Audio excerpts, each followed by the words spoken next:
Hello everyone! Welcome to my big Legend of Zelda review. I did all these separately over the course of nearly 4 years, and it's been quite a long journey. So all I'm going to tell you is what's in this video. We're just doing the 19 main Zelda games, no spin-offs. Also, this series is very near and dear to me. Aunt Sandy was the reason I became a Zelda fan. I remember when I was a kid, she would always tell me about the lore, the story, and the characters, and I would watch her play Zelda 1 on the NES. I thought it was so cool watching her beat the game because I didn't know you could beat games back then. Heck, I remember staying up one night because I wanted to see her beat the game. But then my parents came home and Aunt Sandy was like, "Oh, you're supposed to be in bed, go hide behind the couch." So I did. My mom came down, my aunt was like, "They're in bed." And then my mom just looked behind the couch, saw me, and she was like, "Okay, yeah, go to bed." Well, Aunt Sandy, if you're watching, I dedicate this video series to you. Rest in peace. The Legend of Zelda. What a legendary series. Over the span of 30 plus years, we have seen nearly 20 Zelda games, and each one is special. It's quite a task to review every single Zelda game that has ever come out, but I'm gonna do it. Over the span of the next few years, of course. There's no way I can conceivably do every Zelda game in a row, so I'll be doing them sporadically from now on. Hopefully I'll be all caught up by the time the next big Zelda game comes out, in about 5 years or so? Development for The Legend of Zelda began in 1984, concurrent with Super Mario Bros. Shigeru Miyamoto decided to make Zelda the opposite of Mario. While Mario was a linear game going from point to point, Zelda would be the opposite. It would force you to find your own adventure. That's exactly what Zelda games are. They're adventures in the purest form of the world. They're special. The story of The Legend of Zelda? Well, we'll let the opening tell you. Many years ago, Prince Darkness Ganon stole Triforce with power. Princess Zelda. Never mind. Let's just go with the manual story. The land of Hyrule, which is a vast and magical kingdom, but it's fallen into chaos. A legend is passed down from generation to generation. The Triforce, a sacred golden triangle. One day, the peaceful land of Hyrule was attacked by powerful monsters led by the Prince of Darkness, Ganon, who stole the Triforce of Power. Seeking to protect the Triforce of Wisdom, Princess Zelda broke it into 8 pieces and scattered it across the land of Hyrule. Ganon takes Zelda prisoner, while Zelda's maid Impa sets out to find someone worthy of rescuing Zelda and recovering the Triforce. She is attacked by monsters, and surely would have perished were it not for a young boy named Link. Impa tells Link of Zelda's plight, and possessing a strong sense of justice, Link sets out across Hyrule to rescue her, and recover the Triforce to destroy the evil Ganon. So the story takes a lot of archetypes from stories of old. A knight, a damsel in distress, a monster who's not quite a dragon, although Zelda has those too. So now, all that remains is you and the game. When you start off, you have only a shield. You don't have a weapon to attack, so you always have to enter the cave. An old man tells you, "It's dangerous to go alone. Take this." Thank you. This is probably the only useful thing you'll do in the whole game. There are people who have made it through the whole game without the sword. Now that's hardcore. So what can I say about Link? He controls two-dimensionally. He can only move left, right, up, and down. I mean, this is before we had analog sticks to control characters.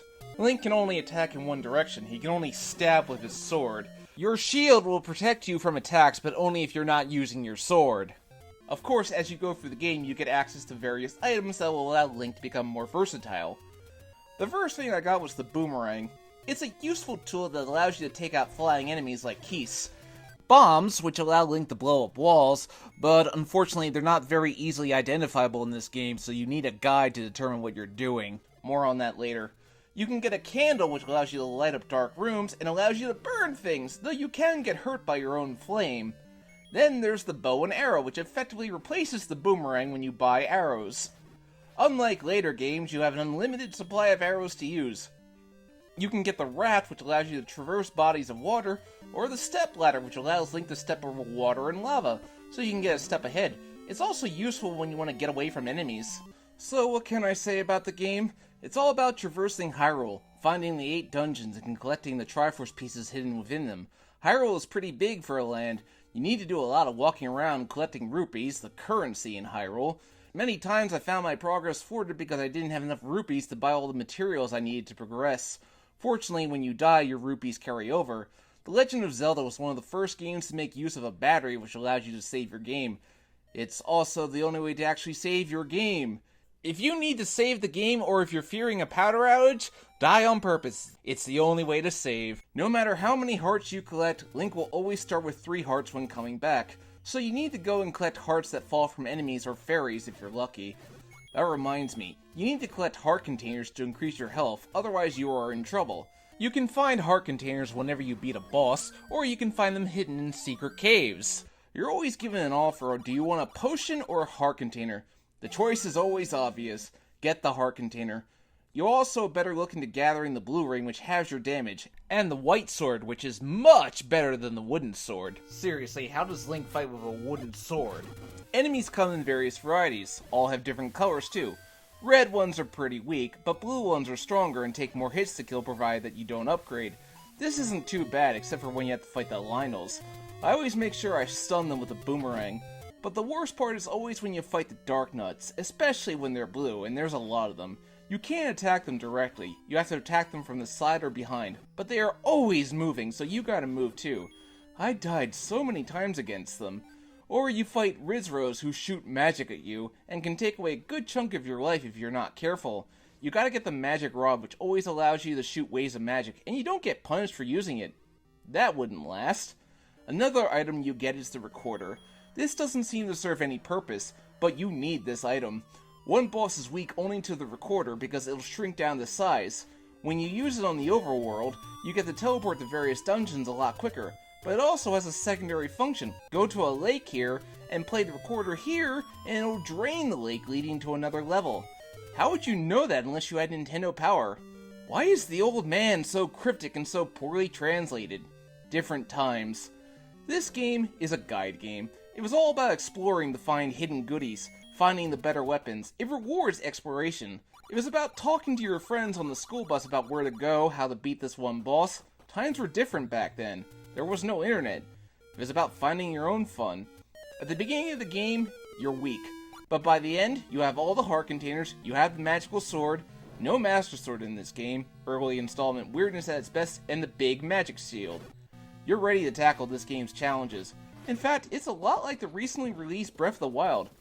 Actually, in many ways, Breath of the Wild is a remake of this game. The open world to explore, the different colored enemies, the sense of progression. Heck, Link even looks similar to how he does in this game in Breath of the Wild. The bangs especially. The green tunic in Breath of the Wild looks very close to this, which is a bit redundant considering you can get the original tunic in Breath of the Wild, but that's beside the point. So this game actually has a lot of the things that people praise Breath of the Wild for. But anyway, back to the original game. Going through the dungeons is fine. You have to get the map and the compass so you can see where you're going.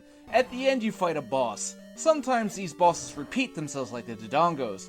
I must admit, seeing their expression when you shove a bomb down their throat is quite impressive for its time. Gomas are ridiculously easy. This will probably become a trend later on. One time I ran out of bombs while fighting Dodongos, so I had to go out and try to get some more off some enemies. There's this Dig Dogger, which requires a recorder to kill, then Manhandle, which is a very odd name for a boss, but a single bomb will blow him up. So now it's time to find the final dungeon. Head up to the Death Mountain and bomb the nearby secret entrance, and finally you're at level 9. The music gets really intense. You know you're in the final level. But here you have to rely on bombs to open up secret passageways, so you better have upgraded your bomb capacity in the previous dungeons. Ganon's tower is like a maze. The map isn't going to help much. You really need to be using a guide to figure out where to go. Go to the next room! Isn't that exactly what I was going to do anyway? You're no help, old man. You need to get the red ring, which reduces the damage you take to a quarter. Really handy, as now, you're the ultimate warrior. That being said, there's one more thing you need to get. That's the silver arrows. You absolutely need these if you want to beat Ganon. So I'm getting close, just a few more turns should do it, and I'm stuck. I got cocky and I stopped using the guide, which means I walked into a dead end. The only way to get out of this is to die, so you start all over again from the beginning of the dungeon. That's just fantastic. So whatever, I finally make it back. It's time to fight Ganon. Link holds up the Triforce and... That's Ganon? But he looks so unintimidating and stupid. In the manual, he looks like an absolute monstrosity, like you couldn't grasp the true form. Ganon's also a bit of a coward. He turns invisible, and Link has to keep stabbing at him with his sword. Once he turns orange, hit him with a silver arrow, and he'll turn into red ash. I feel like I should probably burn this, but So head into the next room and rescue Princess Zelda.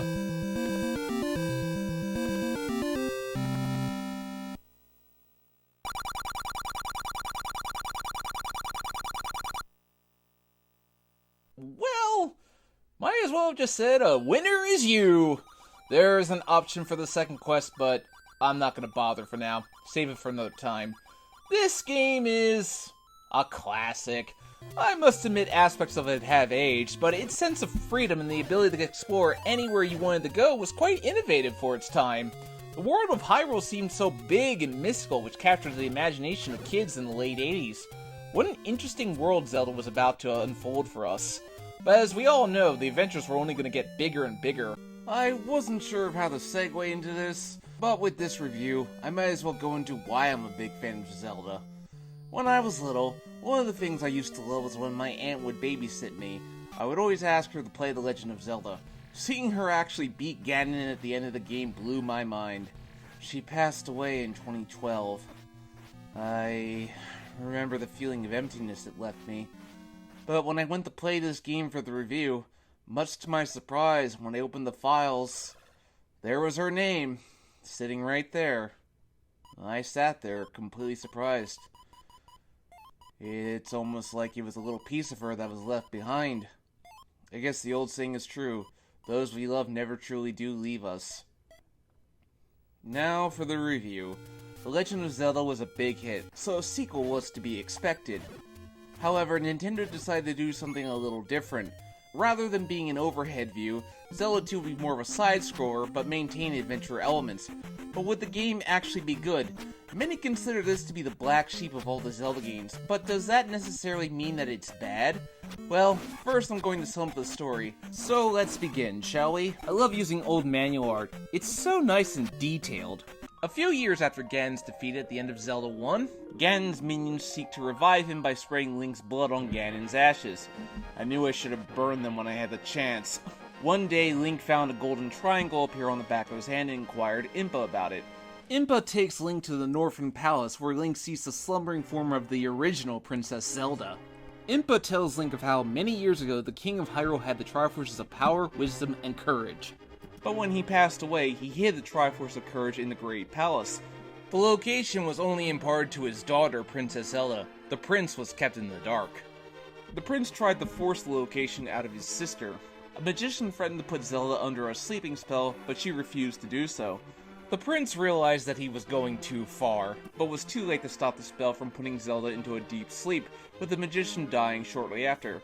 Only with all three Triforces could the princess be awakened from her slumber. Laying his sister to rest in the North Palace, and to ensure that the tragedy would never be forgotten, he decreed that all princesses born in the royal family would be named Zelda. Thus is the origin of the Legend of Zelda. Or at least, it was until the fact that they kept going backwards in time made that a bit of a moot point. Gotta love retcons! So now Link must place the 6 crystals in 6 palaces and find the Great Palace so that he can awaken Zelda. Well, we always start off with the North Palace. So make your way out, and yeah, I will admit the overworld view is a bit lackluster. Link is so small and enemies just come at you without warning. Sometimes you have it so easy, you can just walk off screen. Your basic goal is to go to your objective, fight enemies along the way, and get to the dungeons. Pretty standard, really. However, what most people have problems with this game is the difficulty. The first dungeon is pretty easy, but then you have to go to Death Mountain, which is a trial in patience and frustration. Challenge should be done in increments. The beginning is fairly easy to get you used to the game, but gradually it becomes harder the further you go, but Zelda 2 does not care. It's classic Nintendo hard difficulty at its finest. Rather than having a versatile set of weapons that Link can use, you pretty much just have your sword and your shield and your magic spells that you can learn. This was the first Zelda game to have a magic meter, but I think after Wind Waker they phased it out, but my memory is a little shaky on that. The most important spells you can learn are the life spells, which will revive your health, and it's very, very important. Or the shield spell that will make Link take less damage than usual. My favorite is the jump spell, which allows Link to jump like Mario. But back to the combat. For many enemies like Dark Nuts, you have to get up close and personal with your sword and then carefully time your shield so that you can block their attacks. My only complaint about this formula is that Link's sword is way too short and it can be hard to reach certain enemies. I really wish there was a way to get a longer sword in this game. This is the only Zelda game to not have that option available. Still, in many ways, this is the closest you'll get to an actual 8-bit sword fight. This game has a level up system, like RPGs, a first for the series. You have 3 choices as to what you want to upgrade: your sword, your life, or your magic. But you're only limited to one at a time. You don't have the option to choose. You build up experience points by defeating enemies or by getting these P-bags. However, one thing that severely limits this is that if you run out of lives, your EXP does not carry over, meaning you basically have to start from scratch. That is very, very annoying. You know, that is a nightmare's game over screen. Ganon has returned and Link is dead, so there's nobody that can stop Ganon now. Back at the beginning, that's real nice. In every other Zelda game that you die, you start at the dungeon. But here, nope. You run out of lives, it's back to the North Palace. So make your way back to the dungeon, often going through the same trials you did before, making sure not to die and lose a life. You can get 1-up dolls that give you an extra life, but as far as I can tell, they don't respawn, nor do they add another life to Link's inventory. So if you get another game over, you're back to 3 lives. I really don't get the logic behind this. Let's talk about the towns. Such a peaceful break from all that madness. First Zelda game to have towns to visit, which would become a staple of the series. The townspeople really don't say much. Hi. Thanks for wasting my time. Hi, Error. Wow, did that person just turn into a bat? That's unique. Still, in these towns, you can often find sages who will teach you spells, or swordsmen who will teach you the down thrust and the up thrust, 2 very useful abilities. You're supposed to talk to townspeople to get an idea of where to go, but your best bet is to look at game facts as usual. Zelda 2 is yet another example of needing a guide to know where to go unless you've memorized the game from top to bottom. For example, you have to use a spell called Spell to make a temple come out of the ground at a dead end. How else would you know that unless you had a guide or Nintendo Power? Zelda 1 and 2 were basically games that you trade tips with your friends on school bus rides. Your only source of information was magazines. There was no internet back then. One thing I must talk about is the wavy lines of enemies. I swear these are the most stressful enemies in the game, and they're always near bottomless pits, and you have the classic knockback damage. You get hit, you fall backwards. You run out of health, you die. The thing about these classic video games, it's all about reflexes. It's about timing your jumps and your attacks, so you know when to dodge and when to attack. The most important tool I find is the jump slash. This is the best way to attack the enemies, especially with those shields. Now to talk about the dungeons. The dungeons are honestly not that bad. They're a little generic and they constantly repeat themselves. I mean, you only go left or right, but they're not that hard to keep track of. Then you have to fight the boss, and here I actually think it's an improvement over the original game. The bosses are much more up close and personal. However, sometimes they do things like disappear off to the end of the screen where you can't hit them. The part I find the most annoying is the dragon boss at the end of level 6. It wouldn't be too hard except for the pits that you can fall into. Ah! And your sword is so short it can't reach it! But you adapt. You become better by playing. Eventually I was able to get to the boss of all 3 lives. Alright, I was low on health. I'll get 2 more attempts and... No! Alright, that's it. I'm doing it this time. Take that! And yeah! Nothing is more exhilarating than completing a level. I do like that it's not about getting the MacGuffins from the dungeon, it's about placing the MacGuffins in the dungeon. A bit of a twist on the usual Zelda formula. Alright, I placed all 6 crystals. Now it's time to go to the Great Palace. But first, grind. Grind your ass off. You need to get all your stats up to level 8. You need to level all that up and make sure you visit the destroyed town. Wow, a destroyed town in Zelda. That's actually kind of unique, and it adds some layer to Hyrule. But there's one person still left in the town, and he teaches you the Thunder Spell. Now, one last grind. Get to the Great Palace. This is the most treacherous journey of all, and you have to be precise. Come on, almost there? Alright, that is just totally unfair. My God. Oh, I'm down to my last life here. I'm not gonna make it. I did it. I made it to the Great Palace. Yes! The level opens up and finally you're at the final stretch of the game.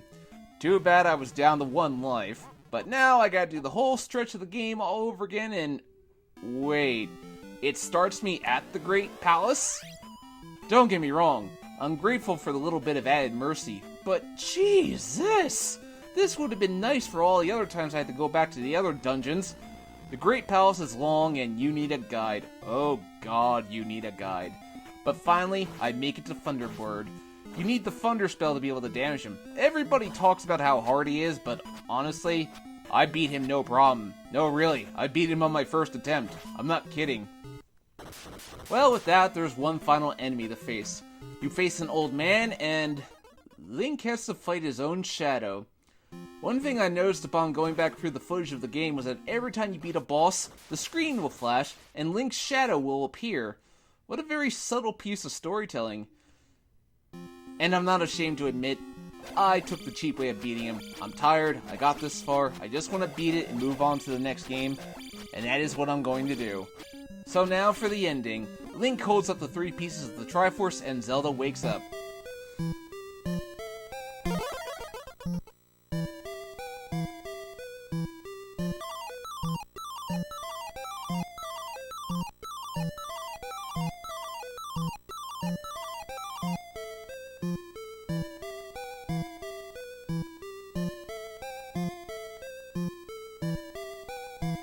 Hey, Link finally gets his kiss from Zelda. Now that's a reward worth getting after that journey. The journey was 100% worth it. So that's Zelda II, The Adventure of Link, and it's quite an adventure indeed. My aunt would play this game, and when I beat the game, I kind of felt that she was there with me. So Aunt Sandy, wherever you are, I hope I made you smile. It is indeed a lingering sentiment because that's what these games are to me. Sentiment. They're special to a lot of people. And for that reason, Zelda II: The Adventure of Link deserves to be remembered as a classic.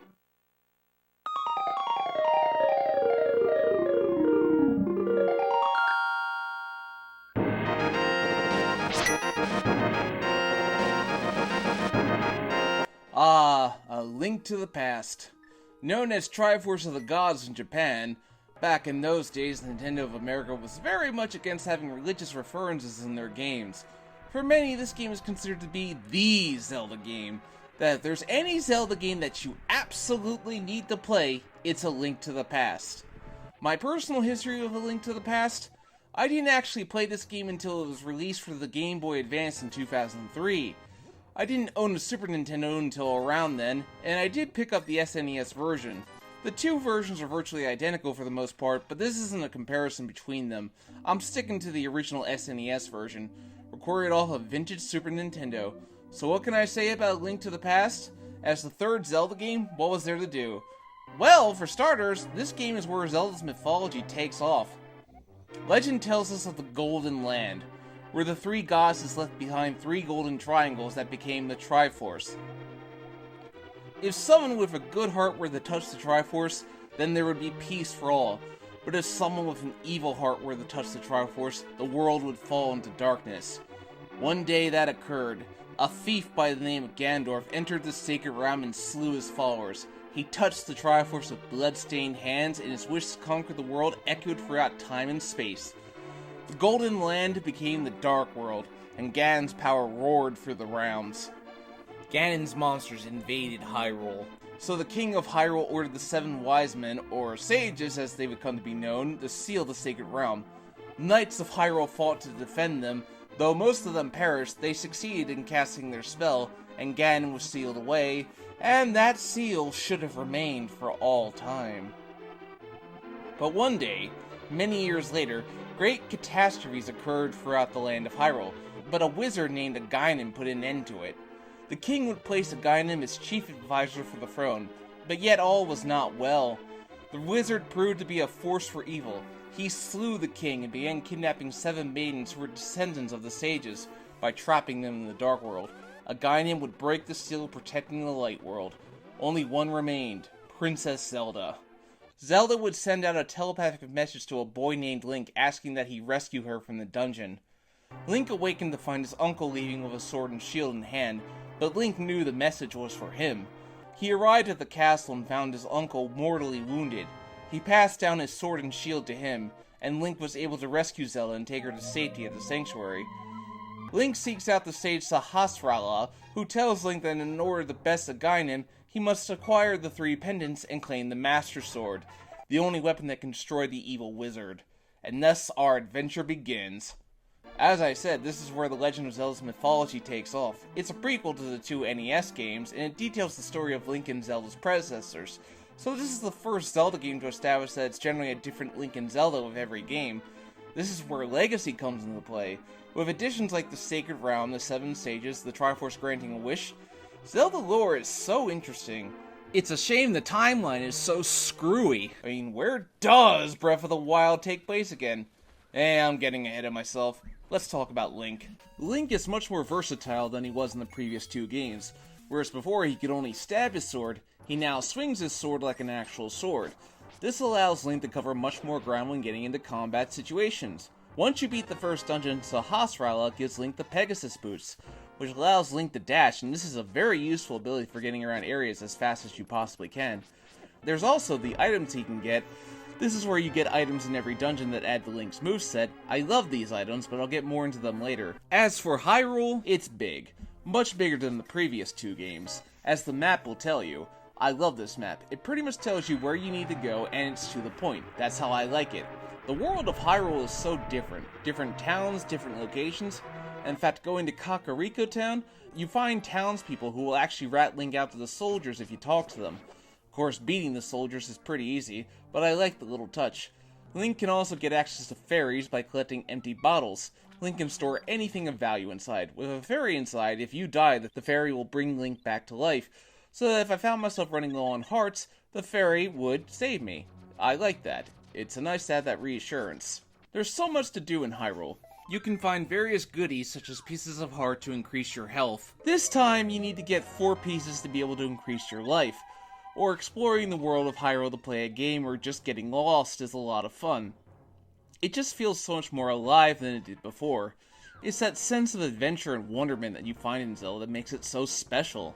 For example, in the original Zelda, there was no way to identify which spots could be bombed, or else in A Link to the Past, areas that can be bombed are easily identifiable, so the only things stopping you from exploring what routes you can take are if you don't have enough bombs. Now let's talk about the first few dungeons. They're honestly pretty easy. What stands out to me are the bosses. They're much more imposing. I mean, let's compare the first boss of Zelda 1 to Zelda 3. Yeah, I'm not feeling the intimidation, but here? Wow, that's just amazing. Not to say it's particularly hard, it's not. It's really easy with your bow and arrows. The second fight is also really easy, but it feels more like an actual battle. So now comes time for the third dungeon. Gotta go up Death Mountain again and escort this old man to his house, but he gives you a magic mirror that comes in handy when Link teleports to the Dark World. This is meant to give you a small tease of what's to come. Anyway, third dungeon is easy, even the boss isn't that hard. Now it's time to go to the Lost Woods and get the Master Sword. Finding the Sacred Blade resting in its spot, text reads, "The heroes triumph on Cataclysm's eve. Wins 3 symbols of virtue. The Master Sword he will then retrieve, keeping the Knight's line true."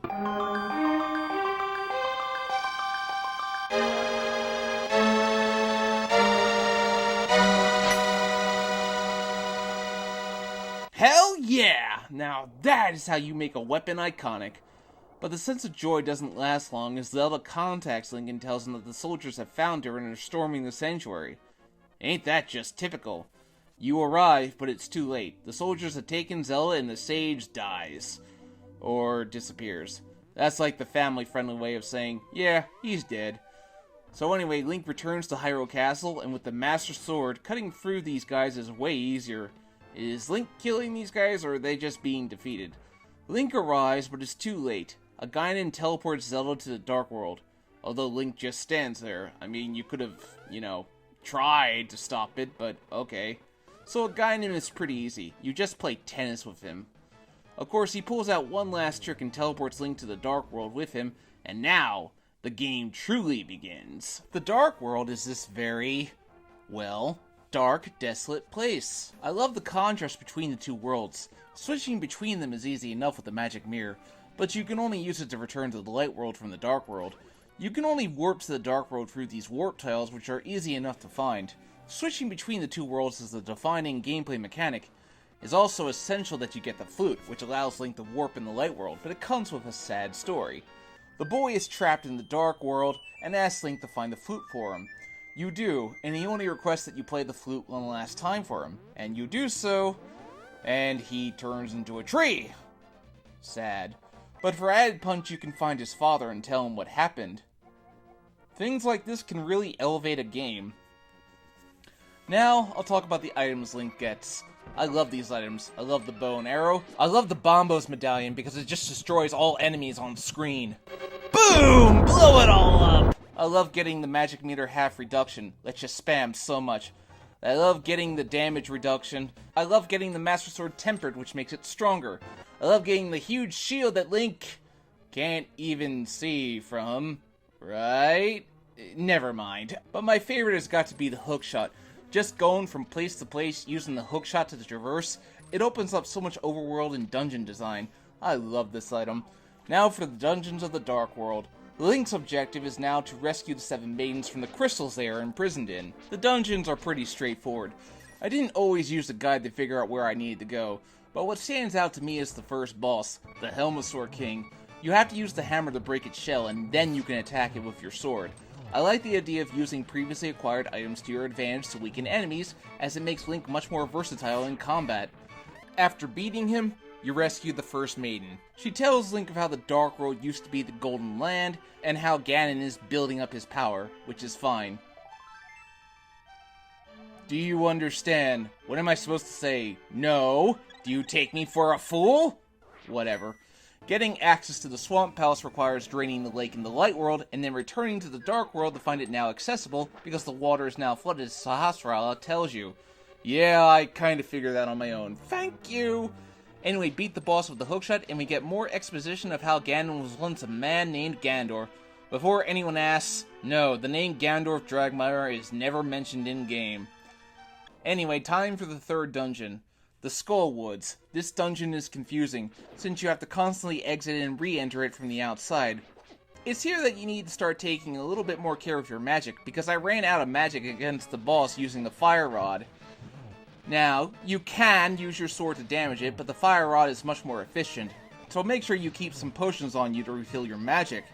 The next dungeon is the Thieves' Hideout in the Dark World's equivalent of Kakariko Town.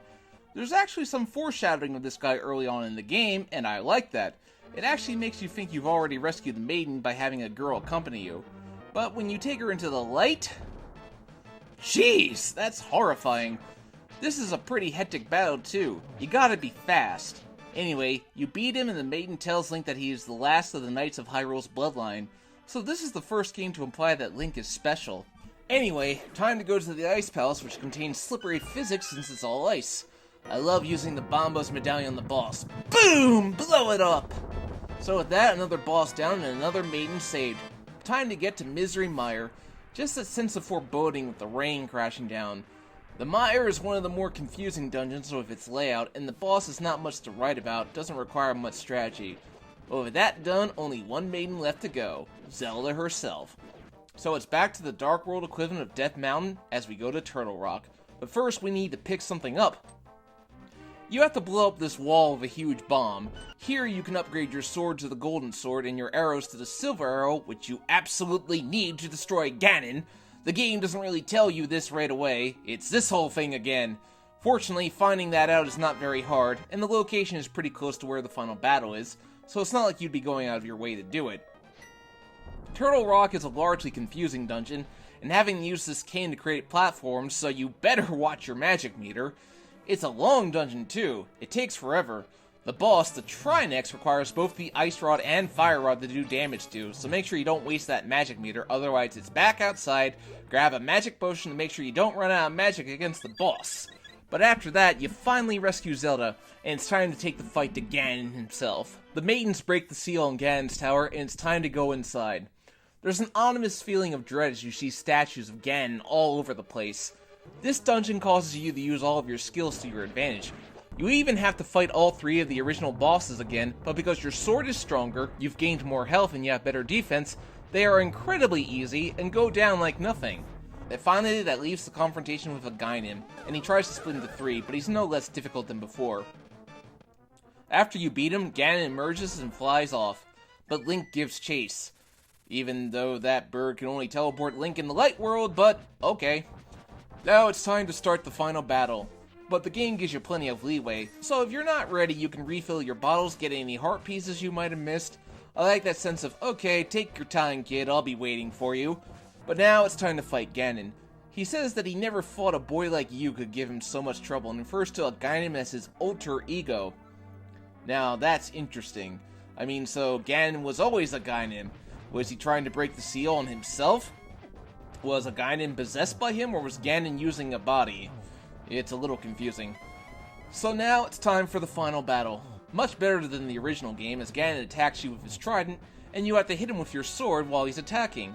But then he goes into his second phase where he breaks the floor, and if you fall here, which is very easy to do, you have to start the whole battle all over again. Now that is annoying. Making it more annoying is that the lights go out, and you have to relight them, then hit him with your sword, and hit him with a silver arrow enough times, and only that way can you finally win.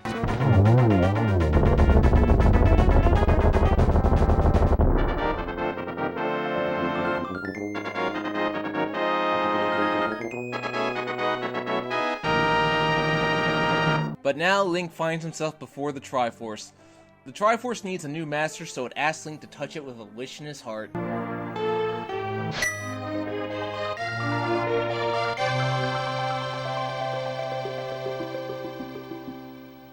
Everything is made better. Everybody who died is brought back to life.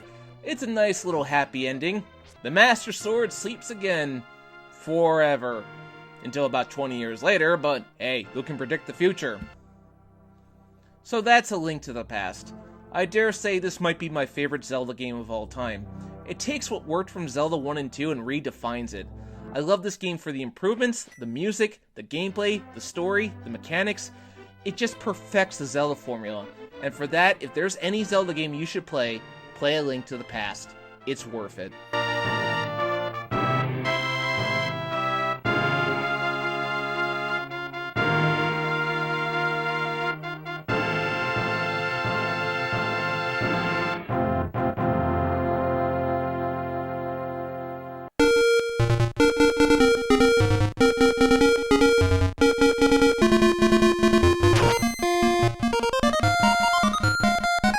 To be honest, I've been a big Zelda fan, but until now, I must absolutely admit, I never did a complete playthrough of A Link's Awakening. What can I say about it? It's the 4th Zelda game originally released for the Nintendo Game Boy, but was re-released for the Game Boy Color as Link's Awakening Deluxe, which is the version I'm looking at. I played this off the Game Boy Player for GameCube, which preserves the original aspect ratio.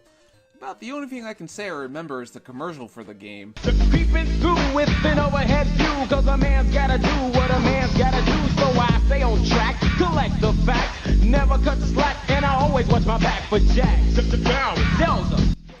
The 90s. Well, to start off with the game, we have a direct sequel to A Link to the Past and either a prequel or sequel to the Oracle games. Nintendo can't really decide on that. The timeline. Anyway, Link has defeated Ganon, but found himself growing restless in the times of peace that followed, so he left Hyrule behind the train, and on his way back home, a storm hit his boat, and Link ended up washing ashore to the island of Koholint, where he was found by a girl named Marin. Mistaking her for Zelda, Link heads off to get his sword and shield back. But when he does, an owl appears and tells Link that in order to leave the island, he must awaken something called the Windfish, which is a little vague, but with nothing else to go on, Link decides to do so. Not like he has anything else to do. The focus of the game is like the original Zelda. You go to 8 dungeons, you get the MacGuffin you need at the end, only in this case it's instruments. But the game really encourages you to spend your time on the island. Get to know the people and how strange this world is. There's a part where Link goes to a village and it's filled with talking animals. Now, since when have talking animals ever been a thing in a Zelda game? Well, okay, he was once a man, so that's a technicality. This island is strange. Marin's father, Terran, gets turned into a raccoon for some reason, but it's okay.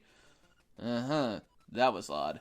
But before I tackle the rest of the game, let's talk about how Link plays. As this is a Game Boy game, you can only use 2 buttons, the A and B button, which means even your sword is an item that you have to have selected. Now, I understand why this was done, as it does allow Link to mix things up with his items, which otherwise couldn't be possible if your sword was always mapped to 1 button. Link controls perfectly fine, and it does work off what Link to the Past established for Link's movement, just in a more portable way. Link can do pretty much everything he could do in A Link to the Past.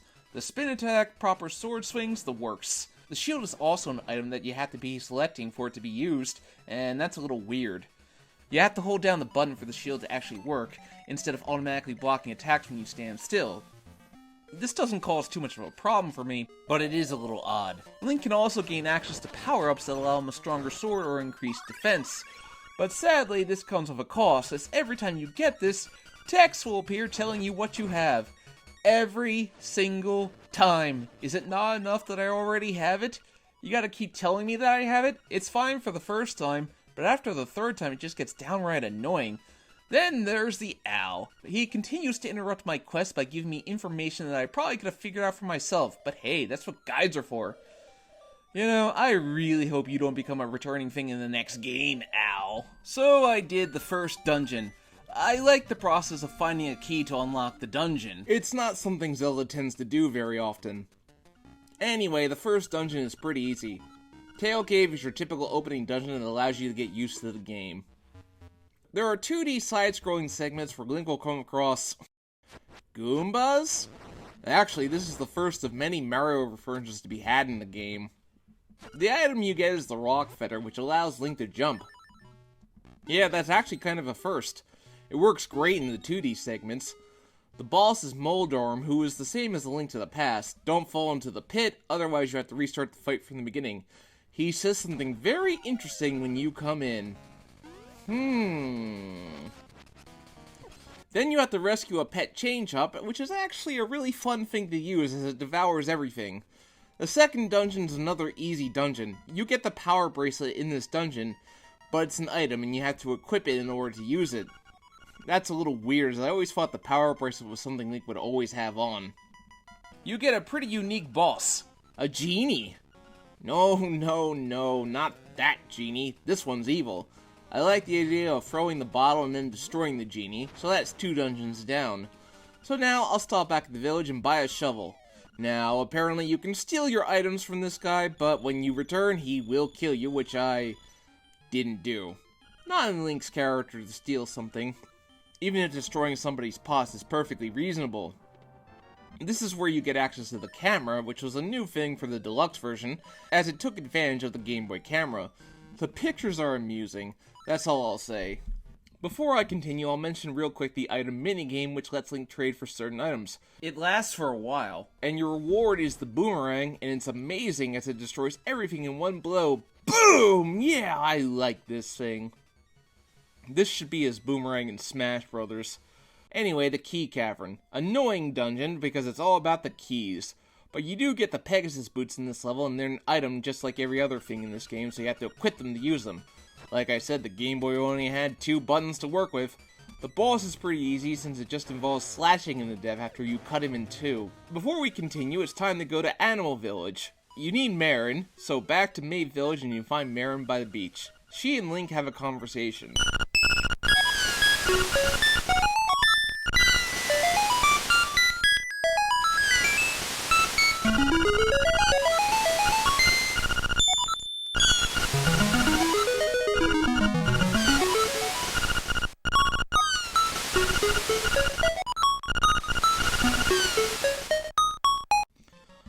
nice, poignant moment, and then Link lifts Marin up like any other item that he gets.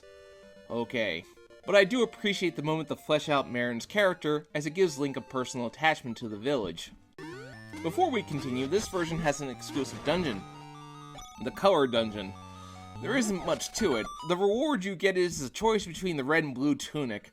One gives you higher attack and the other higher defense. I opted to go with the defense. So now, Angor's Cavern.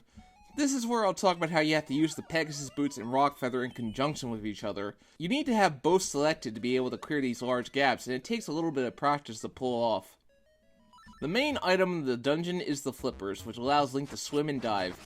Which leads me into the boss battle, where you have to fight a fish underwater, and he's actually really easy.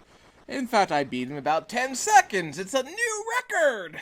Now, I'll talk about Goholand, as it does have several minigames for you to do. You can collect rupees, find pieces of heart to collect. Then there's this part where you have a ghost following you around for a while, and you have to take it to its grave and then snap a picture of yourself next to it. How cute. Of course, then there was one part where I had to grind rupees, specifically so I could get the bow and arrow, which cost nearly 1,000 rupees in this game. I was so tempted to steal. Well, the Catfish's Mall is not that hard, but you get the hookshot in this game, and oh, I love the hookshot. It's so versatile and useful. What I most remember about this level is the rather hard boss that has its tail move around in the center of the ring, and that means it's annoying to fish him out with the hookshot. When you beat him, he says something very interesting.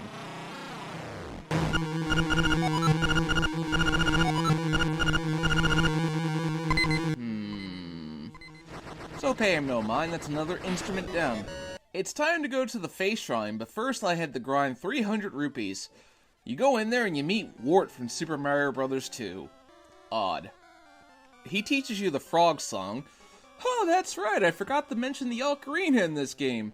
The first time Link has an ocarina. Wonder if we'll see a repeat of that. So Link finds a mural, but it's too dark to see, but you light up and you read the truth of the island.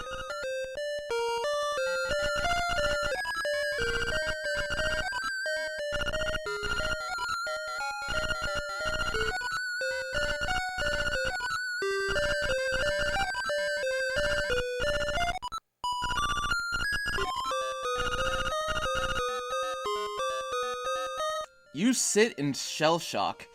This island, this place that you spent your entire adventure, it isn't real? The owl tells you that you can't be sure, but still you must complete your quest. But in doing so, you have the foreknowledge of the fact that you just might be dooming everyone on the island. What's the right choice? You want to finish the game, but is the cost really worth it? The Face Shrine is a very interesting dungeon, as it involves a very annoying feature where you must throw 2 horse heads and hope they land up, otherwise you gotta throw both of them again. Why does it not count when I get one? You get a better power bracelet in addition to having a more powerful sword already, so the trend of starting weak but getting more powerful still comes into play. The boss is really cool. It's a giant face on the ground.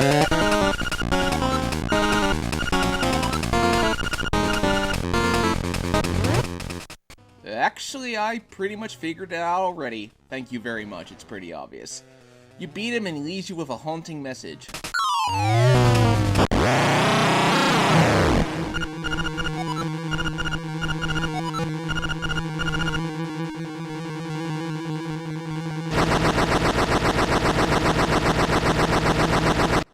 So, are you the bad guy and the monsters are the good guys? They're trying to save the world. You're trying to destroy it. Moral ambiguity in a Zelda game. I like it. Eagle's Tower is annoying because you have to use a bowling ball to knock down the pillars. Definitely recommend using a guide for this one. The boss battle takes place up in a tower where you have to damage the eagle. It's a nice atmosphere for a 2D game. What's annoying is that if you fall down, you have to do the whole battle all over again. I especially hate when he tries to blow you off. So annoying. Once you beat him, he warns that if the Windfish awakens, Link will disappear as well. One dungeon left, but before that you have to rescue Marin. She mentions going to see the Windfish, which means something. The feeling dawns on you at this moment. She'll disappear despite all the time you spent with her. I can't believe this is on Game Boy. But then you hit Turtle Rock, which doesn't seem too bad, except for the fact that you have to fill up these holes in the ground in order to get keys, and this took forever. I thought it was something wrong, but you know what? It took nearly 30 minutes, and then I realized that there was an input delay on the Game Boy player. When I put this cartridge in my Game Boy Color, I did it on my first try. Now that just shouldn't be! You get the magic rod in this level, which lets you light things up. No magic meter required. The boss is one big fry guy, basically. Pretty easy, actually. The monsters are becoming increasingly more desperate to stop Link from achieving his goal. So now it's time to go to the Windfish's egg, which has been present the whole time. You need to write down a pattern in the book, otherwise you will get lost. But first you take one last look around the village that you've grown attached to throughout your adventure, and you have one last exchange with Marin.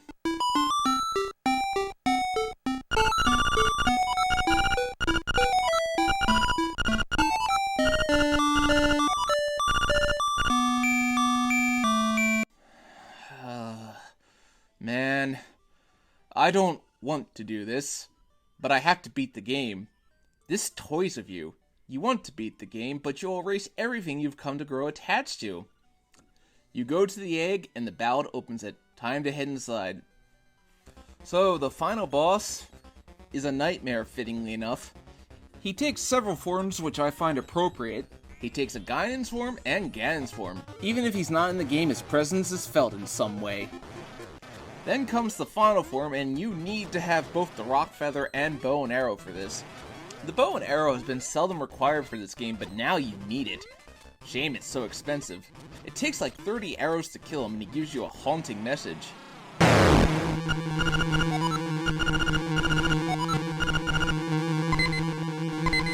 With that, you climb up the stairs, and the owl is waiting for you. He tells you that he is a representative of the Windfish's consciousness. But now it is time for Link and the Windfish to wake up. A haunting scene plays as the island is wiped out along with its inhabitants.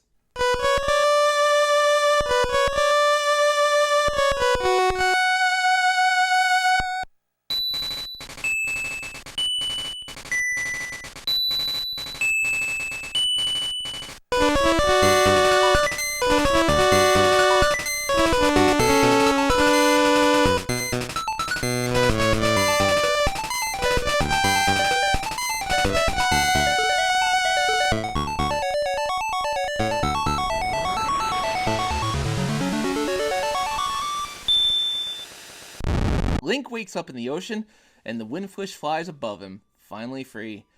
Now, it is unfair that Link is in the ocean, but with seagulls around, he is near land, so he's not doomed. If you didn't die, you get an extra scene. I didn't do that, but let's pretend I did! It's implied that Marin was able to escape the dream world, and that is how the game ends. Wow. I am blown away by this. This was on Game Boy? Link's Awakening fits what Zelda should be about. While A Link to the Past deepened the mythology, Link's Awakening told a much more personal legend, with the sacrifice of what you had to accomplish to succeed in beating the game. But maybe a twinge of hope exists after all.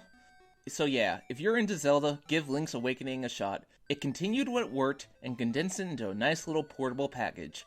Link's Awakening is a very good game.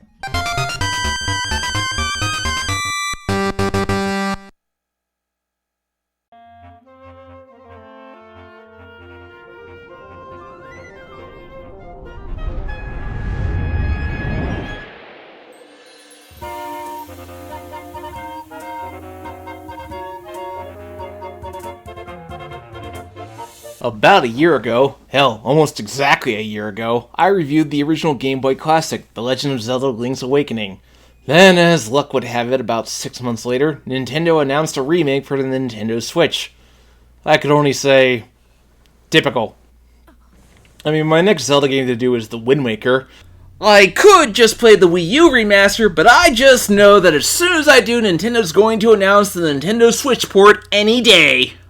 Supposedly, rumor has it that the Switch ports of those HD games are ready to go, but Nintendo is sitting on them. But that's another story. The remake of these games was handled by Grizzo, who also did the 3DS remakes of Ocarina of Time and Majora's Mask. Work on HD remasters of those, Nintendo. I'd love to play those on the Switch. Well, I've already reviewed the original game, so I'm not going to approach this like I did the original, since if you want to see that, well, go ahead and watch the original video right here. One of the things I complained about, and what everyone complained about, was due to the fact that this was a Game Boy game, that meant constantly pausing the game and switching your items. But now with the Switch, that's no longer an issue. Your sword, shield, Pegasus boots, and power glove are always equipped no matter what. That means less time is spent switching between items, and because you use the power glove and Pegasus boots quite frequently, this is a change I can get behind. One thing I noticed is that early on, when you only have the starting tunic, combating your enemies means making better use of the shield. Some moblins will charge you, and you need to shield their attacks to make them drop their guard. Nice touch. The opening of the game is anime style, which makes me want a Zelda anime really badly. Get on it, Nintendo. The art style for the game is very chibi, which is definitely the feel that they were going for, and considering the setting of the game's story, I think it fits very well. Anyway, I'm going to get into the spoiler warning here for the rest of the video. Not that I really feel like I should have to. This is a 26-year-old game, people. So what I find about the game's art style is that it really gives the world a charming aesthetic to it. You see, while Breath of the Wild was all about open-ended exploration, this game is a considerably more linear Zelda. I don't mind that. Linearity can often create a tighter experience. I haven't covered Breath of the Wild yet because I still got quite a number of games to go before I get to it. The world of Gohon is much more compact and is prone to secrets of its own. For starters, there's this fishing minigame that the original didn't have. Catching a fish is easy enough. Oh, there's an empty bottle. That's new. Let's see if I can catch it. A fish can do that? Ah! Okay, this time I'll just get the fish out of the way. Okay, got the fish and no! Forget this, I'll just come back later. So it's all the same getting the sword, shield, and going to the first dungeon. The Tail Cave. I must say, unlike my time with the Game Boy title, I actually didn't die this time. I guess having the sword always equipped definitely makes a difference. What I will say really highlights the difference between this game and the Game Boy original is the obvious increase in music. You can actually hear Marin sing.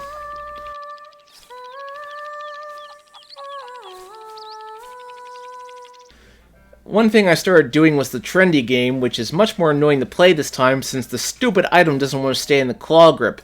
Fortunately, I eventually got the hang of doing it, as I was able to get things on my first try.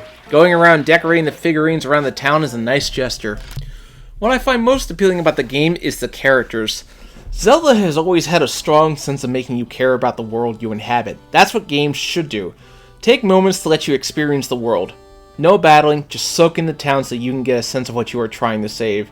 Like I mentioned in the Ocarina of Time video, Zelda is primarily a story about a boy becoming a man, and about a girl becoming a woman. But since Zelda is not in this game, her role is largely taken by Marin, which is a fine change of pace. This is a much more personal story that's not part of what you may call the Triforce legend. One little change I noticed is that in the Game Boy original, it was quite hard to tell if you were damaging the genie. But here, you can see the bottle slowly breaking. It's a nice touch. One little thing I noticed is that every time Link gets an instrument, you hear a piece of this beautiful music playing.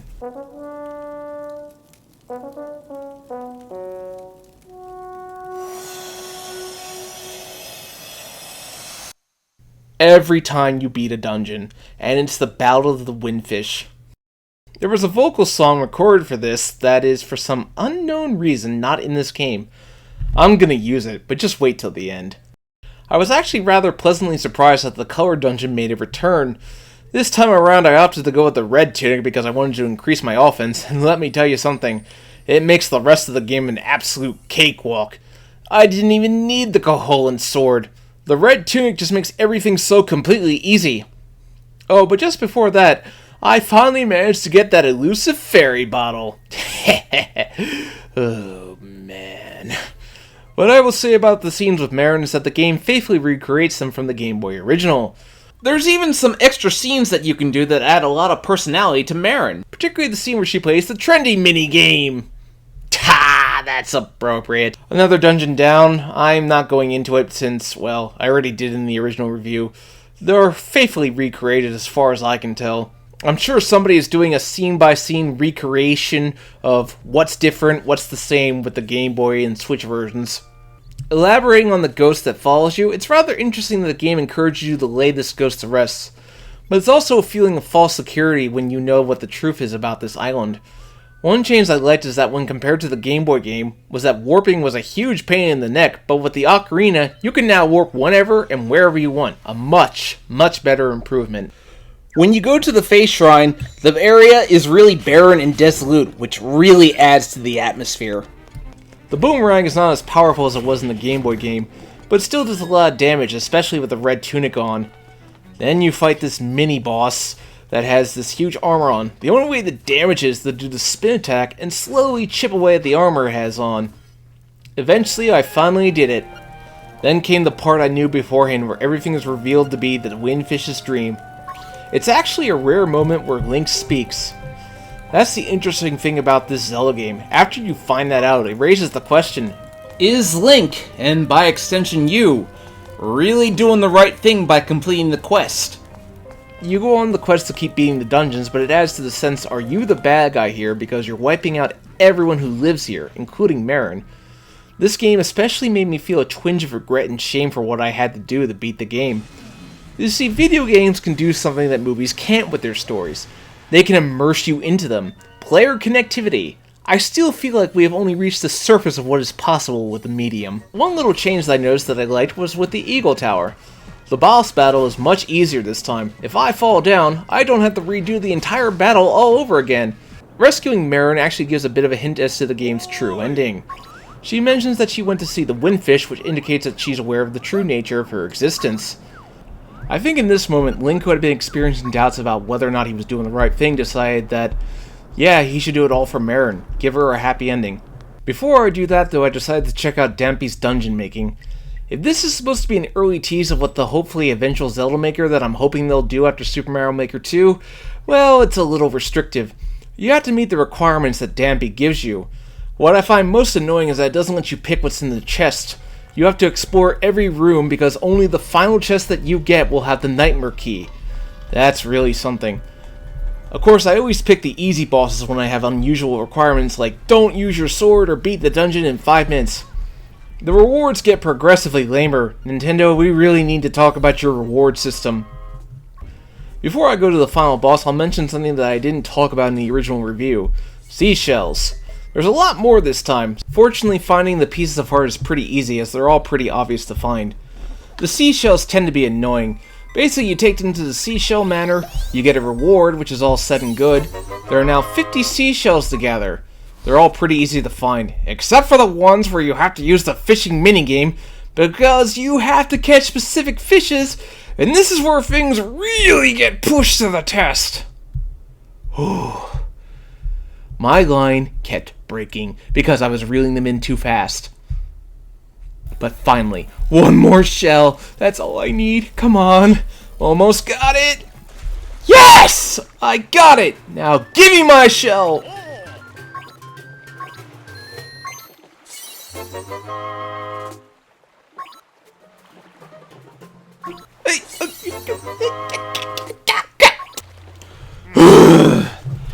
Oh, I really don't have any energy for this.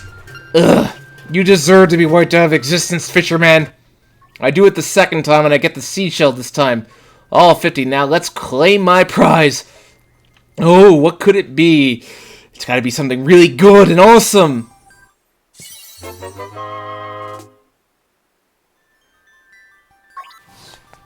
Ah, tile! All that pain and suffering fishing for a freaking tile! Let's just beat the game. So the final boss is again really easy, and then comes the part that you all dread where you have to wipe the island out of existence. I beat the game, yes, but I feel so bad about it. Like, couldn't there have been another way? Something, anything to make me feel that those people lived on. But this time I didn't die throughout the game, and I succeeded in helping Marin escape the dream world. So yeah, that's Link's Awakening. I don't know if I can ever go back to the original game. This remake just fixes all its flaws and makes for a much more rich experience. I did give a small twinge of victory at the end. Now maybe the next remake can be the Zelda Oracle games, or port the Zelda Ocarina of Time and Majora's Mask 3DS versions to Switch. I suppose one can always dream. Sleepers wake, dreams will fade, although we cling fast. Was it real, what we saw? I believe. Lost in dreams, we sleep on, tossing and turning. Stay with me, by my side, never leave. But if the worst comes, if someday this way traveling ends, we two, our memories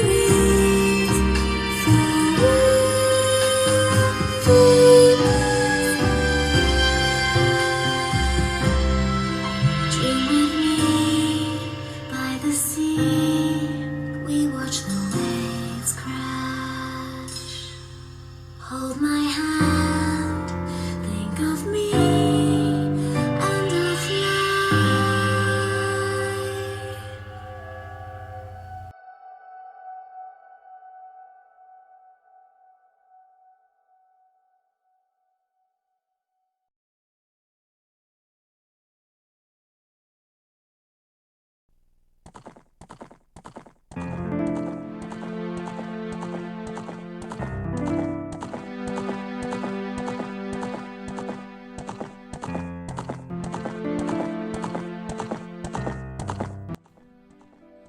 20 years later. This game is 20 years old now. I remember when I first got the game. It was Christmas 1998. My mom got me the game as a present, along with a strategy guide made by Versus Books. Such a great guide. I wonder what happened to these guys. Do they still make them? But yeah, 20 years. A lot has changed in gaming since then, but you can't deny that this game has set the foundations for many games to come after it was released. But what is it about Ocarina of Time that makes it so special? I played both the original and 3DS version for comparison, but this is more of a review in general of the game, as both versions are virtually identical. Although the 3DS version does have superior models, graphics, and runs at 30 frames per second as opposed to the N64's 20 frames per second, I'll be using a mix of both for the review depending on what's needed. First, let's start with the story. This time around we get narration from the Great Dooku Tree, which sets the tone well. We see Link as a young boy. Every child in the Kokiri Forest has a fairy. With that, we cut to a nightmare of Link's. A strange dream that is early foreshadowing as to what's to come, but Link comes across a dark man.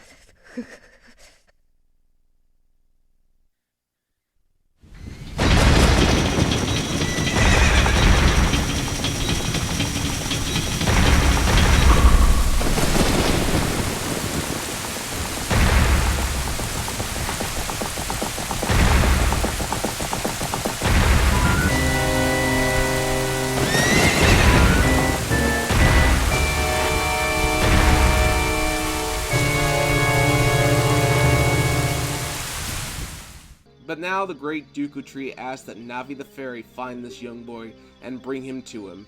After a graphical showcase of, hey look, we're all on the Nintendo 64, Navi wakes Link up and your quest begins. Link is the outcast among the Kokiri, but he has one supporter in Saria. What's this on Link's house? Foreshadowing! But Mido, the ever-present bully, refuses to let Link see the Great Dooku Tree if he doesn't have a sword and shield. Most notably, Link actually speaks here. Really, what this sequence is meant to be used for is to get you used to the new controls. Kokiri Forest is so peaceful, so quiet. These are just kids having fun. It's a nice little lighthearted way to introduce you to the game. Speaking of those controls, what Ocarina of Time introduced is the Z-target maneuver. Navi will lock onto an object or an enemy, and Link will change to combat mode. You can sidestep, backflip, roll forward, all to give the sense of combat for fighting the enemy. Link will swing his sword horizontally when he's not Z-targeting, and will swing it vertically when he is. So with that, Link heads to the Dooku Tree, who is cursed and wants Link to break the curse. So thus Link and Navi enter the Great Dooku Tree, which is our first dungeon. Well, it's a short dungeon as it's meant to introduce you to the mechanics of the game. The slingshot takes you into first-person view and allows Link to aim freely. The 3DS version has a gyroscope function built in, which allows you to aim with the gyroscope. The inside of the Dooku Tree has a foreboding, decaying feel to it, as it's inhabited by spiders and Dooku scrubs. Another item Link gets is the Dooku Sticks, which allows Link to burn up webs. This game was also the game that made opening treasure chests this big, dramatic thing. I love it. But it wasn't until I got to the first boss that my jaw truly dropped.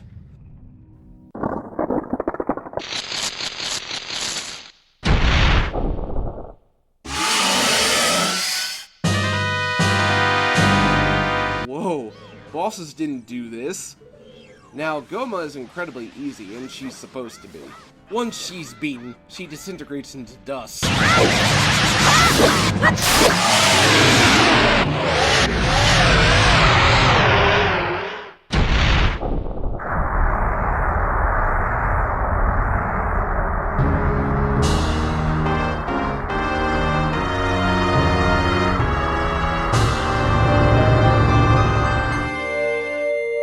So epic, especially for its time. Link finds himself before the Great Dooku Tree and he gives Link the backstory of Hyrule. Here, Zelda's lore is massively expanded. We actually get to see the goddesses in their creation of Hyrule in the Triforce, and it's treated with absolute majesty and wonder.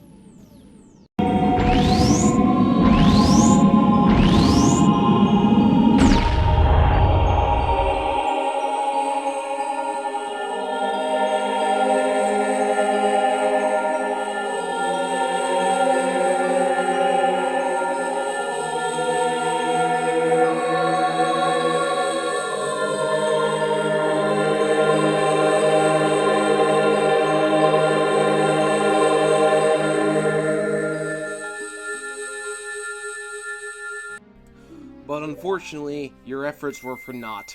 The Dooku Tree is going to die, but he gives Link the Spiritual Stone of Forest and tells him to go see Princess Zelda. With that, Link's mentor and the one who introduced us to the mythos of Zelda dies.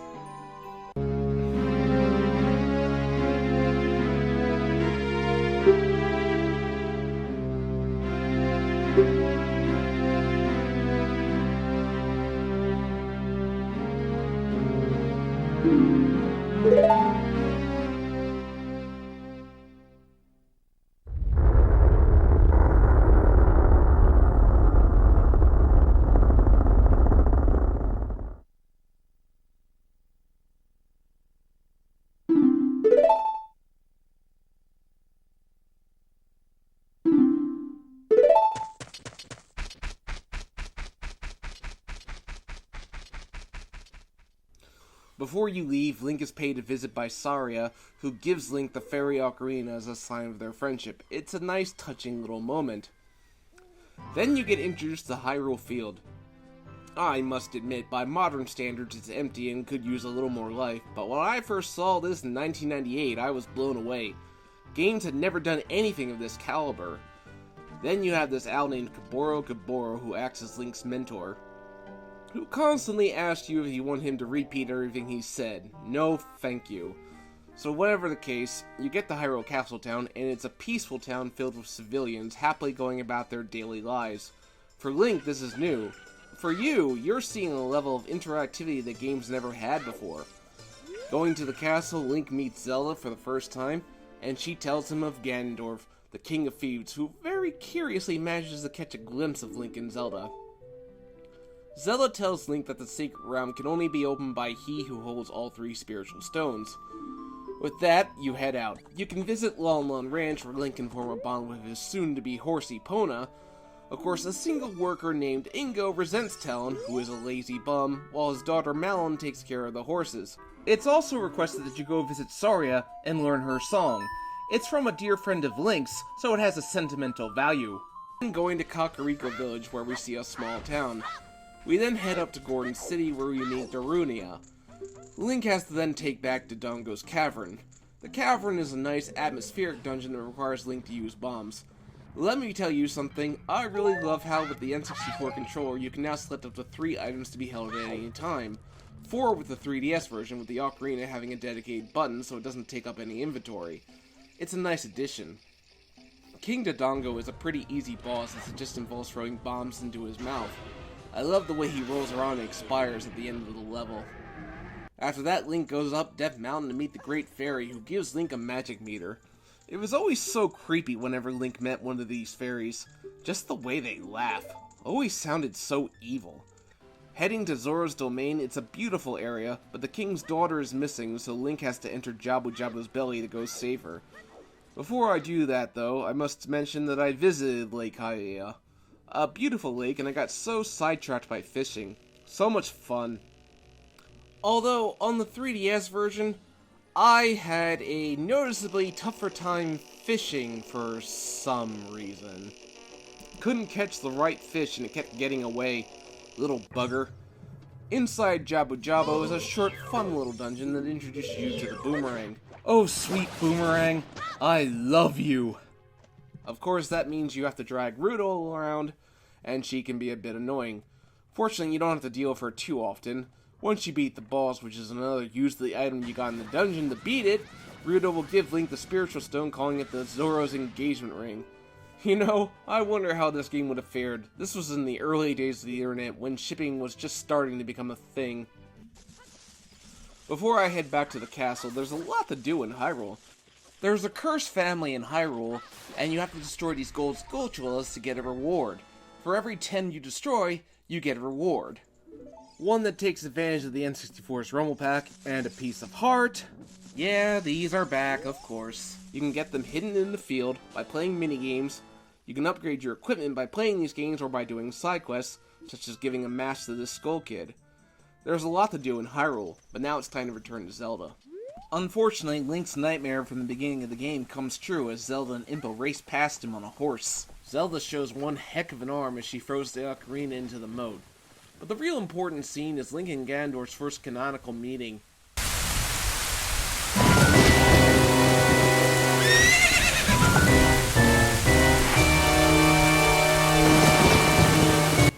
The thing I like about this is how Ganondorf is just kind of impressed by Link. I like you, kid. You've got guts. Link is even a little nervous, and I just love the ending of their confrontation.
Link then gets the Ocarina of Time and Zelda teaches him the Song of Time to get inside the Temple of Time.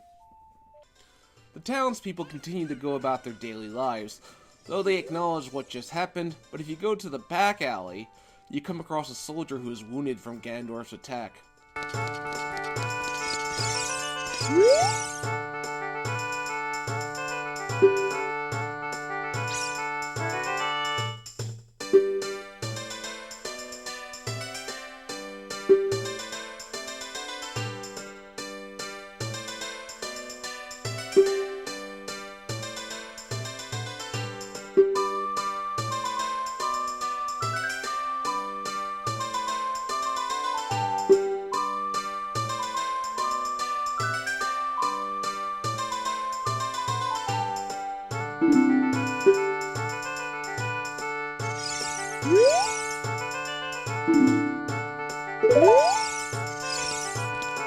When I was little, I never knew that this scene was in the game, only coming across it upon replaying it in 2007.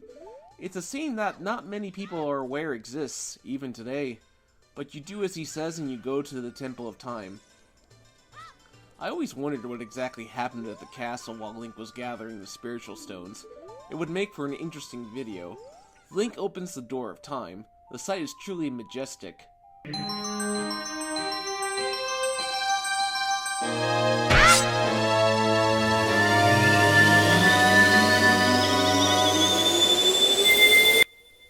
All is well until...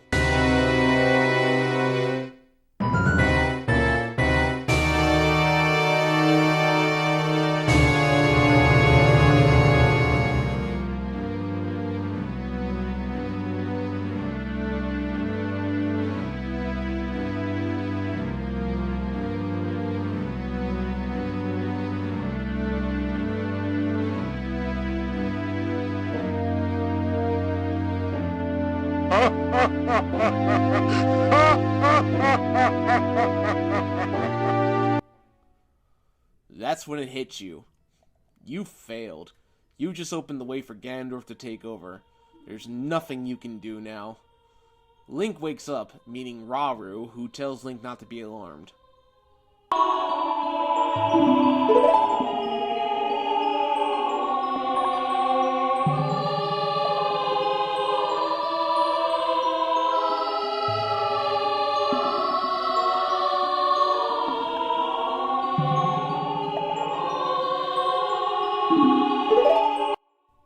The Legend of Zelda is in many ways about a boy becoming a man, and that's taken quite literally in this game.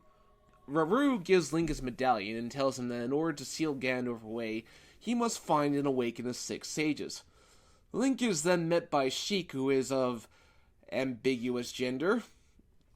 Sheik tells Link that he must find the hookshot to enter the Forest Temple.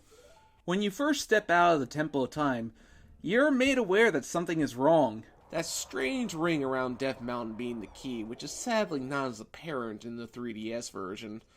The marketplace is filled with re-deads who always used to scare me when I was a kid. Hyrule Castle is no more. You can only gawk in horror as you see Ganon's castle.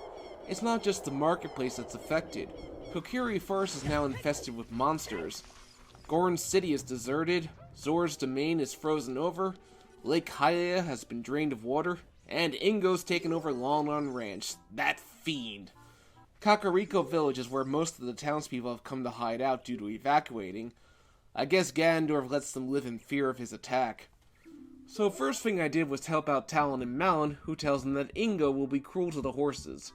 You can get Epona back, and it's here that Link and Epona form their bond that will last throughout generations. Beating Ingo in a race is easy. Epona basically makes traveling across Hyrule much faster and easier, because let's be honest, when you're a kid, you're basically reduced to rolling across the field to get across much faster. Of course, telling Talon you've saved Malon leads to him becoming a new man, and Ingo is better now. Somehow. But hey, you restored peace to Lon Lon Ranch. It's a small step, but it's a start. In Kokiri Forest, you come across Mido, and you have to prove that you're a friend of Saria. This leads to another scene if you go back.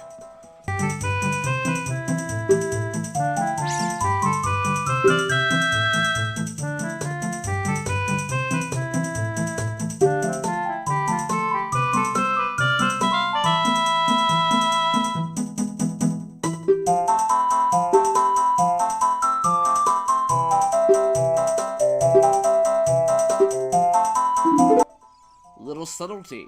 I like it. You get to the Sacred Groove and Saria is not there. A bit of a sense of a loss of innocence.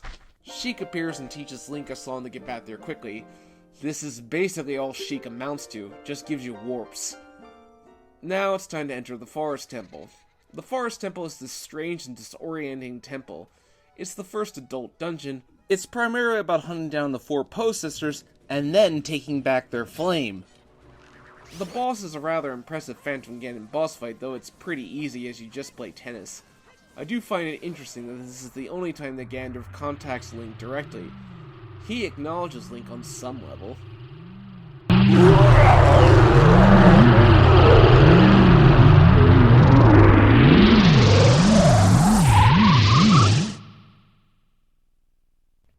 Gap between dimensions. That's like something out of the early Dragon Ball Z dub. Was this in the Japanese version? Link meets Saria again, and it's a somber note as they cannot exist in the same world together.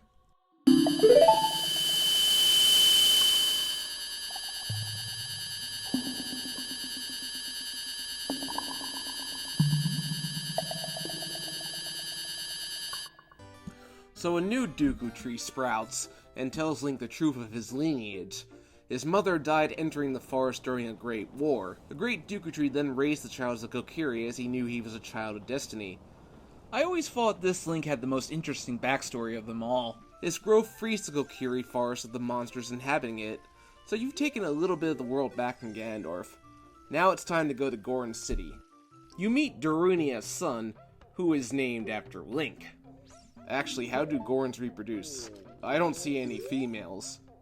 Never mind. Heading inside Death Mountain Crater, Link enters the Fire Temple. I'm playing this off the original N64 version, which has a rather unique music to it. you meet Darunia again, and he tells you to get the Goron special crop.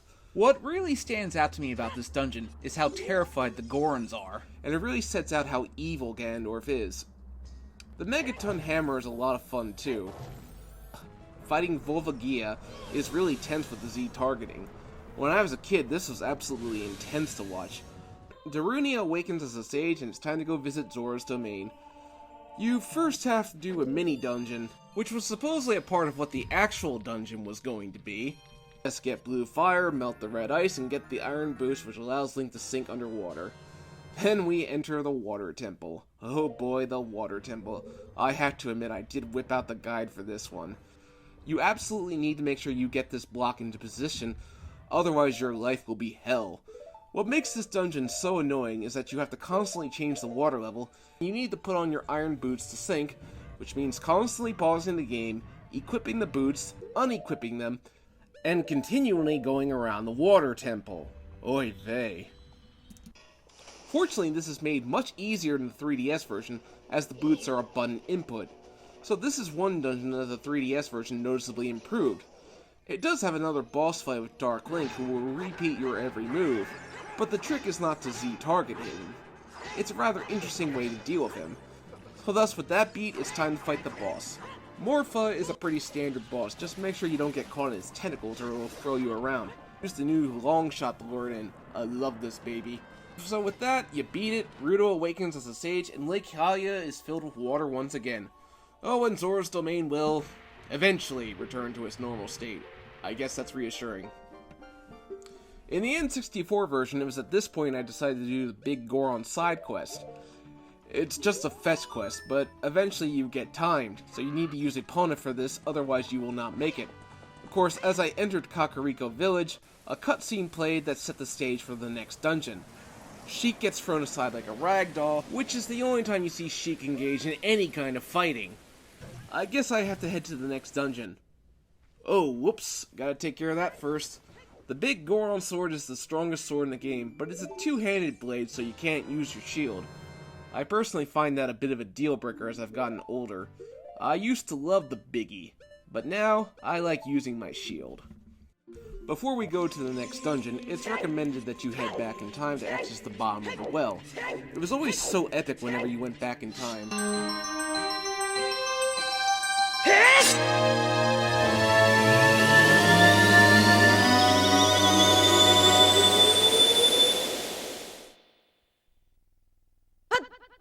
In order to access the dungeon, you have to play the Song of Storms for the guy in the windmill, who also taught you the song in the first place. So if you learned it from him, and he learned it from you, then I've gone cross-eyed. The bottom of the well. This place terrified me when I was a kid. All I wanted to do was get the Lens of Truth and get out as fast as possible. It just looks so terrifying. It's like one big tomb, which I think is the intention. The Lens of Truth are needed for the Shadow Temple, which is yet another long tomb. Your goal is to awaken Impa as the Sage's Shadow. The part that sticks out to me is the part where you're on a boat, going to the final area of the dungeon. It keeps going and going and... Wait a minute, is it sinking? Games don't do this! You get the hover boots in this dungeon, so yay, more boots to equip and unequip. The boss battle is against Bongo Bongo. What kind of demon name is Bongo Bongo? He's pretty easy. Impo awakens as a sage and it's now time to go to the final dungeon in the desert. Entering the Gerudo Fortress, they lock Link up for being a male. And now you have to sneak around the Gerudo Fortress and rescue the Carpenters. It's like Metal Gear Solid in some ways, which came out just a few months before this game did. You have to fight the Gerudos, but they have some one-hit knockout move. You just get thrown back into the cell, but they never think to take Link's equipment. Not sure why, but okay. So you rescue the Carpenters, get approved to walk around the Gerudo's fortress, and head into Desert Colossus. It's a pretty simple journey until you finally hit the Spirit Temple, only to find that you can't enter. You must go back in time as a child to get in. Sheik will teach you the song that allows you to warp back, and strangely enough, you do see Gabora Gabora for the only time in the adult half of Ocarina of Time. So the Spirit Temple is the only dungeon where you have to go through half the dungeon as a child and half as an adult. I always thought it was an interesting idea to have to switch between child and adult Link, but it's a bit underutilized in this game. You meet Neighboru, a thief who has no loyalty to Ganondorf, so you basically get through.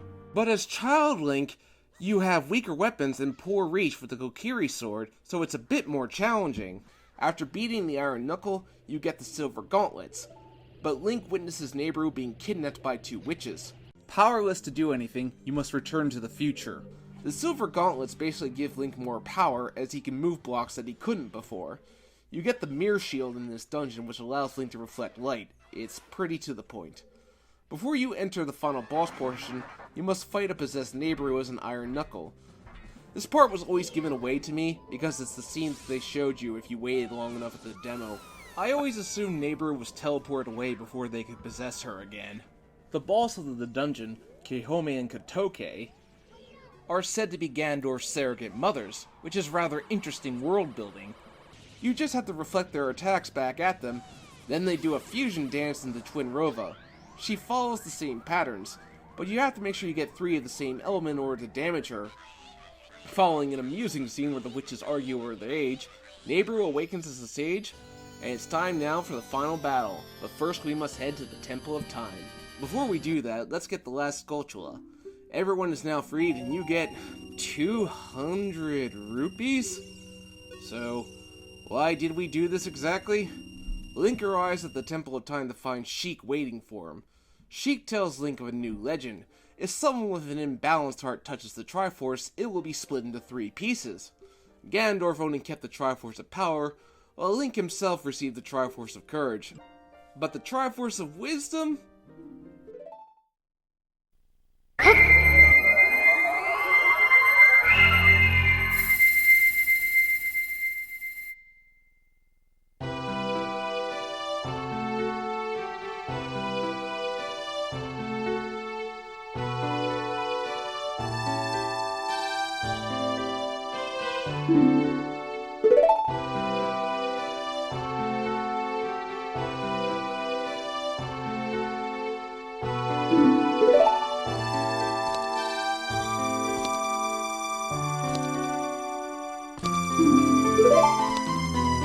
When I was a kid, my jaw dropped when I saw this for the first time.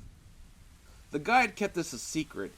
Zelda tells Link that she's sorry for having to meet him in disguise. She couldn't predict that the Master Sword would seal Link away. The kids were basically in over their heads after all. Zelda gives Link the light arrows, which basically replace the silver arrows going forward. But then...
I love this scene. It explains why Ganondorf let Link run around and didn't try to stop him. He's a cold, calculating villain. And now the stage is set for the final battle. So now it's time. You enter Ganon's castle, disarming the 6 barriers to get inside the main portion. There's nothing much to it. You get the gold gauntlets at this part, and watching Link throw a huge piece of granite away like it's a piece of cardboard is so shocking when you first see it. With all the barriers deactivated, Link enters the main part of Ganon's tower. As you enter, all you hear is Ganondorf's theme playing as you climb the steps. It gets louder and louder, symbolizing how close you are to the end. When you reach the final door, you know it's time for the final battle. You take a deep breath and you head inside. The next scene is tense, and you see that Ganondorf was playing the organ while waiting for you. He's a man of class. But now it's time for the final battle.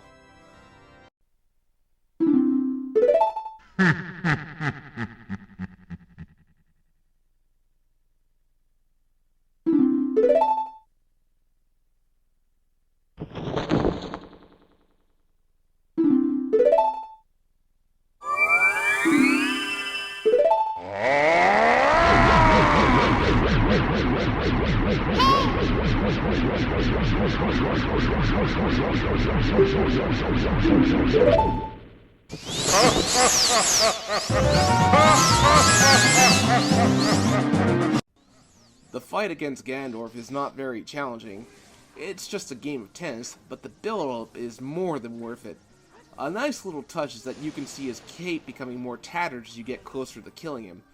When you finally land the final blow, Ganondorf is unable to believe that a mere kid has been able to beat him.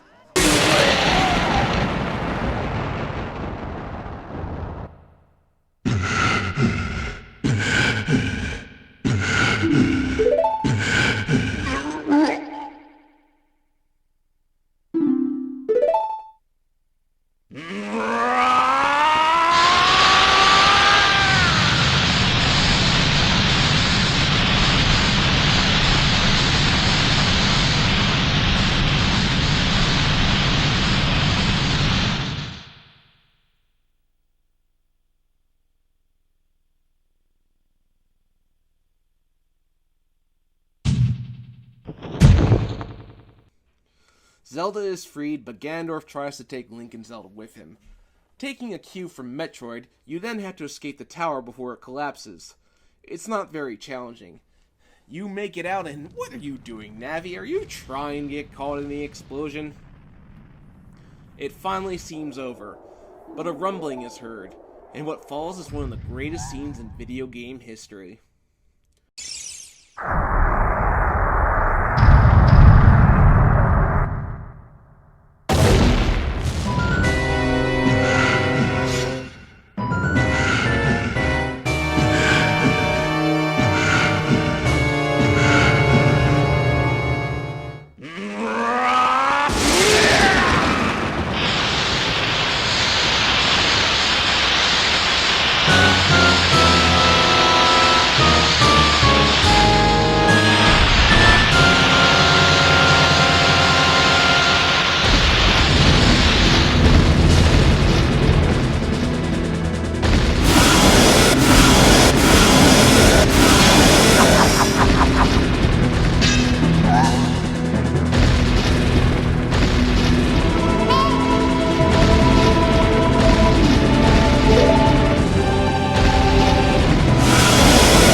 Throughout the whole game, every boss had a subtitle. But this time, no subtitle. Just Ganon. That's all you need. Now, the boss itself is incredibly easy. Just stun him and hit his tail, but there's more to a boss than difficulty. Build up, atmosphere, scaling. This is something Ocarina of Time did very well. One of the things I love is hearing Zelda scream if Link gets hit. Just adds to the danger that these characters are in. I love how Ganon is basically one big silhouette in the N64 version. Nothing is more terrifying. Something I think the 3DS version did much worse. Once you get the Master Sword back, it's actually programmed to do the most damage to Ganon. So you finally weaken Ganon down, and it's time to deliver the final blow.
Ganondorf is sealed away, and I got the sense that he was stuck in limbo, based on his expression. But he vows to exterminate Link and Zelda's descendants. Triumphant, Link and Zelda share one last moment together.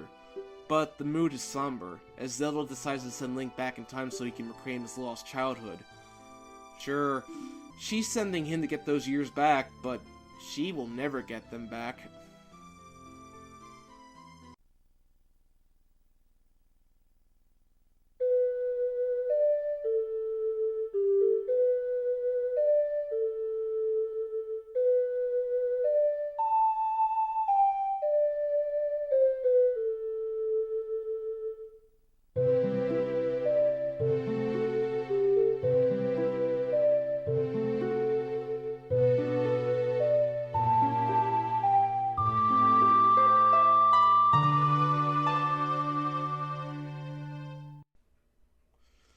And that's Ocarina of Time. 20 years on, does it still hold up? I'd say yes, it does hold up. You can't deny the impact that this game had on gaming. It's a game about a boy becoming a man, a loss of childhood and innocence. But how that perseveres, and how a boy in green clothes and a princess of destiny overcame the king of evil. Seeing all the characters you met celebrate the end of Ganondorf really does add to the sense of joy you feel. You earned this. This is your victory. I'd recommend playing it on the 3DS if you can, but definitely play the N64 original if you can. Ocarina of Time really is that good.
Majora's Mask. Released at the tail end of the Nintendo 64's life in the year 2000, very nearly 20 years ago, Ocarina of Time was a massive success, and naturally Nintendo wanted to capitalize on its success with a sequel. Ocarina of Time ended pretty conclusively with a hero's journey told, but there's one thing the game left hanging. At the end of Ocarina of Time, Navi leaves Link, for unexplained reasons. I understand it was done because silence is golden, but yeah, why did she leave? Not that it's important. So to start off, our hero, Link, is back in his childhood. He has departed from Hyrule on Epona to search for his missing friend. But along the way, two fairies scare Epona and knock Link unconscious. And then suddenly a strange imp wearing a mask appears. He steals Link's ocarina, and Link gives pursuit. When you gain control of Link, he plays the same as he did in Ocarina of Time. But what stands out to me is that there are some aesthetics that are different, such as when jumping across platforms, Link will now do acrobatic flips instead of just standard jumps. As this is a more experienced Link, this makes sense. But unfortunately, Link falls into something and lands perfectly fine. I guess he can survive falls from that kind of height without taking damage. The Skull Kid says he got rid of Epona and turns Link into this.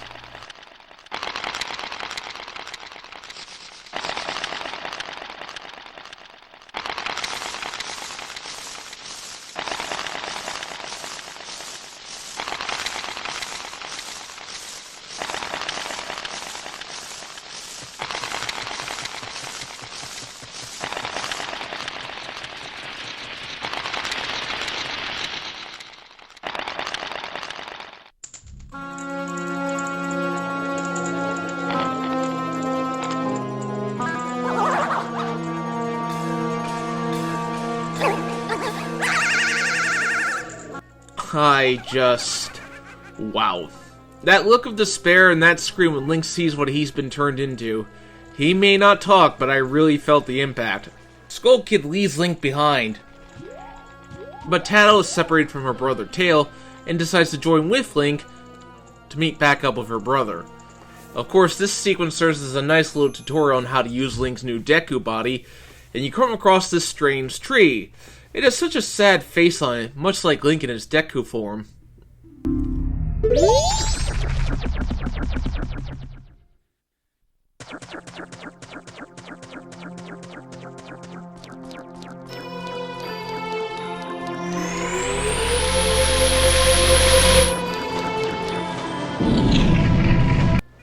Link is met by the Happy Mask Salesman, and he is the same guy from Ocarina of Time, a minor character but given an expanded role here.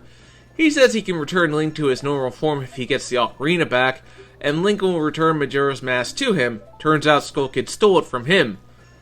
So Link takes his first steps into Clock Town, as it's called.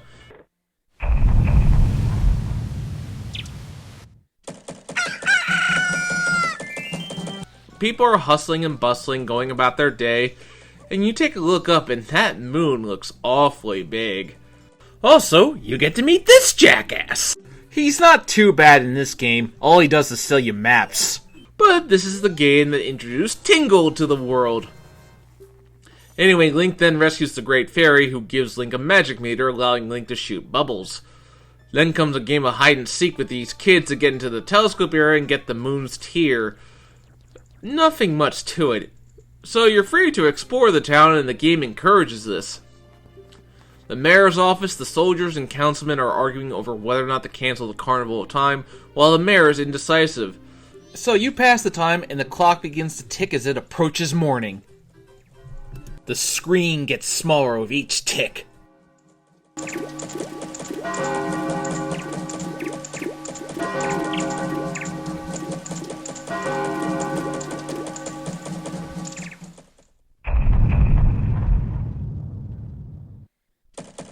On the second day, a rain hushes over the town, and I decided to follow this woman out of the Clock Town Inn and made her way to the laundry pool. She seems rather sad, but you don't know why. Then the clock ticks more and more.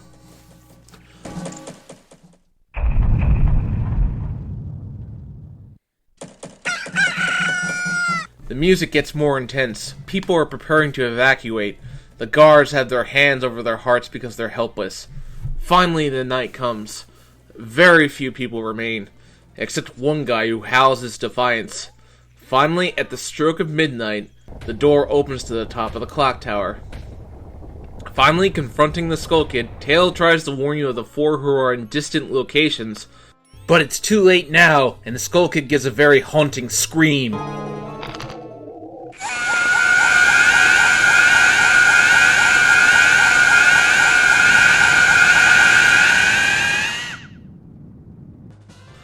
But fortunately, with quick reflexes, Link grabs the ocarina, and he gets a memory of Zelda playing for him the Song of Time. It's a nice moment that reminds you of the connection that Link and Zelda had in Ocarina of Time, although it starts an unfortunate trend of Link having to relearn songs he should already know. So, Link goes back in time, which isn't a new occurrence for this Link since he is the hero of time! How appropriate. So you talk to the Happy Mask salesman, and he returns Link to his human form, but unfortunately you couldn't hold your end of the bargain because, the game would be over too early if you did. He takes it well!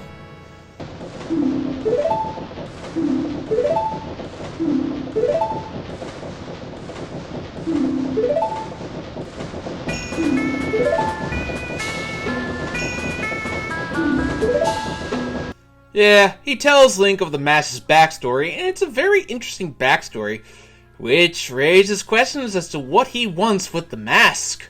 But whatever the case, you go back out, and now you're ready to take on the land and save this doomed land of Termina. The main gameplay of Majora's Mask is basically going around the world, doing what you can, and making sure you do it within a 3-day structure, otherwise the moon will fall. With the Ocarina of Time in hand, you can slow down time to allow you to take longer, or you can speed it up if you want to go ahead. And the 3DS version improves on that by allowing you to go to whatever hour you want. It's a brilliant idea. You have all the time in the world and yet no time at all to save it. This is Link embracing his title as the hero of time to a whole new level. I mean, in Ocarina of Time, he was just going back between past and future. And now he's going back to 3 days. It's like Groundhog Day. As I went about Clocktown as human Link, when you get the Bomber's Notebook, though through different circumstances in the N64 and 3DS version, I noticed the game really encouraged you to take the time to get to know people's schedules around town. On the night of the second day, I came across this prancing guy selling a bag of bombs to this guy. This guy is really unnerving. You tend to lose your rupees when you go back in time, but fortunately it's possible to commit bank fraud and trick the banker into thinking you have way more money than that. Our hero, ladies and gentlemen! So now when you head out to the swamp area, you come across a drawing of Skull Kid and the fairies.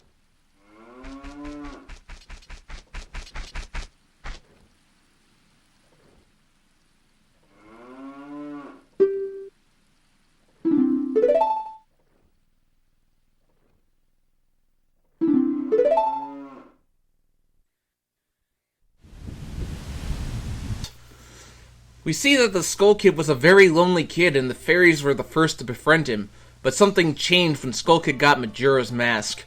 Of course, when you enter the swamp, you see that the swamp is poisonous, but fortunately Link gets access to his Deku abilities by wearing the mask, and it's always struck out to me how the transformation process works.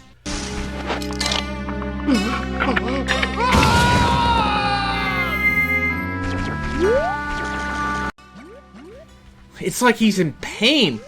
The Dooku form's abilities are useful, and it feels like an extension of Link's actual abilities. So now, you get to the palace, and Link finds that the Dooku Princess has gone missing.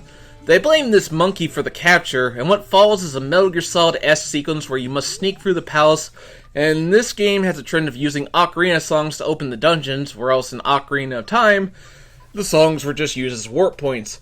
That reminds me, you do get access to warp points via these owl statues, which is nice. But in the N64 version, they're the only way to save outside of the Song of Time, which is a bit of an unfortunate design choice. This was the first N64 game to use the expansion pack. Woodfall is a very interesting dungeon, since it's about using the Deku abilities and getting the bow and arrow to your advantage. It's a short dungeon, which makes sense since it is the first one you do. The boss battle against Odawa is different depending on the version you're playing. In the N64 version, it's a straight-up battle to the death with swords, while in the 3DS version, you have to use the Dooku ability to fire Dooku nuts from above to damage his eye. Not sure what's up with this change. So anyway, when you defeat the boss, you get an interesting cutscene where a giant teaches Link a song and says to call us. Following that epic scene, we get Link stuffing the Dooku Princess into a bottle. You saved the monkey, that's good.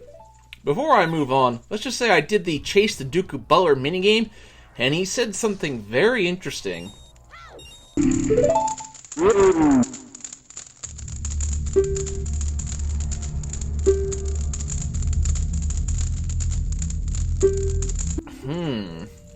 After that, I basically went around and decided to take the time to fill up the notebook, whether it was helping an old lady from getting robbed, or helping these twin sisters think up a performance. Majora's Mask more than ever encourages you to help people. That's always been a thing in Zelda since Zelda II, while rescuing the lost child, but here it's laid on thick. Of course, there's still heart pieces to gather, nothing new there. Some minigames you have to win in all 3 days to get the piece, but fortunately it's nothing too challenging. Also, getting stray fairies to unlock more abilities is something different, I suppose. The abilities are all worth it in the end. So now I go north to the mountain village, which is covered in an endless winter. The Gorons are here, but there's one in particular you're supposed to help. The Ghost of Dormani. He tried to save the village, but he couldn't reach Snowhead. The only thing Link can do is to heal his sorrows, so in this case you're helping to ease the regrets of a spirit that couldn't fulfill his duty in life. And now it's up to Link to fulfill what he could not. Really interesting. The Goron mask, well, I like it. It makes Link twice as strong and allows you to roll with spikes, which makes you go twice as fast. The Snowhead dungeon is designed around multiple floors, so you have to use Goron abilities accordingly. I never had much of a problem with it. It's a very visually interesting dungeon, almost like the Ice Temple that we never got in Ocarina of Time. Now for Goat. This boss is largely the same in both versions since it involves using the Goron roll to attack his body. The only minor difference in the 3DS version is that, again, you have to hit the eye. Anyway, another boss down, and another cutscene that sheds more light on these guardians that you have to rescue. And spring returns to the mountain. You return to the Goron village as a Goron, and you get a hero's welcome.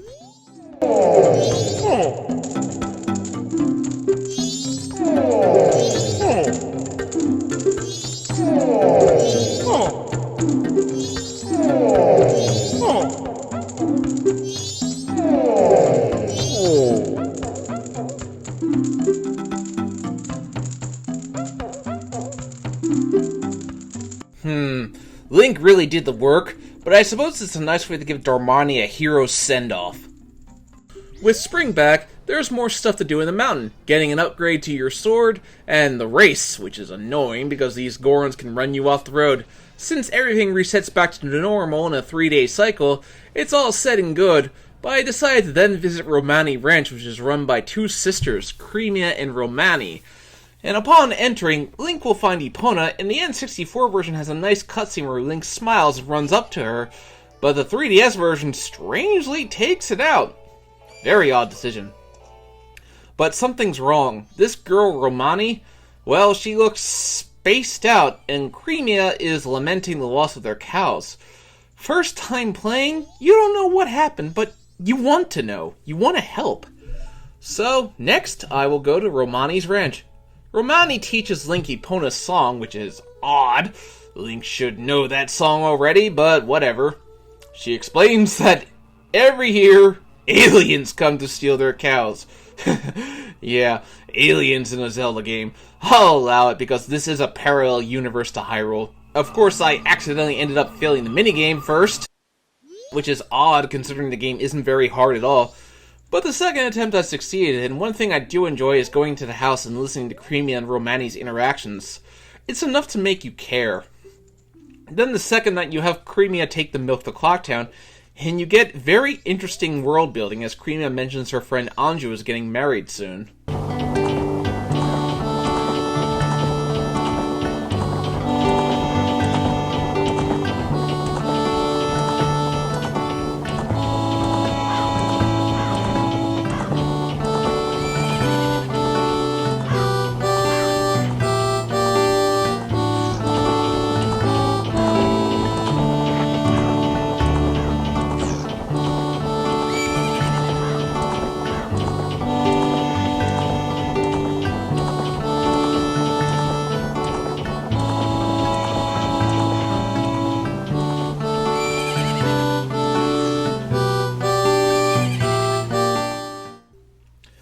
course, you help ward off the attackers from destroying the milk bottles.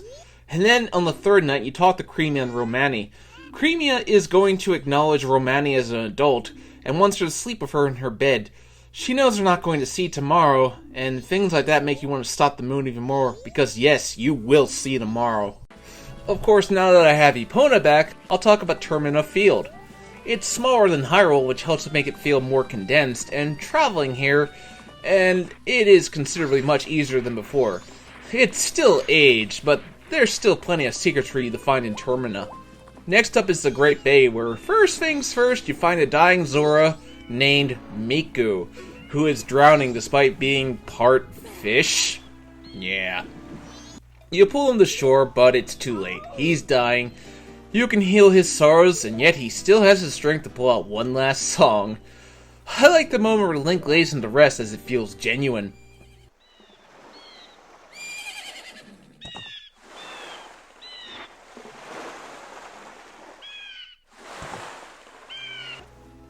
The Zora mask, I like it in the N64 version because the Zora swims really fast. But in the 3DS version, oh man, what did they do? The swimming is completely neutered! I never watched that video yet about why Majora's Mask 3D was a bad remake, but I imagine this was one of the reasons. From then on, you have to infiltrate the pirate fortress to get the Zora eggs back, and let me tell you, it gets laughably easy in the 3DS version because you get access to the stone mask, which makes sneaking around incredibly easy. I forget how long it took to do this part to get the song. Definitely the first time I used the Song of Time to give myself more time. So finally I enter Zora Hall, and I help his girlfriend find her voice again and enter Great Bay Temple. This is much better than the Water Temple, as it's not about changing water levels, but about activating gears to activate the water stream. George? I do not know how to pronounce that. It is pretty easy in the N64 version, since it's just about swimming into him and activating the shield barrier. But in the 3DS version, this battle is dragged out since you have an above water phase and an underwater phase, and the underwater phase is so annoying. Whatever the case, that's 3 monsters down and 3 guardians are free. You get to play a nice song of Lulu and the Zoras, which is not as good as getting welcomed by the Gorons as a hero, but it does its job. Next area is Icona Canyon, where the spirits of the dead are uneasy and it's up to Link to put those spirits to rest. I love Icona Castle. It has such a great feel to it. It's like Jabba's palace from Return of the Jedi. Sort of. But what really stood out to me is the house that stands out in the middle. You can't get in there until you get rid of the Gibdos around it. Inside, you sneak past the little girl and come across this.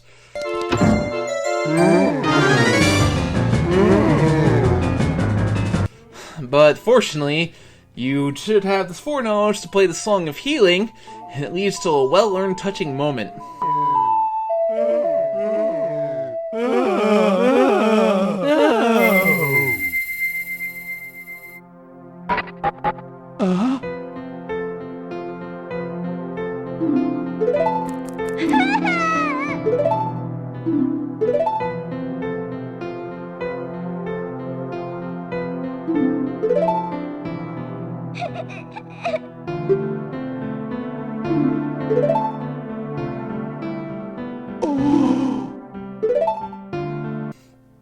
Now that's the kind of emotion I want in a Zelda game.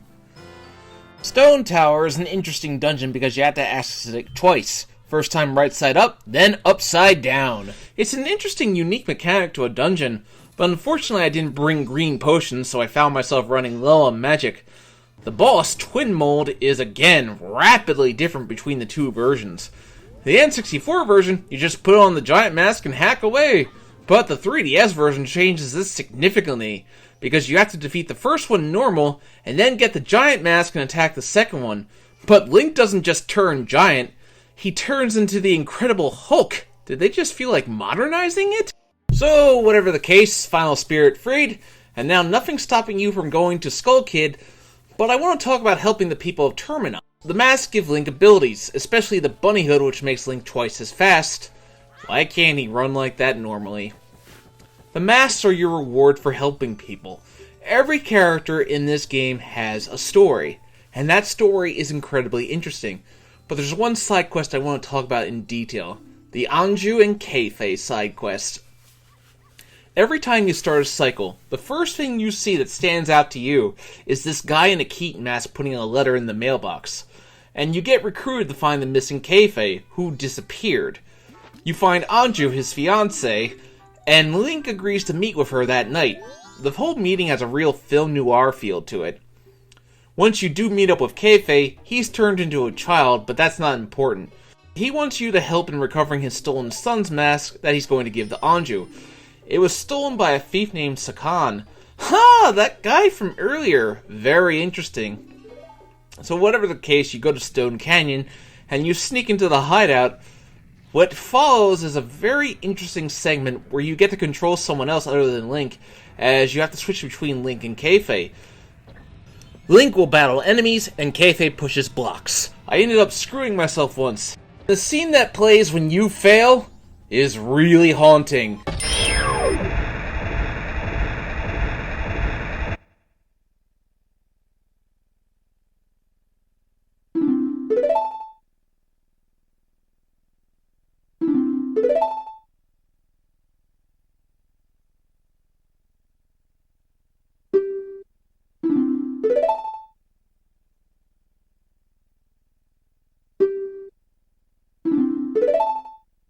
Which made me want to go back and succeed. And eventually I did succeed. And now the final hours have hit and Keife runs back to town. What I love is the character interactions that come out of this, such as helping the postman who refuses to leave his job to flee. Waiting for Keife during the final minutes is tense, but when they reunite, the scene is well earned and reminds you of why you're fighting to take this world back from the brink of despair.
With that, only one thing left to do.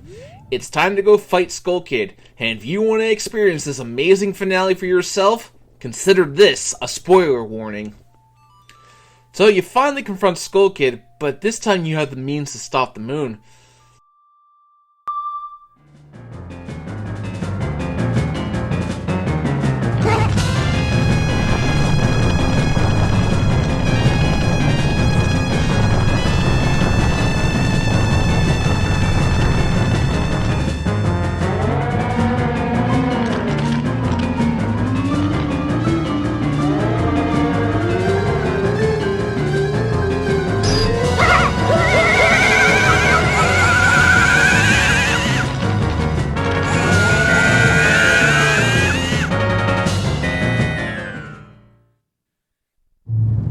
The Giants are able to stop the moon and all seems well. Tale tells you that the Skull Kid was just lonely, and if you did the backstory of Anju's grandmother, you'd know that the four Giants were the Skull Kid's friends.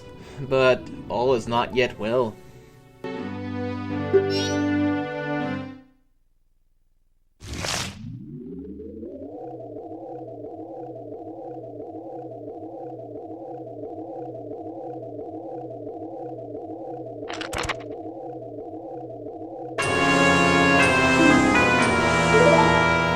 Wow, unnerving. So now it's time for the final showdown. The inside of the moon is a very peaceful field. Not what I was expecting.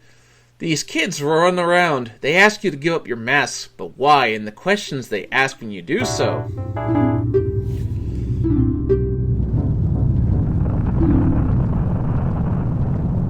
Every challenge they give, it's different. You have to use each of your 4 forms.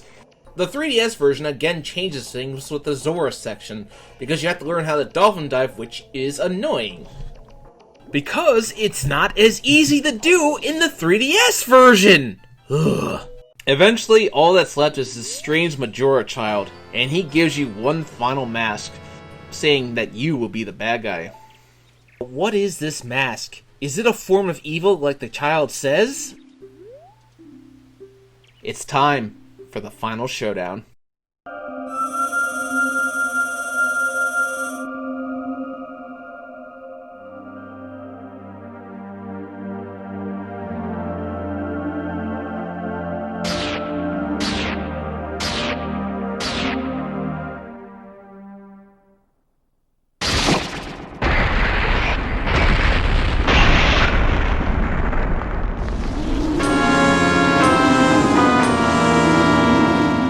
The fight with Majora's Mask is pretty easy, but the atmosphere is amazing. But the question remains, what of the fierce deity's mask? Is it a source of evil? No, I don't see it that way. You gave up pieces of yourself to the masked kids by giving away your mask. This mask represents everyone in Termina. That's what you're fighting for, and that is why you put the mask on.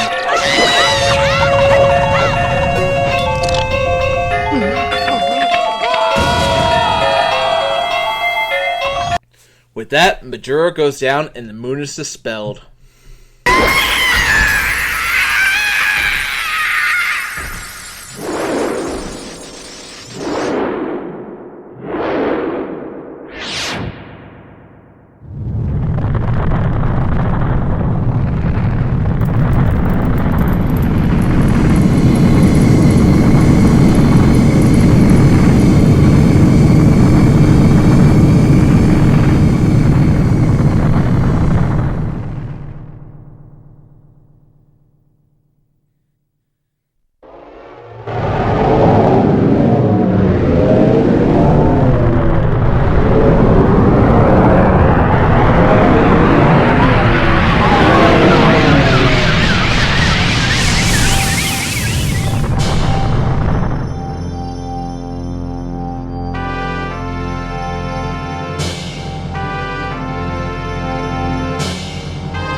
The Giants and the Skull Kid make their peace.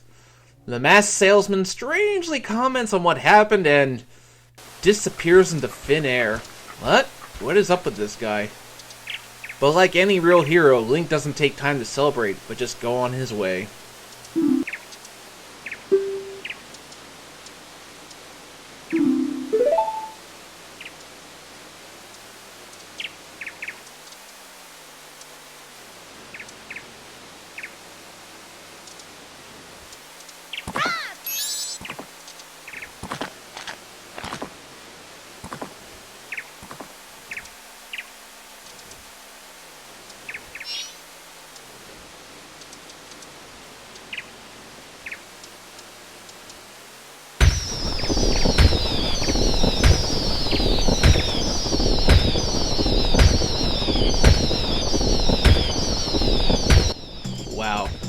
What I love about these ending credits is seeing all the people you helped. You gave them their happy endings. Seeing Romani sharpen her archery with Cremia cheering her on, Anju and Keifei's wedding makes the journey worth it. Link, and by extension you, helped these people find their happy endings. You gave them a new tomorrow. Yeah, except for the Dooku Bower. That little slump at the beginning of the game, it's heavily implied that that was his son. Wow. So all in all, does Majora's Mask hold up? I'd say yes, it does. It built on the formula that Ocarina of Time left, and did so on a smaller scale. It's aged, to be sure, but the truth of the matter is I don't care. I cared about the people I was helping, and that is one of Link's greatest accomplishments. This game has a very dark feel to it, but this game is about elevating that darkness and returning light to a dying world. Majora's Mask deserves its place in the top pantheon of Zeldas. Next time I do Zelda, I'm actually not going to be doing Wind Waker, I'll be doing the Zelda Oracle games, Oracle of Ages and Oracle of Seasons, so join me then! Thanks!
So, am I cheating? I mean, the next major Zelda release after Majora's Mask is the Wind Waker, right? I don't know, but I like doing a series in proper order, so we're covering the Game Boy Color duology today. The Legend of Zelda Oracle of Seasons and the Legend of Zelda Oracle of Ages. They were released for the Game Boy Color in 2001, just a year after Majora's Mask was released. So this game was a swan song for the Game Boy Color before the Game Boy Advance was released. It was released just a month before the GBA's release in North America. Development of the games was not handled by Nintendo, but by a third-party publisher. Capcom would be the ones to take the reins this time. Capcom producer, forgive me if I'm pronouncing this wrong, Yoshiki Okamoto approached Shigeru Miyamoto with the idea of remaking the original Legend of Zelda for the Game Boy Color. The plan was to do the remake, and then do a new game that would expand on the Zelda formula. However, the creative team disagreed. They wanted to do a new Zelda game right away, but remnants of the original plan remained in the infrastructure. However, the Game Boy's narrow screen caused problems. The game was proving to be ambitious for the Game Boy Color to handle, so the team sought Miyamoto's guidance, and he came up with the idea of splitting the story across 3 games. They would come to be known as Mystical Seed of Power, Mystical Seed of Wisdom, and Mystical Seed of Courage. However, as time went on, it became apparent that 3 games was far too complex for the team to handle. Indeed, as there would be no less than 6 different ways to play the games to form a complete narrative. So the 3rd game was scrapped and it was changed to 2 games, Oracle of Ages and Oracle of Seasons. The Game Boy Color was the first system to make use of a link cable, as Pokemon had popularized just a few years earlier. So the story of the Oracle games started off with Link approaching the Triforce.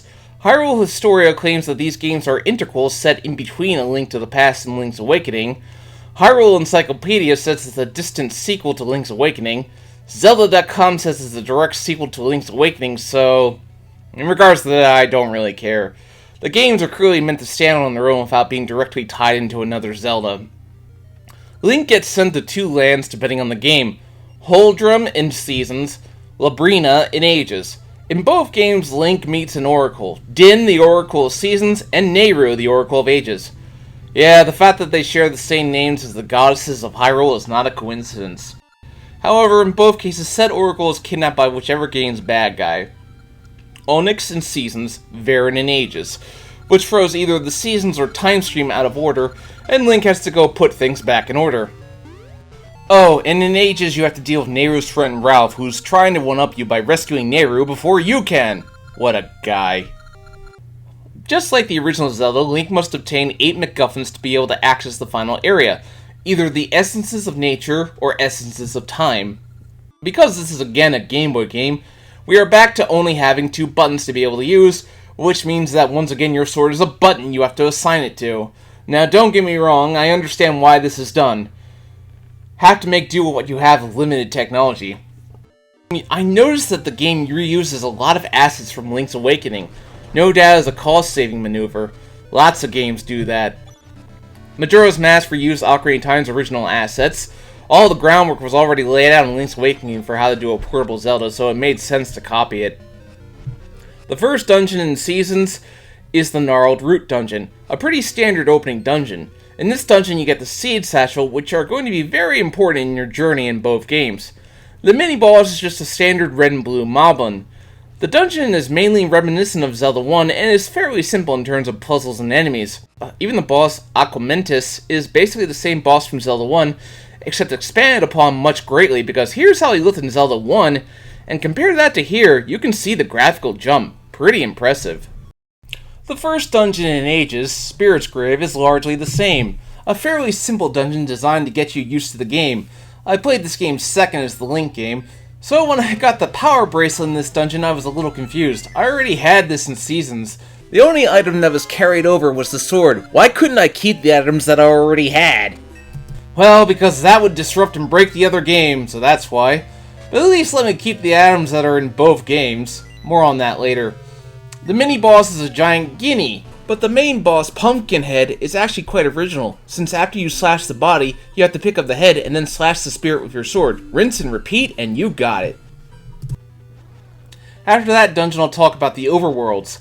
If you're not exploring Hyrule this time, Holdrum and Labrina are structured very similarly. In both games, it's about taking advantage of whatever game's gimmick. You use the Rod of Seasons to manipulate the seasons to your advantage in Seasons, and in Ages you use the Harp of Ages to travel back between past and present. Yeah, we're doing time travel again like we did in Ocarina of Time. Not the last time we'll be doing time travel. One reoccurring thing I noticed is that you'll always run into this girl named Maple, who if you bump into her, you'll cause items to go flying everywhere, and it's up to you to get more items than her. One of the most annoying things is trying to get her to drop a piece of heart because it's totally random when she will. More on that another time. What Seasons has that Ages doesn't is its own sub-area, Subrosia, where Subrosians live. It has its own currency, which is very interesting. The main purpose of coming here is to power up the Rod of Seasons with the 4 seasons. Ages, however, changes the landscape of the towns by going back in time. By using the harp to warp, you could be ending up in a completely different location.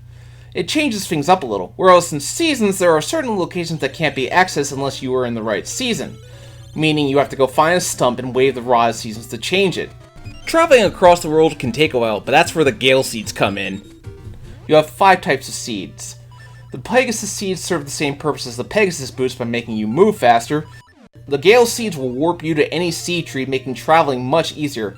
Of course, in Ages, certain trees are only available depending on what era you're in. The second dungeon in Seasons is the Snake's Remains, and as you can imagine, it's highly inhabited with ropes. Why are the snakes called ropes in this series? I've always wondered that. The dungeon is pretty short. You get the power bracelet in this dungeon, and the main boss is Facade. Yeah, the guy from Link's Awakening. If this is an integral, maybe that explains why he's in Link's Awakening, as someone that Link remembers. And the second boss is Dodongo. See what I mean about the original plan of the remake remaining in the infrastructure? Of course, this time you have to pick the Dodongo up and throw him onto the bed of spikes. The second dungeon in Ages is the Wind Dungeon, and it's here you get the Rock Feather. Yep, the Rock Feather, because Link can't jump naturally, he has to have an item to do it. This is the first dungeon that you have to travel into the past to get to. It's very interesting. The dungeon collapses in the present, so you have to go back to the past. The mini-boss Swoop is a red demon that flies around. Nothing too noteworthy, but the boss Head Flump was really annoying because you have to throw a bomb into his head when it's red, otherwise it won't be damaged. What's annoying is that when you die, you get thrown all the way back to the beginning of the dungeon. Now that's standard, I suppose, but just annoying. Before I talk about the third dungeons, let's real quick talk about the various partner buddies that Link can find. You can meet all 3, but only one can be your partner. Moosh is good for levitating across bottomless pits by rapidly tapping the A button. Ricky the Kangaroo is a boxing kangaroo, so he can hop anywhere, and he seriously hates Tinkle, so that's a plus in my book. Dimitri the Friendly Dodongo is good for traversing the sea. Whoever you pick is up to you, but it doesn't impact the game. The third dungeon in Seasons is Poison Moth Slayer, but it took quite a long time to get here. It's a fitting location in the middle of Spoov Swamp. The dungeon mainly serves to introduce you to the platforming segments, so you get Rock's Feather here. The mini-bosses, the Omiya? How do you say this? are kind of annoying because you have to pick them up out of the water and then hurt them. The boss, Mothula, is annoying because if you fall down the pit, you have to restart the battle all over again, but it's a nice little athletic battle. Before you even get to the third dungeon in Ages, you get stuck on Crescent Island and lose all your items, so you have to go back and find them. How annoying, having to go back and buy my own items. This is the first time I think a Zelda game has done this, and I think Skyward Sword did something just like this. Moonlit Grotto is very similar to Eagle Tower from Link's Awakening because you have to collapse part of the dungeon to progress. The item, the Seed Shooter, is pretty cool as it lets Link shoot out seeds and you can shoot in 8 directions. Very nice. The mini-boss Sub-Terror isn't too noteworthy, although it makes practical use of the shovel. The boss Shadow Hag is interesting because it makes use of the Seed Shooter in a clever way. Before you even go to the next dungeon, in a Link game, this is where you meet Princess Zelda. See, she gets herself into trouble and you have to go save her. Ages has a nice little nod to Donkey Kong. Yep, just like Donkey Kong, you have to go up and save her. Apparently she's the same Zelda from A Link to the Past, which is a little confusing because it seems like they meet for the first time, so yeah. Either way, Zelda plays a minor role in the plot until the very end. One little touch I noticed is that in both games you encounter the Moblin King, and depending on which game you play second, he'll remember you. It's always satisfying to give this creep his just desserts. Of course, fighting him isn't particularly hard since it just involves shooting the bombs back at him. A rather nice bit of continuity. The fourth dungeon, Dancing Dragon in Seasons, is located on Mount Cuckoo. The dungeon is riddled with minecarts, so you're going to be traveling through them a lot. The mini-boss looks a lot like a Ganon, although he's not him, but he's very similar. Maybe this explains why Link encounters the dream version of him before. In this dungeon, you get the Slingshot, which is the same thing as the Seed Shooter. The boss Goma is pretty much what you'd expect. It's Goma, pretty much one of the most standard Zelda boss fights. For Ages, the fourth dungeon is the Skull Dungeon. Like Dancing Dragon, this dungeon is filled with minecarts, but it has one of the coolest takes on the hookshot I've seen. The Switch Hook, which lets you switch places with an object. Yeah, it's a variation on the hookshot, but one that I like a lot. The mini-boss, Arma's Warrior, has an interesting attack pattern, as you have to use his own sword against him. The boss Eyesore is pretty fun as it makes creative use of the Switch Hook. Switching places with it and hacking away, yeah, that's how I like it. In Seasons, the fifth dungeon is Unicorn's Cave, which requires getting the Season of Autumn into your Rod of Seasons. The Unicorn's Cave is most notable for introducing you to the magnetic gloves, which allow Link to home in on magnetic balls either north or south. The mini-boss Slagger is really annoying because you have to keep hitting its tail. The boss Digdogger is so annoying because you have to deal with the magnetic spike ball, but you can't pick the ball up. You just have to hope that the boss will fall into its path, and he splits into minis and you have to destroy them too. Just a really annoying boss. In Ages, the fifth dungeon is the Crown Dungeon, and it brings back the Cane of Samara, which means that you're going to find a lot of puzzles around creating blocks on switches. The mini-boss is yet another repeat encounter with Smasher. It is basically the exact same boss. The boss Smog is a puzzle boss since you have to use the Cane of Samara to get the mini-Smogs back together into one so you can damage him. It's an interesting, if sometimes frustrating, idea. The sixth dungeon in Seasons is the Ancient Ruins, which looks a lot like Eagle Tower from Link's Awakening. You get the magic boomerang, which unlike its original counterpart can be controlled after you release it. Mini-boss is Vyre again. But the main boss, Manhandla, is one of the most annoying encounters in all of Zelda because you have to destroy the 4 heads and the mouths will never be open if you are facing them. That's not even the end of it, as you have to destroy the body. So annoying. The sixth dungeon in Ages is Mermaid's Cave, and it's the only dungeon in Ages that takes advantage of the past and present concept. The item, the Mermaid's Suit, is one of the most annoying mechanics in a Zelda game. It lets you swim much faster than underwater, but you have to constantly mash the D-pad button instead of the A button. Not sure why that is. My thumb started to hurt. Mini-boss is Vyre again for the last time. The boss, Autogon, actually makes clever use of the Mermaid Suit and the Seed Shooter. Now to Dungeon 7 in Seasons. It's the Explorer's Crypt, a very dimly lit location. You have to get to the pirate ship to take you to it, a reoccurring thing in the Oracle games. The item is the Rock's Cape, which gives Link a glide, which can be rather annoying because sometimes I press the button in the side-scrolling sections, but nothing will come out. The mini-boss is the Poe sisters who are encountered early on. The boss is Gleeok, another Zelda 1 boss, and he's fought pretty much the same way. Dungeon number 7 in Ages is Jabu Jabu's Belly. I must admit, I do like how the sea accounts for the mermaid suitability, giving you whole landscape while you're underwater, but this dungeon brings back memories of the water temple of Ocarina of Time, and not in a good way. The mini-boss is again another repeat against the anglerfish. The boss, Plasmarine, is interesting because you have to switch places with it to change its color. It can only be harmed by its own attacks. It's a good way to do the Zelda formula. Before I move on, I should note that Ages has more of an individual plot going on than Seasons does. Being that Seasons was planned as a remake of Zelda 1, the bare-bones plot makes a lot of sense when taking that into regard.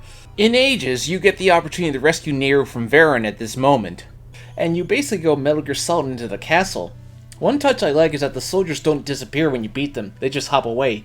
You can't kill them, that would cause time paradoxes. The boss fight, again, is making creative use of the switch hook, and I really do like that. Before I cover the final dungeons, let me talk real quick about the link capability. The password system is really ridiculous with so many letters. So many letters and symbols. Easy to forget, but that's where Furore comes into play. Yeah, the goddess of Link's virtue is just an extra for you to jot down your secrets to. Kinda degrading in a way. But it works. You go to a character in the previous game, tell them the password, you get an item in the other game. Then you go to Furore, and you type the password there, and you get it in your linked game. This is how you get the Master Sword and Mirror Shield. It's a very great way to tie the games together. The final dungeon for Seasons is the Sword and Shield Maze. It's the only dungeon in Sub-Rosia. In this dungeon, you get the Hyper Slingshot, which lets you fire 3 seeds at the cost of 1. How novel. The boss, Frypolar, is actually kind of an interesting foreshadowing to the real villain of the game since you have to damage him with his own attacks. The Medusa head is, well, about the same. Nothing too noteworthy. The final dungeon for Ages is the Ancient Tomb, a haunting, narrow location. The item is the Power Glove. No, not that one. This one just lets you pick up bigger statues, which is not particularly interesting. The mini-boss with the blue staff was another game of tennis. Man, Zelda loves these kind of bosses. The boss, Ramrock, is very creative as you go through several forms with different ways to damage him. Now for the final showdown with the villains. You see, the plot for both games becomes much stronger when you tie them together, as it becomes clear that Twin Rova seeks to resurrect Ganon. Nice little bit of continuity. General Onyx is not particularly hard, but I do enjoy using the Rod of Seasons to bat Din away so you can damage him. It's a nice way of making practical use of the thing, and the main boss battle is really huge.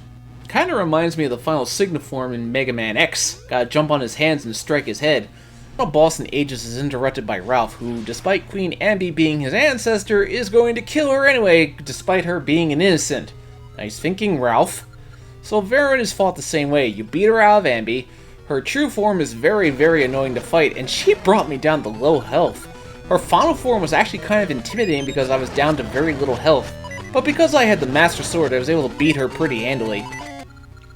But now the story finally reaches its apex as Zelda is captured to serve as the final sacrifice, and with both oracles backing him up, Link sets out to rescue her. The final section is a bit of a puzzle and it took me a few tries. The boss battles with the witches and Twin Rova are pretty much the same as their Ocarina of Time counterpart, just on a 2D plane. I'm not sure why she's weak to the sense seed of all things, but she decides to sacrifice herself.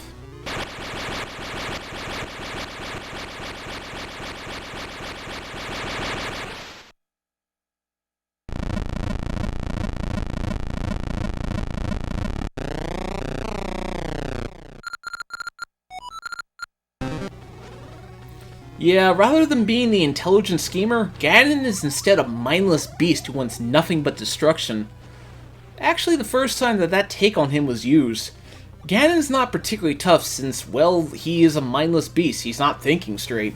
Once you beat him, he regains a bit of clarity.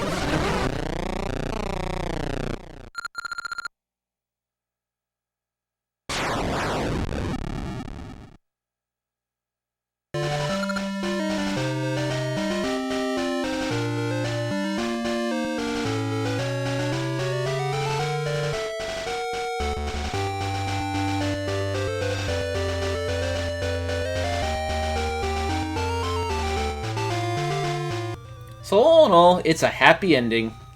So that's the Legend of Zelda Oracle of Seasons and Ages, and how do I think they fare? I think they're quite good. They're very unique because unlike most other Zeldas that stand on their own, you have to play these games as a pair to understand the full story. I think the linked game aspect really makes these games stand on their own as a part of the Zelda legend. Will these games get the remake treatment next, like Link's Awakening will be receiving in a few months as of the time of this video? Who knows? But all in all, I recommend giving these games a try. They are worthy additions to the Zelda mythos.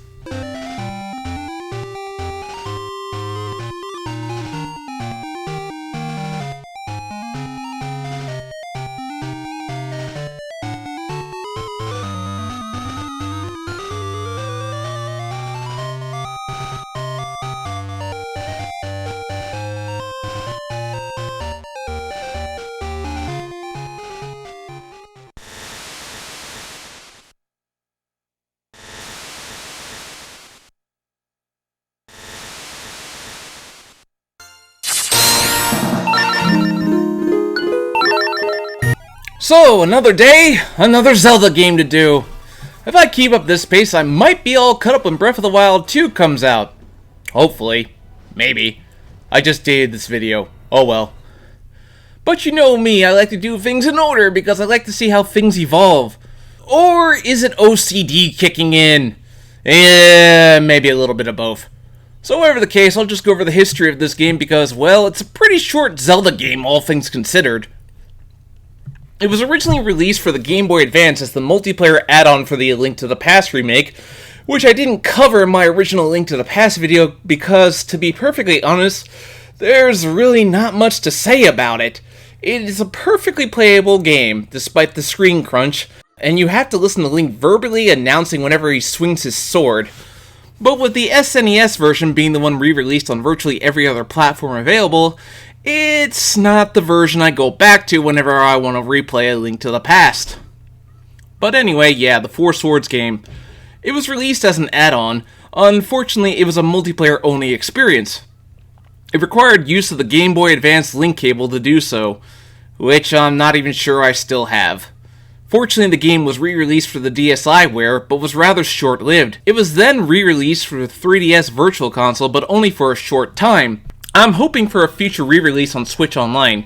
You know, when Nintendo actually remembers that there is a demand for their classic games on newer consoles. Come on, Nintendo, you used to be so good at it! So the plot of the game. Well, one day Zelda takes Link to the location of the Four Sword, where she tells him of the seal of the Four Sword, which seals a demon named Vati. How do you pronounce that? This is why these games should have voice acting.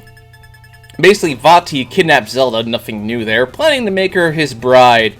She's like 12 in this game, I think? So anyway, Link wakes up and is told by the fairies that he must use the power of the Four Sword, and Link splits into 4 copies of himself. Green, red, blue, and purple. I also apologize for the quality of the footage. The 3DS recording didn't turn out too good in this case. It keeps blinking and freezing. So whatever the case, the first level is designed to teach you the mechanics of the game. You're supposed to be able to play with up to 4 players, but unfortunately the 3DS version only works with local multiplayer. And this game is not exactly easy to get, so therefore I have to use me, myself, and I. Fortunately, this version actually allows you to play in single player. The Game Boy Advance version is virtually unplayable unless you have 4 GBA link cables.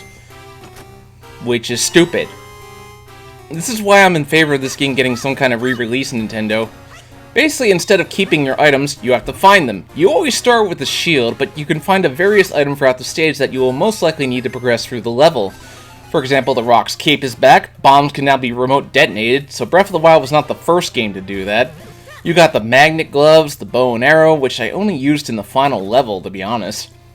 The game was also developed by Capcom, so it has a lot in common with the Oracle games. Supposedly, this game was a leftover of the original Oracle trilogy plan. This game was actually the first to use the Wind Waker art style. Technically, as this release predates the Wind Waker by about 3 months, so it was kind of a preview of the art style. The game ranks as the 3rd game in the Zelda timeline, taking place just before Ocarina of Time. Remember when they said the Ocarina of Time was the first Zelda story, but that ended up becoming not true? Well, that reminds me, I'm getting close to the Minish Cap, the game that gave the origin story for Link's hat. Until Skyward Sword had him already wearing the hat, but that's another story. So the first level of the game is the Sea of Trees. Yeah, the overworld map is very simplistic in this game. Basically what makes Four Swords stand out is that the level changes every time you go in. So you may be doing something very different each time you play the level. Your basic goal is to get to the end of a warp point and then go on to the second part of the level. The layout of the level changes. That's why there's no real guide to this game. There are times where I was stuck on a level, but I quickly figured out what the passage was to progress. Four Swords is a very puzzle-driven game, which makes the items more incidental than anything else. Where Four Swords shines is how you use your dual character to your advantage, particularly switching to your characters with the shoulder buttons, which works a hell of a lot better on the 3DS than it does with the DSi. This game seems to be a weird mix of A Link to the Past and Wind Waker, a style that continued with the Four Swords adventures. The second level is Taurus Cave, then you go to Death Mountain, so what I will say about the Four Swords is that they are not lacking in variety. Basically, you play 2 levels, then you beat a boss, which is pretty easy. You see, what this game departs from other Zelda games is that if a Link dies, it costs rupees to revive that Link. It starts at 50, but it goes up by 50 each time. I don't mind this, because the game throws rupees at you, and you want to collect them. You can clear the level multiple times to get different rewards, such as getting silver keys or gold keys. The final level, Vati's Castle, is a long climb, or at least it was for me. This was the only level where I had to use the bow and arrow, which is very odd. But then comes the next part. Vati comes down and fighting him is very easy. He's the wind mage, so it's about using that to your advantage by detonating bombs and then knocking him down. So you believe that the final battle is over, right? Nope, not quite. Vati comes back down, and now you have the tennis ball as attacks back at him. That tradition in Zelda will never die. So Vati is once again sealed in the Four Sword, and Zelda is saved and Link is merged back into one. All's well that ends well. That was pretty small in comparison to other Zelda games. The Anniversary Edition adds the Realm of Memories, which takes you to old locations from A Link to the Past and Link's Awakening, but if I really wanted to do that, I'd just play those games. So that's The Legend of Zelda Four Swords. It's nothing more than a fun little game. It should definitely be played with friends. It stands out as the first Zelda game to ever use multiplayer, which is something the series never did, and still doesn't really do all that often, and that's fine. I like my Zeldas being single player. Anyway, did you enjoy the video? Please hit that like, bell, and subscribe button if you did. And the next time I do Zelda, it'll be either the Wind Waker or the Link's Awakening remake that's coming out next month. Wow. So join me then.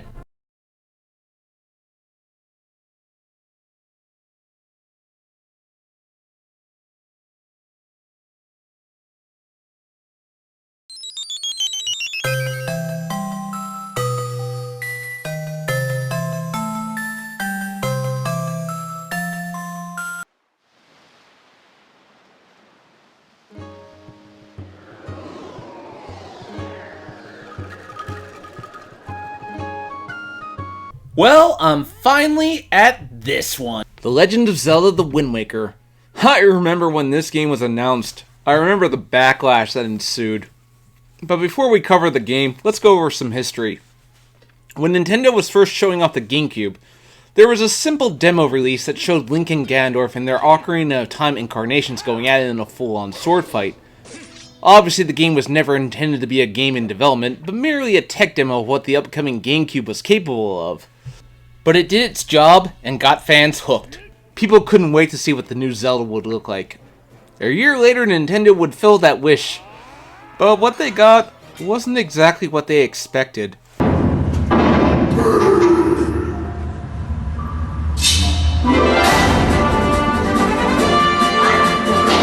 Yeah, people's jaws dropped, whether it be in shock or in disgust.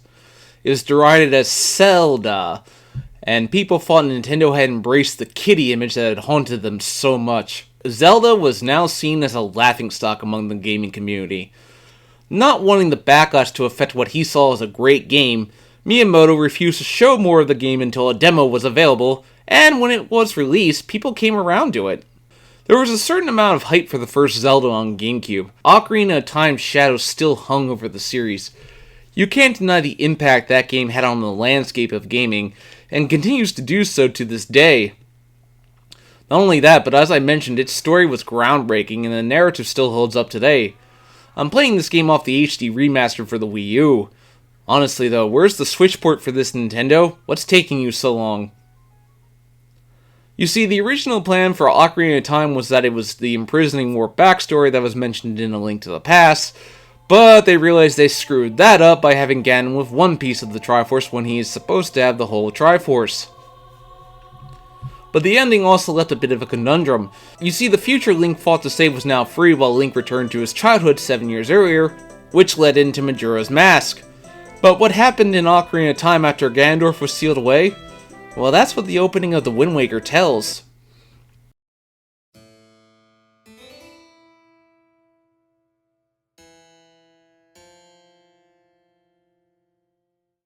For generations, the Hero of Time story has been told and has become legend. But one day, hundreds of years later, the Dark Force broke out of the seal. Remember, Ganondorf did swear to get out and destroy their descendants, and he clearly made good on that promise. Also, fun fact, one thing I remember on the internet before this game came out was whether or not there had been multiple Links or if there was only one Link. This game pretty much put a definite end to that debate. The Flame Wars were glorious. I guess nothing's changed. The opening really sets the mood of, oh dear, what happened to Hyrule?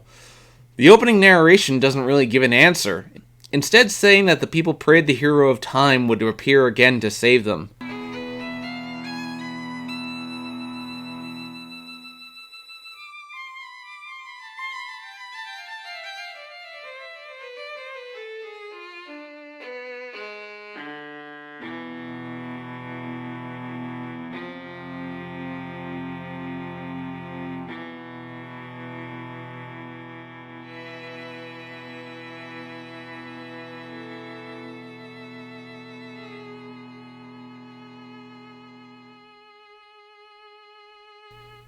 But as time moved on, the memory of the kingdom has vanished. But it has become tradition for boys to wear green when they become the age of men. Which leads me into our opening on Outset Island. We see Ariel... How do you pronounce that? This is why these games should have voice acting. Who is Link's younger sister. They live with their grandmother on Outset Island. Because Link must never have parents for some reason. He is allowed to have any other relative, but never parents. While Zelda is only ever allowed to have a father, she has a relative, but that's another story. Today is Link's birthday, and to mark the occasion, he has to go to the house to pick up his new clothes. So Link controls the same as he did in Ocarina of Time and Majora's Mask. What the game encourages you to do is explore the island. Meet the townspeople, including this kid who really needs a tissue. New additions is that Link can now crawl on his knees, which is a nice addition as it allows for sneaking up on things or through tight corridors. You can talk to the townspeople, such as the two brothers. One is a scholar, while the other is trained in the way of the sword. Now, let's go get the clothes. One thing that immediately sticks out to me is the graphics really allow Link a range of expressions that he couldn't previously. In Ocarina of Time, the only expression he was able to have was shock. But when he first gets the clothes, you can tell that he's disappointed. So instead of having cuckoos in this game, we have pigs. People keep pigs for pets. I guess that's not entirely inaccurate to real life. So you get back to Ariel. She gives Link the telescope, which is a new item for the game, and it's an appropriate one considering that you live in the ocean. So it seems to be a normal day. Oh, wait a minute, did Ariel change clothes or something? She went from wearing red to blue. Or was that a screw-up? It happens multiple times throughout the game. Anyway, back on topic, a giant bird is carrying a girl and being chased by a pirate ship. The pirate ship manages to get the bird to drop the girl into the forest, although how she survived that falls beyond my understanding. So Link has to get a sword from Orca. What follows is a training sequence. The combat for the sword is largely unchanged from Ocarina of Time and Majora's Mask, but is expanded. Link can now do a parry maneuver that will allow Link to get behind the opponent and attack from behind. It's a useful maneuver that comes into play later on throughout the game. So Link heads into the woods. This bridge will be conveniently destroyed later in the game, so you get introduced to the first enemies of the game. It's meant to ease you into the combat mechanics, but the girl whose name is Tetra is found. She pays no mind to the boy who rescued her, as her pirate group comes to her aid. But Link decides to follow them out where he meets his sister, but...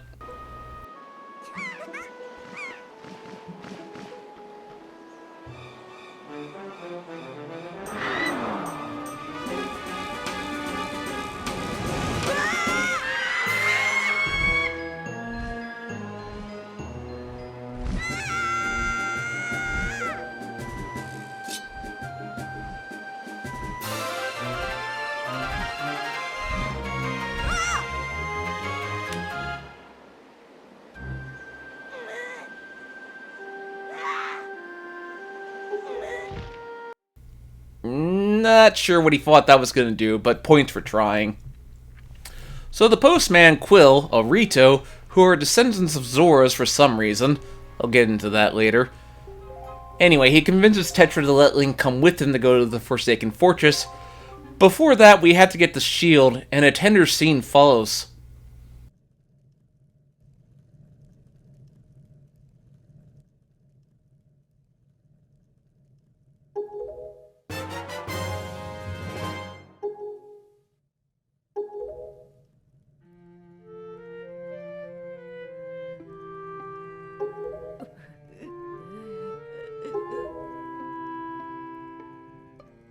Link departs his childhood home, and it's a nice moment as it allows Link to be human.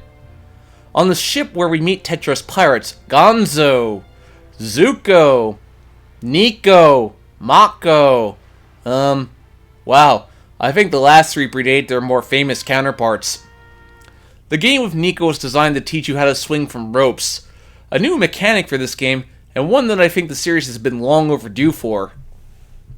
So you arrive at the Forsaken Fortress, aptly named I might add, but how are you going to sneak inside? Well, Tetra figures out a solution.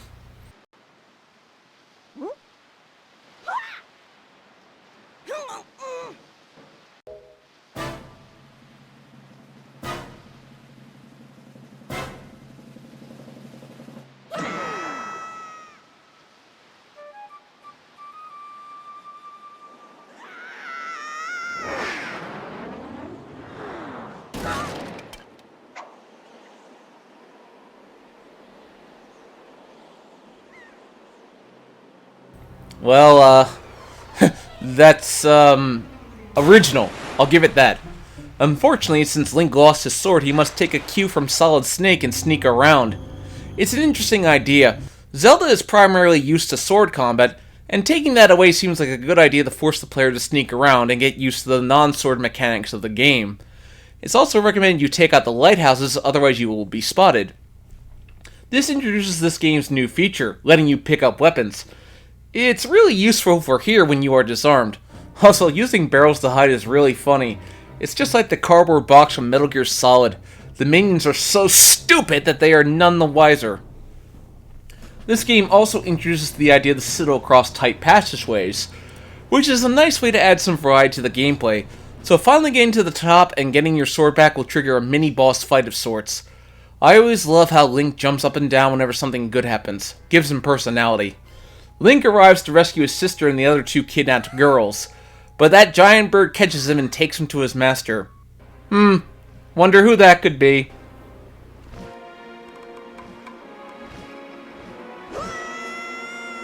Link is found and rescued by the King of Red Lions, who is a talking boat.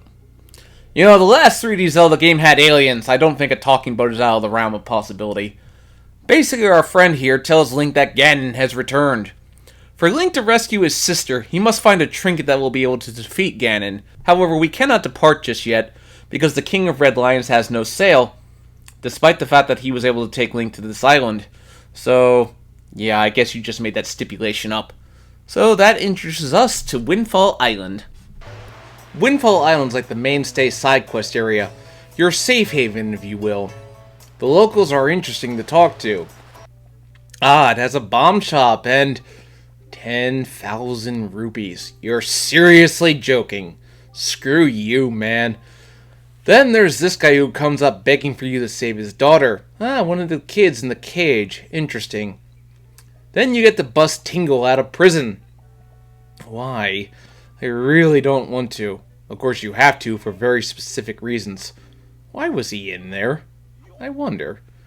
Basically, Windfall Island serves as a way for you to grow accustomed to Wind Waker's world.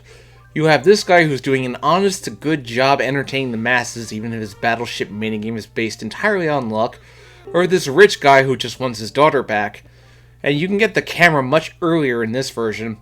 More on that later, but whatever the case, you finally buy the sail and take it to the King of Red Lions, and now it's time to focus on the Wind Waker's main part, sailing.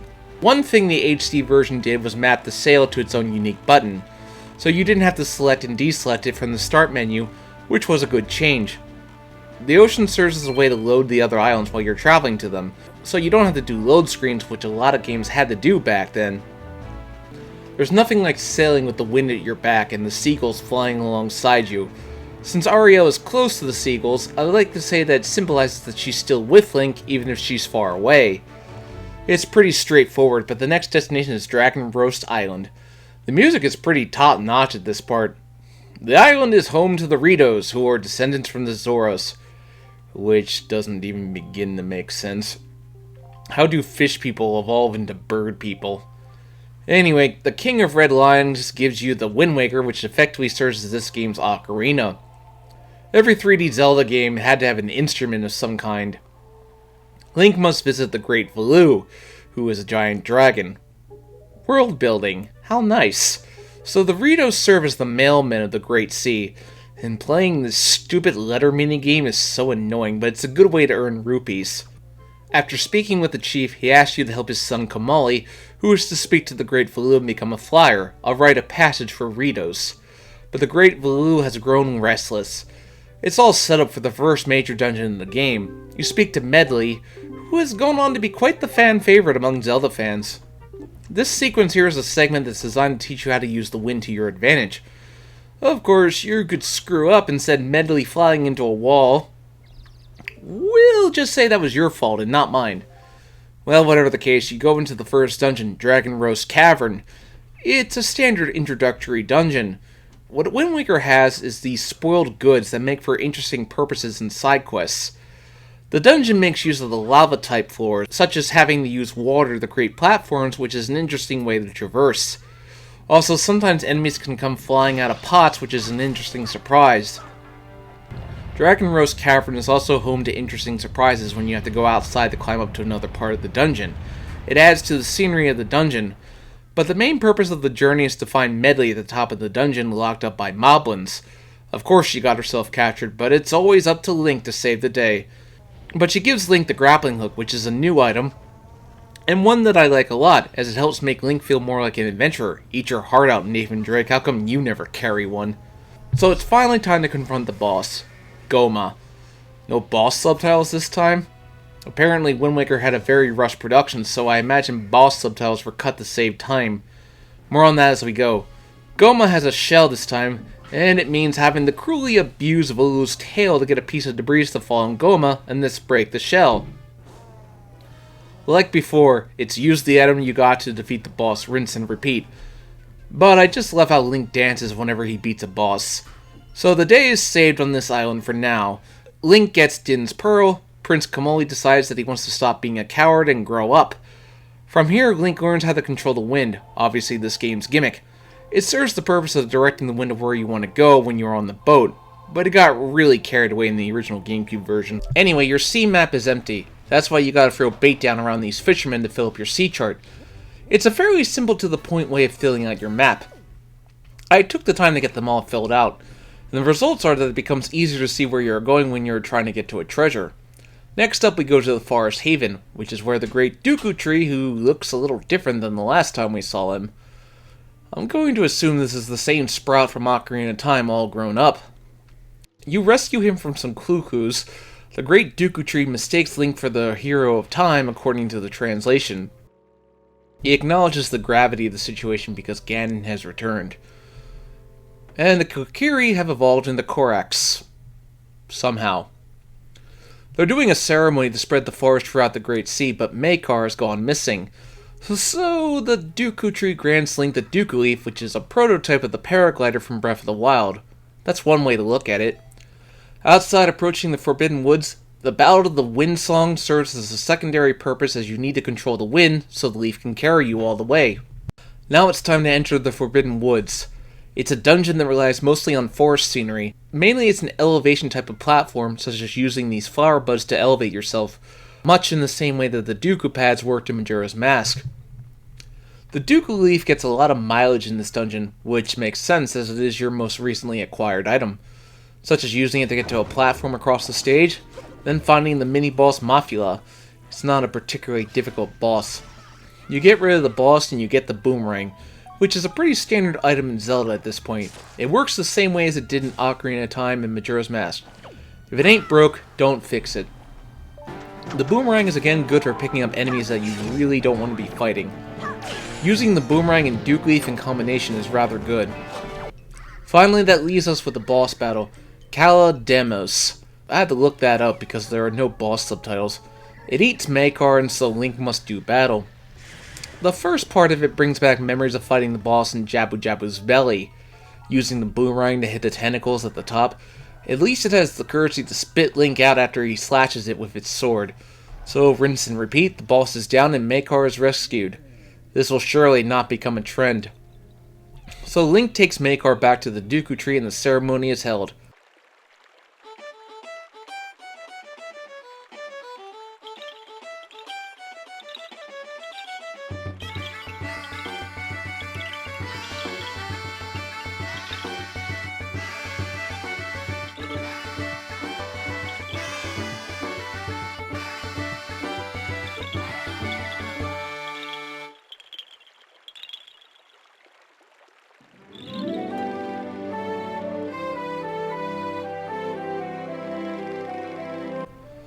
Now, just don't go and make a very long and tedious side quest with a bad reward in a future game. That's all I ask. For Wars Pair is acquired, and thus on we go. Before we go, let's open the Nintendo Gallery and talk about it real quick. The Nintendo Gallery is a game in and of itself. With your camera, Link can take pictures of every character in the game. Then you go to this guy, Carl, and he will make them into figurines.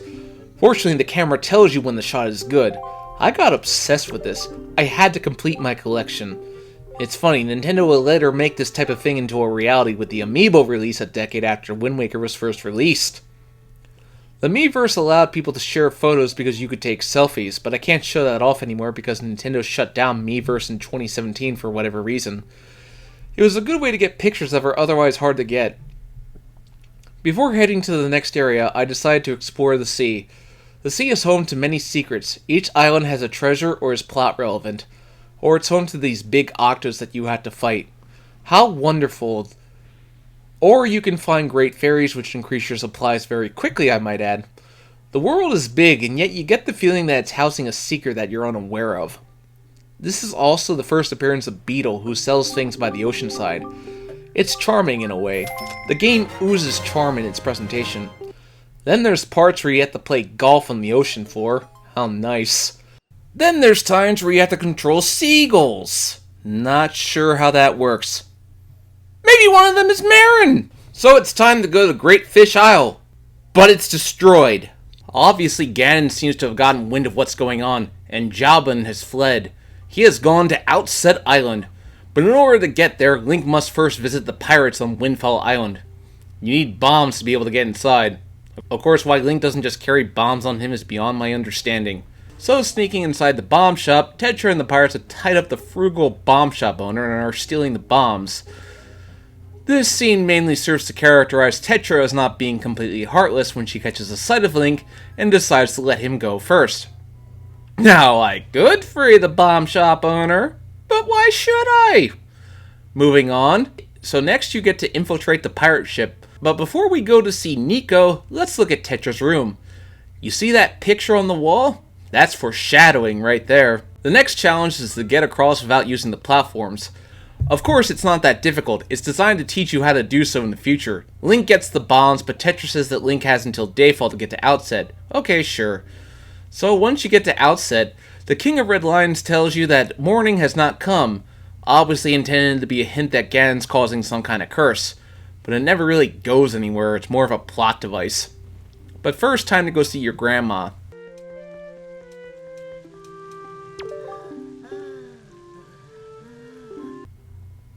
Oh. Let's just say you don't have a heart if you don't immediately try to heal her up. What I like about this scene is that it gives you, the player, a way to emphasize with Link, with what he's trying to save. That's what I think Zelda games tend to do very well when they are trying to tell a story. And after that, let's just say that this heart piece that you get by hitting Urka 500 times with your sword might be the most annoying heart piece to ever grace the Zelda series. You can dodge and parry, but then he'll decide, yeah, you're not parrying now even if you want to. So you meet Jabun, and he just gives you Nero's Pearl. No dungeon, no challenge, no nothing. This is one of my primary complaints about the Wind Waker. Basically, each Zelda game has what I consider to be an opening act, consisting of 3 dungeons before you get to the main portion. Wind Waker only has 2. You see, an extra dungeon was cut for time. This is why Nintendo doesn't like to keep deadlines. From there, you have to set the pearls on some islands. Before that, though, I decided to explore. You get the obligatory song that can change the time of day, which is needed in a 3D Zelda game, when certain subplots are only available at night. Such as this auction minigame where Link will bid his hard-earned money for prizes. I wasn't aware that was legal at his age. Then there's the side quest of helping these 2 people find love on Windfall. That's nice. These side quests aren't as memorable as they were in Majora's Mask, but they are there. Time to put the pearls on the statues, and nothing seems to happen.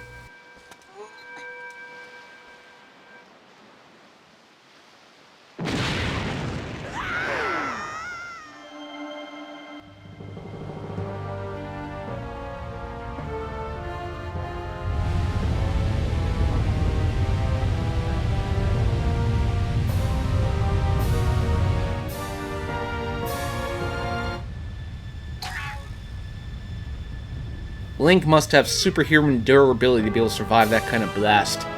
Also, King of Red Lions, you clearly don't need a sail, since you got here just fine. You hustled me, man. The Tower of Gods dungeon is unique, because you actually have to use the King of Red Lions to traverse the dungeon, at least on the outer path. Inside, you get access to the bow and arrow. About time that item made its way into the game. The only parts I find annoying is when you have to use the blocks to make sure you can get across without letting the water quench your flame. You also learn the command melody, which allows Link to control these statues. Basically, Link hypnotizes them and they follow his command. Of course, they are easy to have fall into pits, but they respawn, so no harm, no foul. The main goal is to get them into the central chamber, which then leads you to the top, climbing up these long stairs outside and then finally confronting the boss.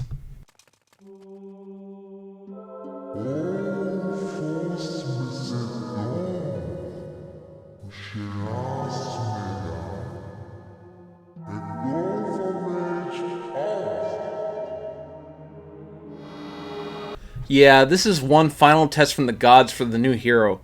It reminds me a lot of Andros from Star Fox 64. What's nice is that when you run low on ammo, the boss will give you the arrows if you lose them.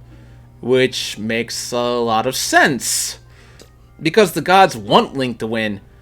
But with another boss down, it's time to open the pathway. There's a certain sense of build-up while you ring the bell.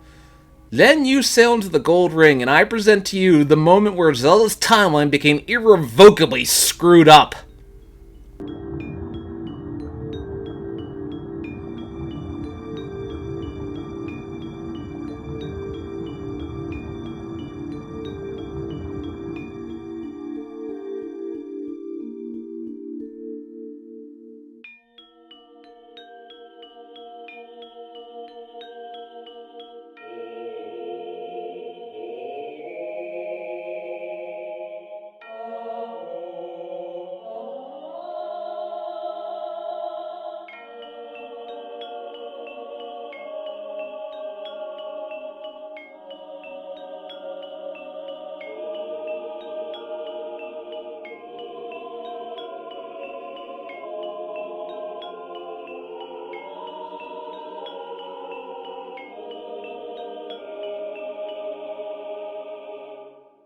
Yep, Hyrule is sunk beneath the waves of the Great Sea.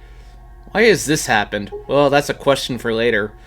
I thought to myself, wait, if Hyrule is sunk beneath the waves, how do you explain games like A Link to the Past and so on and so forth? Well, Nintendo answered that question eventually. Inside, you find enemies frozen in time and a statue of the Hero of Time. There's a certain eerie feeling to it. After solving the rather easy puzzle, the statue moves, and down below is the resting place of the Master Sword. I must question how it got there considering it used to be in the Temple of Time, but whatever, it's not important. Taking the sword out of the pedestal restores color to the castle, and causes the creatures to come out of their frozen state. That's unfortunate. Before we go there, one little touch I loved was that the sages from Ocarina of Time and Ganon surround the Master Sword in murals. It's a nice nod to continuity. The Darknuts are an interesting enemy because they rely on using the parry maneuver to get them out of their armor, but I love the lore building going on in this scene. Obviously, Hyrule Castle was under heavy attack when the Great Flood happened. I would love to see Nintendo do a Zelda Tales type of animated series that fills in the gaps on what happened in some of these events, like expanding on the dying soldier in the alley of Ocarina of Time. Something's off about the Master Sword. The game doesn't highlight that, but fans of previous Zelda games will probably notice that the blade looks dull, as if there's something off. Interesting. With that, there's nothing left to do than to go back to Forsaken Fortress. Last time you had to sneak in, but this time you're prepared. You blast your way in and find Phantom Ganon waiting for you. Looking a little different than the last time we saw him, but the strategy is much the same. Reflect his attacks back at him. Once that's done, he leaves behind the Skull Hammer. It serves the same purpose as the Megaton Hammer, mainly to get rid of these spikes. Of course, it's going to come into play later. This time on your second visit, you don't have to sneak around. You can finally pay them back for all that trouble you had to go through. Link finally reaches the top where his sister is being held. Of course, he's a bit more cautious this time as he slowly makes his way in. He can't quite open the door, but Tetra appears and pretty much lays into him for acting before thinking. She frees the girls but notices the sword on Link's back and takes an interest in it, which obviously hints at something. But there's still one more thing our hero has to do.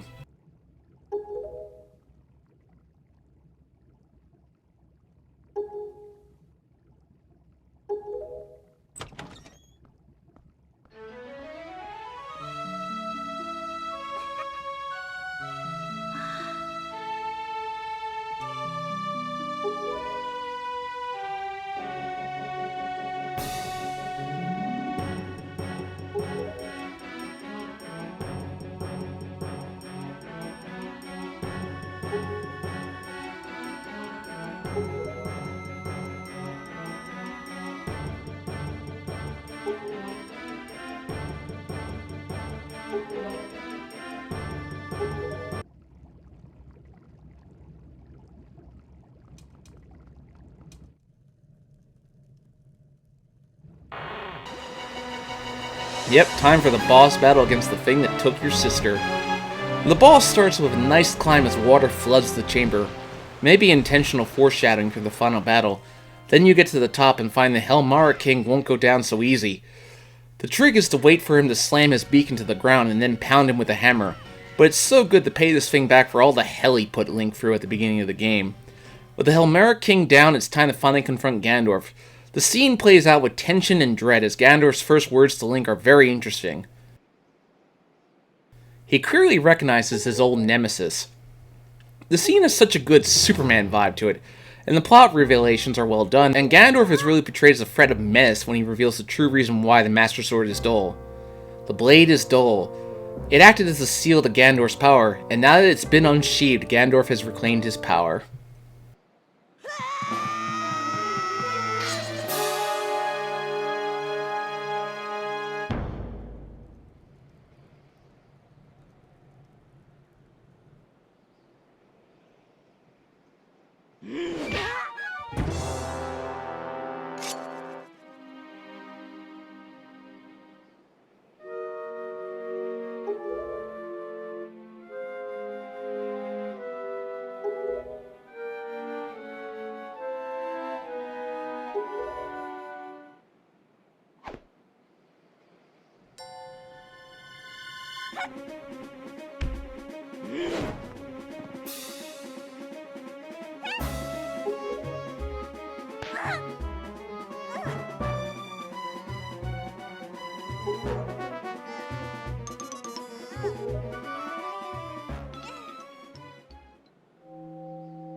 So yeah, that was all the plot revelations.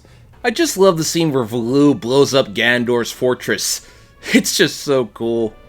The King of Red Lions returns Link and Tetra to Hyrule, where a voice asks Link to come meet him in the Master Sword Chamber. This is also the only part where you can take a picture of Tetra. Inside the Master Sword Chamber, you find an old man waiting there. He is the King of Hyrule, and he finally expands on why Hyrule is frozen in time. The people fled to the mountaintop while the goddesses flooded Hyrule. But the real twist is when the king talks to Tetra.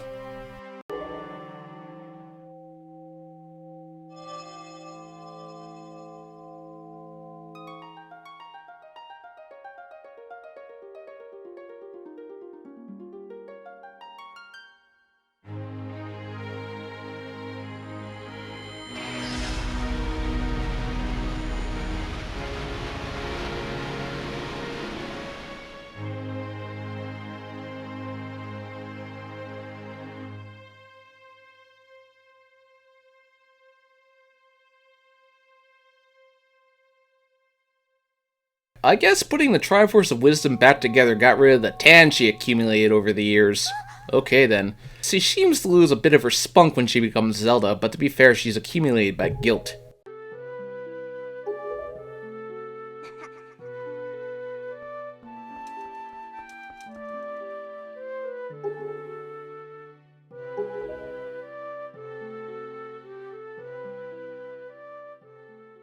And thus begins the second half of the game, the real meat. Link must travel to the two temples and restore power to the Master Sword, while also finding the lost pieces of the Triforce of Courage. You see, when Link went back in time at the end of Ocarina of Time, the Triforce splintered into pieces. Despite Twilight Princess later showing a complete opposite effect in the child timeline, but, you know, time travel shenanigans, the rules are whatever the writers want them to be. But before we move on to that, let's cover the ability to warp, which finally comes after you get the bow and arrow. Every game like this needs a warping system, and this style works great for this world. This is also how you access the fire and ice arrow. The small fairy queen just gives them to you. How nice and easy. Before we cover the temples, Windfall Island has changed. The two fathers who were poor and rich have now switched places, and so have their daughters, Mila and Maggie. The two girls who were with Ariel in the Forsaken Fortress. Maggie's father exposes his true colors by showing what a rich snob he is. But Mila's father learns to realize that there's more to life than just money. Maggie is depressed because she fell in love with a moblin back in Forsaken Fortress. You know what I don't understand, Chuck? I don't understand love. Who does? Of course, helping her out reveals that the moblin wants to eat her, and she seems totally cool with that. You not only can't explain love, actually, you can't even talk about it. Let's hope the next one goes better. Link stops Mila from robbing the store she works at and convinces her to go straight and narrow. That's, better. You see, I like little touches like this because it shows the world is changing because of Link, even if it's in small ways. So finally we go to the Earth Temple after getting the Power Bracelet, the top of where we find the spirit of the Zora Sage, Loruto. You just took Ruto's name and added La to it. How original.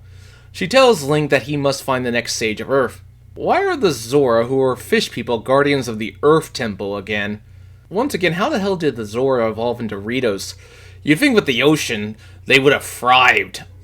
So going back to Medley and playing the song to awaken her is a very somber scene.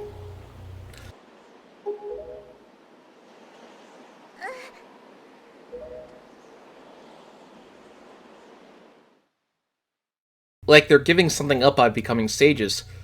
There's always a sense of sacrifice to this as shown in Ocarina of Time. So it's off to the Earth Temple and Link and Medley share a tune.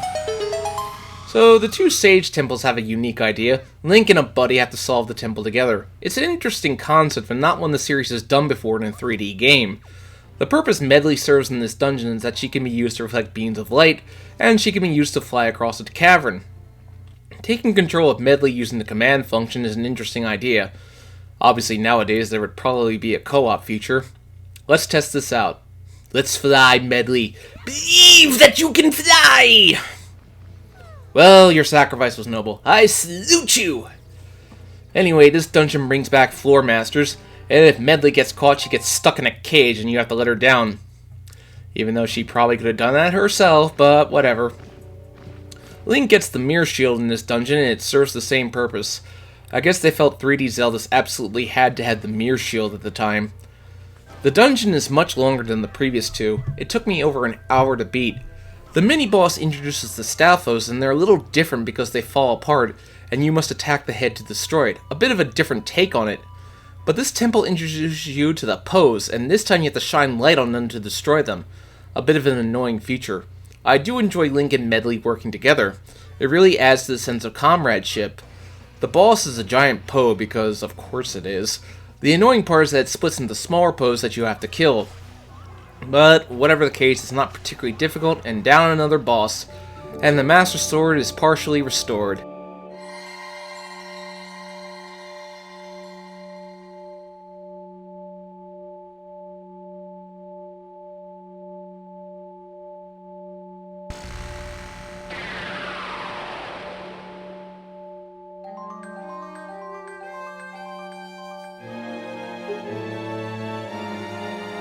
Yeah, the hilt's open, but the color is still gone.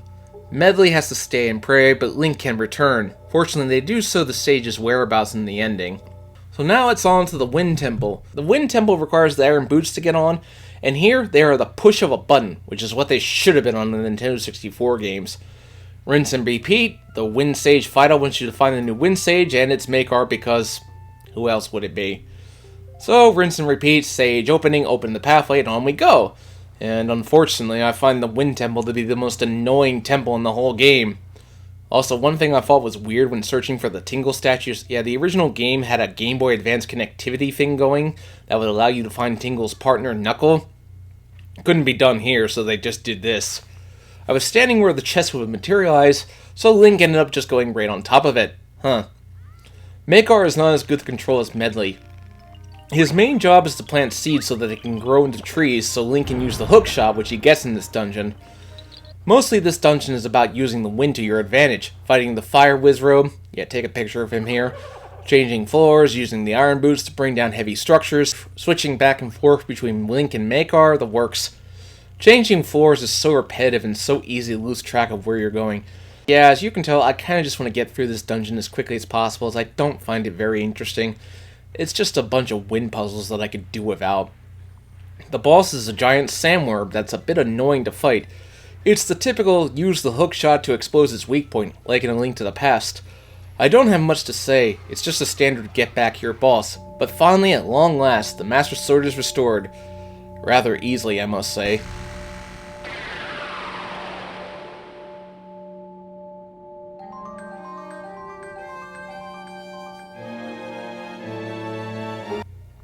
Apparently there was supposed to be an additional dungeon that was cut for time. Wind Waker is an example of why Nintendo takes their time with Zelda games from now on. After that comes the Triforce Hunt, and in the GameCube release, this was easily the most tedious part of the whole game. You had to find the Triforce charts, which meant sailing back and forth, changing the wind to where you have to go back to Tingle, pay an absurd amount of rupees to translate, go get the Triforce piece, rinse and repeat 8 times. It just halted the progression of the endgame. It was padding at its absolute finest. The HD version improves upon this with the Super Sale, and that you only have to do that for 3 of the 8 pieces. But still, I must again say these really should have been in dungeons for you to complete. That would have helped the game's sporadic dungeon count. You have to be able to do this to go back to Hyrule, even though I was able to go there before, so why do I have to do this now? Whatever the case, back at the Tower of the Gods, Link presents the Triforce of Courage to the gods, but finds that it has gone back on the back of his hand, and that he has earned the title the Hero of Winds. That's the amazing thing about this Link. Unlike the Hero of Time, this Link wasn't born to fill that role. He had to earn it. Though you could argue that the Hero of Time had to earn his role too, so maybe I'm wrong. But the time has come to go back to Hyrule and rescue Zelda. The first signs are not good. The Hero of Time statue is destroyed. A hero's legacy, defiled like that, makes you really hate Ganondorf. You arrive, but it's too late. Ganondorf has taken Zelda, leaving you with some Dark Notes to fight. It's nothing special, they just have capes. But you can finally get across the barrier in Hyrule Castle, letting you explore a little bit of Hyrule at last. It's so desolate and empty, which is the point. Now for Ganon's Tower. The first part is nothing special, just fight the 4 bosses again. Then play an interesting puzzle game with Phantom Ganon, follow the hilt of the sword to the door, which finally culminates in one final battle with Phantom Ganon. From there on, it's up these stairs to where Ganondorf is waiting with Zelda. What's interesting about this scene is that Ganondorf actually speaks to Link about things other than conquest, and he actually voices his anger about what the gods had done to Hyrule to stop him.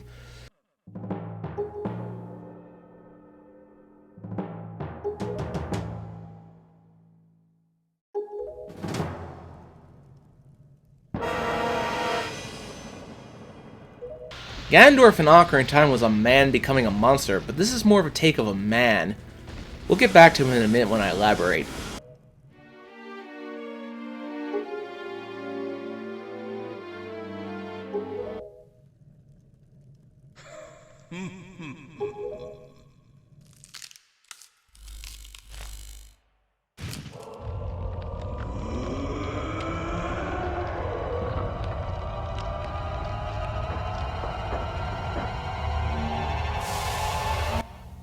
Puppet Ganon takes 3 forms, And this is probably the only boss that I found difficulty with on my first playthrough. It's classic Ganon, but on a puppet string. The goal is to hit the core with the light arrow. Once that's done, he switches to a spider form, which means having the time where it lands. The snake form is the most annoying part, because it's so hard to hit with the light arrow. But the boss will go down, and Ganondorf again compliments the boy. I remember, back in the day when this game first came out, on a forum that I used to visit, somebody posted the opinion that Ganondorf was Link's father figure in this game, comparing them to Spider-Man and the Green Goblin. The original Spider-Man film had just come out fairly recently at the time that this game was released. How the Green Goblin was Spider-Man's father figure, but Peter rejected Norman's ways, much like Link does to Ganon here. I don't quite see it that way, but it's an interesting thought. He clearly recognizes this boy as the hero of Time Reborn. Before we do that, let's complete the Nintendo gallery. So I did. Every picture is done. Carl disappears, but leaves behind a figurine of Link on the King of Red Lions. That's the reward, eh? Nintendo's done way worse, to be honest. Breath of the Wild. So finally, up to the tower where Ganondorf waits for Link. But instead, he just talks about all that's happened to him. How his homeland was ravaged by harsh winds. But yet with Hyrule, there was a different wind. One that brought life.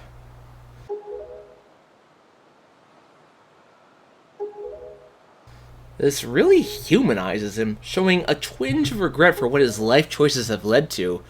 But he simply feels that he can go no further back. He must do this.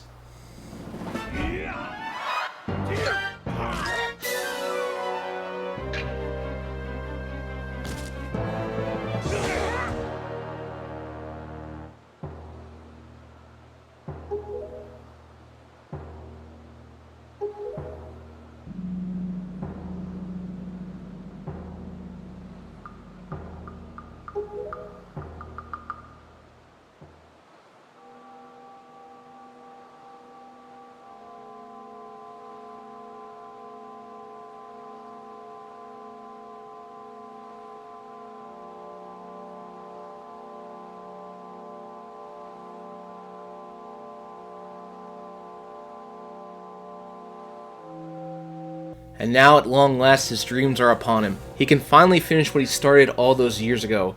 He makes his wish to the heavens. It's all finally led to this moment. But he finds something that he didn't expect. Yeah, that's why you make your wish after you touch the wish-granting thing. The king's wish is different. He wants Hyrule to be washed away, and for Link and Zelda to have hope. Ganondorf can only laugh. His dreams are undone, but what is there left to lose?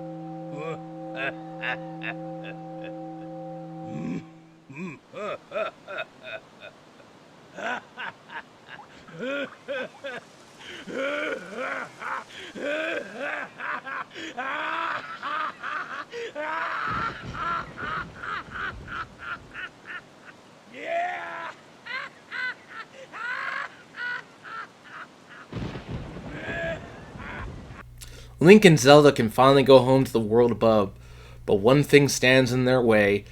Ganondorf is now just a rabid dog that has to be put down.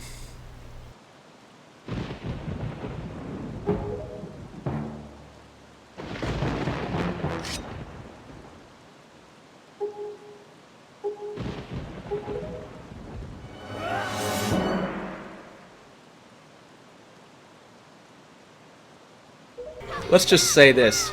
I love this final battle. Link and Zelda actually working together to fight Ganondorf, the atmosphere with the waves crashing down, it all makes for a phenomenal set.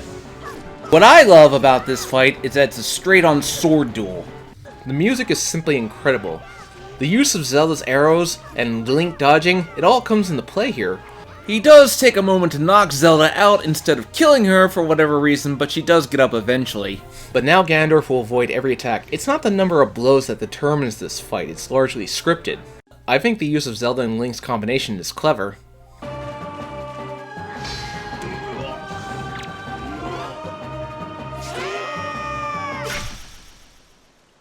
His final words are a man not cursing his enemies like an Ocarina of Time,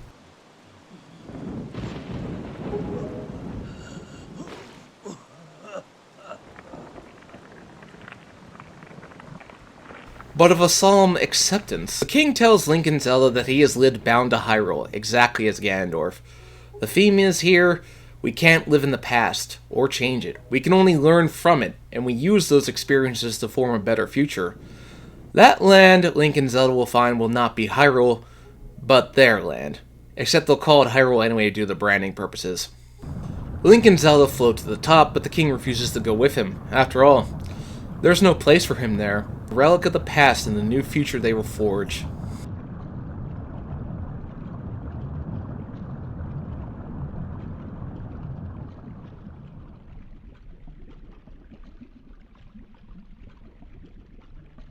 Link and Tetra awaken found by their friends, and so ends the Wind Waker.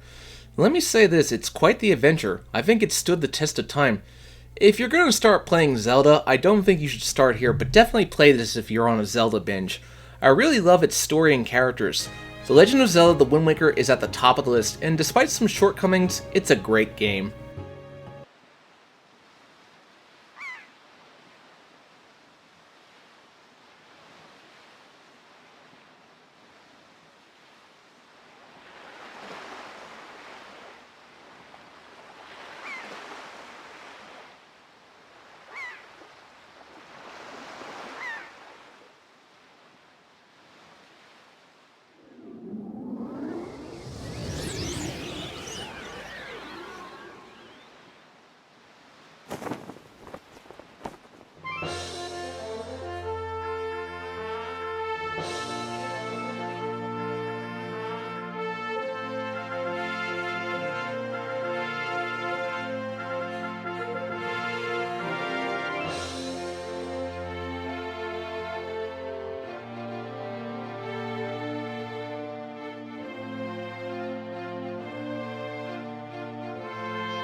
Well, The Legend of Zelda 4 Swords as the multiplayer add-on to the GBA A Link to the Past was fairly successful, so it seemed like the most natural thing to do was to create a sequel for the GameCube, and it was released with Navi trackers which never saw the light of day here in America. The game's art style massively emulates both Wind Waker and A Link to the Past, and there is a reason for that which I will get into later. The last time I played this game was 2007? Dear God, where does the time go? From what I can find about this game's development history, Miyamoto felt the game had too much continuity. This would not be the last time he did this to a game's detriment. Mainly Paper Mario Sticker Star, but that's a story for another time. Miyamoto has always been kinda on games having a story, despite coming up with the idea for it. He famously removed a lot of the story from Mario Galaxy 2 because he thought Galaxy 1 had too much of it, which wasn't entirely a good thing. But that's for a revisit to the Mario games. But with that out of the picture, let's begin the game. So the opening recaps the events of 4 Swords, as well as a prologue that we will soon see next year. Vaati escaped and kidnapped Zelda, but Link sealed him away, and some time has passed since then. But one day, generations later, a new Link and Zelda found that the seal on Vaati was weakening. Yeah, dark clouds, never a good sign. The game opens with Link in Hyrule Castle, with the music even taking cues from A Link to the Past. Zelda leads Link to the seal of the Force Sword, but Shadow Link appears and kidnaps the 7 maidens. Now, wait a minute, where have I seen this before? Yep, it's A Link to the Past all over again. You see, the story goes that even though Ocarina of Time was supposed to be the imprisoning warp backstory, they realized they screwed that up because Ganondorf had the whole Triforce in A Link to the Past, but only one piece in Ocarina of Time. So this game's original intent was to retell the imprisoning warp backstory, but Miyamoto nixed it as I mentioned before. So Link follows the kidnapper to the Four Sword Sanctuary, and there's nothing much you can do to hurt him. You have no choice but to pull the sword out.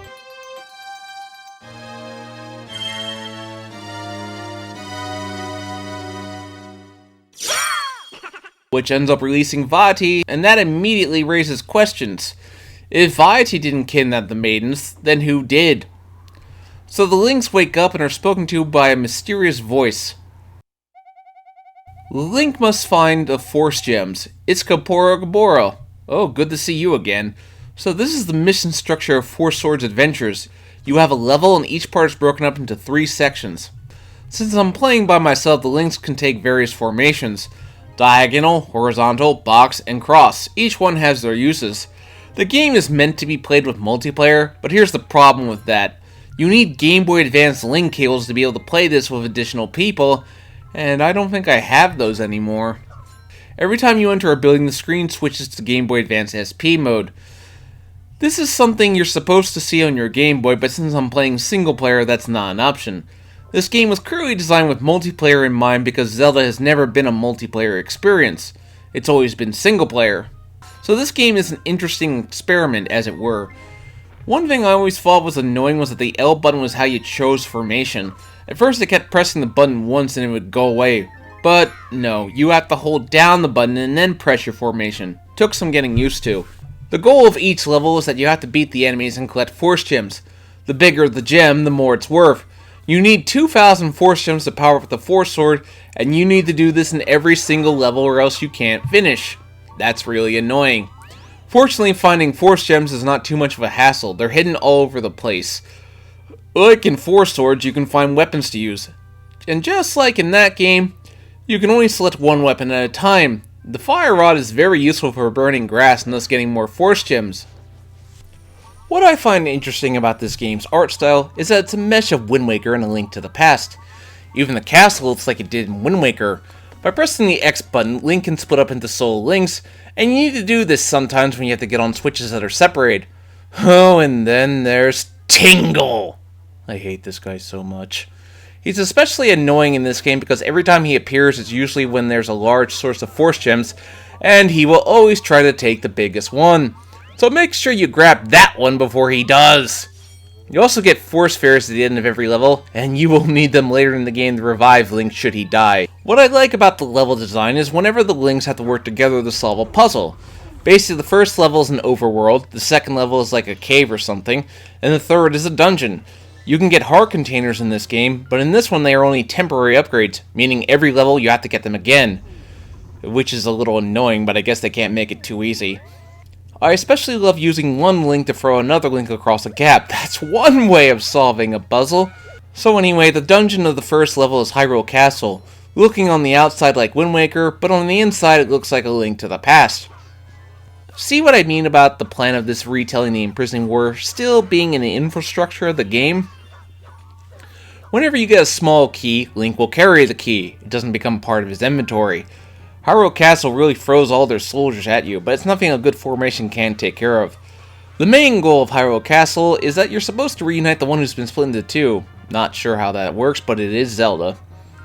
Finding both Zoros with a combination of bombs, and you take them to the barrier where they merge into a great fairy. Okay then. She even manages to one-shot all the soldiers. Can I just take you with me, please? Oh, so I have to do it, huh? Thank you very much. The first boss is Phantom Ganon, which means once again playing tennis with the guy. Gotta learn new strategies, man. So we've rescued the Blue Maiden. She tells you information that you already knew, so really pointless exposition. Next level, Village of the Blue Maiden. This village requires you to talk to each of the soldiers in a specific order to figure out where you have to go, and brings back the Dark World as a concept. Which is interesting, I suppose. It comes out sporadically throughout the game, but you get the Pegasus boots, and I love the Pegasus boots, but they should be permanent! Same with the Rock Feather, although stealing a 300 gem from Tingle is immensely satisfying. Sometimes you have to defeat Shadow Link, and this is not Dark Link from Zelda II. It's actually immensely easy since he won't copy your every move. Then he'll turn into a specific colored Link, and that Link is the only one that can damage him. There actually is an explanation for how he keeps coming back. So the villagers are freed from disarray, and it's time for the Eastern Palace. Ah, the same place from A Link to the Past! The Eastern Palace relies on using moon pearls to get around. It's a puzzle, but it puts Link's skills to good use. I like when dungeons do that, when they force you to think outside the box. The dungeon rewards searching every nook and cranny, which is always a good thing. Also, Wizroads try to suck up your force gems, so take care of them as fast as humanly possible. The boss is Igor, but with rocks. The trick is to get the boomerang to get the little eyes out of the way. Well, another boss down and you rescue the Yellow Maiden. Love how they're all color-coded for convenience. She once again tells you where to go next, which is Death Mountain. Oh, great. Death Mountain. That never sounds good. Level 3 is Death Mountain. The only thing really notable about this level is the house that you have to push on all sides to burn everything. Who designs their house with flamethrowers on top? What I will say, the hammer is a force to be reckoned with. Also, the Quake Medallion is an item that you carry rather than something Link can use with magic, but damn is it satisfying. Going up Death Mountain is particularly painful since it's on fire, and you have to make sure you pick the right path as well as set off the bombs. The boss is the Hellmark King, and I really like this boss as it makes good use of the GameCube and Game Boy screens. When he gets his head stuck in a rock, you go into the cave and whack his head. The Tower of Flames is exactly what you'd expect. It's a fire dungeon. The boss is the Dongos, and they're fought exactly the same as they were in Zelda 1. Nothing has changed. So with that, the Green Maiden has been rescued. She tells Link of the Knights of Hyrule, which is world building meant for the next part. You will need 4 sacred jewels to open the path to Viety. Because the game is still linear, there's no danger of missing them. So the next level, you meet Malon and Talon again. Descendants, I assume.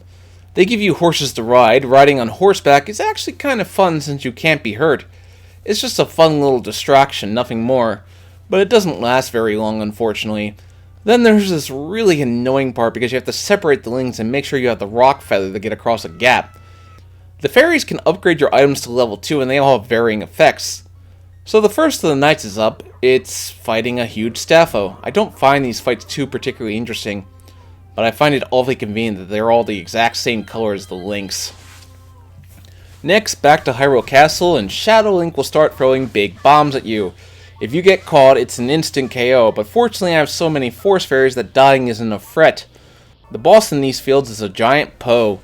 I like this boss because it makes good use of the 4 links. That's what this game should do.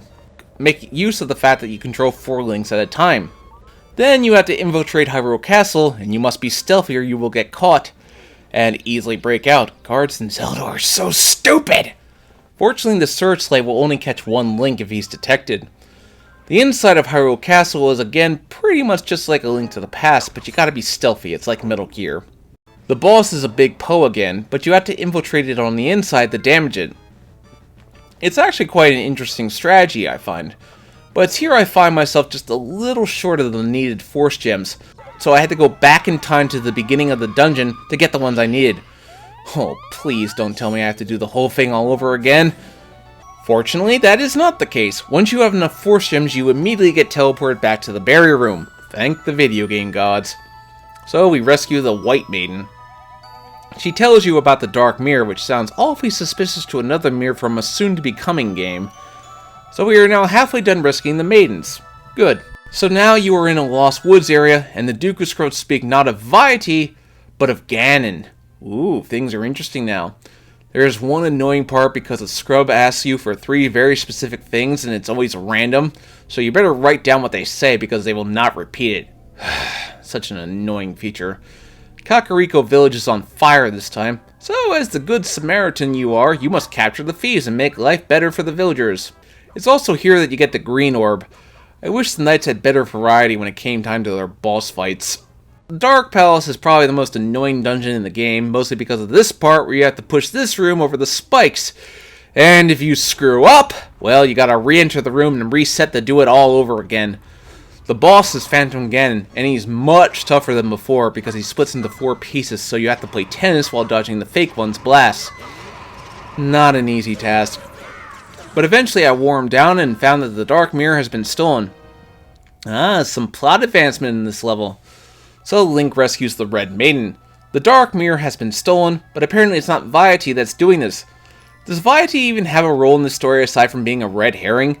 They mention Ganondorf, a man of the Gerudo tribe. Oh boy, this is where things get complicated. So the next level is the Desert of Doubt, where you learn that Ganondorf has gone to the pyramid. This guy is not the same Ganondorf from previous titles. This Ganondorf is a reincarnation of the one that dies in Twilight Princess. We were so close to having only one Ganon throughout the whole timeline, but this game has to screw it up. Not to mention, it makes the Gerudos look really stupid. Why would you name him Ganondorf? You know the bad feelings that name brings, right? You morons! You absolute moronic buffoons! The desert is a maze. You have to memorize the way, and it is so tedious. But it is here that you get the red jewel. Another Stalfo, how wonderful. At least there's only one more of these guys. So the pyramid dungeon, it's filled with holes, and you have to make good use of every item you get and upgrade them. Otherwise you won't get past the puzzles. I find it to be very clever though. The upgraded Pegasus boots let Link defy gravity. That's amazing. The boss battle is the Big Moldron, bringing back memories from A Link to the Past. Only a specific Link can damage his core. It's just like A Link to the Past, only even more tedious. So with that down, you find the Trident of Power is missing. Yeah, with this game's plot being a leftover of the imprisoning war, this is meant to explain how Ganon got his trident. So you rescue the Purple Maiden, and all the maidens together locate Princess Zelda.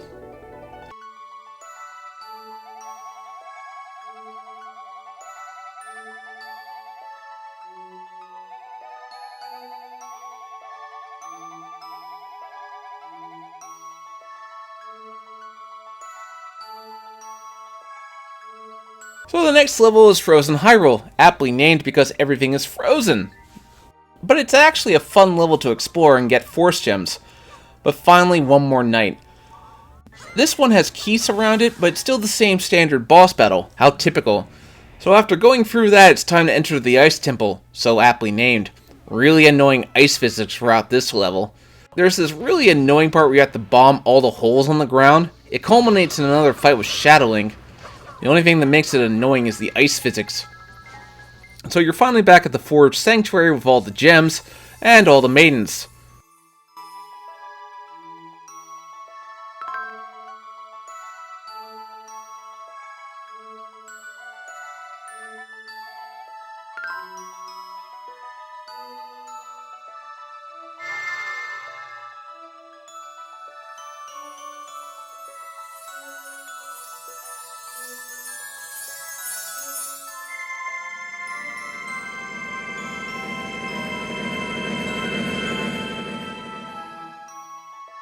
Finally, the plot can go somewhere.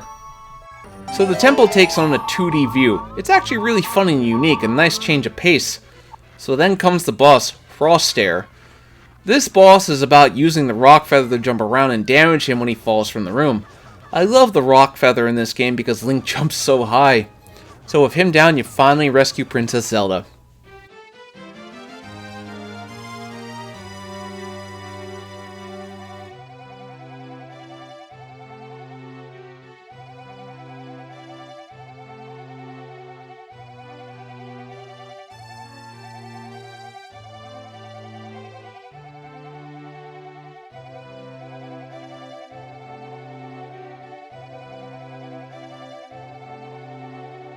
Yeah, just like A Link to the Past, Zelda is saved for last.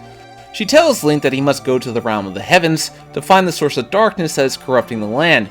So off we go. The Realm of the Heavens is a puzzle. A long and tedious puzzle. With having to use multiple items, enemies, moving platforms, it's all here. Shadow Link throwing another bomb at you will instantly KO you. Yeah, this level has it all. But the culmination is finally finding Shadow Link and what keeps causing him to respawn. Fortunately, Zelda decides to take action and seals it off so Shadow Link can no longer regenerate. Once you finally beat it, Shadow Link is no more. Huzzah! But Zelda tells us we still have one more thing to do, and that's confront the source of the darkness.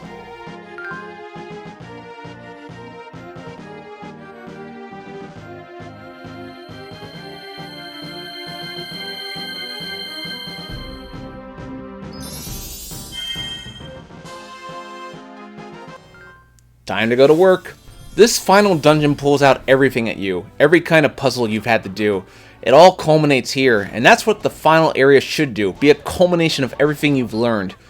But in no time, Once all the defenses are down, you reach Viety. What's annoying about Viety is specifically timing the bombs so that they explode when he sucks them up. When he stops doing that, you have to launch yourself into the air and bring down on him with a downward strike. It's so satisfying.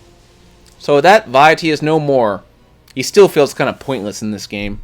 So the Links meet up with Zelda, but joy is short-lived. Everything is collapsing. Ain't that always the way? But inside, something interesting happens.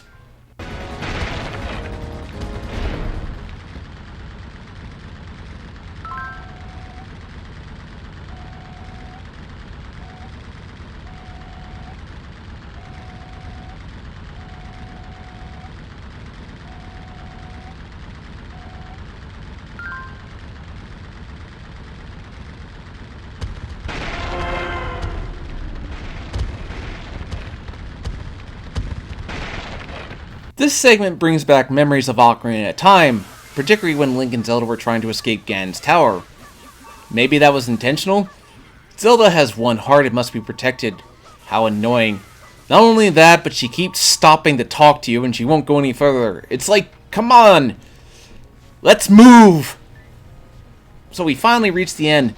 The Links and Zelda are sucked into the basement where they find...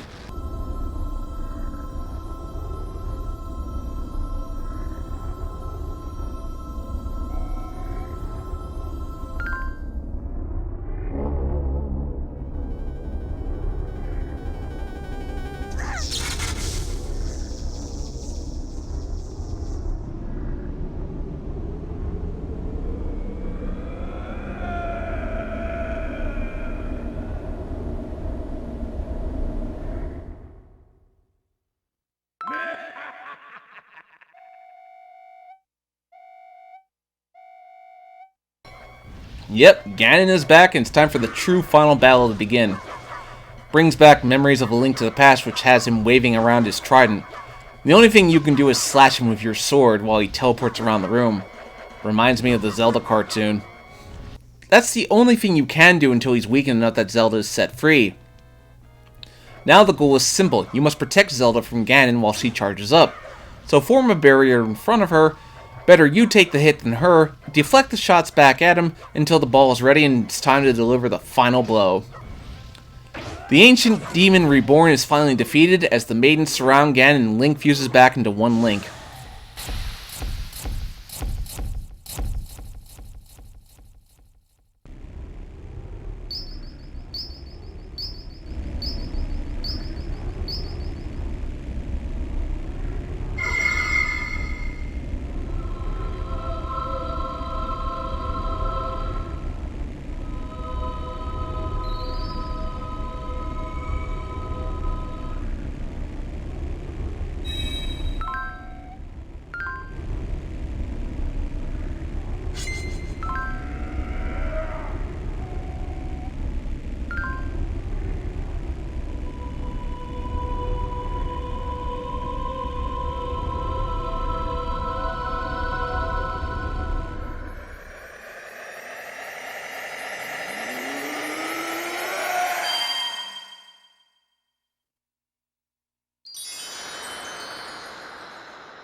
With that, the four swords is returned to the pedestal and all is restored. So all's well that ends well. I wish I could show the multiplayer for this game, but it requires the Game Boy Advance link cable. The Four Swords Adventures, if I were to rank it among the Zeldas, I'd probably rank it mid-tier. That's a good video to do when I'm all caught up with Zelda. Rank all the Zeldas from least favorite to favorite. It's certainly been a fun time, but one I recommend with friends and not by yourself. Well, next time I do Zelda, it'll be the Minish Cap, this game's prequel.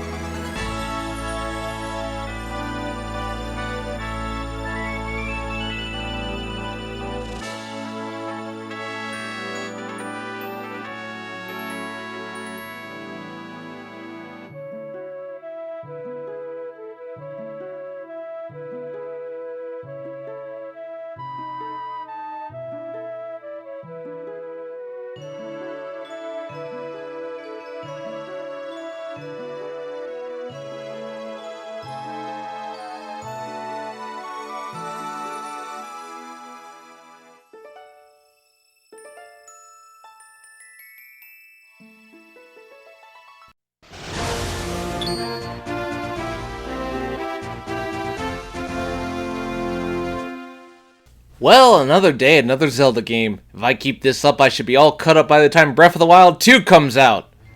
The Minish Cap is the finale of what fans call the Four Swords trilogy. Although it's actually the first game to take place in the timeline, being the second game in the main timeline.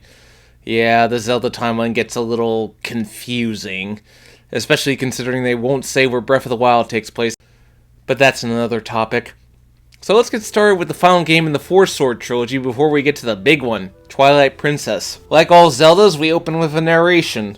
The world was being swallowed by shadow, but the tiny Picori appearing from the sky bringing a sword of light. With wisdom and courage, the hero drove out the darkness. The blade was enshrined with care. Thus we open to the present day as Princess Zelda heads to the blacksmith's house where his grandson Link is asleep. Once again, continuing the tradition that Link can have any other relatives but parents. It's the Picori Festival. Reminds me of the opening of the Chrono Trigger. That review was a long time away. As always, Zelda opens with our hero being woken up. Link is missing his iconic cap in this game. There's a reason for that. So Link and Zelda meet and the two decide to go to the Picori Festival together. The blacksmith also gives you the smith's sword. Like always, this is how the game will give Link a reason to carry his sword. Next up, the game forces you to check out the Picori Festival. It mostly gives characterization to Zelda.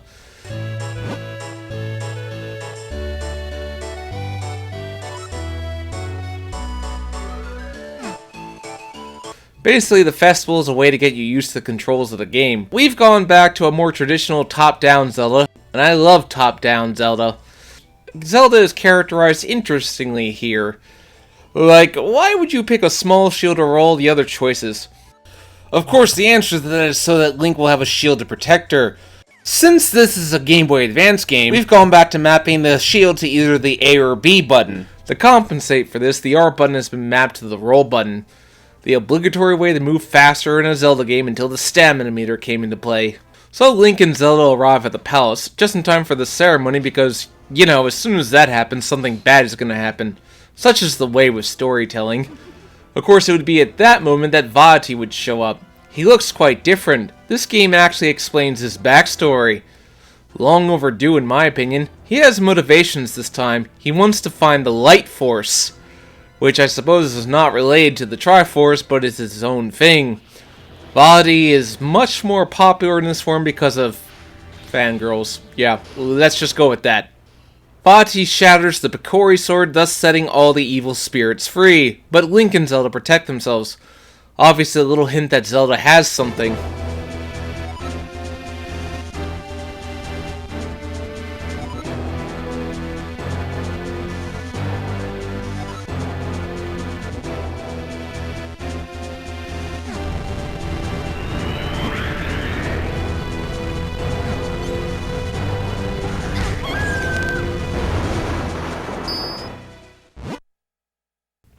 Well, ain't that always the way.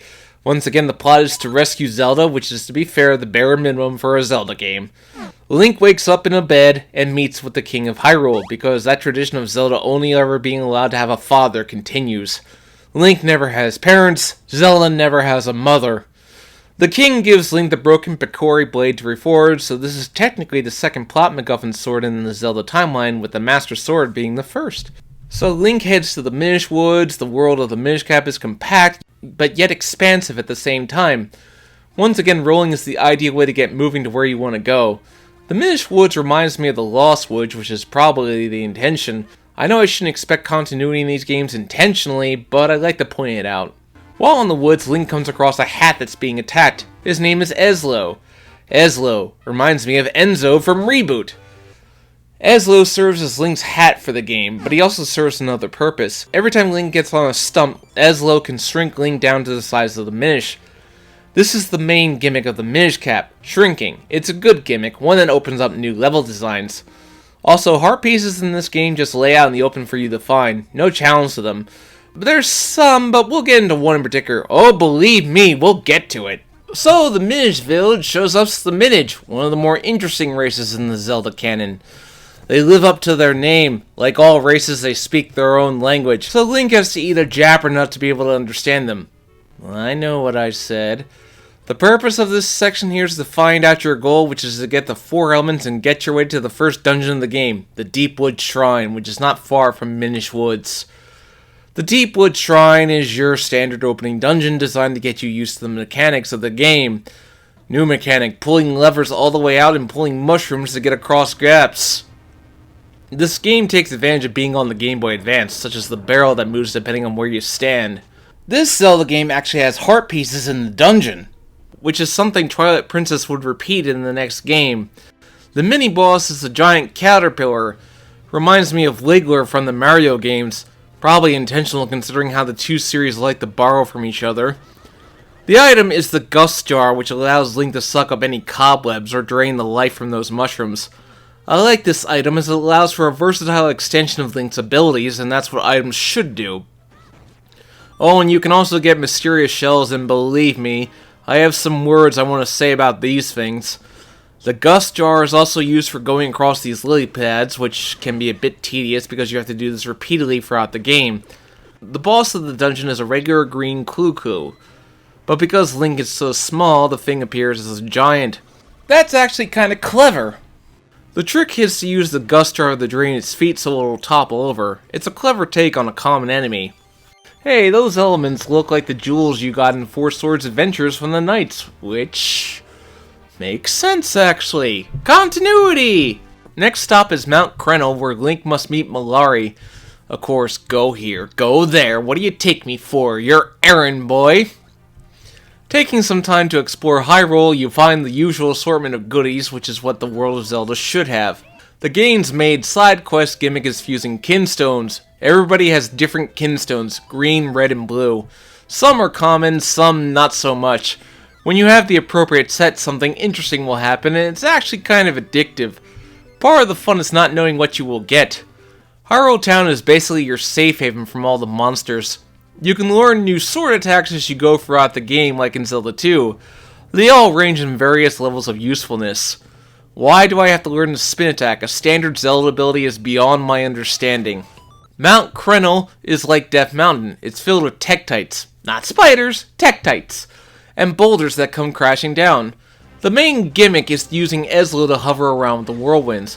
You can also get the grip ring, which allows Link to climb up specific mountain areas, so I guess Breath of the Wild kinda adapted the idea from this game.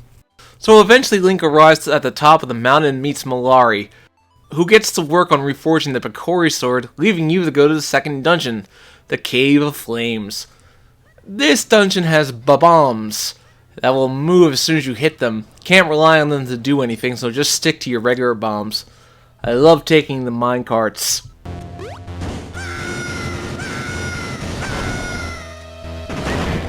Just a lot of fun. This dungeon also requires you to switch between large and small Link. Remember, the first dungeon you had to spend the entire dungeon small. This is the first dungeon to use that mechanic. The mini-boss is a bunch of spiked Clues, which isn't really original in my opinion. Could have come up with something better. You get the Cane Apache after this. How do you pronounce that? Which gives you the power to flip things over. That's mundane. It comes in handy for the dungeon and later in the game, but it also serves a secondary purpose in that it allows Link to leap the high heights from a hole in the ground. The Cane Apache does allow you to flip these lava blocks with spikes on them, but you have to be quick or you'll take a dive. One of the more annoying parts of the dungeon. The boss of the dungeon, Glee Rock, is actually a pretty easy boss fight since it involves using the Cane Apache to flip over its shell and then slashing the core on the back. Do it enough times and the fire element will be yours. So you go back to the mine and the Picori sword has been repaired. It is now the white sword. I guess that's appropriate. So you take the white sword to the Elemental Sanctuary, which is in Hyrule Castle. Well, that's lucky. Inside, Link infuses 2 of the elements into the sword. This gives you the ability to make a copy of yourself, obviously hinting what this sword is going to become.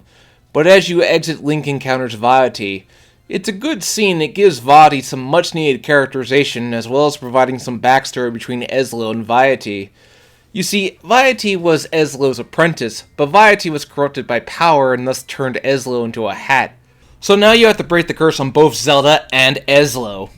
Also, this chronologically is the first game to have moblins, even though Ganon doesn't exist yet. Huh. This game is definitely doing a better job of fleshing Viety out, because, let's face it, he didn't have much characterization in his first 2 games. Viety decides to do the smart thing and realizing that Link will bring the elements to him, decides to impersonate the king and look for the light force. You'd think the soldiers would know their king was acting out of character, but I guess they're not very smart. What's annoying about the copies is that the slightest thing out of order, they will disappear. I never found it too distracting, but it can inhibit things. In order to access to the next dungeon, you need the Pegasus boots. The maker is asleep, so Link must go play Fetch Quest. Again, typical video game thing. But once you do that, you get the Pegasus boots, which again must be equipped to use.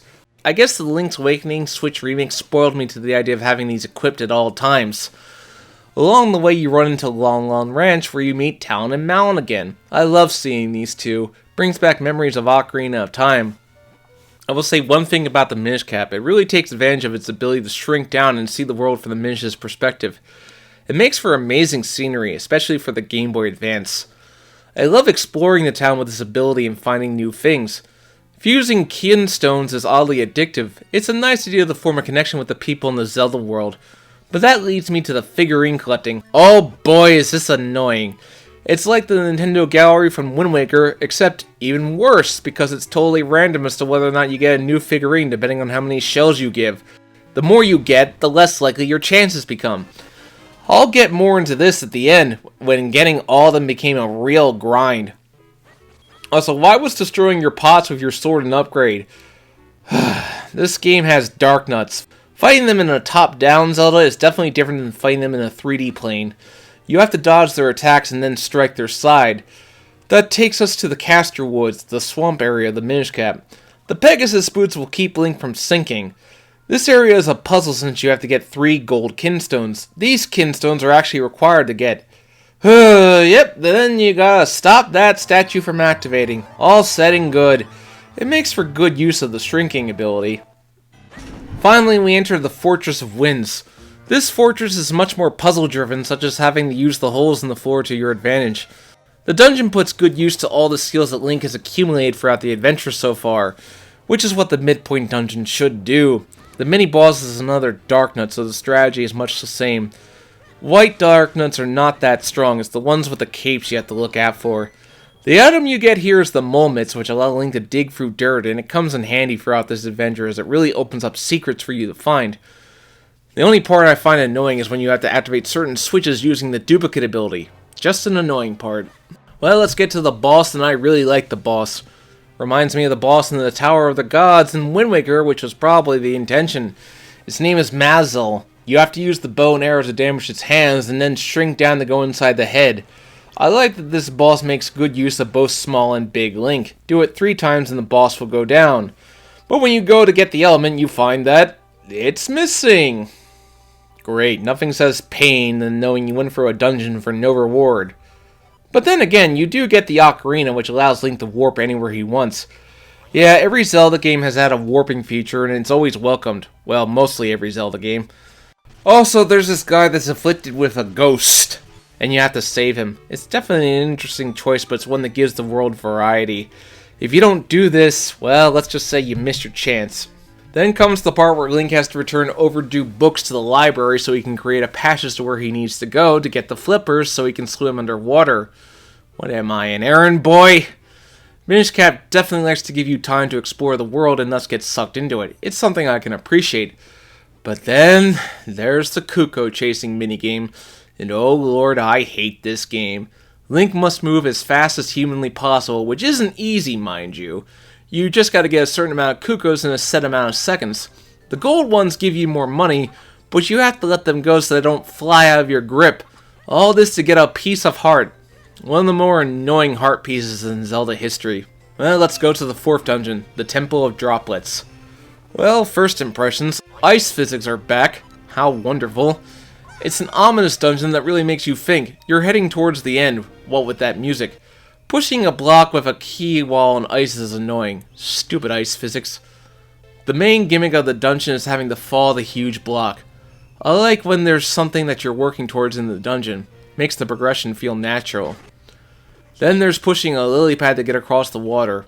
Typical. The mini-boss is a giant blue cuckoo. The strategy is much the same as before, except this time you have to look out for electricity. The item is the Flame Lantern? Oh goody, a standard starting Zelda item is a dungeon item. That's just great. So you finally fall out the element, but a big Octorok takes it. Oh joy. The big Octorok is one of the more annoying bosses in the game since the strategy keeps changing. The goal is to hit the flower tip with the lantern while it's vulnerable, but getting around while on ice is no easy task. This boss just really pushed me to my limit. I got down to a smidge of health, but I managed to pull through. Thank the video game gods. So now I have the water element. 3 elements down. You then meet a ghost of a former king of Hyrule. So we have to go to the graveyard after we infuse the element. Because the king has the castle on lockdown, that means you have to sneak into the castle. Does anybody not realize that something's up? So now I can create 2 additional copies of Link. Almost there! The graveyard is a maze, which is just typical. Every Zelda game has to have something like this. Losing the key, getting the key back, it's also mind-numbing. So you make it inside the royal crypt. Gyptos can be burned. That's good and makes sense. You gotta put the 3 copies to the test with an annoying spike that bothers you. So finally you make it to the tomb and the deceased King Gustav gives you a kinstone. Good to know, buddy. The Cloud Tops is appropriately named. It's another puzzle area. Finding all the right kinstone pieces to unlock the way to the Palace of Winds. You also get remote bombs, so Breath of the Wild was not the first game to do that. I love remote bombs. So finally you access the Palace of the Winds, and this has got to be one of the best dungeons in Zelda ever. It makes use of every single ability Link has. The scenery is just amazing. The dungeon is long, but I don't really care. It's everything a Zelda dungeon should be. Action-packed, filled with puzzles, and makes good use of all the items and skills you've accumulated until now. Making use of the magical boomerang which can fly in any direction, I love everything about this dungeon. When you get to the Rocks Cave, that's when the level really opens up, as Link can now jump and flip through panels. The mini-boss is a red Dark Nut, but with the Rocks Cave you can now flip over them. Really adds to the combat of the game. The boss, George Pair, is actually really exhilarating because it takes place while you're in the air. You have to make your way through the blue smaller one and the red big one. Once again it came down to the very end. A smidge of health, but I managed to pull it off. That's always the best feeling. So finally, at long last, the final element is yours. Despite empowering your sword with them, they really don't give your sword elemental powers. Just kinda odd, really. But before I went to the final dungeon, I had some shells to collect. Basically, you want to get all the shells you can to get the remaining figurines. And I spent a few hours just grinding for this. Go to the grass area, use the spin attack, and keep doing that until you finally get all the figurines. What's worse is that after you beat the game, there's 6 more you can get. Yeah, this Zelda actually has post-game content, like the Mirror Shield. It's basically your 100% award that I wonder why they even bothered with it. Well, let's get back on track. It's time to go to the final dungeon, Dark Hyrule Castle. Man, Hyrule Castle is used as the final dungeon of Zelda games a lot, isn't it? So finally you sneak in and the final element is infused into the sword.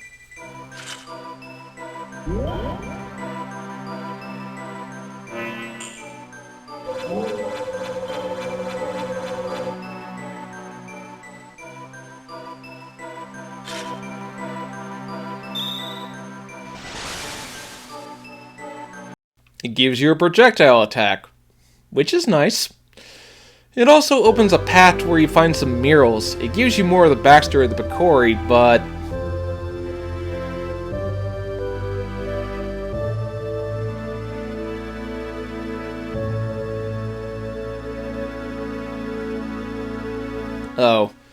but that just gave Viati what he wanted. Viati knocks Link out, and then proceeds to begin heading to drain Zelda of her life force. Of course, why Viati didn't just kill Link is beyond my understanding. Bond villain stupidity at its finest. With his new power, Link can now free those turned to stone. Dark Hyrule Castle definitely carries the tone of, this is the final dungeon. You find the king turned to stone and finally return him to normal. He gives you a way to get out of the castle, and we're going to be needing that, because we have some final heart pieces to get. Yeah, take a detour to get the final heart pieces of the game. So finally back in Dark Hyrule Castle. This part where you have to deflect the cannonballs back at the statues is so annoying to time. the most annoying part of the whole dungeon. And then you have to fight several Dark Nuts! As you get closer to the top, the bell starts to ring. Once it rings 3 times, the spell will be cast and Zelda will die. The first 2 rings are automatic, but the third one will happen if you waste too much time fighting 3 Dark Nuts. My hands began to sweat as I was doing the last battle. Fortunately, jumping above them and slamming into the ground will make short work of them. I don't know how much of it is timed. The Black Knight is the toughest Dark Nut of them all. Fortunately, Link manages to arrive just in time to stop Violet from draining Zelda. Violet doesn't take his plans being ruined well, and finally it's time to confront the main villain.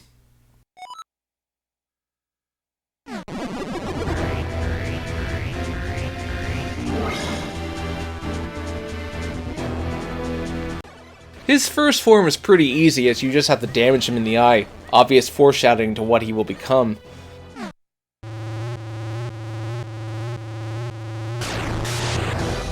This form requires you to use 4 copies of yourself to your advantage, as you have to match the formation with the real eyes after you flip them over. Of course, the clones are vulnerable to anything, so you really have to be cautious. But the final battle is really fun, actually. It tests your skills to the limit. With that done, Link rescues Zelda at last.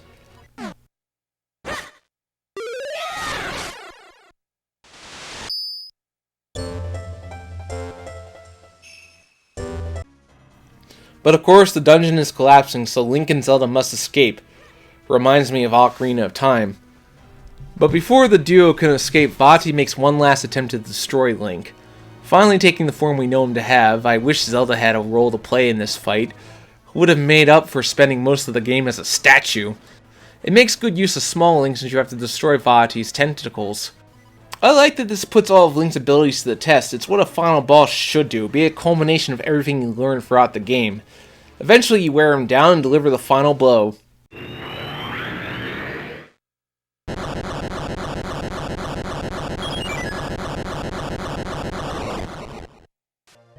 But the cost was too high. With Violet defeated, Ezlo returns to his original form. Ezlo instructs Zelda to put on the Mage's Cap to restore peace to Hyrule. It's like a Dragon Ball wish, a Deus Ex Machina reset button. So with that, it's time for the Minions to return to their world and Ezlo and Link must say goodbye. But not before Ezlo gives Link one final gift.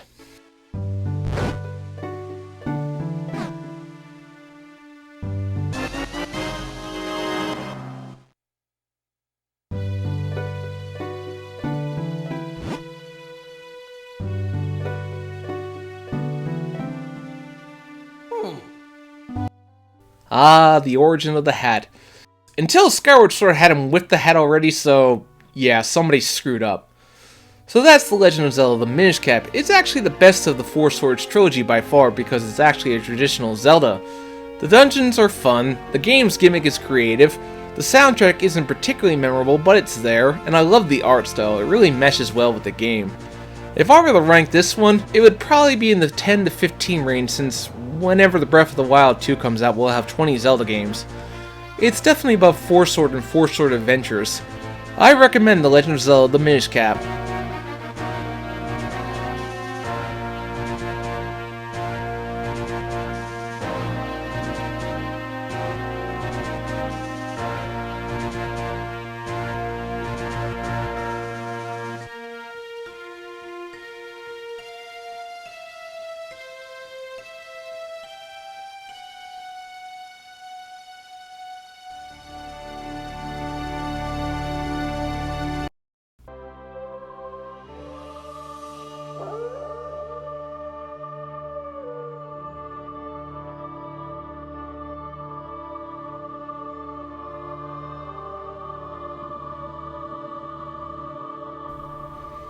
Ah, Zelda, Twilight Princess. Let me take you back to 2004. I was in high school at the time. Wind Waker was a year old and everyone at my high school felt Zelda had jumped the shark. The shadow of Ocarina of Time still hung over the series. I remember it vividly. There was a Nintendo Power issue with the Zelda developers. They mentioned they went with the cel-shaded style because it fit a younger Link. But when asked with the question of whether or not it would fit an older Link, they said they'd have to rethink the graphic style. There was also a silhouette of an older Link, so people wondered what that meant. E3 2004 was upon us. It was then that Reggie first took stage. He introduced himself. I'm about kicking ass and taking names, and we're about making games. Nothing more needed to be said. Then, at the end came a trailer. It looked realistic, it looked gritty, and then we saw Link on Epona.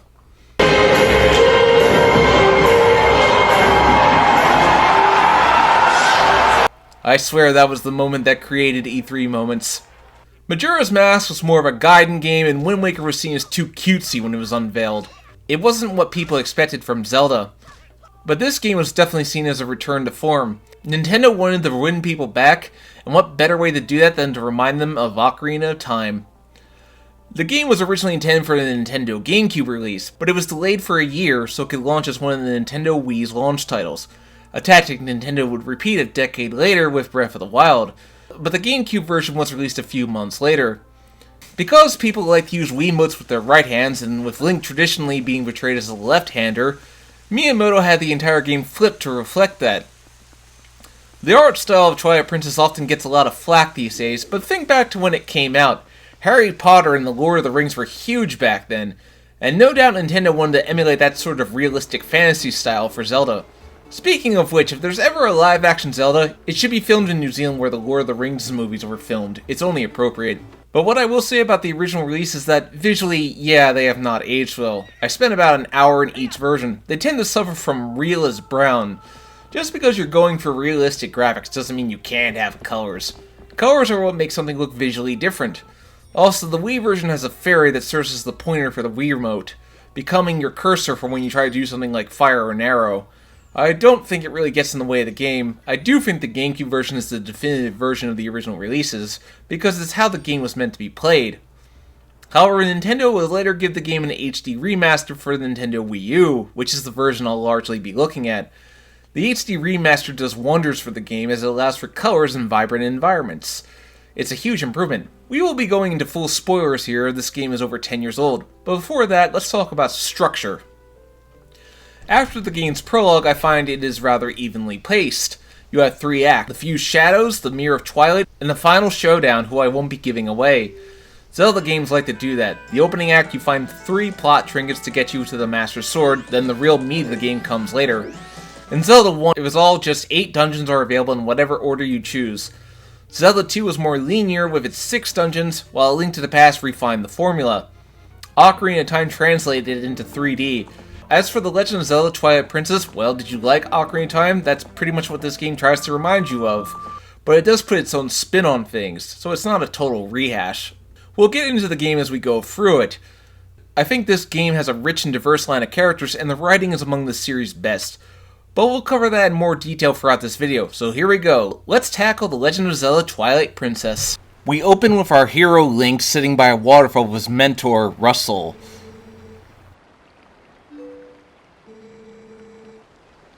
That line is meant to generate interest from the player, and it ties into the theme of the story about light and shadow. Don't worry, this is done much better than it is in Kingdom Hearts. Russell asks Link to deliver a sword to the Hyrule royal family. It's always something that kickstarts the adventure. There's one line that I find very important to explain the ending of the game. So this sets up what many consider to be the prologue of Twilight Princess, Orden Village. Our hero, this time, lives in Orden Village and spends his days as the goat herder. Among the town he is seen as the big brother to the other smaller children such as Colin, Beth, Tallow, and Mallow, whose face I can never unsee. Ugh. But the one he bonds with the most is Ilia, who is probably one of Link's least interesting love interests throughout the whole Zelda series. She's introduced taking Epona for a bath in the spring, so Link has to get her back. Link controls well, it's definitely a refinement from the Ocarina of Time days. Of course, whenever you want to move faster, you gotta roll. It wasn't until Skyward Sword that they figured out how to have Link actually run. So anyway, Link meets Ilia. The scene is meant to show how much she cares for Epona, which gives her and Link something in common. Ilia is the focus of a side plot later on. Don't get me wrong, I don't think Ilia is a bad character, but Link's had better love interests. Does the Zelda fandom have shipping wars? I know Link/Zelda versus Link/Mipha was pretty bad when Breath of the Wild came out. You're into shipping? Join the Navy! Thank you. This game is significantly improved upon horseback riding. You can control Epona's speed perfectly between making her run fast or just walk at a slow, brisk pace. Or you can even make her back up. It's really fun to do. This game is widely credited as being the start of Zelda's slow openings because, let's see, you hoard some goats, the next day you have off from hoarding goats, you're encouraged to spend your time walking around the village. It's all designed to teach you the new mechanics of the game. You have to blow a whistle to get back a cradle for Yule? Is that how you pronounce that? Colin's mother. And then you have to learn how to fish, and then you go and show how to use a sword for the kids. Let's compare this to Ocarina of Time. At the beginning of the game, you're introduced to Link. The only thing you have to do is get the sword and shield, and then it's off to the first dungeon. In Majora's Mask, you have to spend the 3D cycle as the Dooku Scrub before you can regain your human form, and then the adventure proper can begin. Here you have to do a lot more stuff, but I find that what Twilight Princess is doing, the game is letting you get to know the characters of Orden Village, so that way you can feel more attached to them when they are in danger. Fishing is so easy in the game. Literally all you have to do is wait for the sinking lure to go down and hook them all. Definitely a simplification from what you could do in Ocarina of Time. You get used to strength mechanics by stopping a goat, and I like that Link can pet it on the way back as if to say, yeah, don't worry. In fact, Link can now pick up dogs and cats, which I must admit I find very adorable. After all, this does get into one of the themes of the game, which we'll get into later. The slingshot is back. The slingshot has always just been an inferior bow and arrow, and that's especially pronounced here because once you get the bow and arrow, you'll never use the slingshot again. I think it's just here because it was an Ocarina of Time. The wooden sword, I guess that's a nod to the original Zelda where you start off with a wooden sword. The sword combat is pretty much unchanged from the last few 3D Zeldas, just reteaching you the basics. Then the monkey appears and Tallow gives chase. This is done to set up Link having to use Epona to later set up the conflict between Link and Ilia. You know, that's just how it goes. Like Wind Waker, Twilight Princess opens you up to the combat and the same basic strategies apply. Because you don't have an ocarina to play Epona's song, this time Link has to use a weed to play the song. I guess it works, but you have to go find them, and you don't get an item to help you summon Epona until late into the game, so yeah, could have sped this up a little bit. Tallow and the monkey are saved, but Russell has been made aware of the situation. This scene is meant to show Russell as kind of the protector of the village of Link serving as the big brother. Colin is the kid who gets the most character development. One difference this game has with its heart pieces is that opposed to the usual 4 pieces, Link must collect 5 to fill a container. I'm not sure what's up with that. I guess it was done to make the game harder. After all, Wind Waker had the criticism of being too easy, so that he wanted to up the challenge for Twilight Princess. Of course, there's also the luxury of stealing things. Ow, almost killed by a bird. So now Link is prepared to go on his journey, taking the sword to Hyrule Castle. But it turns out Epona's leg got injured because of Link jumping the fences, and Ilia tears into Link. Are they officially boyfriend and girlfriend in this game? I don't think it was ever stated. Ilia decides to take Epona to the hot springs, which is just a thing that happens that forces you to give up your wooden sword. So Colin manages to talk to Ilia about the situation, and Ilia is understanding, so you people can calm down.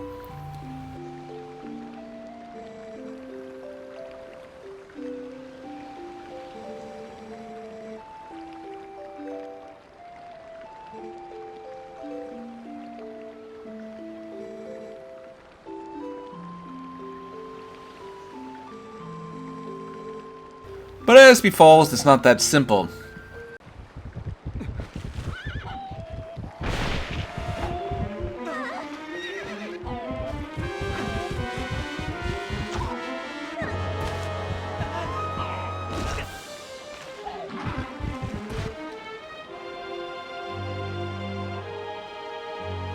Okay, Link takes the blow to the head and yet it's Ilia who loses her memory? Some logic there. Link gives chase but gets sucked into a dark portal where something strange happens.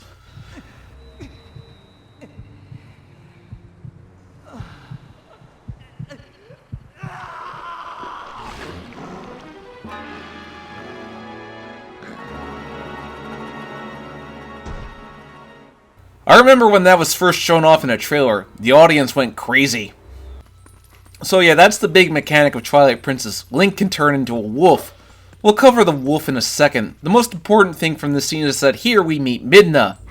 Midna has got to be one of the most well-developed characters in the Zelda series, and I'll cover why, but at the beginning she is very condescending towards Link. But she sets Link free while still being kinda, well, not very nice. Not to mention her speech is very pronounced. This section of the game is designed to introduce you to the wolf form. Wolf Link can do things regular Link can't do, such as digging through dirt to get to passageways, or using his senses to see when something is going on. Midna rides on the back of Wolf Link like an unwanted passenger, even treating Link like he's some kind of pet. Wolf Link's way of attacking enemies is by using his mouth, because what else can he do? Midna also allows Wolf Link to jump across huge gaps, so Midna serves a purpose beyond just giving you hints like the fairies from the Nintendo 64 games. Eventually, through some puzzle work, Link finds his way outside. The Twilight realm looks visually bleak and dark, and that's definitely intentional. I really hate fighting these Twilight birds because Wolf Link has to leap at them, and if you miss you will fall from a huge height. Never fatal in Zelda until Breath of the Wild, that is. It's becoming pretty obvious just where we are. It's Hyrule Castle, which means Zelda is right around the corner. When we first meet Zelda, we see she's wearing a dark cloak to mourn the death of Hyrule. This Zelda has a comparatively lesser role than previous Zeldas did, but it's no less significant. The flashback where we see Zamp for the first time is really ominous and dark and sets the mood well.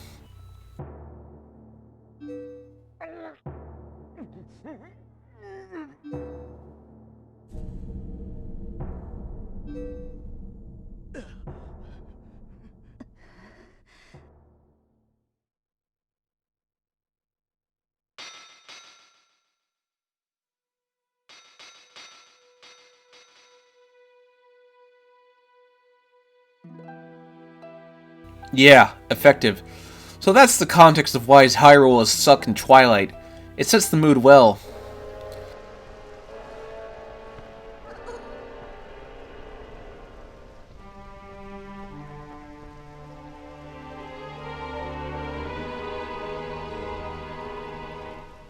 I gotta say, I really do love Zelda's design in this game. It's one of my favorite looks for her. Why is Zelda still a princess? Shouldn't she be queen at this point? And yes, I know the story is she was going to be coronated as queen, but Zan's attack kept that from happening. So whatever the case, Midna teleports Link to Orden Spring, where you must finally get the sword and shield. Geez, took about an hour and a half to get to that point. Ocarina of Time and Wind Waker wasted no time in getting you the sword and shield, but in this game, yeah, it takes a while. Majora's Mask has you start off in Dooku form, which is to make the player uncomfortable in an uncomfortable land. But what this serves the purpose of doing is now Link is in a different form in a familiar land. All his friends treat him like he's no better than a monster. But he can talk to animals. That's a good thing. It's here that Link has his first fight with the Shadow Beast to save the Orden Spirit from getting its light taken. This is how Link will open up portals for him to be able to transport. Every Zelda game has to have a fast travel system. You ever notice that each spirit or whatever happens to be really important for the Zelda world depending on the game? And then it's never mentioned again? This sets up the next section of the game, bug collecting. Oh boy. Link must go to each region of Hyrule, get rid of the shadow bugs, and then restore light to that section. Well, let's head back into Twilight so I can talk about collecting bugs. What Midna allows Wolf Link to do is charge up his Pounce attack, which allows him to attack all the shadow beasts at once, so they don't revive their friends. It's a useful technique. Anyway, back to the bugs. Finding bugs can be really annoying. Sometimes they're easy enough to see, sometimes you have to go searching for them, or go out of your way to look for them. This section in Faron Woods isn't too bad as it's fairly linear with how you want to get the bugs, not too much backtracking if you're careful. So the first Spirit of Light has been restored and Link is turned back into a human and given his trademark green tunic. There's always a reason for why he has these clothes, like in Wind Waker as a tribute to the Hero of Time, except this takes place in the child timeline where Link went back and kept Ganondorf from entering the Sacred Realm. Now finally it's time to go to work. Before we go to the first dungeon, you can take a detour back to Orden and find Russell injured and laying on his couch. It's a very effective scene. It reminds me of the guard in Ocarina of Time scene. Also, I guess I'll point this out now, but I've always loved doing Link's fancy put the sword away move. So cool. On our way to the first dungeon, we came across the Golden Wolf, and there's a certain secret to him that we'll get into later in the video. For now, his job is to teach Link new abilities. The first is the Finishing Blow, which allows Link to finish enemies that are on the ground. It's a long overdue move. First, we get the trek through the fog with the monkey stealing your lantern. Yeah, normal Link can't progress the way that Wolf Link can, so we gotta make do. So finally, we enter the first dungeon, the Forest Temple, just like Ocarina of Time, eh? The goal of this temple is to free all the monkeys from their cages. It's a good enough goal that gives you something you're working towards. The atmosphere of the dungeon is definitely felt. And then this big baboon destroys the bridge. The way to get back to the entrance of the dungeon is with this thing. Even Link has a WTF is this expression, it's priceless. I think they managed to give Link a variety of expressions in this game despite the loss of the cel-shaded graphics. You know, I'm so used to Breath of the Wild's ability to climb everything, I forgot that in a traditional Zelda, it's only situational. The monkeys are used to get across gaps that you can't do by yourself, which means if you miss a treasure chest, you have to come back and get it. This is the only 3D Zelda that actually has heart pieces for you to gather inside the dungeons, which means finding every chest is more important than ever for 100% completion. The Forest Temple requires you to use your brains to find hidden goodies. Destroy obstacles in your way, like these flowers that need to eat bombs to be destroyed, but since you don't have bombs, you gotta make do with what you have. The mini-boss of the dungeon is Ook, a brainwashed baboon that requires you to knock him down a few pegs so he gets hit by his own boomerang, and then slash at his exposed ass. But he wasn't really bad, he just had a parasite stuck in him, and your reward is the Gale Boomerang. The Gale Boomerang has a wind effect, meaning Link can use it to spin propellers, and this comes in handy when you need to get certain platforms to face a certain way, or to flesh out hiding enemies behind floor tiles. This boomerang would become Link's staple boomerang in the Smash Bros. Series for a while. Finally, we confront the boss.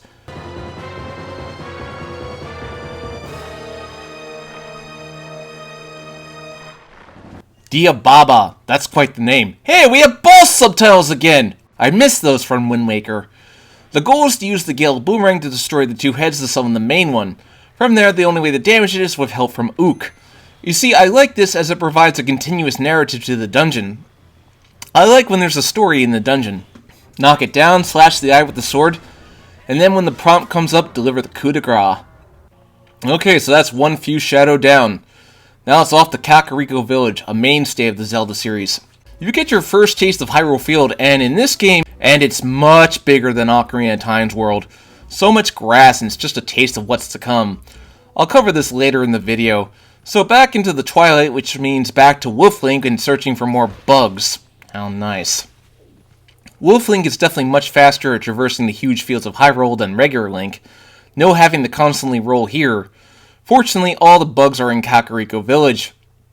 This leads to a rather interesting scene where you are inches close to the kids you have been searching for, but you can't reach them, as well as dark implications that the rest of the villagers are gone.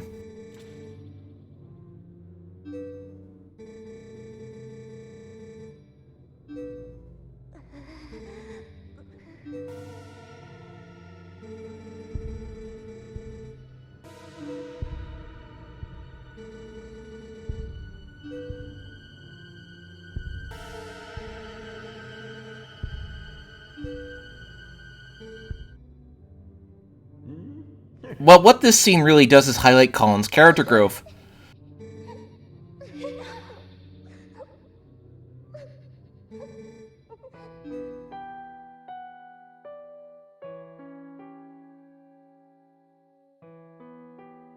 You're right there. What you've been looking for is right in front of you, and you can't even interact with them. Finding the bugs is no less tedious. Blow up a bomb shot, find this here or there. It's all set and good until finally light returns to the area. I guess I might as well point this out, but whenever you want to summon the mysterious hero, you have to sing as a wolf.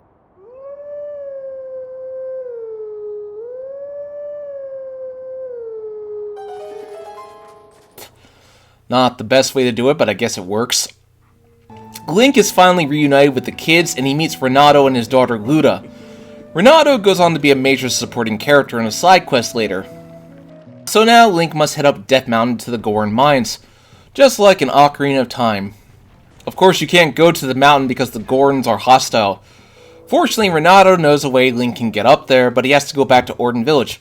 Fortunately, it's at that moment that Epona decides to return. How convenient. These fields were clearly meant to be traversed on Epona. So when you get to Orden Village, I really do encourage you to tell the rest of the villagers that their kids are alright. It really adds a sense of relief to them. After what is a tougher than I remember minigame to knock Mayor Bo off the platform, you get the iron boots. Thankfully, they're just an item that you can equip, which means it's just the push of a button. But when Link returns to Kakariko Village, tragedy ensues.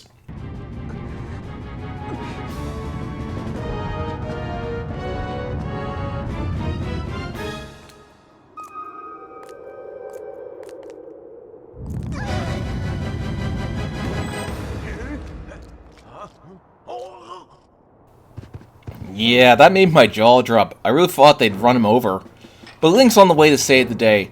Thus begins one of the best sequences in Zelda, horseback fighting. Link can now use his sword while on Epona, a change that I can get behind. The battle is tense and dramatic. It's the first of many fights with King Bulbin. The confrontation on the bridge has got to be one of my favorite Zelda fights ever, especially knocking him off.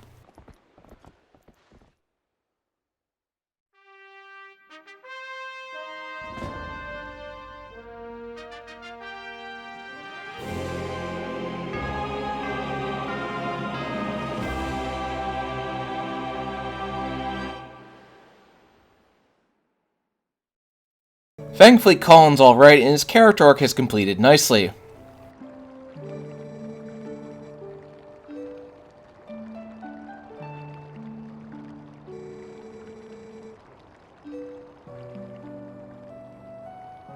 Link may not be able to talk, but that doesn't mean he can't influence other characters' development. So finally you make your way up Death Mountain. The new shield attack allows Link to stun the Gorons and get on top of them. It's always an adventure getting to the dungeons in this game. After another sumo match, Link finally enters Goron Mines. The second dungeon of the game, it's like a mix of Dodonko Cavern and the Fire Temple. Lava everywhere. You have to use the iron boots for many things in this dungeon, such as stepping on heavy switches or using them to defy gravity, which always looks pretty cool. Make sure you get the Highland Shield for this dungeon. Never breaks, never fails. Don't fall in lava, like an idiot. The big thing about this dungeon is gradually getting pieces of the big key. Every time you reach a room, you get a key shard. I guess that's a continuous narrative. What's cool about Goron Mines is that sometimes you have to fight while upside down, which can be a little hard to get used to. I guess I should point out that the Wii U version of the game allows you to collect stamps that you can post on Miiverse. Not that that really matters now since Miiverse is defunct. Sad times. The mini-boss of the dungeon, Dangara, is fought on a large metallic circle, which means you better have your iron boots on. The goal is to carefully slash your way around its defense and then throw him into the lava. I like this fight because it's a straight-on duel. Link always has to fight things that are bigger than he is. Of course, he realizes you're not an intruder, so he could have avoided all this.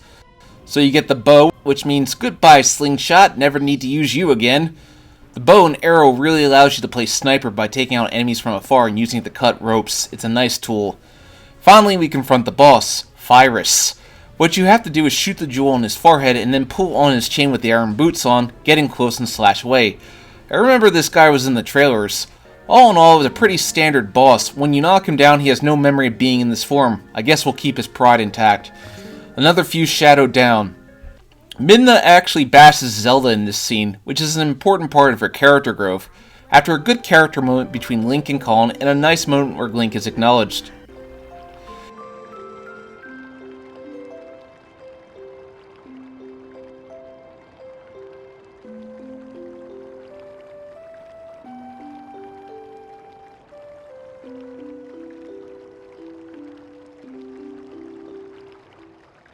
It's off to the final Twilight area of the game, and the largest one yet. Before we go there, I managed to get bombs, and in this game you can combine your bombs with your arrows to create bomb arrows. It's a nice little touch. This Twilight area has you finally go to Hyrule Castletown, where Elia is tending to a sick Zora child. But you have to find the spring, so off to Lake Hylia. You have to free the Zora from being frozen with a huge molten rock, but before you leave you get a visit from the Zora Queen, and she reveals that she was murdered by Zant. That's quite dark. It's what gives Twilight Princess a bit of a sad feeling to its story. Tragedy already happened, and now all you can do is try to right the wrongs. You have to do a minigame where you fly on the giant bird, which is very easy to exploit, by the way. But you have to go all over the map just to find all the bugs. Before, they were largely self-contained. Here, you gotta explore. Then, when it's all said and done, you have to go all the way back to Lake Hylia to fight the big bug. Yeah, couldn't let it lay. You had to get one last big battle in, didn't you? Fortunately, I find the battle to be pretty easy, so finally with that done, no more bugs to kill! And there was much rejoicing. The final Light Spirit gives Link a vision to show how the Twilight were banished to the Twilight Realm, and it's a very disturbing scene.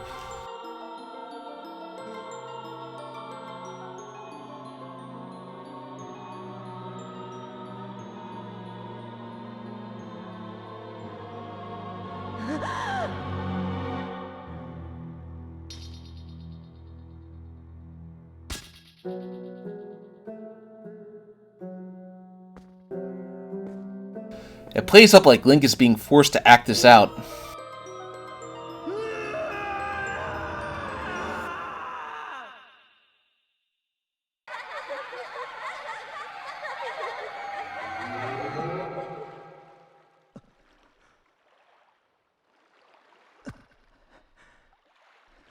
Look at that, we can go fishing in this lake now. So calm and peaceful, you need a break from all that madness. Now it's off to Hyrule Castle Town. It's definitely much more lively than it was in the Nintendo 64 game. You see, Kingdom Hearts, why did it take so long to have townspeople? Also, there's this side quest with this girl named Agatha who spends her days collecting bugs, which means you have to do it. Finding the bugs is pretty simple, just look for a gold light and they're all in the same area. She really increases your wallet size, which is duly needed in this game. Here's where I think Twilight Princess opening really came through, because when Link and Ilia finally meet after so long...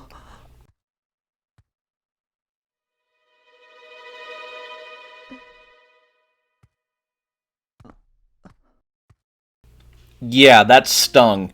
She's lost her memory, as it turns out. Also, there's the whole thing with the guards.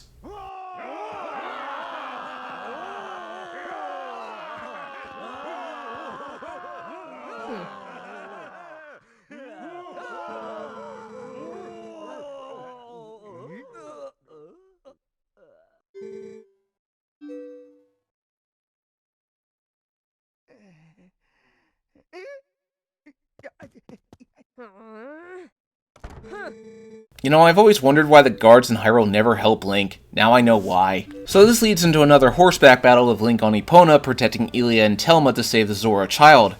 It's a fairly short drive, even though you have to make sure the carriage doesn't catch fire, or it won't follow the path. What follows is another tender scene where Renato helps the Zora child recover, but the pain of losing his mother is still there.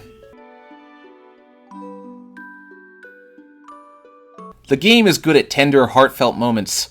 Thanks to the Zora Queen, Link gets the Zora armor, which allows him to breathe underwater, and we can finally enter the Lake Bed Temple. Go down to the water with the iron boots. Again! How novel. The Lake Bed Temple is of course this game's water temple, and it's much better than the one in Ocarina of Time, mainly because you don't have to change the water level 500 times. Link can now drop to the bottom of the water with the push of a button, and Link can actually swim with this Zora armor on. It's a nice addition. Not only that, but Link can actually use his sword while underwater. The Lake Bed Temple is a puzzle as it requires you to use these switches so Link can release the water and allow him access to new areas. This game introduces water bombs, which are exactly what they say they are. Bombs that can go off while they're underwater. What's annoying about the Lake Bed Temple is that there are certain areas that you can't access unless the water is flowing, meaning, like all Zelda dungeons, this whole thing is a massive puzzle. Lots of backtracking in this dungeon. I mean, the whole point is to make your way through where you can, and then go back to where you have the tools to progress. Going up these slopes and then sliding down them, letting the river take you, it's actually kind of fun. But after traversing several underwater corridors, you find the mini-boss, the Dooku Toad. Boy, is it ugly. It's also easy to predict with its falling shadow where it's going to land. Once that's done, you get the claw shot, and I love the claw shot. It latches on the targets and allows Link to target vines. It's very useful. So after much traversing and filling up the water, it's time for the boss battle against Morpheal. This feels like something they wanted to do with Ocarina of Time but couldn't due to the technical limitations. I like using the Iron Boots and Claw Shot in combination to damage the eye.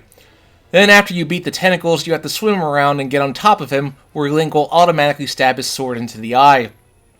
But the process can be tedious. I managed to beat him with just a quarter of a heart left. If that's not clutch, I don't know what is. So finally, all fused shadows are obtained. The quest seems to be over, but then, out of nowhere, Zant shows up. Geez, took your sweet time, didn't you? Zant really pulls out all the stops. He immediately turns Link back into a wolf and has Midna at his mercy. Zant is really characterized as a deadly serious villain here, which makes what happens later all the more interesting. It's intentional misdirection. He basically locks Link in his wolf form and thus makes it so Midna gets exposed to the light.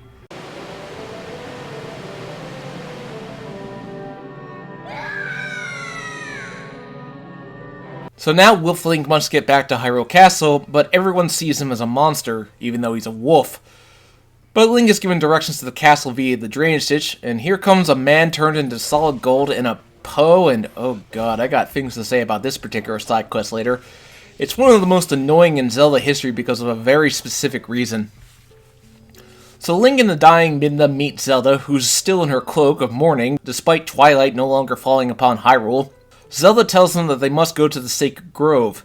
Midna is prepared to die, but Zelda is characterized as quite strong and dignified, and she makes the ultimate sacrifice.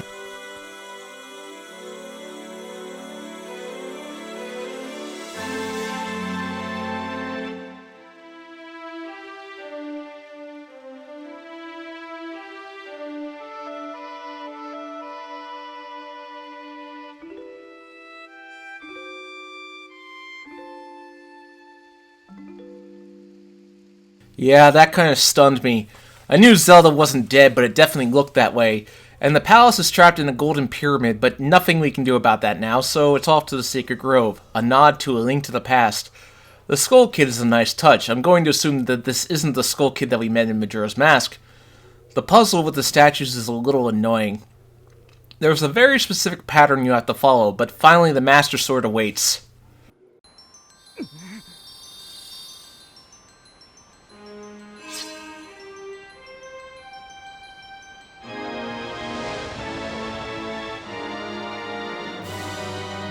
With this, the game really opens up. Link can now switch between his human and wolf forms at will, and it's welcome. This means you can warp whenever you want. This opens up the second act of the game, the Mirror Twilight. I really do love Hyrule Castletown this time around and exploring the town, seeing the very expensive shop, people scurrying about their daily lives. It's something these games need. But I might as well talk about the Poe side quest now. This is the most annoying side quest because the Poes only appear at night, and in this game, you can't control the day or night system. In the first three 3D Zeldas, all you have to do is play your instrument. But since Twilight Princess doesn't have anything like that, if you're pursuing a Poe, you gotta wait till sundown to be able to get it. Which means a lot of standing around and waiting. Ugh, and I'll talk about the reward later. Every time Link accesses a new dungeon, he gets help from the group at Telma's Bar. A different member at a different location. I don't really have much to say about these characters, they're just kinda there. First up, Lake Hylia, where Link must take the giant cannon to Gerudo Desert. I don't know how that works. But from here we get good character growth for Midna. Twilight Princess is really more her story than anyone else's. I mean, Link is important, he's going through the motions and such. Ocarina of Time was probably the one 3D Zelda where the narrative felt the most about Link. I had some fun being able to fully explore the desert. I particularly enjoyed the journey to get to the Arbiter's grounds. Riding this bull that can crash into anything, fighting King Bulbin again, escaping from a burning fortress, it's all so exhilarating. So we enter the fourth dungeon, Arbiter's Grounds. This is the first dungeon where you can freely switch between Link and Wolf Link, and that ability is going to come in handy. The Mortal Draw is a very useful ability as it deals instant death, but it's dangerous to pull off. Hero Shade, why were you holding out on me? In this dungeon, 4 Poes will take the flames, so Link has to chase after them in his wolf form. I like how, again, there's a narrative going on throughout the dungeon. Also, one thing that really caused a lot of people to think there was a glitch, Link will start moving slowly. Yeah, this wasn't a glitch. If you turn into wolf form, you'll see that something's attached to you. Impressive, really. I find the Arbiter's Ground to be one of the most intricately put together puzzles of the game. Keeps you on your toes. The mini-boss of the dungeon is the Death Sword. That's a bit on the nose, and he's honestly really easy. He'll circle the room, but it's nothing a good bow can't hit. Then slash him with your sword 3 times and he'll go down. But the item you get, the spinner, is one of the coolest items in Zelda history. Link will ride the spinner and go up and down pathways that are set. Being able to traverse through the tight passageways looks so cool. When you finally make it to the boss room, you find Zamp waiting for you. He decides to sick the dungeon boss on you rather than kill you himself. Yeah, I could kill you, but I'll just get you next time. Classic bad guy trope. Star-Lord, the boss battle, is actually a really fun boss battle since it mainly involves using the spinner. The first phase takes place in a circle. You have to destroy its spine so you can knock it down. Sub-Zero would be proud. Once you reduce it to a head, it becomes a thrilling uphill battle where Link must hit the sword on its head. So far, this is my favorite boss battle in the whole game. This game has got to have some of the best fights in the series so far. So Link and Midna finally reach the top, but the mirror is shattered and the sages appear, and tell Link of the true villain behind the plot.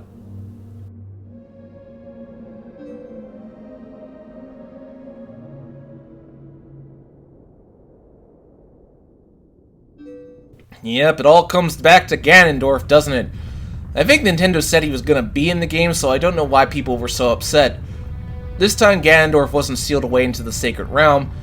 When Link went back at the end of Ocarina of Time, he basically called the cops on Ganondorf, so thus he never got to enact his plan. You know, time paradox. And the following scene really makes Ganondorf look scary.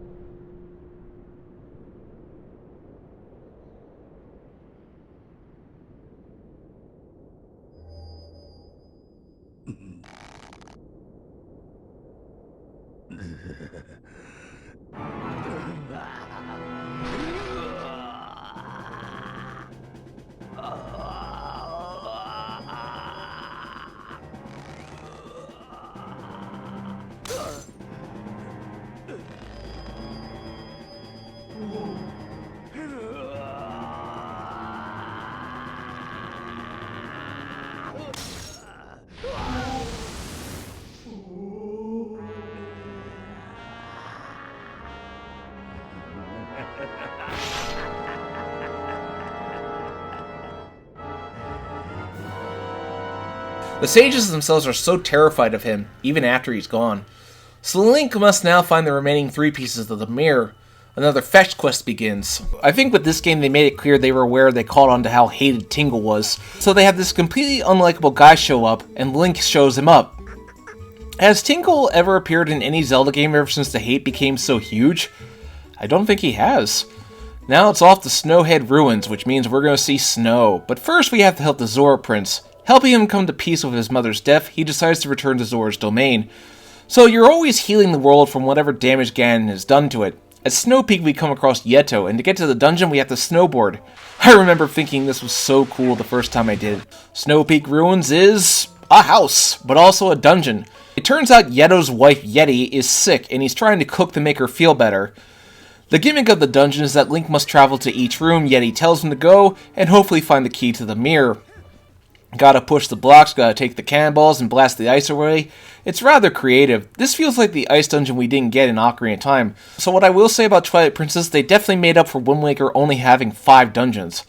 I know Majora's Mask had less, but that was a Gaiden game. The standard isn't as high. And it made up for it with its list of side quests. Twilight Princess feels like the meatiest 3D Zelda game so far. The mini-boss Darkhammer hurls a ball and chain at you.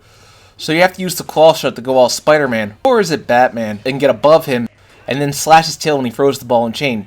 Speaking of, that's the item you get this time, the ball and chain. I wonder where Link stores this thing. Does he have a magic pouch that can fit anything like in the Zelda cartoon? The ball and chain lets Link break everything. It makes him move incredibly slow, but you feel like you have power with this thing. But finally you get the big key and Yeti is there. I guess she can move now. With the exception of Lakebed Temple, each temple has had its own narrative, and I like that. So when you get to the top and you think for once you won't have to fight a boss, but, well... I'm sorry for giving you nightmares. But Zelda is actually pretty easy, since it's basically just take the ball and chain and smash away at her. There's not much strategy put into it, really. Once you free Yeti from its spell, Yeto appears and a touching reunion ensues.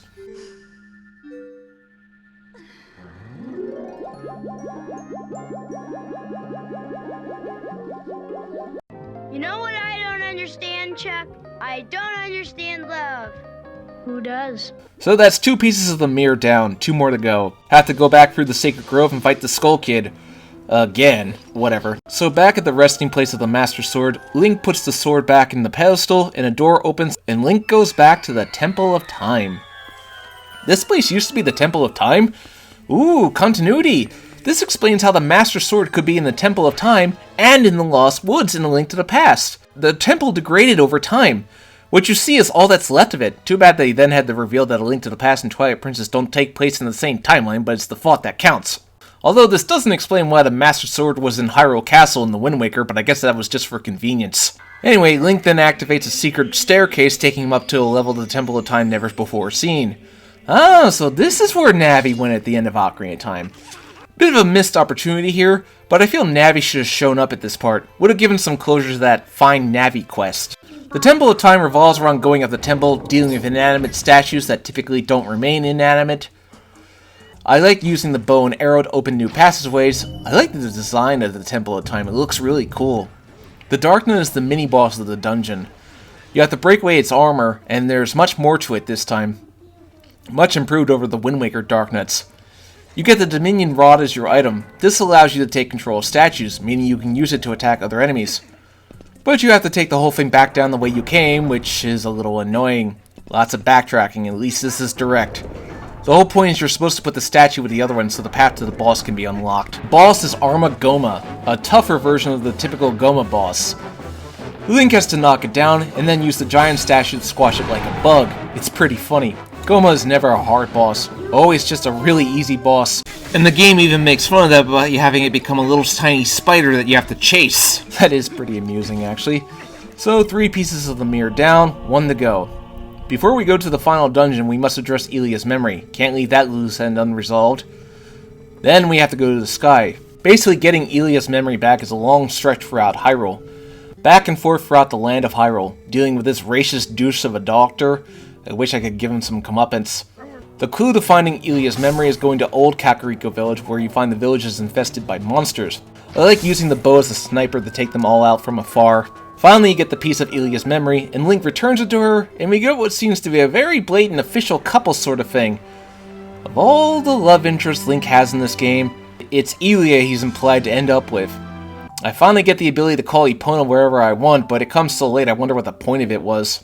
Then you have to go all across the world, and I like to take Epona for this as it really allows you to see the world of Twilight Princess. Once you recharge the Dominion Rod, you can get access to the old cannon that will launch you into the sky, but before we do, let's talk about the hero's shade real quick. I don't normally talk about this, but according to Hyrule Historia, he is the hero of time, who was unable to rest, and thus you have helped a former Link ease his regrets, and he can finally pass on to the next world in happiness. This is alluded to. I think it adds something interesting to the world of Zelda. But now we're off to the city in the sky, and I suspect it's what remains of Skyloft. That's an interesting idea. What I'd love to see Nintendo do is do a Zelda side stories type of game that shows what was going on while Link was doing his adventure. I'd love to see something showing exactly what happened when Ganondorf attacked the Hyrule Castle in Ocarina of Time. Maybe see through the mortally wounded soldier's eyes. That's a subject for another video. The city in the sky gives hints that there was a civilization up in the clouds, an idea that would be explored in Skyward Sword 5 years later. You gotta fight the winds, so you gotta use your iron boots. The claw shot is really useful for gathering these Uka-like creatures to glide for you. It makes me wonder what kind of civilization did live up there, though it's a little different from Skyloft. I like using the claw shot on these plant things to move. It's such a slow but methodical way to travel. The mini-boss, how do you pronounce this, Aeroflows? Is exactly what he looks like. He wields a sword and shield and flies up into the air. Fortunately, it's nothing a good claw shot won't bring down. But what you get in this dungeon is another claw shot, and that means Link can really go all Spider-Man, swinging from place to place. It's gotta be one of the greatest additions to Link's arsenal. I really hope this comes back in Breath of the Wild too. I want my hook shot! It's such an important item in Zelda. Unfortunately, I screwed up at one part because I forgot to use the claw shot on the ceiling in the main room to activate the huge fan, which meant I had to go back all the way I came from, and oh boy, that wasn't fun. The boss battle against Argarok takes place outside with the wind bustling. It's a nice touch. Before you can even damage him, you gotta take off his armor. But then the battle shifts, and Link basically has to go all Spider-Man to be able to take him out. But he tends to switch where he's spewing his fire, and that can throw you off, and you have to climb up the whole thing all over again. But when you get to slash his core, that feels immensely satisfying. Bosses are definitely cinematic in that regard. So with that done, I decided to go exploring the world for more upgrades. During this time, I managed to successfully deflect an arrow with my sword while I was on Epona. Also, what is this minigame at the fishing hole? Roll the ball into the hole. How nice. Yeah, whatever. But in no time, it's time to go to the Twilight Realm and confront Zant. The mirror is restored. Zant couldn't destroy it, only shatter it, and it's here you find out Midna's true identity. There you go. Midna's character has grown and changed. She started off condescending, but now because of Link and Zelda, she's grown into a soft, kinder character.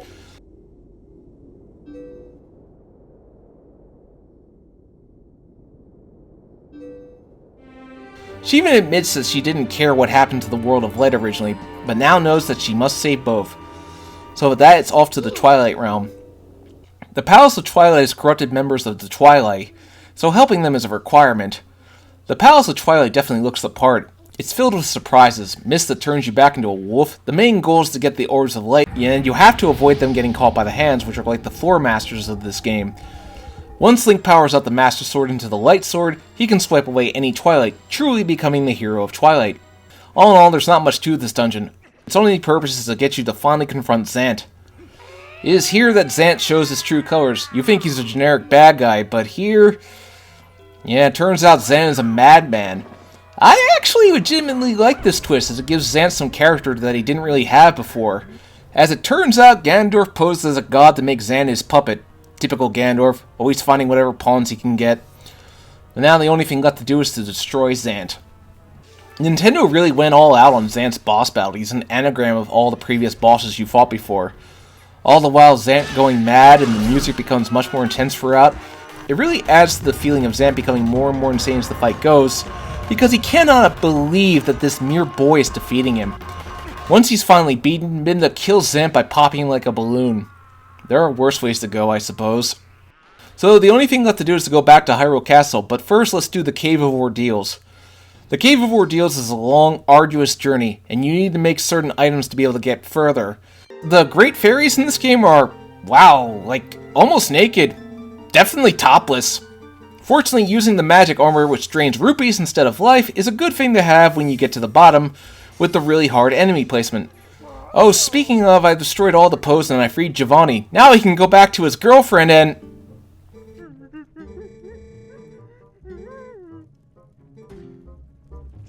well, hey, look on the bright side. There's plenty of fish in the sea, right?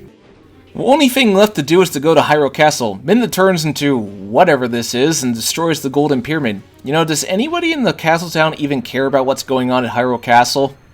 Final dungeon, Hyrule Castle. Again.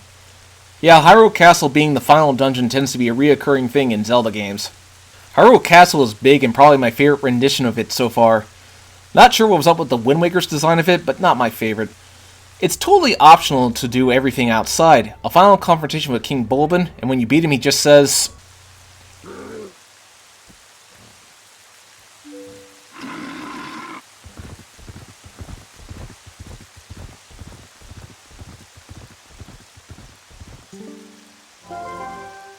wow, even the lead Fug has character development in this game. This game might have my favorite supporting characters in all of Zelda. They're just so memorable.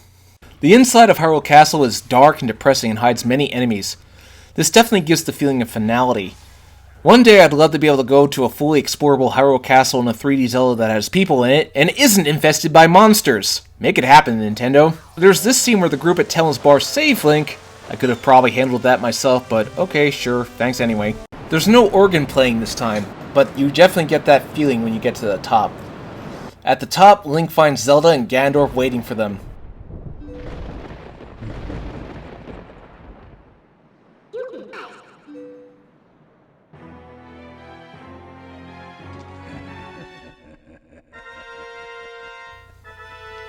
Now, I know a lot of people are pointing out that Ganondorf in this game is much more of a monster than he was in the Wind Waker.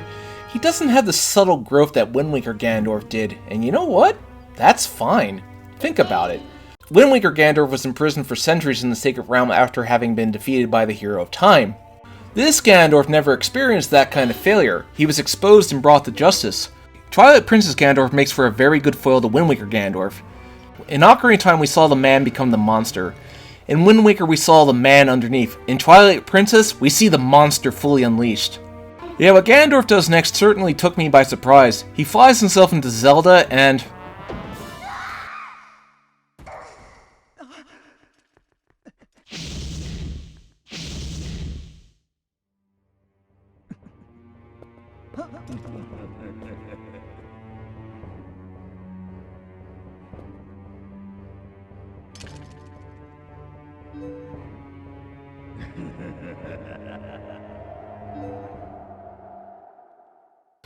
the first boss, Zelda controlled by Ganon. I gotta say, there's quite a twist to the usual formula. The trick is to deflect her attacks back at Zeldadorf. You can't strike Zelda physically, that would be wrong. Ganon never learns from this trick, does he? Well, first fight is over, on to round 2.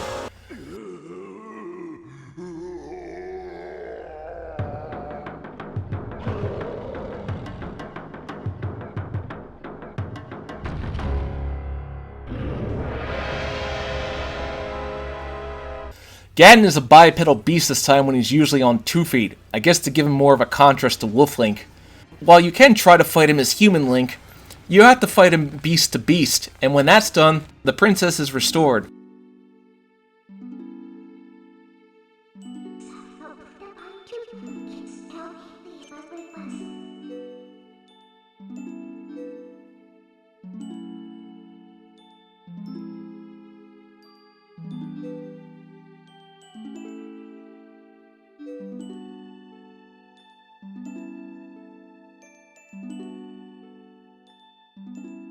But Ganon still will not die. He takes his god form, but Midna decides to do something.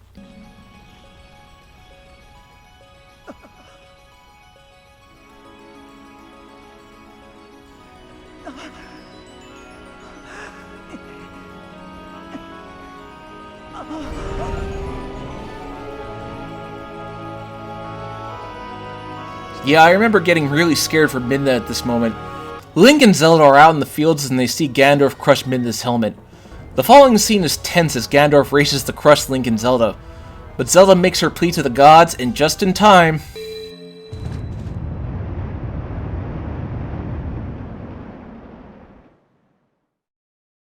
Link and Zelda don't get much interaction in this game, but what little they do get is good interaction.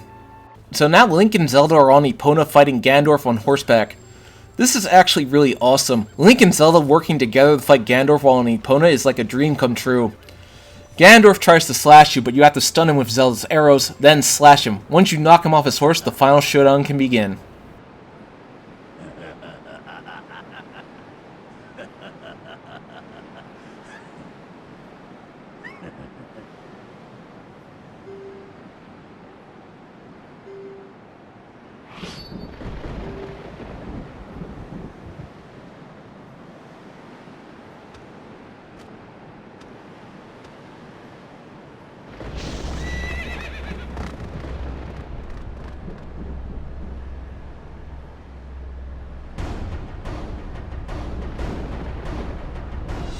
This is badass, Link and Ganondorf going at it in a straight-on sword duel out in Hyrule Field. It doesn't have the atmosphere of Hyrule getting drowned by waves, but it's certainly memorable. You can use the fishing rod to distract him, but I don't consider that a very honorable thing to do. I love how intense it gets when they lock swords. This Ganondorf's definitely a tough one, he will just not die. But finally you knock him on his back and deliver the finishing blow.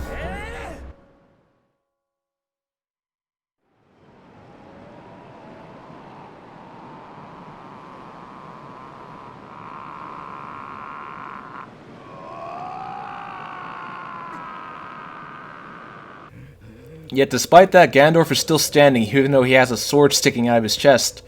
That's dedication.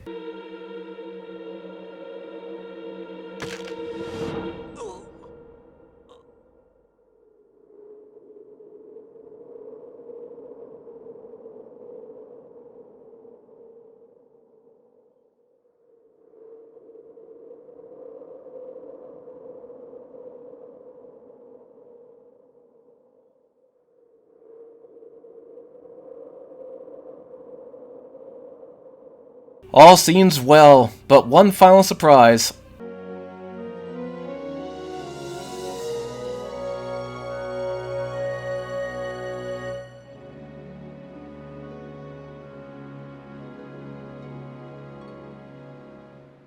Crystal again. We'll have a way there. You forget we do space. Hot for we horse?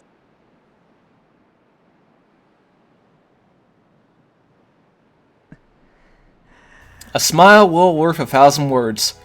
Twilight Princess brings back the idea that you get to see what happens to the supporting cast after the adventure is over, and I like that in 3D Zeldas. It always feels like something is missing when that doesn't happen.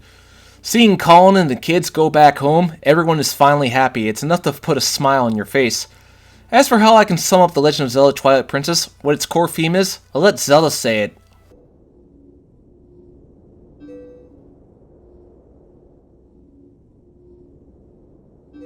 What follows is one of the most heartbreaking scenes in Zelda history.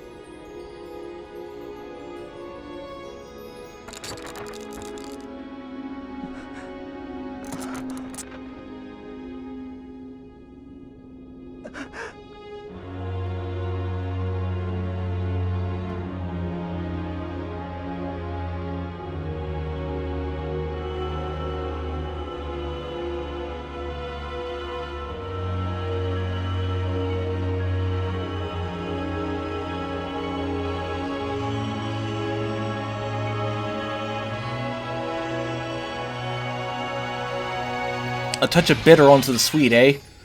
The ending credits music really shine here as it allows that sense of wonder and fulfillment. Link is shown leaving Orton Village because I think he realizes that he must see it with his own eyes. Twilight Princess is a very good 3D Zelda. When you get down to it, light and shadow are part of everyone's lives, and we can't live without the other, and this game is a good balance between that.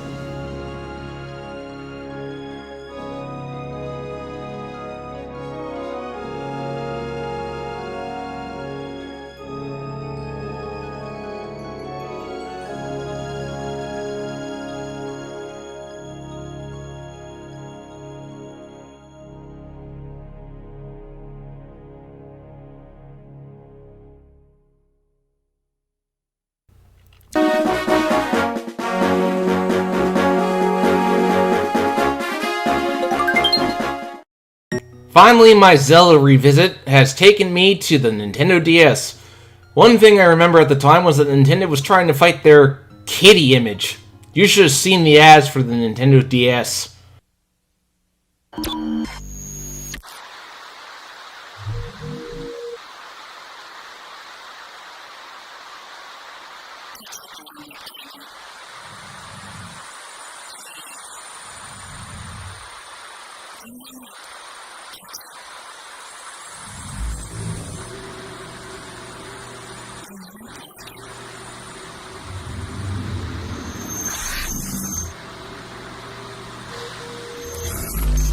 Very suggestive. This game had been in development since 2004, around the time the Nintendo DS was first released. Nintendo had basically hit a dead end due to the poor sales of the GameCube, so Nintendo was hoping that with the DS they'd create new kinds of games. The decision was made to take advantage of the DS's dual screens, which is annoying for me because I had to record both screens and the lower screen can only be captured at 30 frames per second. I normally record what the dominant screen is, but in this case, it was both screens that were needed. I also apologize for the bottom screen occasionally blinking out of existence, a little problem I couldn't fix. This was around the time that Nintendo was trying to push their innovations. Also, the original DS didn't have an analog stick for reasons known only to them, so control of Link was designed around the stylus pen. You basically touch the screen and Link will go in the direction you want. It actually works perfectly fine for what it's worth. Although one problem Nintendo has had with doing their innovations for controls and such, it's made games from this era hard to port to modern consoles without being heavily reworked. I can only imagine that Skyward Sword's emphasis on motion controls is what's keeping the HD remaster from happening on Switch. Don't take my word for that. In fact, rumor has it we're getting that sooner or later, so next year, I'll hopefully be reviewing that. But what we've got here is a sequel to the Wind Waker. IG Inuma wanted to give the cel-shaded style a second chance, and felt the DS was the perfect system to capture that type of graphics. It was definitely possible, but unfortunately one thing you must say about the 3D stuff on the DS is that it hasn't aged well visually. Hence why most developers stuck with 2D sprites. The Wind Waker ended with Zelda and Tetra setting out to find New Hyrule, so there was basically plenty of room for a sequel. Unfortunately, this game doesn't really go into how they found what they would come to call New Hyrule in the next game. I guess something like that could happen in a Gaiden Zelda game. Make it happen, Nintendo. I want to see that. You are doing Age of Calamity, after all. After an opening that recaps the Wind Waker's basic plot, Ganondorf's not seen in this game outside of this opening. But his evil influence spread across the sea, which takes on a whole new meaning after you play Skyward Sword. Oh yeah, that is coming up soon, isn't it? Nico was telling the story. I know I pointed this out already that Tetra's pirates are named Nico, Zuko, and Mako, all of which predate their more famous counterparts by a few years. Tetra doesn't like to go by Zelda. I always wondered how the transformation from Tetra to Zelda worked exactly. Like, is Zelda inside Tetra, or does Tetra just turn into Zelda? Or can she only be Zelda in Hyrule? Judging by how she turns back to Tetra when she emerged in the Great Sea, that's just my guess. Anyway, Link and the crew come across the ghost ship, but Tetra is snatched away. Typical. Leaving Link to go follow it as usual. But he can't hold on to the ghost ship and plummets into the water. But he wakes up on an island with a fairy named Sela. Using Navi's voice clips, are we? Ah, the memories. Sela takes Link to her grandfather named, Oses? How do you pronounce that? This is why these games should have voice acting. What I will say about the game's controls is that while I was at first apprehensive about using the stylus to control Link, over time I got used to it and became second nature. The old man tells Link that he must seek out help to find the ghost ship. This is where the game makes use of its dual screen. The upper screen is used for a map while the lower screen is used for controlling Link. Typically something will come down the mark on the map and Link will now jot it down with a stylus pen. So Link gets the sword this time. Swinging the sword is easy enough with the stylus pen. As ever, when it comes to doing action, Link needs to do it with the sword is done via stylus. I really wish I could just press a button for it though. Eventually, through some mishaps, Link will meet Linebeck. How shall I sum up his character? He's basically the game's attempt at a Midna-like character, and that Linebeck gets the lion's share as a character development. Linebeck is reluctant to put himself into danger, but is willing to help Link for the promise of treasure. Oh yeah, that reminds me, this is the first time Link visits the Temple of the Ocean King. The first dungeon, you'd think, right? Well, this is Phantom Hourglass's main gimmick. Link will continuously visit this dungeon throughout the game and get a little bit further each time. Every time Link steps out of the safe zone, his health will start to drain, which just makes things even more annoying. Gotta say, that is a very somber game over screen. So Link gets Linebeck out of the dungeon, the two agree to work together. So Link learns that to find the ghost ship's position, he must acquire the spirits of, what else? Courage, wisdom, and power. So let's cover the next part of Spirit Tracks, sailing. All you have to do is trace a path for their ship to go, and the ship will follow that path. It's all pretty second nature once you get the hang of it. So Link and Linebeck will arrive on Ember Island, where after some more busy work, Link will enter the first temple of the game, the Fire Temple. The Temple of Fire is so appropriately named because it's surrounded by flames everywhere. The Temple of Fire isn't a particularly challenging dungeon, as it's just designed to get you used to the mechanics of the game. Rooms that lock when you have to destroy all the enemies. The item you get is the boomerang. You simply draw a line to where you want the boomerang to go. Somebody came up with that idea, and Enuma suggested making the whole game based around that. Typical. You have to carry the big key yourself, which is a little different than how it usually is. So Link confronts the boss, Blaz, Master of Fire. He splits into smaller fire versions of himself, so Link has to use the boomerang to combine them all back into one. It's pretty standard stuff, really.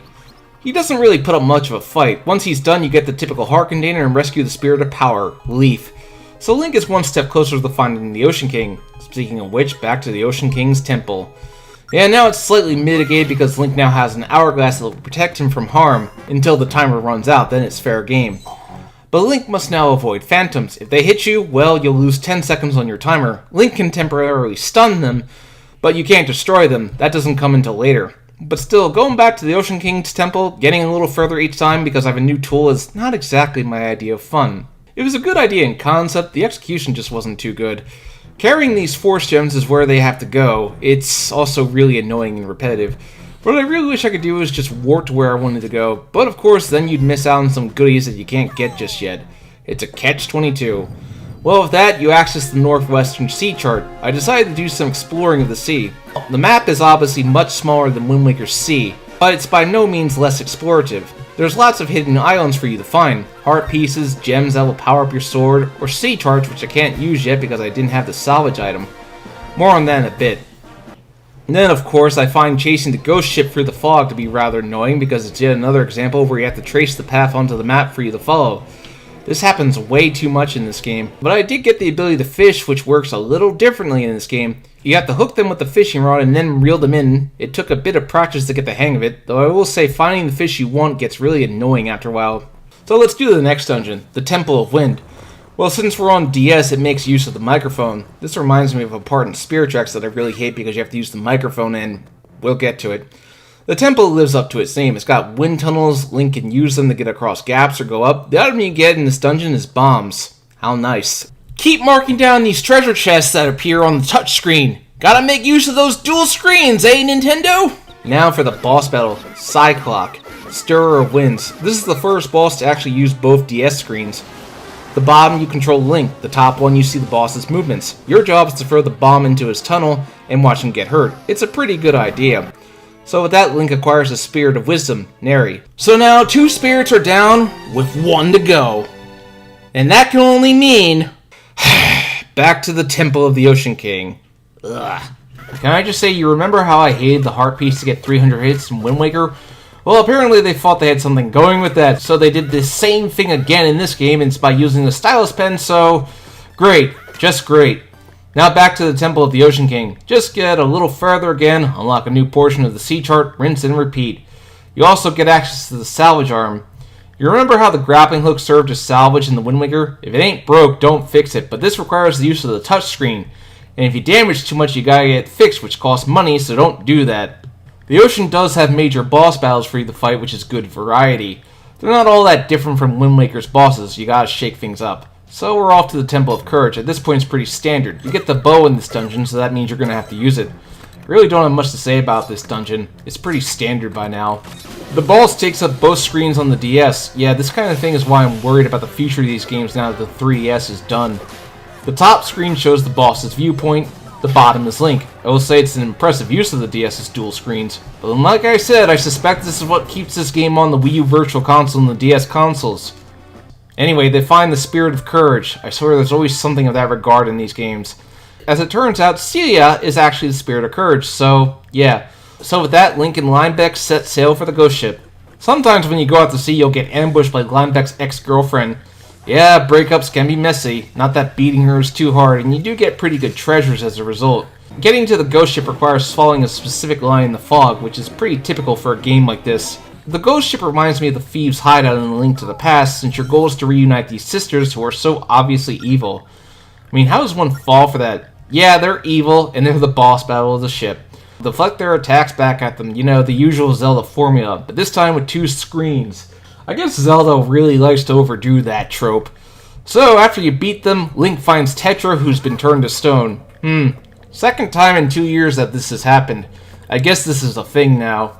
I mean, Skyward Sword would reveal that Zelda is essentially a goddess reincarnated in human form, so this actually makes sense why people want to capture her all the time. She pretty much has a goddess's power living in her. So the old man reveals his backstory. He is the Ocean King, and his power was drained by Bellum, the main villain of our story. I wonder if he's an incarnation of Demise's evil too. They said Ganondorf's evil influence spread across the sea, so it's a possibility. So after that, it's back to the Ocean King Temple. Again. Only thing I'll say about this visit is that drawing with the DS style pen is much more annoying than it should be. Seriously, I was supposed to draw the Triforce, but it took me a few tries to get it right. Then I had to look up a guide that showed, hey, idiot, this is how you do it. Well, another quadrant unlocked. And look, I found an island that's shaped like a Nintendo DS. Oh, isn't that cute, Nintendo? You sure are funny! But let's go now to the Goron Temple to start the second half of the game. Once you draw near Goron Island, a giant monster comes out. How do people set sail in this universe? You think people would be too scared to do so. The Goron Temple has Armos statues. Good to see you guys again. The main gimmick of the dungeon is making use of the bomb juice. Draw a line with the touchscreen. Really don't have much to say about this. You do get help from a Goron. I guess it's similar to the 2 temples from Wind Waker where you had to restore the Master Sword's power. I just know I'm going back to the Temple of the Ocean King whether I want to or not. The boss is Dongo Rongo. That's quite the name. Not quite as ridiculous as Bongo Bongo, but up there. Gongoron has to fight him head on while Link is trapped on the other side of the lava. Once you knock Dongo Rongo down, Link has to trace a bomb chew into its mouth. Then Link has to fight him head on. Do that and you get the Force Medal. Our little plot MacGuffin to make a better sword so that we can seal Bellum away. I mean, the Master Sword is trapped in Ganondorf's forehead at the bottom of the sea, so that's off limits. Actually, knowing the ending of Skyward Sword puts that bit into a new context, but we'll get to it. Wait, I'm not going back to the Temple of the Ocean King? I just go to the next part of the story? Huzzah! Anyway, this island reminds me of the Water Tribe from Avatar: The Last Airbender. Probably the same thing. I do appreciate the world building in Zelda, makes it feel more alive. So now it's time to enter the Temple of Ice. Well, the Temple of Ice has icy pathways, which is typical. You do get the grappling hook in this dungeon, which actually serves a unique purpose. Link can use it to create tight ropes to walk over, which I find to be a very cool feature. So yeah, I like this item in this game. The boss of the dungeon is Gleeok, a dragon with 2 heads. I do like how it makes use of the grappling hook in creative ways, so just repeat the process, dodge the tidal waves, and then get the Force Medal. So after that, it's back to the Temple of the Ocean King. I don't know what else to say. If you haven't gotten sick of going back to this same stupid temple and getting a little bit further each time, well, you have more patience than me, I commend you. Anyway, let's go to the Isle of the Dead and enter Muta's Temple. We're almost done, thank the video game gods. There is some history to this island. You have to soothe the restless spirits of the dead, which Link has technically done before. I swear, it's like been there, done that with every franchise I do, isn't it? Muta's Temple isn't really anything special. You've played the other dungeons, so you know what to expect by now. You get the hammer in this dungeon, and I love the hammer as always. It's one of my favorite items to use in Zelda. Link Smash! But let's get the boss battle done. It's Eox, a huge stone giant that takes up the entire screen of the DS. I guess they finally managed to use that giant Colossus battle they wanted to do in Ocarina of Time. You launch yourself into the air and hit the red spots with the hammer. It's pretty damn good. So with him done, you finally have all the pure metal pieces to make the sword you need. So Link takes the pieces and the sword is going to be worked on, but you have to wait a little while for it to be ready. Once you go back, the sword is ready. One little bit I laughed at is that the usual trend of Link pulling out whatever he carries only for it to be snatched away from him. The Ocean King fuses the Hourglass and Phantom Sword together. Always so satisfying. Before I went to the final dungeon, let me say I found this arrow minigame really annoying to get a heart piece, mostly because you have to be so damn precise with the touchscreen. Normal controls are not an option at all, and finding all the fish you need is way too much of a hassle. Way more than it should be. Damn it. So, with all that done, finally back to the Temple of the Ocean King again. You get a scene with Linebeck. His character arc progresses a little bit. He has come a long way from the coward who was only out to get treasure to actually caring about this little kid. There's one key difference with this trip to the Ocean King dungeon, now that you have the Phantom Sword. Link can now kill the Guardians with it. This almost makes going through the entire dungeon again worth it, just to give those guys some major payback. So now we finally confront Bellum. The first stage of the fight with Bellum takes place on multiple floors. I must say it's a unique image to have Link be running up the stairs to damage Bellum's eye. This is probably my favorite uses of the game's dual screens. Once you wear Bellum down, Ciela will regain some of her memories. Then back down for more fighting. Ciela will freeze time, allowing Link to get him close and stab Bellum in the eye. So Link seemingly destroys Bellum but falls down a pit. Ain't that always the way? Link ends up on Linebeck's ship. Link is finally able to restore Tetra to normal. Yeah, that's nice. This is like the second time I've had to turn you back from stone. It seems Tetra was fully conscious while being turned to stone. I do like that implication because it lets Tetra be up to speed about everything that was going on. Of course, the battle wasn't over. Tetra doesn't really get to do much in this game. It's kind of a shame. What follows next is the battle at sea. I guess it's only fitting. I was surprised Wind Waker didn't make use of a sailing mechanic for its final battle. The ship grosses me out. Eyes being on things where it doesn't belong, it makes my nose itch. But there's really not much to this boss battle. It's what you've come to expect. So you finally get on the ship for the final battle. So after all that, it's finally time for the final showdown. This scene serves the purpose of giving Linebeck his completion to his character arc when he takes up Link's sword and saves him from Bellum. This just ends up getting him possessed because he's not the hero, Link is. The final battle, the top screen allows you to see when Bellum's eye is exposed, while the bottom screen is used for controlling Link. When the eye is open, you freeze time, get behind him, and whack away. Really nothing special. As far as final bosses go, this is pretty middling. It doesn't have the atmosphere of Wind Waker and Twilight Princess final bosses, but that's okay. Just keep doing it enough times and Bellum will be defeated. Linebeck is restored to normal because this is a kid's game. So yeah, I will admit, I don't find Linebeck to be the most compelling character so far in Zelda, but he has his moments. His arc makes sense. Starts off a coward and becomes more brave as the adventure goes on, and he and Ciela drop their animosity. But of course Link and Tetra can't stay, they must return to their own world. I do like the goodbyes, it feels appropriately somber. The Ocean King has been restored and now our adventure ends. How would I sum up the Phantom Hourglass? It's an ambitious attempt, I will admit. It does try to make use of the hardware it's on, but maybe a little too much. I don't find the touchscreen controls particularly bothersome. They work well enough for what they are, but honestly the game's repeated attempts to throw you through the same dungeon just really brings it down for me. So this is pretty low on my Zelda game tier list. Wait till I review Breath of the Wild 2. I will do a tier list for all Zelda games. If Zelda does anything well, it's bittersweet endings, as Link and Tetra return to their world. And we are left wondering if the adventure was really real or not. But it turns out it was. Thank God they didn't pull Link's Awakening again. Join me next time for Zelda when we cover Spirit Tracks, which is basically this game, but with a train!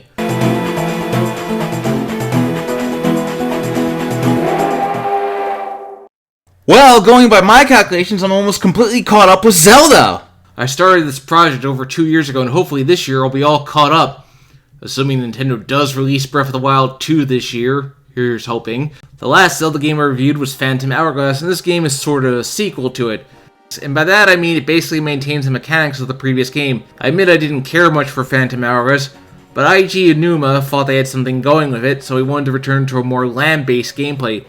Inuma was inspired by a picture book he would read his son for a bedtime story called The Tracks Go On. He liked the idea of laying tracks around Hyrule. Daisuke Iwamoto returned to direct the game. One thing they wanted to place emphasis on was making Zelda actually accompany Link while still playing her usual role as a damsel in distress. We'll get into that. They wanted to find a good balance between player guidance and freedom. Did it work? Well, we'll go into that. Before I go into the plot, did you ever see that episode of the Zelda cartoon where Link gets turned into a ghost and accompanies Zelda while they go to get his body back? Same thing, but with the roles reversed. Kind of funny how that episode predicted the future. So nearly 100 years after the Phantom Hourglass, Link, Tetra, and the pirates founded a new land that we learned was once the epicenter of a massive battle between good and evil. I mean, ain't that always the way? The Demon King, Malus, who is not Ganon, despite pretty much being Ganon in everything but name, was sealed away. They have since named this land New Hyrule, even though the king said at the end of the Wind Waker that the land would not be Hyrule, but their land. But hey, we gotta go with what's marketable and familiar. We see Nico, the last survivor of the old pirate crew. That's sadly bittersweet. It's actually nice to have a Zelda game with a new Link and Zelda, but have an older character from a previous game. That's not something the series does often. But anyway, Link this time is an engineer in training. I suppose that's quite the career choice. Link has to go to the castle to get coordinated by Princess Zelda. I didn't know the princess had to oversee that. Seems like a rather mundane task for the princess to do. When Link sees Zelda, he blushes, which means they're laying on the Z-Link ship teases in this game. More than usual, anyway. You're into shipping? Join the Navy! Thank you. Anyway, Zelda slips Link a note saying she's suspicious of Chancellor Cole, her right-hand advisor, because seriously, look at the dude. He just screams, "I'm evil!" I'm glad this means that Zelda has common sense, unlike Terra from Kingdom Hearts Birth by Sleep. We'll get to that soon. So Link helps Zelda sneak out of the palace. Brings back memories of a Link to the past. But on the way they are ambushed by Cole and Byrne, and they basically kidnap Zelda. Link awakens but finds Zelda's spirit wandering the castle. It turns out only Link can see her, just like how Zelda could only see Link because she was in love with him. Wink wink. Well, Zelda gives Link the spirit flute, which I'm going to have quite the words for when we cover the gameplay. So Link and Zelda go to the Tower of Spirits where they meet Anjean, who tells the dude that Cole intends to break the prison of Ganon, I mean Malladus, and will possess Zelda's body to do so. She takes it well.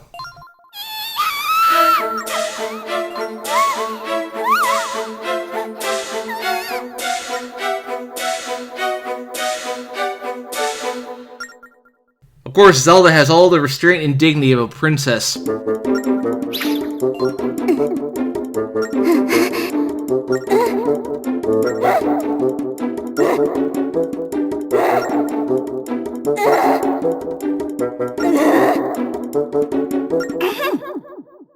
Yes, some traditions are not meant to be broken. Truly so. It's actually funny. Zelda's body getting possessed or trying to be used for an evil purpose has become an unofficial tradition at this point, and the next game would explain why that is. But anyway, Anjean mentions that Link can't go alone, so for the first time, Zelda will accompany Link on his adventure, in a way. As it turns out, she can possess phantoms while in her ghost form, which I'll cover later. After gifting Link with a spirit train, Anjean holds off Byrne so Link and Zelda can begin their journey. From there on, Link and Zelda must travel to the basic temples and reawaken the spirit tracks. Thus it becomes a pretty standard Zelda story. Go to this place, get this part of the thing you need to beat the final boss, and so on and so forth. I must say it's a nice change of pace to have Zelda be Link's companion for the game. So let's talk about our leads for a quick second, shall we? Link, our hero this time around, is an engineer in training. No matter how many times he reincarnates, I guess he feels he has to have a career change. Like I said before, it's nice that Nico is implied to be his caretaker. I guess something happened to Link's parents, as always. Or Nico remembers the hero wins and said, you know, I should look after this kid. It would make sense, he definitely has the expressions of his Wind Waker counterpart down. I do appreciate when they give Link more defined characteristics. Zelda is portrayed as more of a normal girl who just happens to be a princess. It's an interesting take on Zelda's usual character, which is that she's usually stoic and dignified. She's written to be more comedic, and I really do love her and Link's interaction. In fact, this is probably the most screen time that Zelda gets in a Zelda game, which is quite the surprise when you think about it. The story doesn't really pick up again until Link and Zelda encounter Byrne, who basically takes over as the rival. He's a former apprentice of Angean turned evil, like Anakin from Star Wars. Angean, however, doesn't seem as any worthy of being saved anymore. But after Link and Zelda defeat him, they go to the top and find Cole about to transfer Malladus into Zelda's body, but unfortunately they are unsuccessful, and for the second time in 3 years, an evil Demon King takes control over Zelda's body. I swear this happens a lot. Cole's a contrast to previous protagonists in the Wind Waker trilogy, as you could call it. Gandorf was a powerful magic knight, and Bellum was just an Eldritch abomination. Cole is a small demon who's completely smug and can't fight the heroes back himself, relying on others for power. Byrne is betrayed by Malladus and Cole and left to die, but Angean comes to the rescue, and we'll stop our story analysis here. I suppose what I enjoy about the story here is that Link and Zelda actually do feel like a genuine duo for once. Sure, they usually help each other out, but usually Zelda's assistant comes at the very end of the game while Link has to do all the heavy lifting. Here, Zelda actually gets to help out.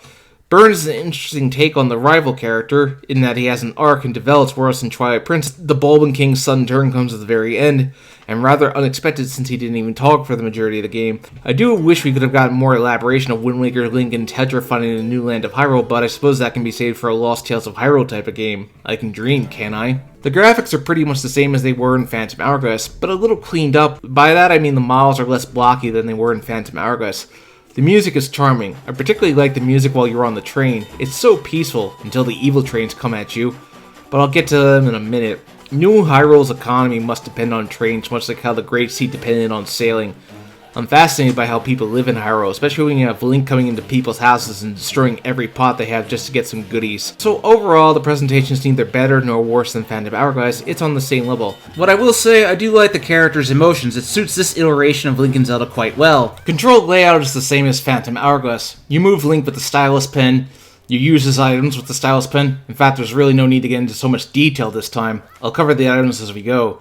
There are unique items. One thing I got obsessed with doing was getting all the stamp stations. It was fun to be able to mark all the locations you've been to, and made Link and Zelda feel like real explorers. So I got nothing much to say about the main gameplay, it's largely unchanged. The layout is also the same. There's a main dungeon you visit, the Tower of Spirits. The Tower of Spirits is a huge improvement over the Ocean King's Temple, for one main reason. Once you finish exploring a floor and unlocking a piece of the tablet for the area you have to go to, you're done.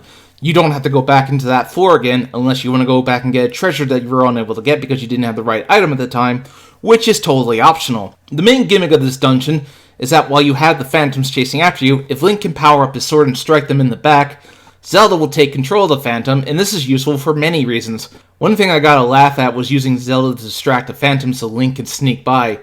Best of all, there's no time limit. Hallelujah! What's great is that there's 4 types of phantoms who Zelda can possess, including the regular phantom. The Torch Phantom, which Zelda uses to light torches, the Warp Phantom, which allows Zelda to warp the Phantom Eyes, and finally the Wrecker Phantom, which allows Zelda to become a boulder.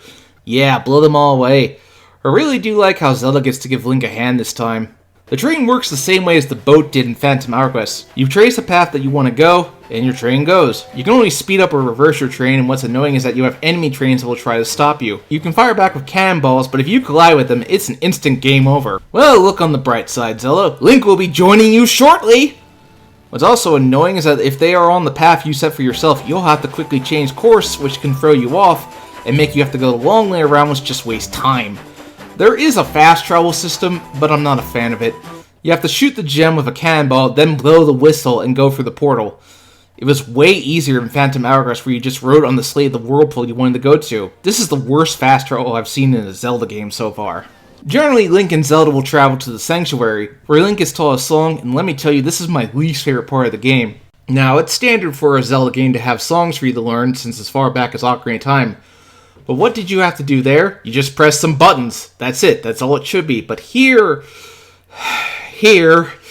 you have to blow into the microphone at just the right time on the right colors. At first, this isn't too bad, but eventually it'll start skipping colors, and if your accuracy is even slightly off, it won't count. I spent a half hour on some of these. Apparently people who played the accordion are able to do these really easily. Well, I didn't do that as a kid. I was never a musical instrument guy. I'm glad Nintendo has relaxed these standards due to these complaints, and also because this stuff has made these kind of games really hard to transfer to other platforms. But now let's talk about the actual dungeons. The first one is the Forest Temple. The Forest Temple is once again the standard start dungeon. Of course, getting to it requires going through a maze in the Lost Woods. Even New Hyrule couldn't escape that for some reason. The Forest Temple is just your standard dungeon to open up. The item you get is the Whirlwind, which requires you to blow into your mic to get a key that's out of reach, so you better not have weak lungs. The sub-boss is Mafala. This time around, Link has to use the Whirlwind to launch the bubbles back at the boss so you can hit it. Nothing too noteworthy. The boss, Stagnox, makes use of both screens of the DS. Link has to blow away the gas around its weakness so you can be able to hit in the back. Then in his second phase, you just have to blow one of the bombs back at Stagnox to be able to damage him. Overall, it's a pretty standard boss battle. In order to get to the Snow Temple, you have to navigate a blizzard which requires you to trace the path on the map so you don't get lost. Why is New Hyrule designed to frustrate you? I do like how it puts the Whirlwind to good use. The item you get is the Boomerang, and it works exactly the same way it did in Phantom Hourglass, which means you're going to be lighting torches. Overall, this dungeon is just a thing, but then comes the boss battle. Phrase. How do you pronounce that? Okay then. You have to rotate the ice fire or the regular fire to be able to damage him. It reminds me of Twinrova. When he splits into little pieces of himself, you have to reunite them. Why does it feel like I've done this before? In the Ocean Temple, I must admit I'm impressed with the underwater visuals as you go to the temple. Shame my sound was glitching out during this part. The item you get is the whip, and well, I'll get to this thing in a second because this was the most annoying heart piece in the entire game. You fling it with your stylus pen. Eat your heart out, Indiana Jones. The boss, Phytops, also deals with both screens. Link has to use the whip to pull off the toxic bullets before attacking the eye. This reminds me of a boss in Skyward Sword, which we'll be getting to very shortly. So with that, another temple down. I think it's time I mentioned the most annoying heart piece in the entire game, the whip minigame. Link has to get to the top of the island in a certain amount of time, and your accuracy with the whip has to be perfect, or else you ain't getting it. This took way too many tries to beat. Now it's on to the Fire Temple, but for the record, this song was really annoying to get right. The Fire Temple is probably the most straightforward dungeon. You basically just travel around in carts and use the bow to hit things. The boss, Kragma, basically reminds me of one of the bosses in Twilight Princess. Link has to get in a cart and shoot the weak points, and you better get them all in one fell swoop or else you will lose the turn. The final dungeon is the Sand Dungeon. In this dungeon, Link will get the Sand Wand, which will let him raise the sand to a higher level, which makes good for platforming, but unfortunately it feels like a highly situational item, specifically for this dungeon. That being said, the boss battle is very trying, since Link has to use the Sand Wand at just the right moments to be able to do damage. This took quite a few tries. But in the end, I managed to get it down and get the Bow of Light, which means it's time to confront Malladus. Before I cover the final boss and ending, I'll mention some of the stuff you can do in the overworld. You can collect Force Gems, Stamps, and Rabbits, which are kind of annoying to get. I even took the time to do this challenge dungeon where I fought Dark Link again. How wonderful. That reminds me, I need to try to beat Zelda II Dark Link legitimately. But now, let's cover the ending. So Link and the gang arrive in the Dark Realm, where you have to power up the train to destroy these demon trains, and if you fail, you have to do the whole thing all over again. No checkpoints here. So finally, Link and Zelda find the demon train. Like before, Link has to disable the demon train to be able to board it. I guess it's a nice way of getting the train in on the action one last time. The train has a giant face on it. Totally not Ganon, by the way. So Link and Zelda are given one final pep talk. Zelda asks Link what he intends to do after the battle is over. The answer has a minor effect on the ending and it doesn't really matter personally. So Link and Zelda must approach Zelda's body, using Phantom Zelda as a shield. Link must carefully make his way to Malladus. Cole can take control of Zelda, so you have to sever the bonds holding her. Once Zelda gets control of her body, you have to wait for the right moment. You have to wait for the right moment to shoot her with the light arrow. Link and Zelda end up back in the plains of Hyrule, but Zelda can't access her body. But Byrne is able to hold Malladus off, and Zelda is able to retake control of her body.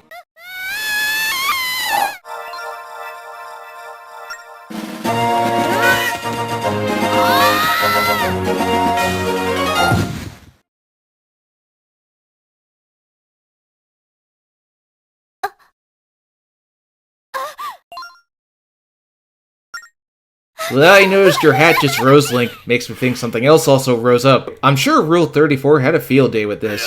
But Byrne is unfortunately killed. I would say it's an appropriate ending for him. He died redeeming himself. Cole gets taken as the vessel because evil is not a toy.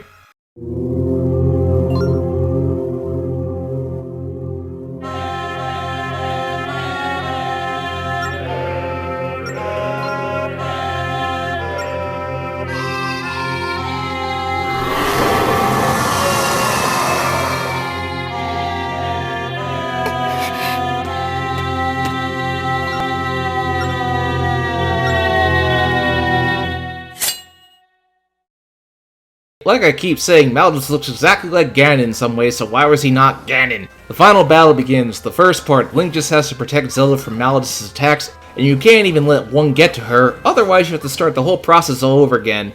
And once that's done... Oh no, not this, not again! Screw it! Okay, it's done. I don't ever have to do that again. Never again. I do like the use of both screens, as you have to make sure Malice's back is facing Zelda, so she can hit him with the light arrow, then Link can damage him. Following that, I like the final blow because Link and Zelda do it together.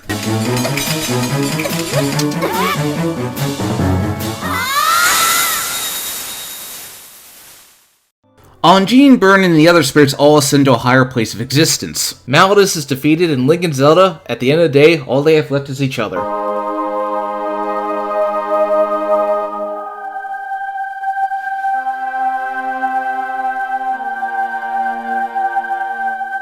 And the shippers went wild. So that's Zelda Spirit Tracks. In many ways, I find it a huge improvement over the Phantom Hourglass, which can be downright tedious to play. But this experiment for Zelda had largely run its course, and people were ready for the Wii to get its first full-blown Zelda, which reminds me, that's getting an HD remaster really soon, and it's the next Zelda game on my list. What perfect timing.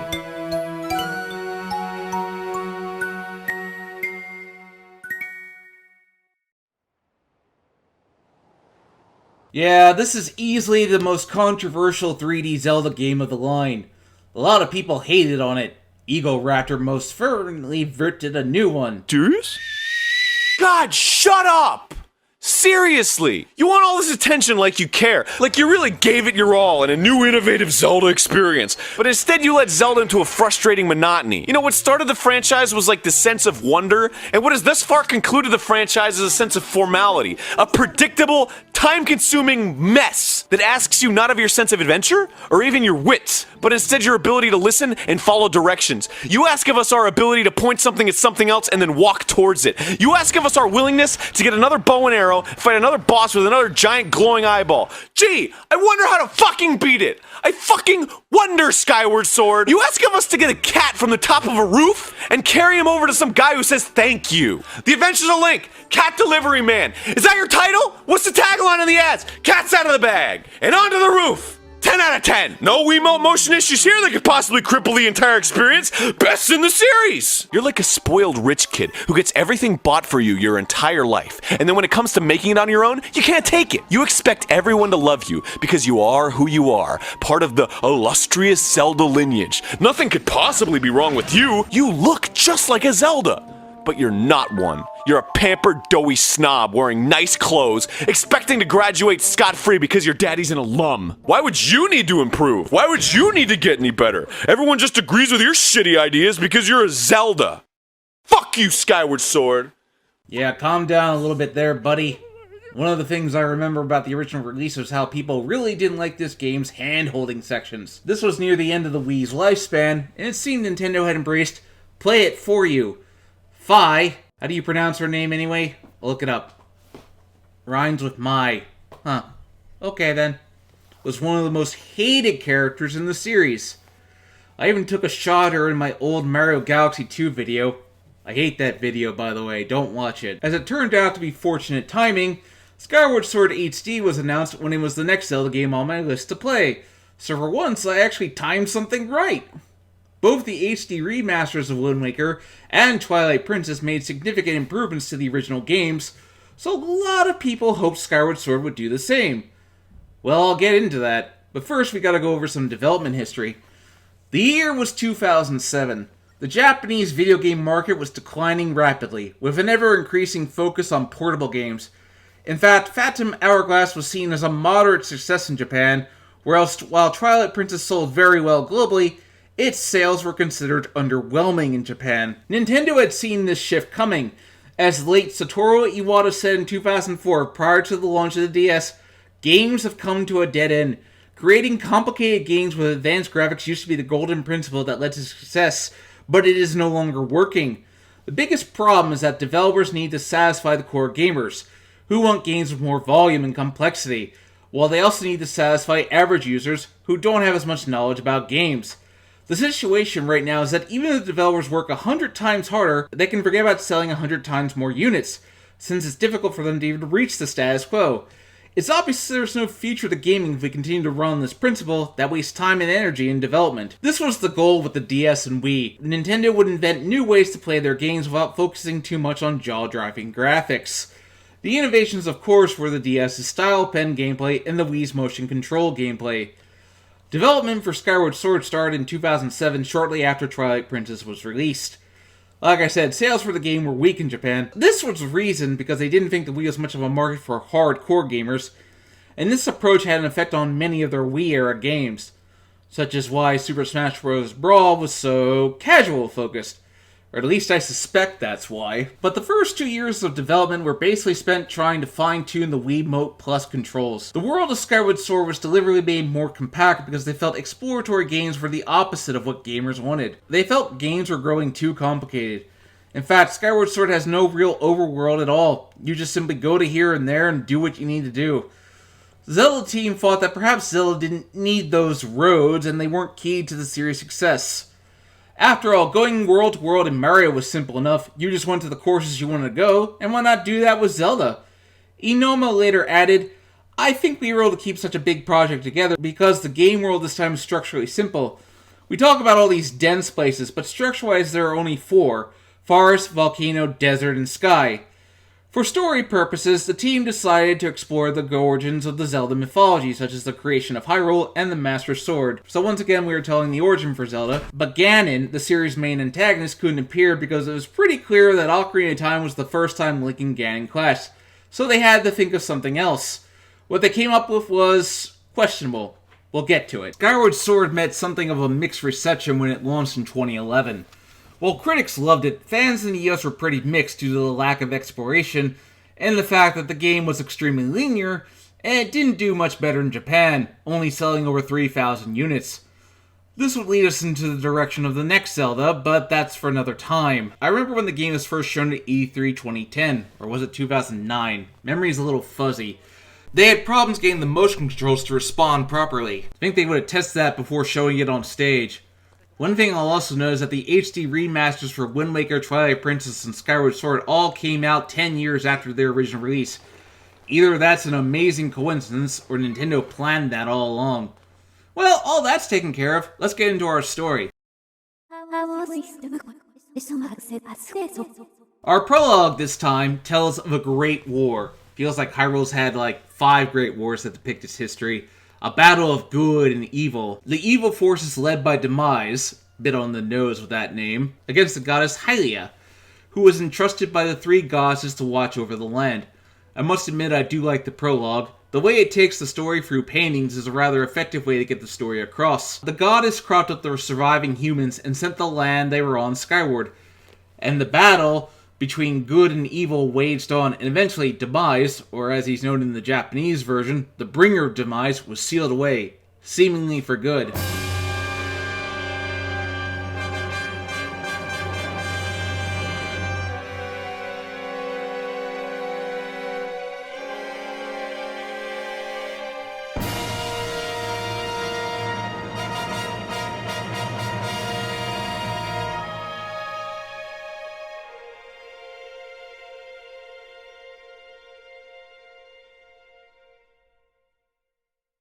Once again, we open with Link having a prophetic dream, which calls back to Ocarina of Time. Skyloft is quite breathtaking in its atmosphere, and we begin once again with Link being woken up. So Link this time is a bit of a klutz. Guess that fits him. From then on, the player is introduced to the inhabitants of Skyfall, and they're all fine, I suppose, if generic. We keep with the tradition of Zelda having a father but no mother, and Link not having parents at all.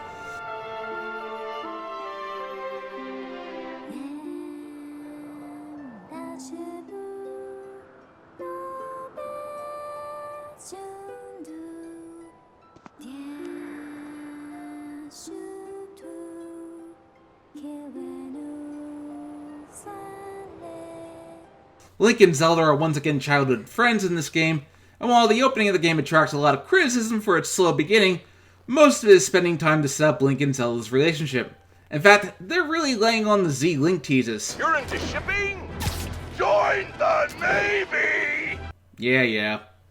Back to what I was saying, Link and Zelda's relationship having romantic overtones, or is it undertones, is honestly nothing new. After all, Zelda 2 clearly ends with Zelda giving Link a kiss, and the Zelda cartoon did hint that their relationship was romantic. Oh, she just tried to kill him. How lovely. The next section of the prologue, with Link searching for his missing Lothling, introduces us to Groose, who I swear reminds me of Biff from Back to the Future. Groose starts off the rival to Link, particularly over Zelda. He's the character who gets the most character development in the game. I'll cover that later. I do appreciate the moments where Link can snark back.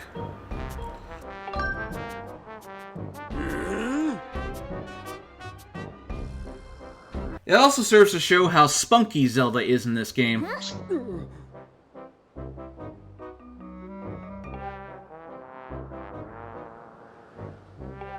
You go, girl. Like Twilight Princess, Skyward Sword gets criticized for its slow start. It takes about a half an hour to get the sword. Zelda games have increasingly relied on overly long tutorials, and they made a point of reducing that in future games, thankfully. So once again, Link and Zelda are sharing an intimate moment.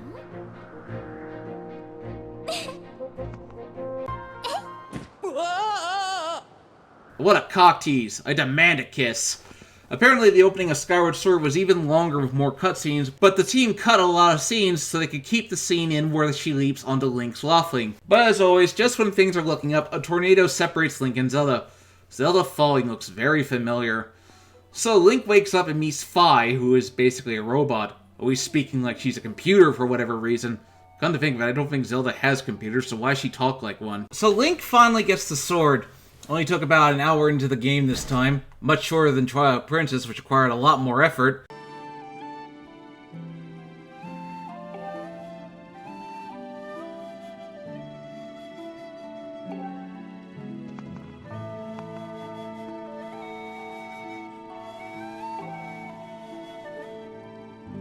Well, that's not cryptic, is it not? So with Link finally donning his green tunic with the hat, even though Minish Cap seemed to be the origin for how Link got his hat, but this game's just kind of ignoring that. In fact, the prologue for Minish Cap showed a Link that didn't have a hat, so if Skyward Sword Link was hatless, it would all be perfect and make sense, but no. Link lands on the surface of what we will come to know as Hyrule, but it's not actually called that yet.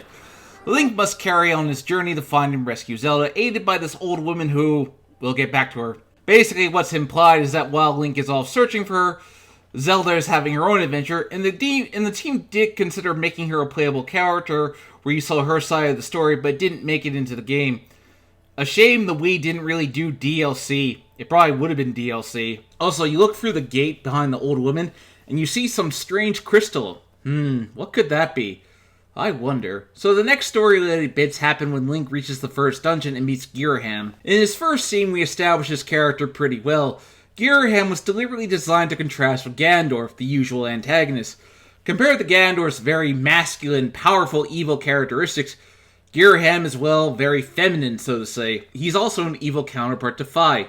Girahim is over-the-top, emotional, and flamboyant, while Fi is subdued and stoic, and like Link, both are chasing after Zelda. You really get the sense that he's just hiding a bloodlust. Unfortunately, he tends to fall into Bond villain stupidity. He even says that he should have killed Link when he had the chance instead of just toying him, but decides to not kill Link then anyway. Going through Elden Volcano, we got our first glimpse at Impa. Hey!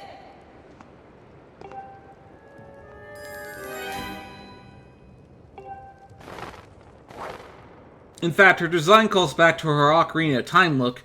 She once again serves her role as Zelda's guardian. I really wish we got to see more Impa and Zelda scenes. I do love the scene where after the second dungeon, Link and Zelda finally meet, but Impa doesn't let her go to him, and she says this to him.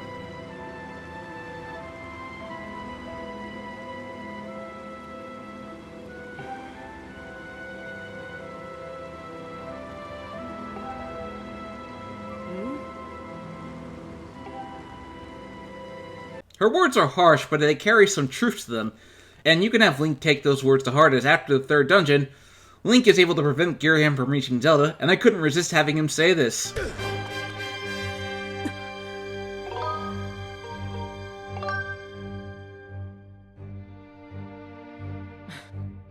Let's just say that by the next time I saw Impa, I figured out what the twist was. That she and the old woman were one and the same, as evidenced by they both had the tear scar under their eye, though faded with age. So this is an acknowledgement of both her appearances as the old lady and the badass Sheikah warrior. As for Groose, he's the character who gets the lion's share of character development. Starting out as the rival to Link, I just love the part where he follows Link.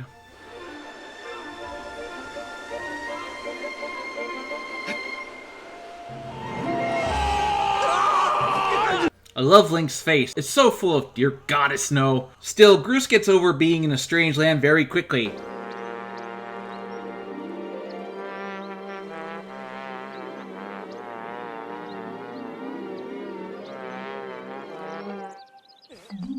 You got my vote, Chief. Groose finds that he is not the one to save Zelda, and at first he feels completely useless, but realizes that he can help in his own way by building the catapult that helps fight the imprisoned. And he even then realizes that it's not his destiny to save Zelda, and accepts that. One thing I must admit I don't like: after Link gets the 3 tablets and returns to the Sacred Temple, you typically expect something to open up. In A Link to the Past, after getting all 3 pendants and the Master Sword, you unlock the Dark World.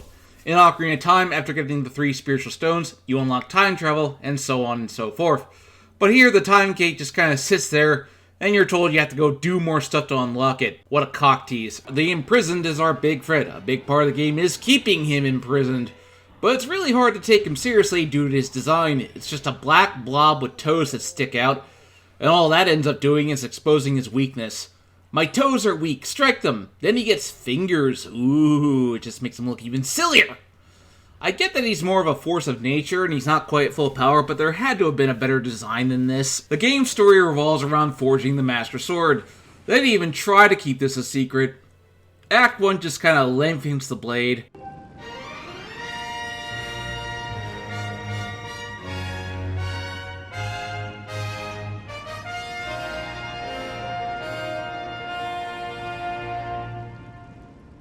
Act 2 doesn't really do anything outwardly, it just looks a little better. But the final dance makes the Master Sword at last, but it's lacking something. It's not quite at its full splendor yet. All that is about to change when Link finally meets Zelda in the distant past, where Hylia has only just sealed away demise. This scene of Zelda explaining the past lore of what we know as Hyrule serves to show how far our character has come, and we find out that Link is Hylia's chosen hero, and Zelda is the goddess Hylia reborn as a mortal. This does explain why Zelda's body has been used by evil forces for her power, as seen in Minish Cap and Spirit Tracks.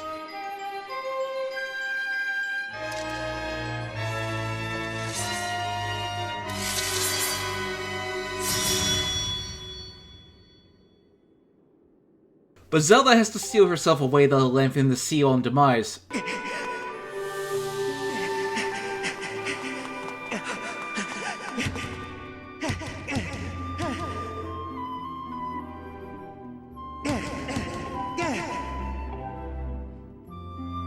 The expressions on Link are very good as Zelda sacrifices herself to sleep.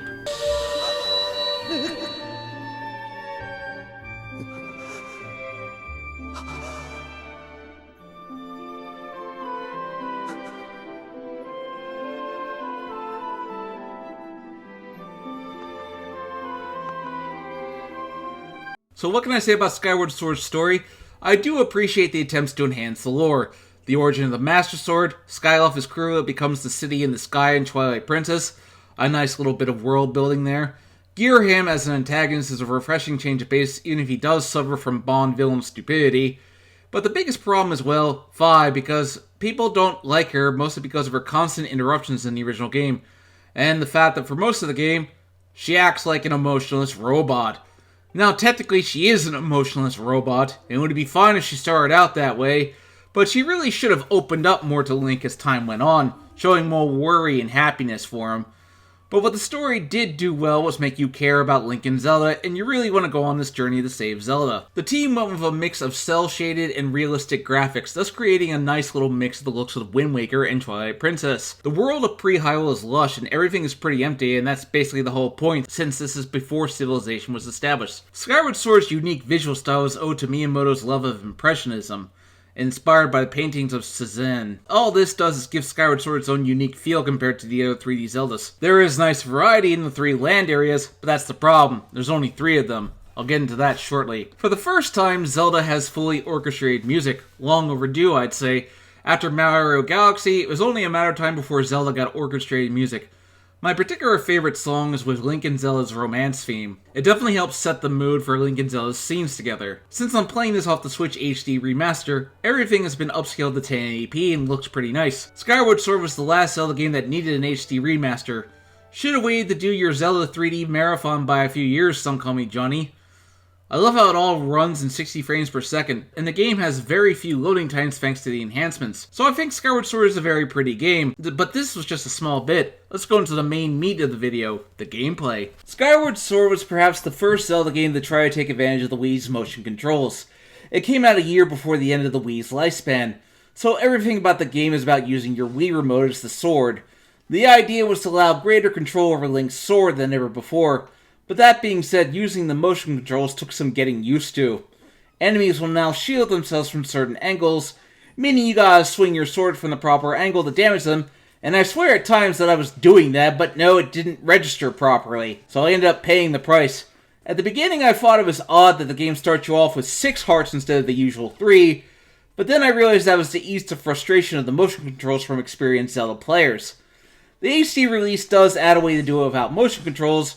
You use the right analog stick, which works fine for what it is, but the game was meant to be played with motion controls, so that's what I largely stuck with, except for a few instances.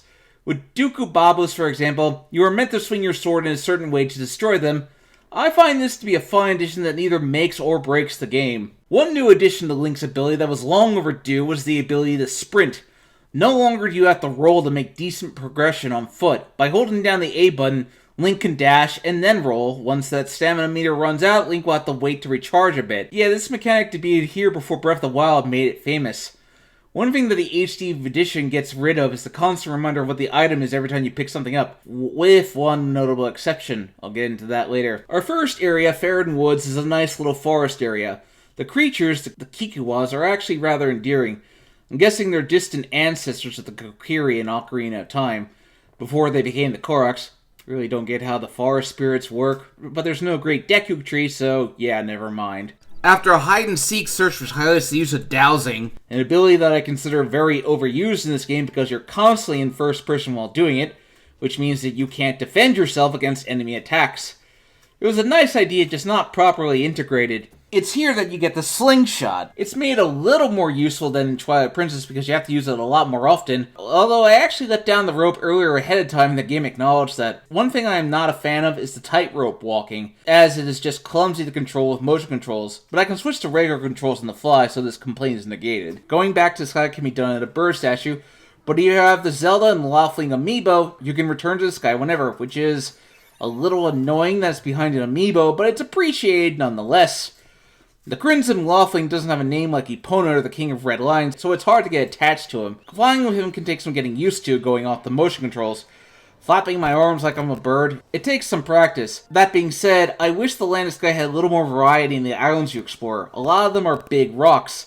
They attempt to add exploration through the Goddess Cubes. Link must activate them on the surface, and then go find them in the sky, and this usually leads to rewards of various qualities. Not the best, but not the worst either. Oh look, there's a heart piece on the chandelier. Well, as goes in Zelda, I'll just break it and be on my merry way.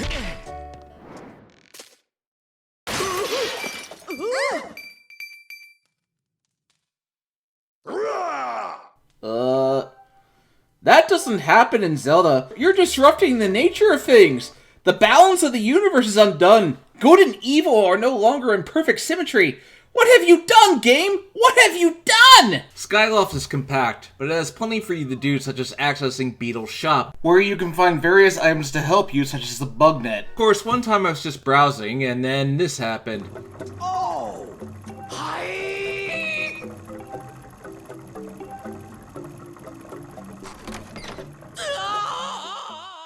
Hey, I ain't every right to come in and browse. You don't kick a man out for that. We'll come back to Skyloft where I'll cover some of the side quests in more detail, so now we'll cover the first dungeon, Skyview Temple. Skyview Temple has all the basics for a classic Zelda opening dungeon. It's very linear and it's pretty obvious to where you need to go. The temple is filled with large overgrown mushrooms and underwater sections, but you cannot dive. That is very cryptic for some reason. I'll say the adventure pouch has gotten some unneeded refinements as Link now has limited options to fill his pouch with. You can expand it, but I guess even Link's pockets have limits. The spiders in this game require hitting them on the precise spot on their back. With motion controls, that's a little tricky to do. Skyview Temple is based around teaching you the mechanics to the game. A switch here that you need to press to open the doors. One of the weirdest things is the eye puzzles where you have to rotate your sword in a circle to make the eyes go away. Easy enough, but still a little annoying. The Stavros mini-boss is your first reminder of how to use your sword. He telegraphs the way you have to swing your sword to be able to hit him. Once he's down, you get the beetle, and this is a very useful item. After letting it fly, Link can control the beetle, and it proves useful in cutting down enemies who hang from the ceiling or making things drop. A nice little way to survey what you're about to go into, but of course it has limited stamina, and if you cause the crash, it will automatically come back to Link. Fortunately, whatever you pick up will automatically go to Link when it returns. There's really not much to say about this dungeon. It's a warm-up for the real thing. I will say this, I really don't like the big keys in this game because you have to turn them so they are at the right angle. Annoying to do with motion controls. Our first boss, Girham, is, well, he's designed to get you used to the mechanics of the sword fight. I was pleasantly surprised that when he blocked my sword, he actually stole it and I had to resort to the shield bash to get him to drop it. A nice little touch there. The trick is to not be so obvious as to how to telegraph your attacks. You have to quickly move to the other direction, so Girham is just an easy warm-up boss. But this isn't the only time you fight him, and that becomes a part of a problem with the bosses. Now I'll talk more detail about his side quests on Skyloft. The way you change from day to night is by sleeping. Link can sleep in anyone's bed, which just raises some questions. But at night, he goes down to a house and finds a demon named Batrix. He's a friendly guy, but to help him become human, Link must collect gratitude crystals, which is accomplished by helping people on Skyloft with their problems. That chandelier repair is just part of it. A lot of it is accomplished by gradually going in and out, such as earning the attraction of the item check girl. The option of how to respond to her affection is yours, but I found I just didn't have it in me to shoot her down. But my heart is still for Zelda. Sorry. There's also the love letter. You can deliver to the girl or the toilet hand. This time around I opted for the girl and I managed to spawn a relationship much to Groos's friend's dismay. Better to have loved and lost than to have never loved at all. Wait, that doesn't work here, does it? I will say this about Skyloft. It does its job as a hub world for you to go to and relax when you are not on the surface fighting monsters. Some of the mini-games are nice little distractions if nothing else, such as this bamboo cutting mini-game. There's also this dive mini-game that gets you rupees. I actually decided to turn the motion controls off for this part, and I was able to do it pretty easily. Not that doing it with motion controls is hard, but in this case I'd much rather do it the normal way. Now let's head down to Eldin Volcano. The beginnings of what would become Death Mountain, I suppose. I do like each of the areas are named after one of the light spirits from Twilight Princess, a nice little continuity nod. I should talk about the shields and how they can degrade over time, so Link has to be selective on what shield he wants to take with him. Upon arriving, Link will meet the inhabitants of Eldin Volcano, the Magma. On his travels, Link will receive the digging mitts, which allows Link to dig up treasures. It's automatically made a part of Link's arsenal, so there's no need to equip it, and I like that. You don't have much control over the sailcloth, but it does allow you to ride currents of wind. Hold on that idea for a few years. Most of the journey up the mountain relies around using your wits to explore, but then you have to find 5 pieces of the temple key, which just feels like padding. I'm going to be using that word a lot. I do like the new mechanics of bomb throwing, as you can throw them underhanded. This took a few tries to get used to. Once you get access to the bomb bag, Link can now pocket bombs he picks up for later use. A long overdue improvement in my opinion. The Earth Temple is basically the Fire Temple, so why is this called the Earth Temple again? The temple, like Skyview, implies that it's seen better days. There are only 5 rooms in this dungeon, but they are cavernous in nature. There are definitely parts that remind me of Dodongo's Cavern in Ocarina of Time. That's nice, I was gonna take it anyway. I do like these moments where you ride on a huge ball. It's easy enough to control. The solutions to the puzzles with this thing are obvious, and I do enjoy being able to attack from on top of the ball and just squash them flat. Once again, the beetle is a great way to scope out the layout of the dungeon and make your plan from there. Link's stamina meter is put to the test as he must run up a huge slope while also avoiding boulders. It's a good way to put this mechanic to use. That being said, the timing on this boulder that you have to hope blows up with the bomb is a little annoying. The dungeon has long, circular roads like a serpent, and this scene reminds me of Indiana Jones.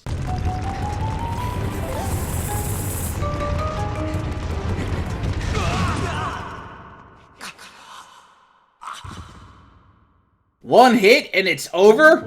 Yeah, that's what I get for overshooting the exit.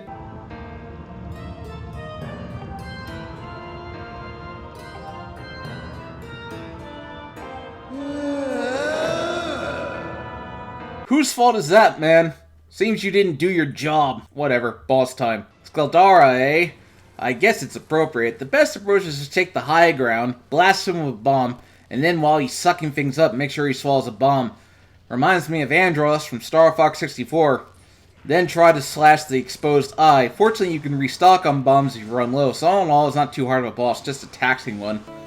I'd like to go back to Skyloft after I complete a dungeon and take care of business. This minigame where you carry the pumpkins is tricky. I really can't think of another word to describe it. Just put them in a cart and carry them, Link. One thing this game offers is the ability to upgrade your items at a shop, and I consider that a very useful feature. But with that, it's off to our next area, Lanayru Desert. At first, it seems like a desert, but then you activate the time stone, which shows futuristic robots and hovercraft. Okay, the lore implications of this are just absolutely staggering. Zelda's world takes place in a post-apocalyptic world. That's pretty awesome, actually. The mechanics this opens up is most impressive. None of the robots seem to mind the fact that they've been deactivated presumably 1,000 years. Was this the world was like when Hylia and her chosen hero inhabited it? I'd love to know. Yes, I know there's a manga that covers this, but we're not going to get into that here. I like how you get to blend the past and future versions of the land to traverse it. I think that's a very unique concept. I love using the beetle to drop bombs into holes from above. I think that's a great idea that adds more versatility to the game. But then to turn on the next dungeon, you have to activate 5 generators, which just feels like more padding. Yeah, padding really brings this game down for me. Turn that valve the right way. Show off the motion controls. But after all that, you finally activate the generator and access the 3rd dungeon, the Lanayru mining facility. Like the previous 2 dungeons, it shows signs of inward decay, which I think adds some mystique to the dungeons. I like how once again we are using Link's items to their versatility. All of the enemies are long dead, decayed into almost nothing. These blowfish that explode notwithstanding. I've always hated those things. Link may have good stamina, but even he can't make it through that much sand. Like the desert around you, you have to make use of the past and present time frames. What's a decayed sandy ruin in the present becomes a futuristic factory in the past. Link definitely gets his exercise, I would say. Only thing I hate is accurately hitting these futuristic beamos in the eyes is a little tricky than I would like. I really do love the use of puzzles in this game as they are very fun and rewarding to figure out. The item you get is the Gust Bellows, which allows Link to blow air. It is largely used for cleaning up huge wads of sand. The motion controls definitely open up new ways to defeat returning enemies. The boss battle is against Moldark. The trick here is to slash the eyes in his claws at just the right angle, which is pretty easily telegraphed. He'll retreat under the sand, so you'll just have to blow away the sand, but it's all pretty easy. Not the best boss, but not the worst either. After the cutscene with Zelda, Link gets the goddess's harp. Every 3D Zelda has some kind of musical instrument, except for Twilight Princess, which did something a little different. I can't say I'm the biggest fan of using this thing with motion controls, as my playing is erratic, but I guess it's something unique, so I'll let it slide. Following that, the game forces you to fight the Imprisoned for the first time, and his big toes are so obviously the weak point. The biggest problem with the Imprisoned is that you have to fight him 3 times over the course of the story. In his second form, he has fingers, but fortunately Groose has a new invention that will stun him for a few seconds, which does put Groose to good use. Unfortunately, the Imprisoned is just very hard to take seriously as he looks ridiculous. The basic goal is to jam the spire back into his forehead, and I do like at the very end Link has to use the Groosinator, as Groose has so elegantly named it, to get on top of the Imprisoned and jam it back in. But the fact that you have to fight him 3 times is a recurring problem in the game's boss battles. Following some more padding to install the mirrors on Skyloft, Link will head inside the Thunderhead, which is appropriately named. After a simple puzzle to reach inside the tall island, I really do like the atmosphere of the Thunderhead, as it allows a sense of where am I and how did this come to be. I suppose I appreciate the time to just relax and have fun with the people of Skyloft, even if I really didn't understand the Goddess's Harp minigame. So back to the surface world, and Link has to check out the Silent Realm in each region. What's that mean? Link has to go to a realm with no weapons, nothing but the clothes on his back, and must collect a tear while also avoiding the Guardians. If Link gets hit by them, it's back to square one. You have to redo the whole thing all over again, which I'm not a fan of at all. Fortunately, when you collect a tear, the Guardians freeze, or you can collect these smaller orbs that will keep them frozen. That being said, there are ways to wake up the Guardians, such as touching the waking water. In that case, it's best to run like hell. This is also the only place where you can get dust relics to my understanding, so you better go and gather those if you want to upgrade. Then comes the next part where Link must go back to every region he's been to. Again. Instead of giving us new lands to explore, we have to go back to where we've been before. Here, Link meets the Water Dragon in the first area. You see, while we are going back to where we've been to before, We have new areas to explore within them. For example, with the Faron Woods, you can go underwater now, having received the Water Dragon Scale, which allows Link the most maneuverability he's ever had underwater. Reminds me of the Zora transformation of Majora's Mask. The N64 version, not the 3DS version. Lake Floria is beautiful. Reminds me of the Lake Kingdom from Super Mario Odyssey. Faron is sick and Link has to go back to the Skyview Temple to get the water she needs to feel better. You can't be serious. I've never had to go back and revisit a dungeon I previously did, unless I was going back to get an optional item that I couldn't get before. But no, here's more padding.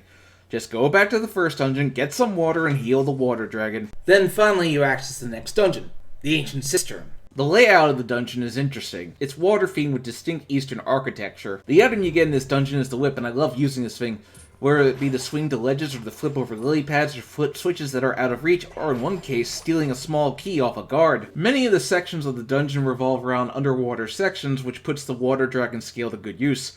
I love the underground area, which just reeks of zombies. It has such an eerie feel to it. In fact, one of my favorite moments was climbing a rope with zombies coming after you. It feels very Indiana Jones. Or the ceiling is about to fall.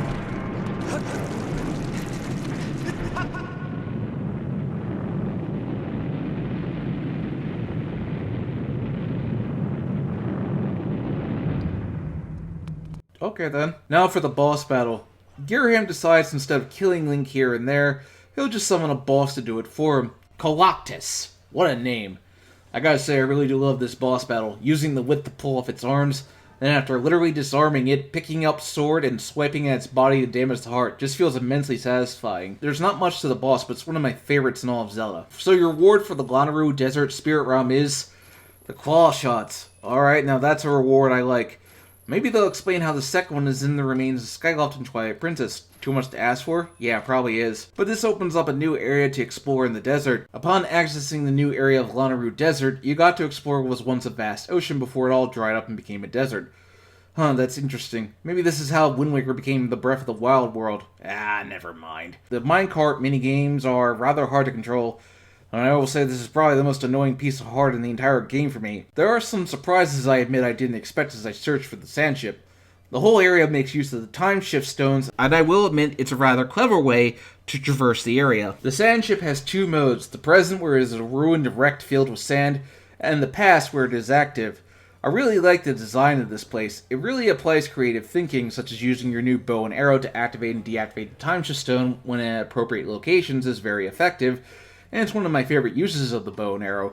I also love the mini-boss fight that takes place on the scaffolding that requires you to push him back to the edge and knock him off. Very well done. Reminds me of the final fight in Peter Pan. To top off this dungeon is a very fantastic fight against Tentacles.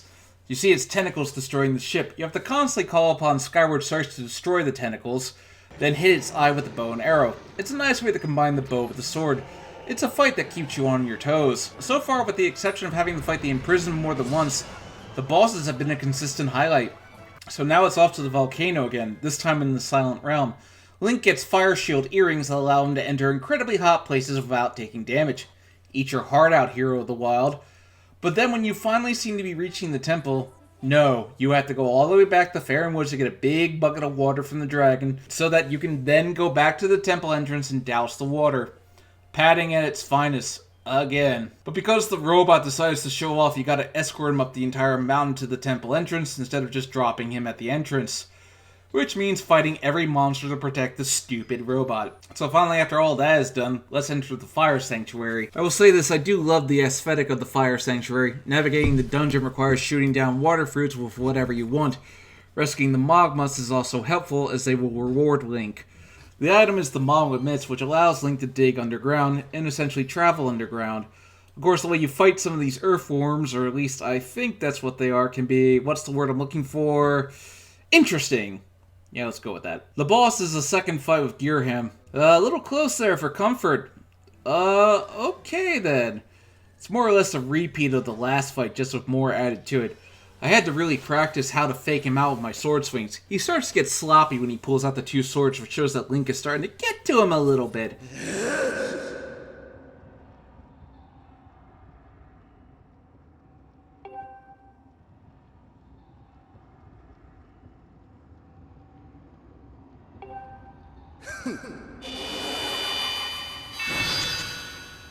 Yeah, you should just kill him now. After another quest that involves getting Lavios to show up, which is just more padding, Link has to fight that parasite that's infecting Lavios.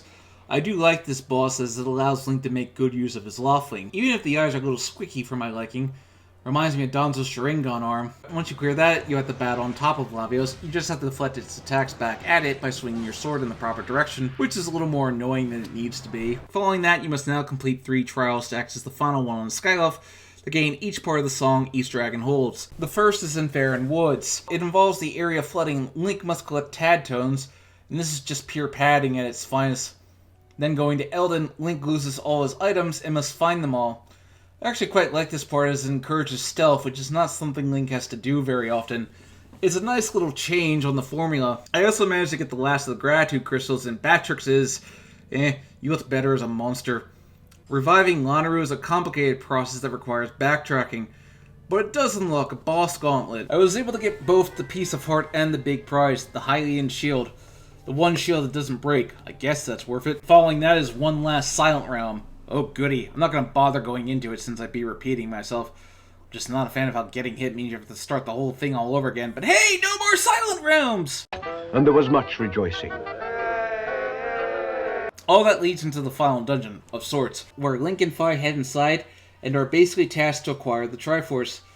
The way this place works is Link must arrange the order each room is in. They are a collection of puzzles that Link had to do throughout the game. It's a nice way to make the player's experience culminate in one final sequence. Acquiring each Triforce piece is fairly simple when you get down to it, but now the Triforce is completed. Like so many times, Link makes his wish upon the Triforce, and the imprisoned is squashed like a bug. Boy, when he wished for Demise to be destroyed, he went overboard. Upon arriving back at the Sanctuary, Link finally goes to wake Zelda up, and what follows is one of the sweetest moments in all of Zelda.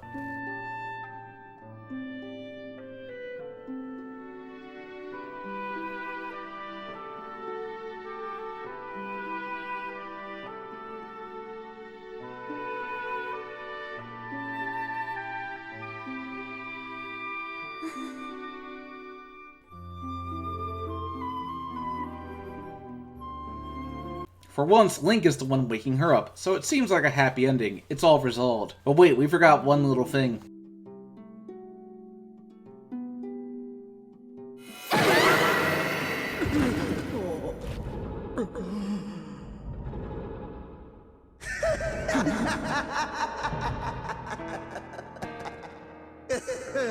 Now, you all should have seen that coming. Giram doesn't kill him while he's down. I guess it's because he wants to get Demise resurrected.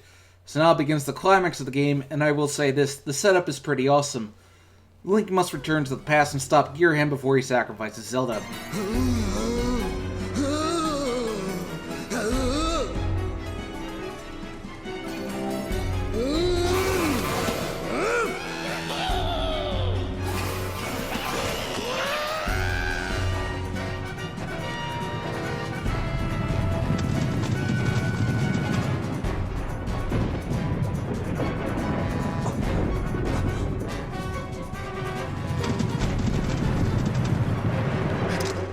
This whole charge, I have mixed feelings about it. On one hand, it's a great way of showing you how the player's skills have improved, but it's impaired by the inability to run while swinging your sword. Eventually, when you make it to Girahim, he shows his true form, which is that he looks like Fi.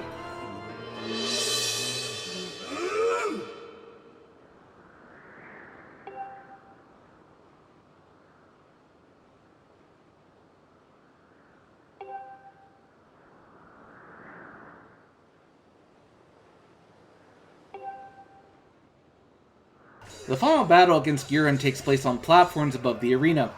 The goal is to knock him off and impale him while he lays prone. It's a nice little culmination of what you've learned throughout the game against him. Eventually getting him down to ground level, you have to deflect his attacks back at him. No Zelda boss ever seems to realize that this isn't a good idea. When he pulls out that sword, you have to break the sword apart with timed swings. Just feels like they went, okay, that's not enough, we have to do more. But Girahim is ultimately successful in resurrecting Demise. In his true form, I'm going to assume that's just the form he takes so Link can understand him. Zelda is rescued by Groose, and Demise invites Link to the final showdown at any time he pleases.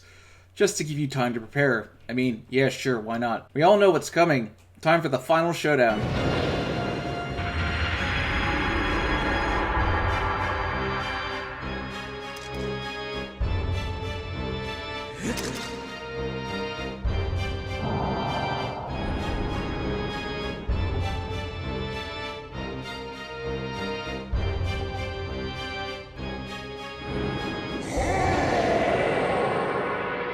I do like the backdrop of the final battle.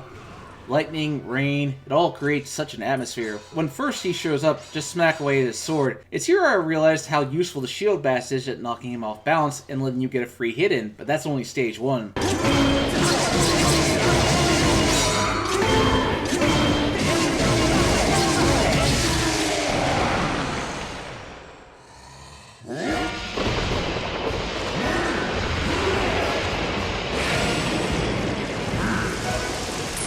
This section of the battle, well, you have to put the Skyward Strikes to the test to get the lightning to your sword. But after that, Demise falls victim to the same fate as Ganon.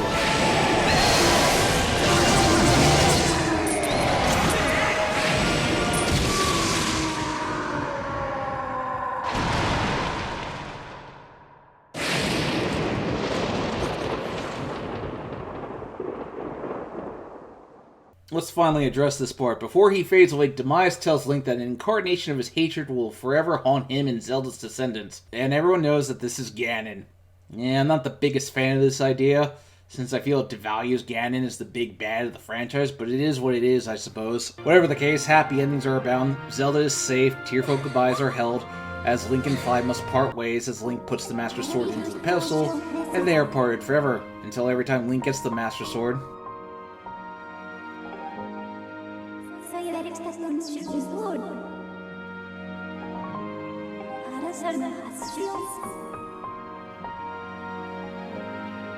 And the heroes return to their proper time and realize that Impa and the old woman were the same person all along.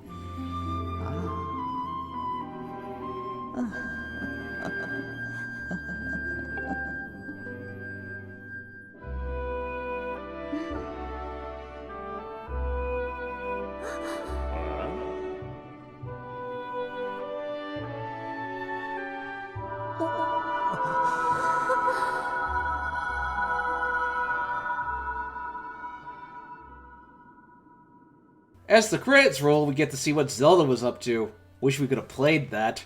So how do I feel about Skyward Sword? Well, I don't hate the game. The art style is beautiful, the motion controls take some getting used to. If I have any problem with the game, it's an erratic pace that really brings it down a couple of notches. The HD version on Switch is the definitive version as far as I'm concerned. It's a fine HD remaster. It makes me wonder how Nintendo is going to do GameCube and Wii games for Switch Online. The final scene is a nice scene as it's truly, this is how it all began. All Link and Zelda have to do is remove their clothes and they'd be Adam and Eve.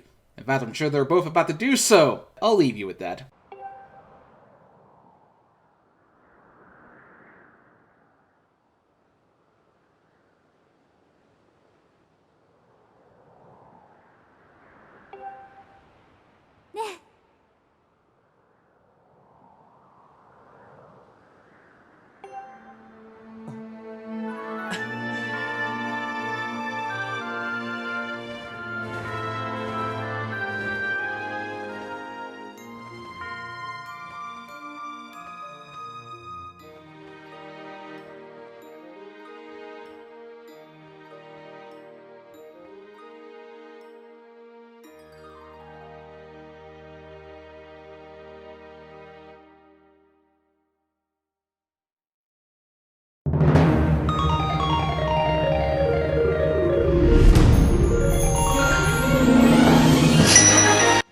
It was 2013. The Nintendo 3DS was 2 years into its lifespan. While we had gotten a remake of Ocarina of Time in 2011, people were clamoring for a brand new Zelda. I remember when this game was first announced. A sequel to A Link to the Past? That was definitely enough to pique my interest. This is emphasized even more with the Japanese release, where the game is called Triforce of the Gods 2, which is, outside of Zelda 2, the only time Zelda uses a numeric sequel. But despite that, it's a distant sequel. New Link, new Zelda, etc. While there was some fear that the game would be a copy of Link to the Past, I'm happy to say that while it does pay homage, it does enough things different that it makes it a worthy sequel to the original. After the development of Spirit Tracks wrapped, most of the team was moved to work on Skyward Sword, but as few stayed to begin development on the first Zelda game for Nintendo's new 3DS system. Haramusha Shikaka and Shiro Moore, along with a third member, were to brainstorm ideas. At first, their idea was to do a game similar to Four Swords and Four Swords Adventures, but Shigeru Miyamoto shot down the idea. Distraught, the team went back to the drawing board and came up with the idea of Link being able to merge with walls. Intrigued, Miyamoto gave them the green light, but the project was shelved when the team went to work on several Wii U projects, but Eiji Onuma would keep the project alive after work on Skyward Sword was completed. Miyamoto expressed interest in porting A Link to the Past to the 3DS and making use of 3D, but Onuma didn't think the ideas sounded interesting enough, so he instead suggested making it a sequel to the game, essentially returning to the top-down 2D Zelda of games past, feeling this would make it for a better contrast with the wall-merging gameplay. Shikaka, now back on the project as director, felt that making the game non-linear was the best approach, as many were turned off by Skyward Sword's immense linearity. The problem with this was that each Zelda game had you get the item in the dungeon, and you would use that item to find the next dungeon. To get around this, the idea was to have every item available at once, but the player would be able to rent them from a shop. If they died, the items would be returned to the shop. But they could buy the item permanently if they had the rupees, thus placing more emphasis on rupees than ever before. The team was pleased with the results of the game, and on that note, let's cover our story. Be forewarned, there are spoilers from here on out. We open with a prologue, as is typical with Zelda games. This retells us the story of A Link to the Past, except there's some minor mistakes. It claims Ganon was sealed away in darkness, even though he was clearly destroyed at the end of A Link to the Past, and it claims the Triforce was separated, even though the Oracle games depicted it as whole, so clearly something happened off screen that we weren't privy to. This is setting up a parallel of Lowrel, as we shall soon see.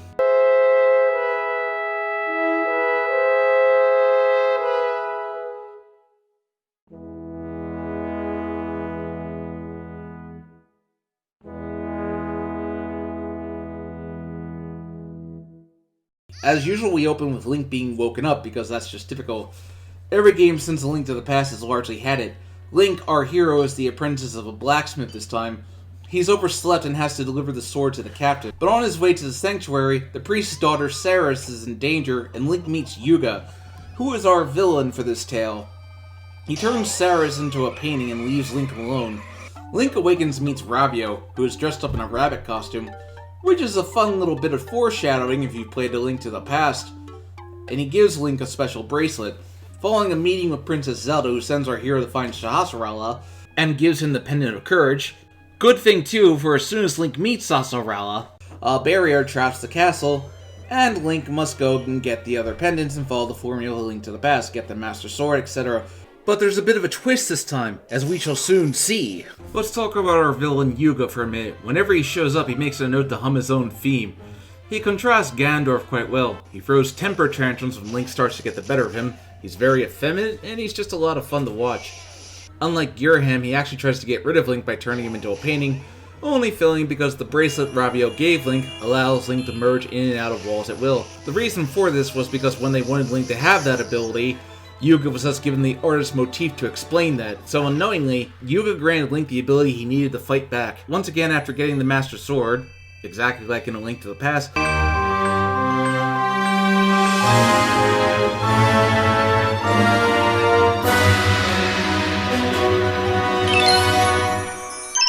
Link heads to Hyrule Castle and is able to meet Yuga and Zelda, but it's too late to stop Yuga from turning Zelda into a painting. His goal is to revive Ganon. So finally, after so many years, Ganon is going to make an appearance in the Zelda game. It's been 7 years since Twilight Princess, which was the last time he was the main villain in the Zelda game. This is pretty epic. Ganon's back in his classic form, which he hasn't appeared in since Four Sword Adventures, and he does nothing of note. He just lets Yuga merge with him to create Yuga Ganon, or Uganon as fans call him. This seems a little odd. If anything, you'd think Ganon would say, "Who are you to command me, you insignificant worm?" and then swat Yuga aside. Kinda underwhelming for his big return. Now, the implication is that he's not all there in the head. All seems lost for our hero, but Princess Hilda of Lowrel subdues Uganon, and Link finds himself in Lowrel, which essentially serves as this game's Dark World. How many parallel dimensions does Hyrule have?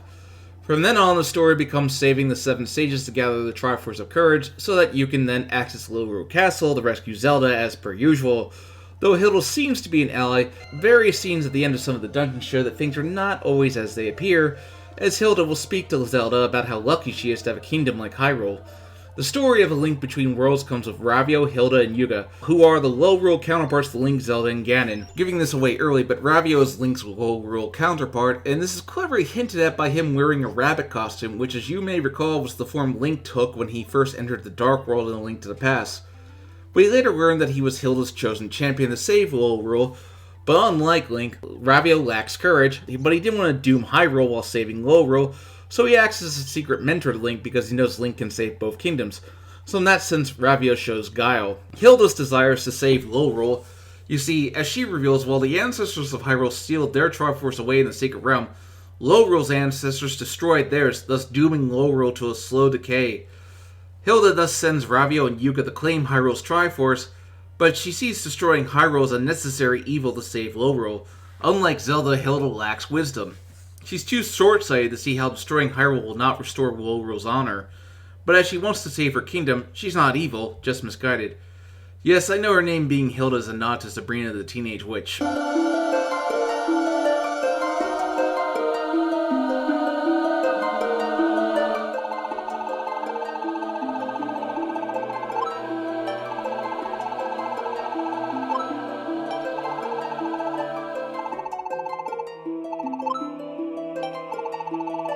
Yuga, on the other hand, unlike Ganon, he lacks power.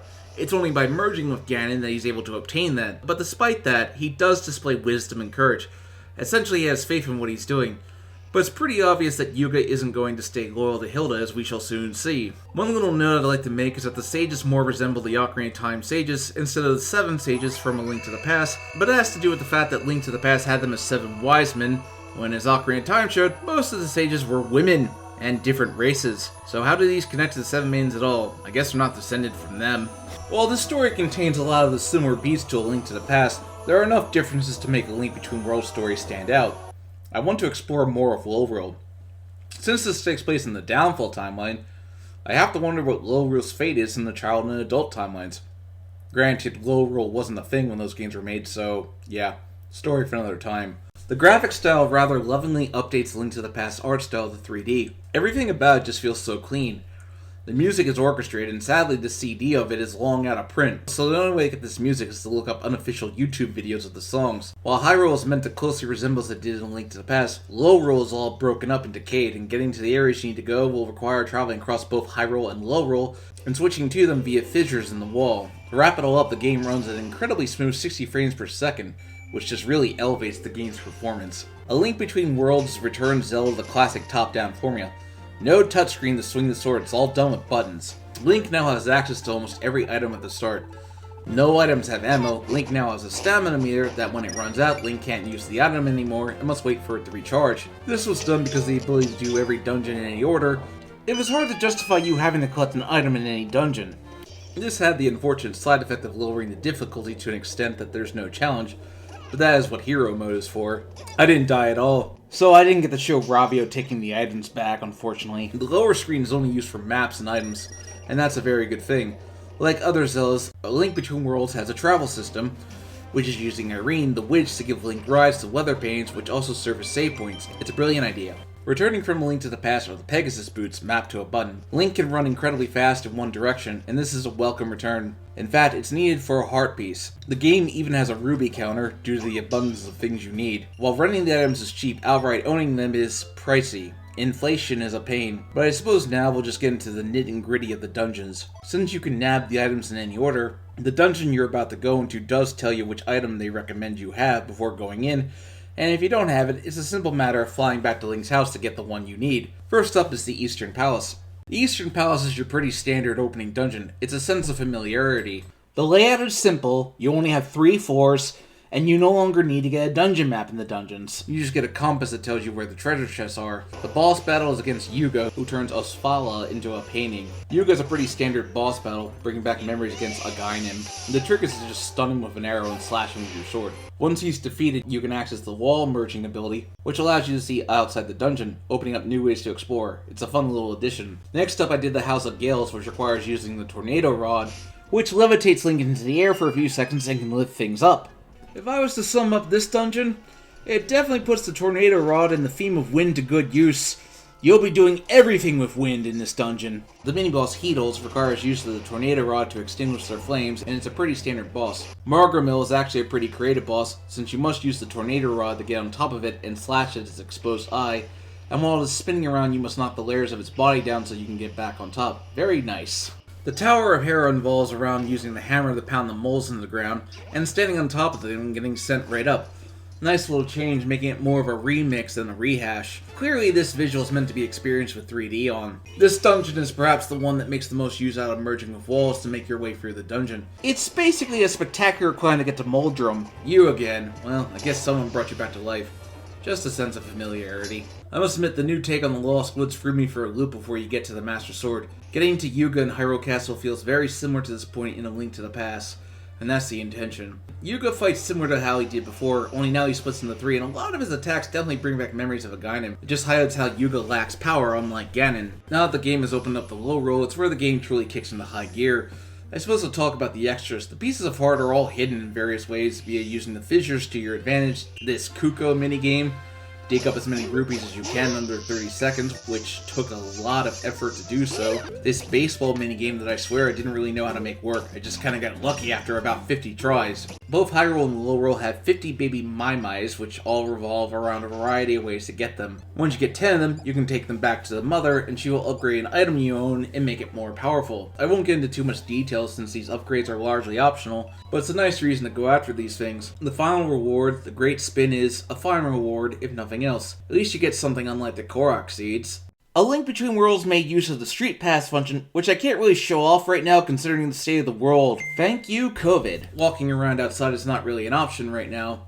I miss going to conventions with my 3DS in my pocket and picking up Dark Links to fight. Once you get all of them, you have to fight Gramps, who many suspect is the Link from A Link to the Past. That's unproven, but it's an interesting theory. Like before, you can upgrade the Master Sword to both the Tempered Sword and then the Golden Sword. You just gotta find the Master Ores this time. I guess I didn't feel like doing the Great Fairy Fountain again. The Thieves' Hideout requires a password, and I actually guessed it without doing any of the clues because I am just that good. Most of this dungeon revolves around Link teaming up with a thief girl. If you remember A Link to the Past where the girl turned out to be Blind the Thief, you'd be surprised to learn that she is genuinely helpful and not antagonistic at all. Well played, Nintendo. The boss style Blind is pretty clever. Link must hide on its shield and then slash at its head with the sword. A nice change on the Blind the Thief boss battle that puts Link's new abilities to good use. You rescue Oswala, and he will give you the Sand Rod, which allows Link to summon pillars to run on. Not exactly the most creative, but I guess you gotta make do with what you have. The next dungeon I did was the Desert Palace, which largely takes place in Hyrule, as it's the one area you couldn't get to when you started the game. It basically revolves around using sand pillars with the Sand Rod to traverse the dungeon. It's a fresh take since we haven't had something like this before. The sand tiles that come at you, but hey, I have a shield now so you can just bounce harmlessly off me. You do get the Titan's Mitt in this dungeon, which allows Link to pick up large rocks, hence I went to this dungeon early. The boss battle, Zagnaga, is about being in the right place at the right time, and subsequently just making sure you are on the right path at the right time. You rescue Irene here, so that'll bring conversations back to whenever you use the bell. I guess that's nice. I did like the journey to the Dark Palace, as it reminded me of going to the other palace in A Link to the Past. It's just this time you gotta stay hidden, and no monkey comes out of nowhere to help you. The Dark Palace is true to its name, as many areas are dark and devoid of light.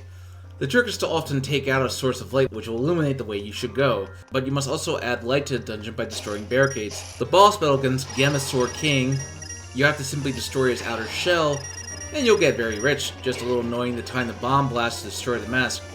You rescue Gully, the little kid at the beginning of the game, and I do like the optional touch of going back and telling his parents that he's okay. Getting to the Swamp Palace requires leading this huge bomb to Paydirt. Of course, if an enemy touches it, boom, you have to go all the way back and get it. Ugh. The Swamp Palace is based around manipulating water currents and using the hook shot to flip switches. This is a better way to do the changing water levels. It required a fair deal of thinking on my part.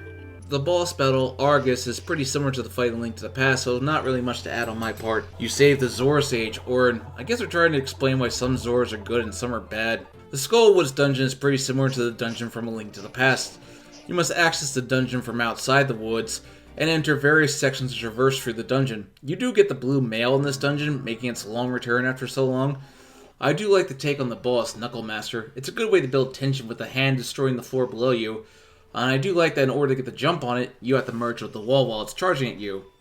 Heh. That is pretty funny. Link will finally rescue Ceres, which will give some closure to that plot thread. Turtle Rock is given that name quite literally, as Link must ride the back of a turtle to reach it. Yeah, okay. This dungeon is all about using warp points to travel through it. Basically, you must use the ice rod to open passageways to the treasure chest, and make sure you don't fall into the lava. This dungeon does contain a Hylian shield, which is the strongest shield in the game. The boss, Grenix, is a snapping turtle. Well, he'll snap at you, and the trick is to slash at his neck while it's exposed. That's one of those bosses that keeps you on your toes. Not much to it. Link rescues Impa, and it's a sage that makes sense. The sages are hard to reconcile with the maidens from A Link to the Past. The Ice Ruins is all about using the fire rod to destroy blocks of ice or cracks of ice. Nothing much to it, it's all about moving this central column from floor to floor. I did enjoy traversing the outer rooms of the dungeon and carefully moving between the platforms, and figuring out where I was supposed to go.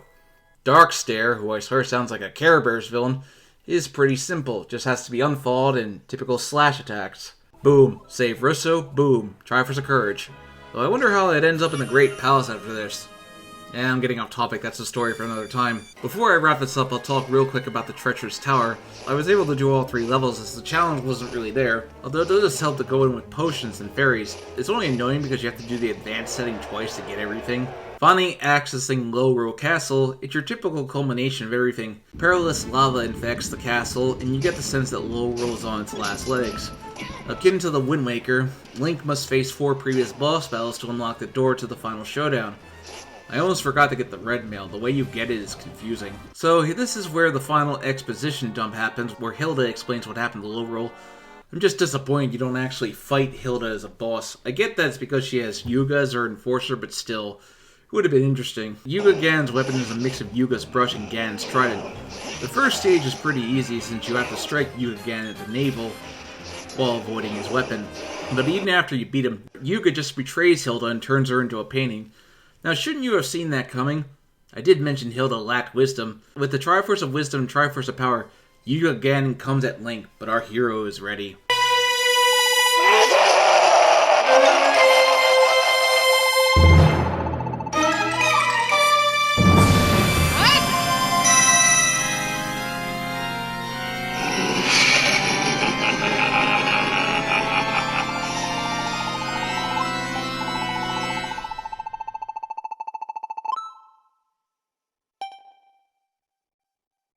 The final boss against Yuga Ganon is again a battle of tennis, but I found the timing on this to be rather tricky. Eventually, when you wear him down, Zelda will give Link the Bow of Light. Also, you were conscious all that time you were a painting. That's kinda horrifying. The trick is when Yuga is merged into the wall, Link must use the Bow of Light to stun him. This is accomplished by getting in the block of Bow of Light and hitting him in the back. As this goes on, Yuga Ganon's attacks get more and more frantic, a subtle way of showing that Link is getting to him. The final blow is actually clever.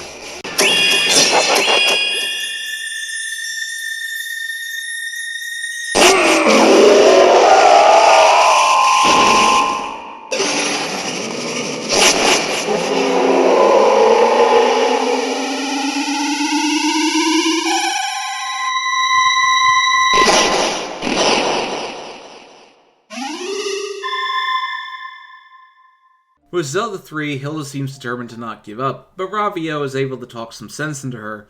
Zelda shows how rational she is because she understands a princess's duty to her people. I do like what's happening. It was set up well enough, and it fits with the character's motivations.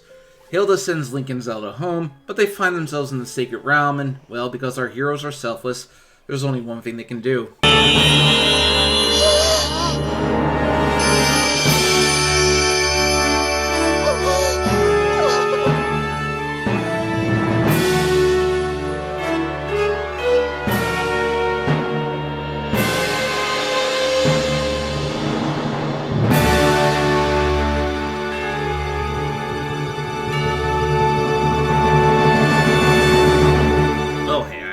Ending. So as the credits roll, I really like A Link Between Worlds. It's lacking in difficulty to be sure, but it makes up with that with its non-linear gameplay. The game is similar to A Link to the Past, but there are enough differences to give this game its own spin. I just wish it wasn't stuck on the 3DS. You gotta find some way to get your DS and 3DS games on Switch, Nintendo. Next Zelda game is Triforce Heroes, and I'd like some help with that if you could. I'll reach out to you.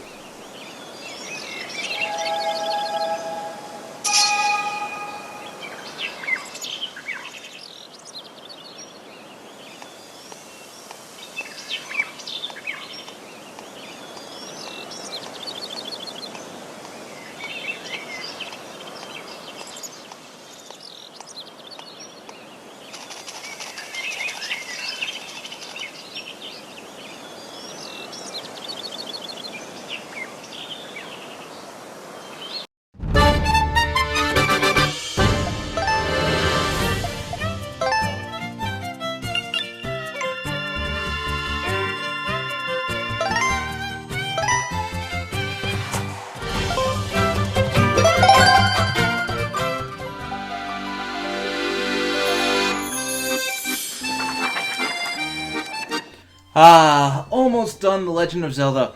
Hard to believe that this journey I started back in 2018 is finally at an almost end. I only have 2 more Zelda games to go, Breath of the Wild and whatever its sequel is going to be called. At the time of this video, we do not have a title for it.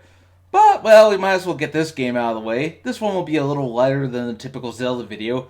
My shortest one so far is the 4 Swords video, largely because I was limited on how much I got to do with it.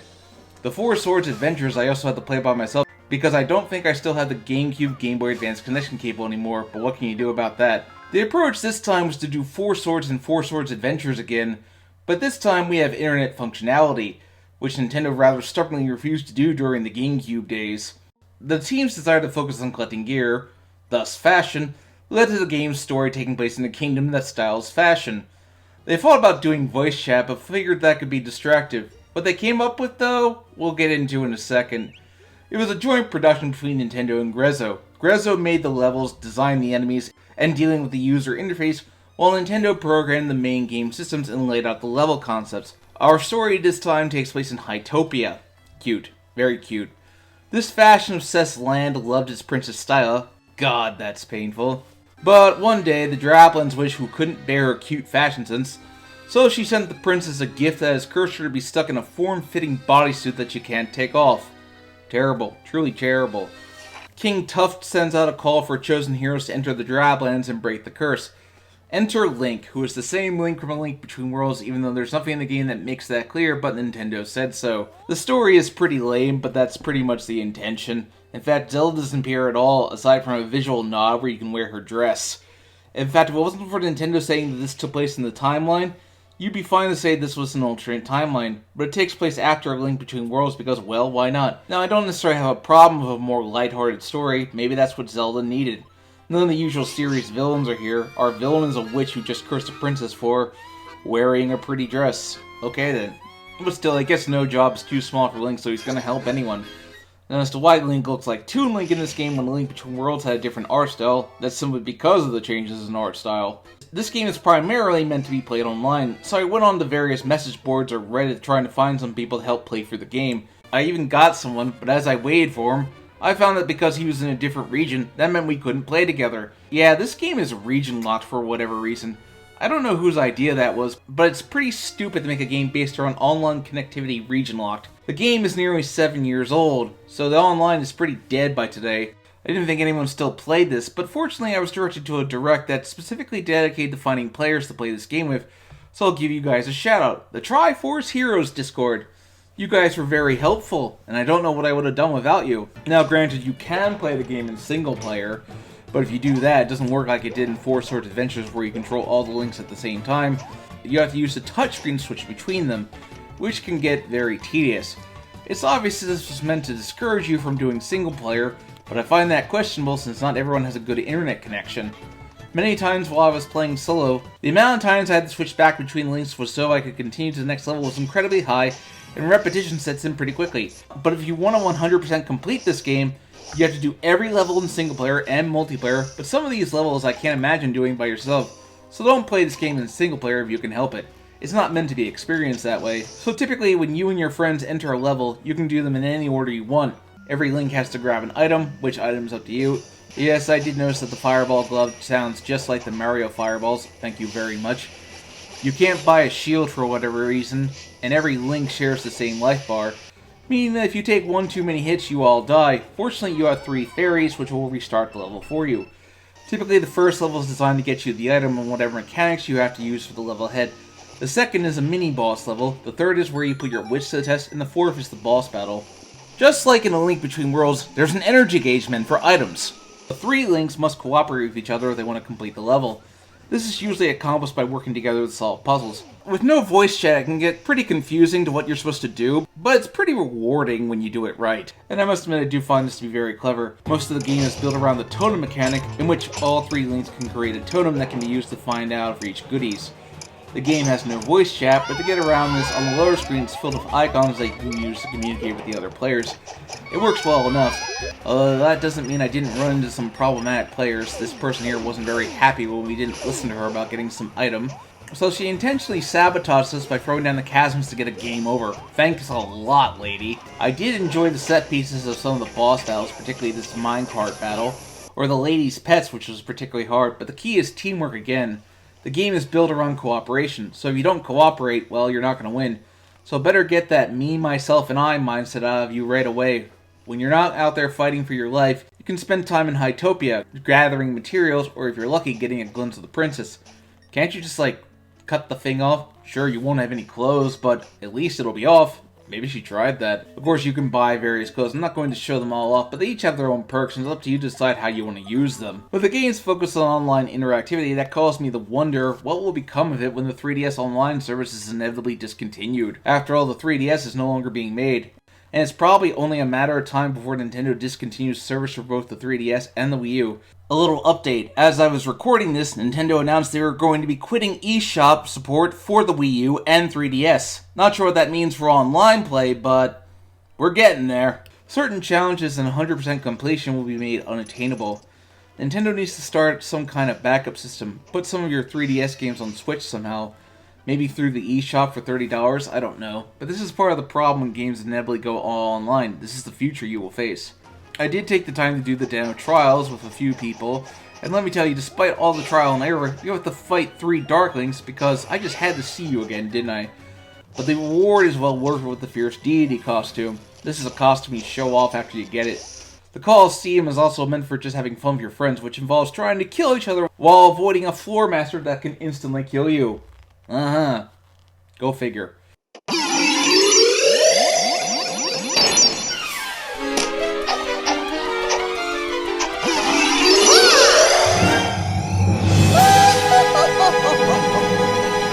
Lady Maud is all about using the totem mechanic to get on top and slash at her. The second phase involves around her sending energy balls that each Link must throw back, because I swear nobody learns from this mistake. From there, it revolves around getting the right Link on the right parasol and striking her down.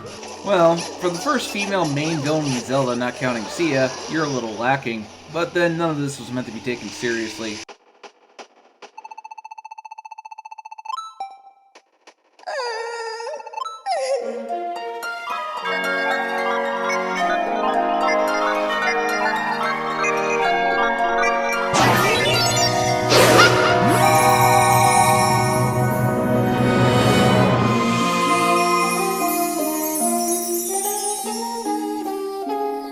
Happy ending at last. So that's Zelda Triforce Heroes. Overall, it's very okay. It's not a game that's meant to be played by yourself. You need to play with other people, and we can debate about the longevity of those games all day. I wonder about its future. It's something to think about.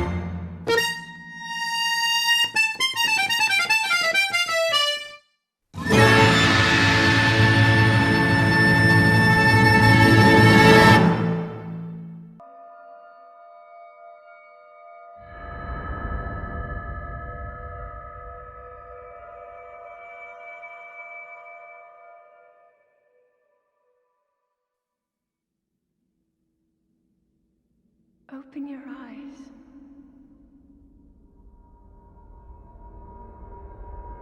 Open your eyes.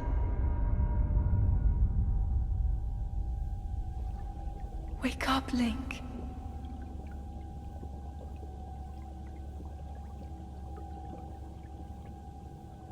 It's hard to believe. It's been 5 years since this game released. Where's the time gone? A lot has changed in 5 years. Or more precisely, the more things change, the more they stay the same. The game had quite the history getting to its release date. It was first unveiled at E3 2014. We just saw a little tease of the character who appeared to be Link, but didn't look recognizable by any stretch of the imagination. IG Aonuma said no one said that was Link, which caused many to speculate. But then Aonuma said that he was joking and it was Link. You can't even make jokes about anything without fans overreacting. Look what happened with WandaVision last year. The game was once again directed by Hidemaro Fujibayasha, who even states the game was intended for a 2015 release for the Wii U, but was then pushed back to 2016, and then again to March 3rd, 2017, though that was mainly so the game could launch with the Switch. I distinctly remember buying my Switch that night, going home, going to bed, and then waking up and playing as much as possible. But we got some history to go over. IG Aonuma felt the series needed to be reworked if it was to remain relevant in the coming decade.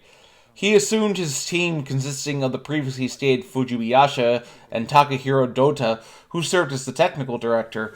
The entire game is based around two conceptions. 1. Create an open-world environment, and 2. Rethink the conventions of Zelda. The process had already started in A Link Between Worlds.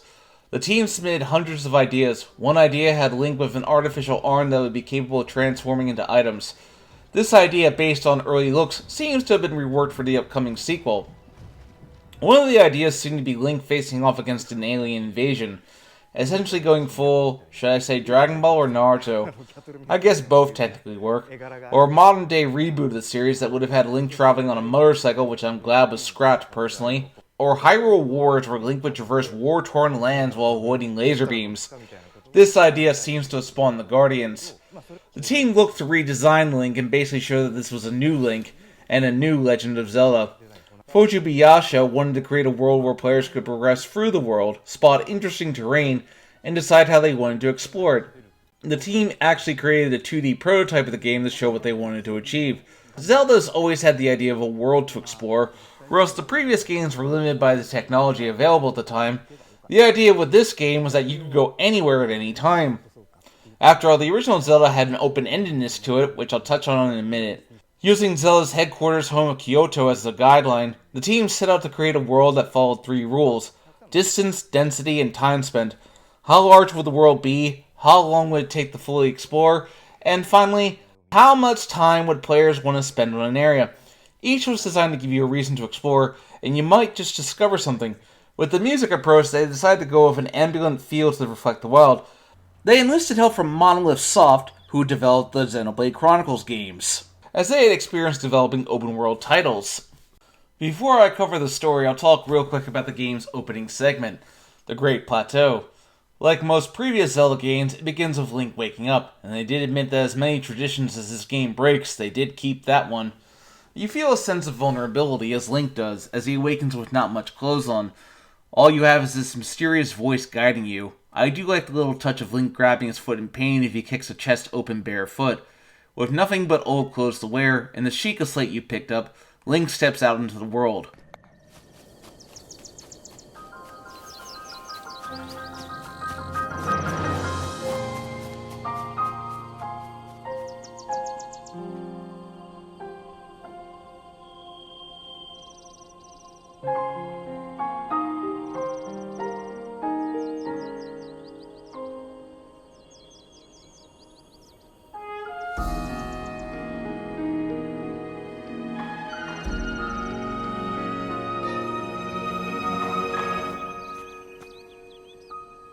I kid that shot to be just like the opening to the original Star Wars. It lets you know everything you need to know. In fact, in a move that's very similar to the original Zelda, the first thing you can do is talk to an old man. I'll show you the example.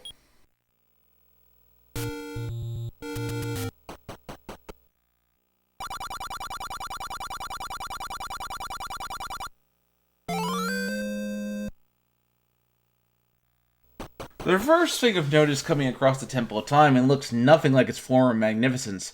It's just a destroyed shell of its former self. That's actually pretty sad, especially if you grew up with Ocarina of Time. It pretty much makes you have to grab any weapon you can, such as a simple tree branch, or possibly think creatively. The primary purpose is to visit the 4 shrines where Link will achieve a new rune for the Sheikah slate. Bombs, which come in 2 variety this time, round and square. Round works the classic way of bombs, whereas a square bomb can be used to just sit down and not move. Magnesis, which lets Link become Magneto, a little bit.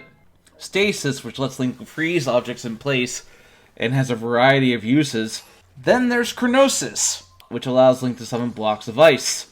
Throughout the plateau, the old man will appear, and he basically serves the purpose of teaching Link how to survive out in the world. A brief tease of cold weather. I found the old man while climbing to the very top of the plateau, and he gave me the worn doublet. I also came across him chopping down trees and hunting for food, which are things Link can learn how to do in this game. The area is meant as a good starting point where players can learn the mechanics of the game. Now that we've talked about that, let's go into our story and characters. The history of the royal family of Hyrule is also the history of Calamity Ganon, a primal evil that has endured over the ages.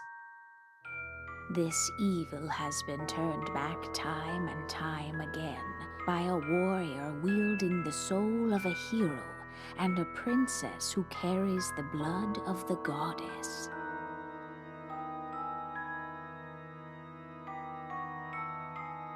With the passage of time, each conflict with Ganon faded into legend.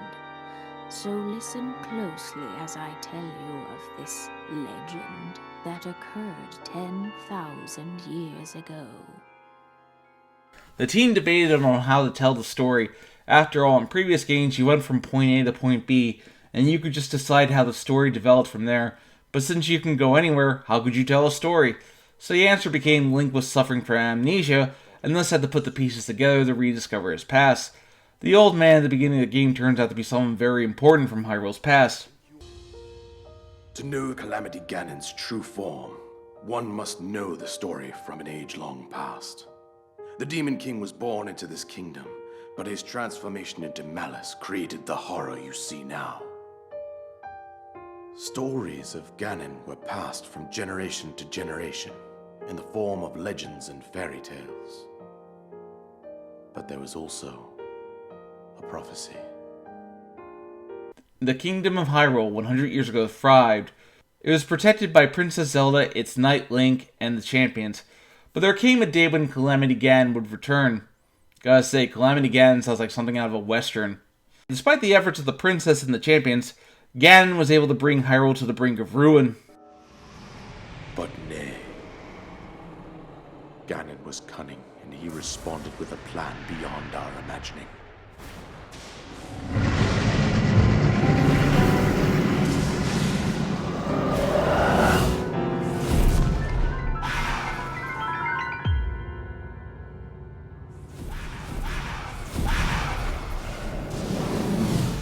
He appeared from deep below Hyrule Castle, seized control of the Guardians and the Divine Beasts, and turned them against us. The champions lost their lives, those residing in the castle as well. The appointed knight, gravely wounded, collapsed while defending the princess. And thus, the kingdom of Hyrule was devastated absolutely by Calamity Ganon. However, the princess survived to face Ganon alone. Link, you are our final hope. But Zelda was able to steal herself and Ganon away, thus giving Link a goal. He must rescue Zelda. Some things never change. A bit of sadness when the king moves on, as now Link is truly alone.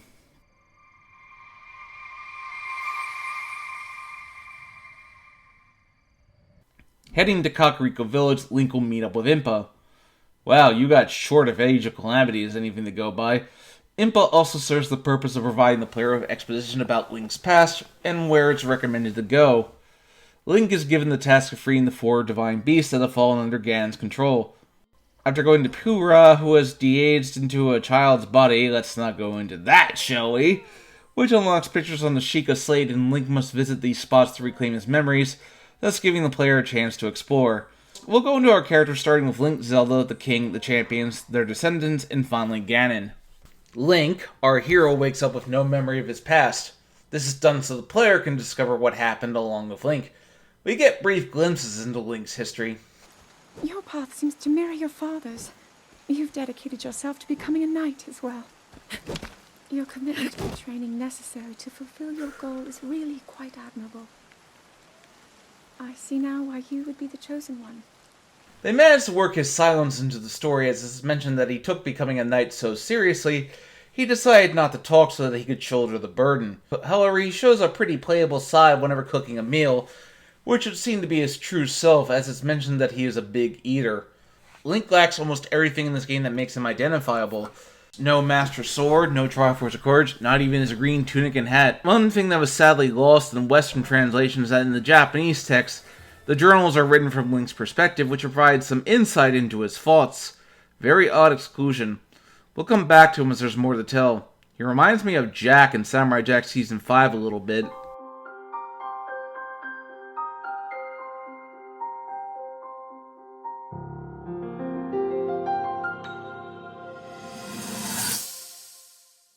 Zelda, our heroine, is once again serving as both the barrier maiden who is keeping Ganon under control, and Link must go to Hyrule Castle to aid her. We actually get some insight into Zelda's unnamed mother for once.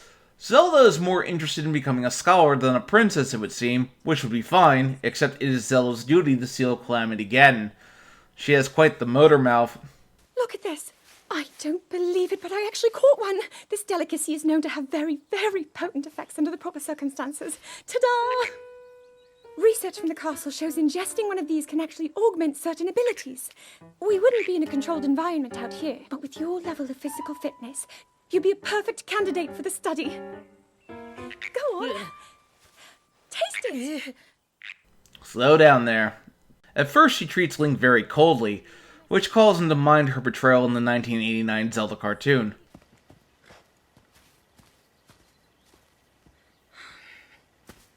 And stop following me! Well, excuse me, princess. Maybe that's why Nintendo still won't let Link talk. Once he saves her from the Yiga clan, she warms up to him, maybe even loves him. Well, we'll cover that in a bit more detail when I talk about Mipha. Zelda this time feels like a deconstruction of her usual character. She wants to be a researcher, but is tied to her usual duty as a princess. In the end, though, she is frustrated by her failures to unlock her power. I've pleaded to the spirits tied to the ancient gods. And still the holy powers have proven deaf to my devotion. Please, just tell me. What is it? What's wrong with me? Once the Great Calamity happens, Zelda just finally lets loose, as the shippers go wild. I was King Rome Bosphoramus Hyrule. Ah, you see, this is why I'm glad this series finally has voice acting. After his stint as the old man, he does appear in a flashback. He is shown rather harshly telling Zelda to focus on her training, rather than studying the Guardians. That you'll allow me to contribute here, in whatever way I can. No more excuses, Zelda. Stop running away from your duty. As the king, I forbid you to have anything to do with these machines from this moment on, and command you to focus on your training. I did manage to find his diary, and it does provide more insight into his thoughts. He's too harsh, and it says his heart breaks for her, but he must act as a king and not a father. That mistake would tragically doom Hyrule. It's also mentioned that the reason he acts this way is that after Zelda's mother passed away, this was his way of grieving. It's mentioned that he was a casualty during the Great Calamity, but I am under the impression that he is giving Zelda strength while she continues to keep Ganon at bay.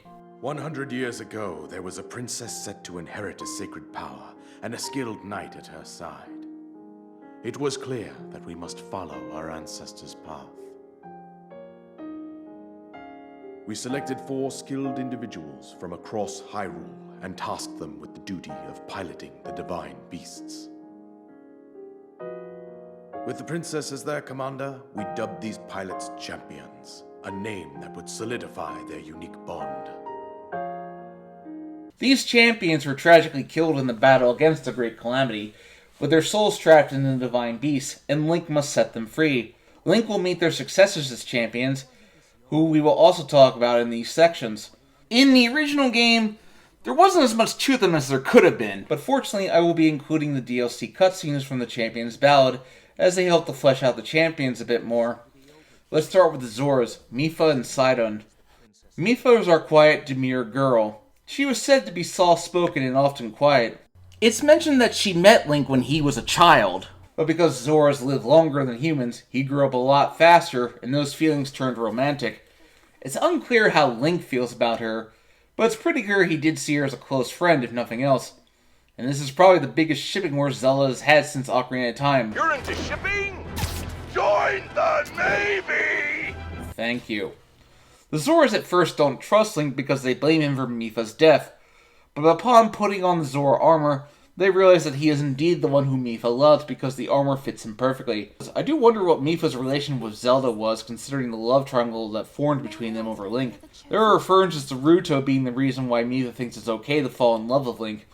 I do appreciate the scene with her and Sidon because it shows that she was close to her little brother growing up. Mipha's not a bad character, she serves her role fine, and she seems to accept Link will be with Zelda. Save her, Link. Save the princess. Save Princess Zelda.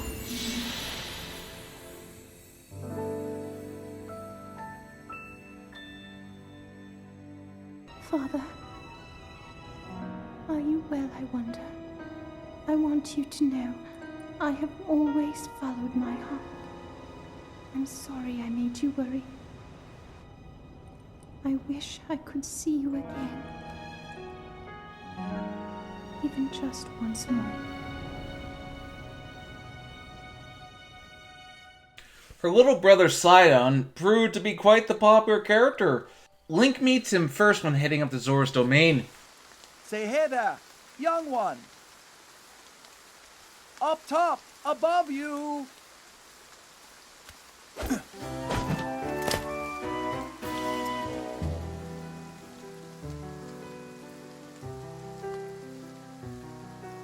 Pardon the entrance, but you're a Hylian, aren't you?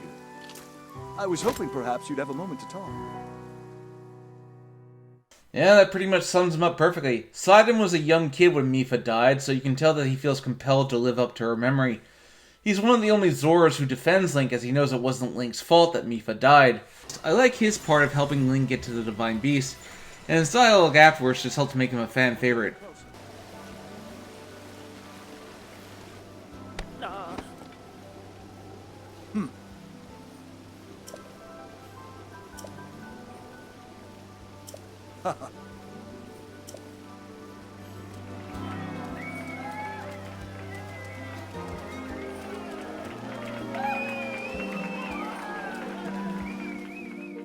Next, we'll talk about the two Ritos, Revali and Teba. Revali reminds me a lot of Falco from Star Fox. In fact, his introduction quote sums him up quite well.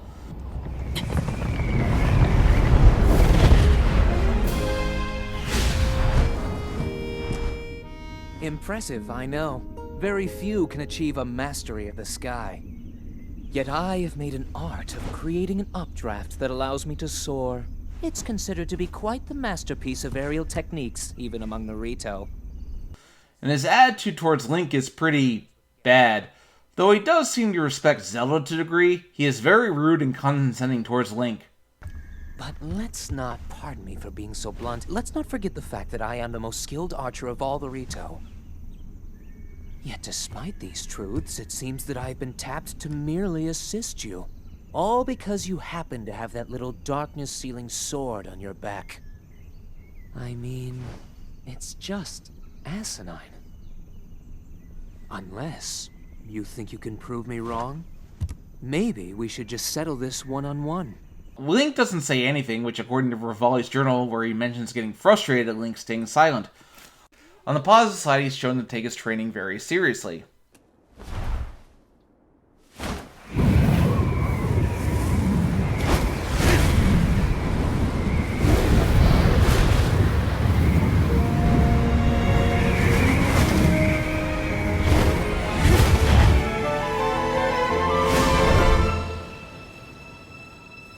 And it's shown that his death at the hands of the Blight Ganon has humbled him, to an extent, as he now finally seems to show Link at least a little respect.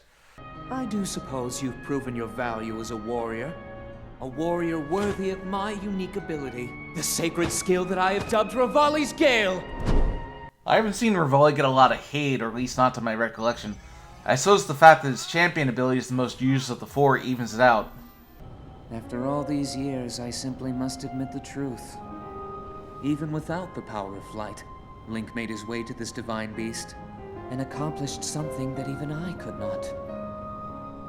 Guess I was wrong about how lucky he would be. I hope that luck holds out, Link, for everyone's sake. Teba doesn't get as much screen time as much as the other new champions, but he's shown to be a mirror to Revali. While Revali is arrogant, Teba is merely stubborn. Teba is also skeptical of Link, but grows to be genuinely impressed with Link's skill. Teba also has a wife and son who he is shown to be very protective of. He also is shown to respect his predecessor a great deal and aspires to be a warrior on par with Revali, but you might want to keep your expectations in check. His section of helping out Link is probably the most aerodynamic part of the new champions, and it's probably the most fun.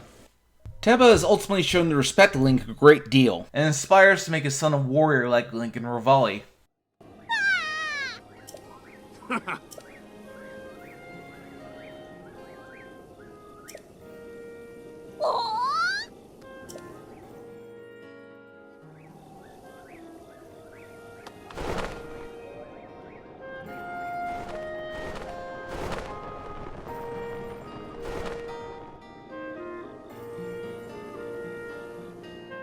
Now for the Gerudos, Urbosa and Ruji. Urbosa, as we see, was something of a big sister/mother figure to Zelda after her actual mother died. Reading her diary, Zelda's mother was a dear friend to her, and took to looking after Zelda after she died. Or...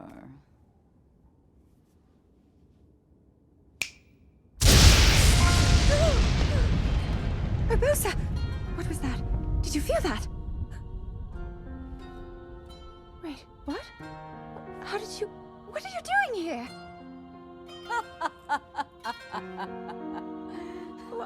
What's so funny?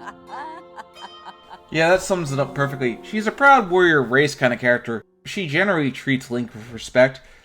In fact, she even seems to support Link and Zelda getting together, as some of her diary implications are to be taken. Urbosa is generally shown to be protective of Zelda, as seen in her champion's ballad flashback. She takes a personal offense to Ganon having been a Gerudo. It was written that Calamity Ganon once adopted the form of a Gerudo. And that will make this victory all the more satisfying. I like that. Now I can take this personally. Ruji is the child leader of the Gerudo. After her mother died, she was tasked with leading the Gerudo, though it's obvious she's a little too small to wear the Thunder Helm.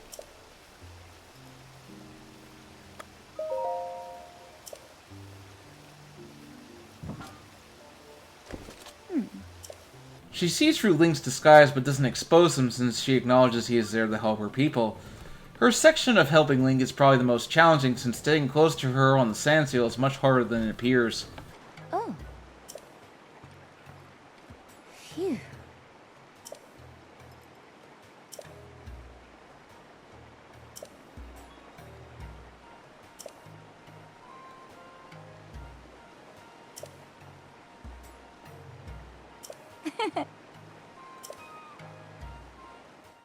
Finally, that leaves us with the Gorns, Daruk and Yanabo. Daruk is the big friendly giant. He's fun-loving and acts as the big brother to the rest of the champions.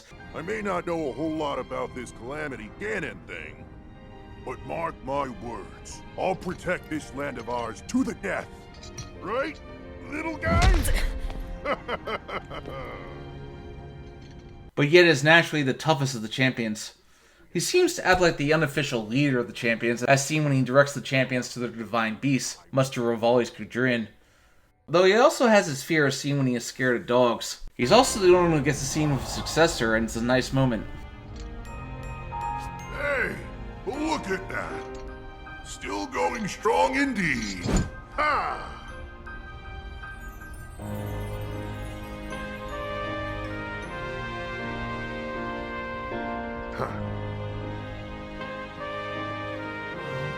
Speaking of which, Yonobo starts off as a big coward.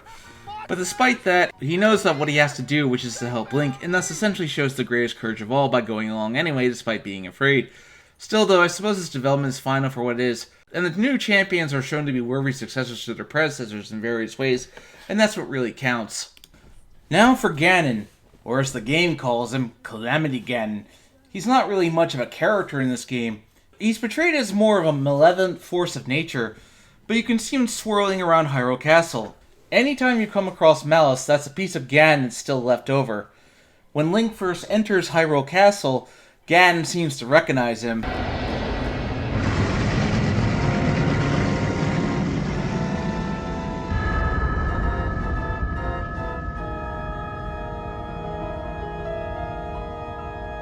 It's reminiscent of the first game. You have to go around Hyrule and get tools to fight Ganon. I suppose at this point all that's left is to demise his curse in its rawest form, and whatever is left of Ganondorf is long gone. Although Breath of the Wild 2 seems to be suggesting that perhaps this Ganon is merely a manifestation of the real one. Time will tell. Recovering Link's memory is a task you can undertake. After all, it serves as a way for the player to discover these things as well. In fact, the final memory features an unexpected cameo from a certain character.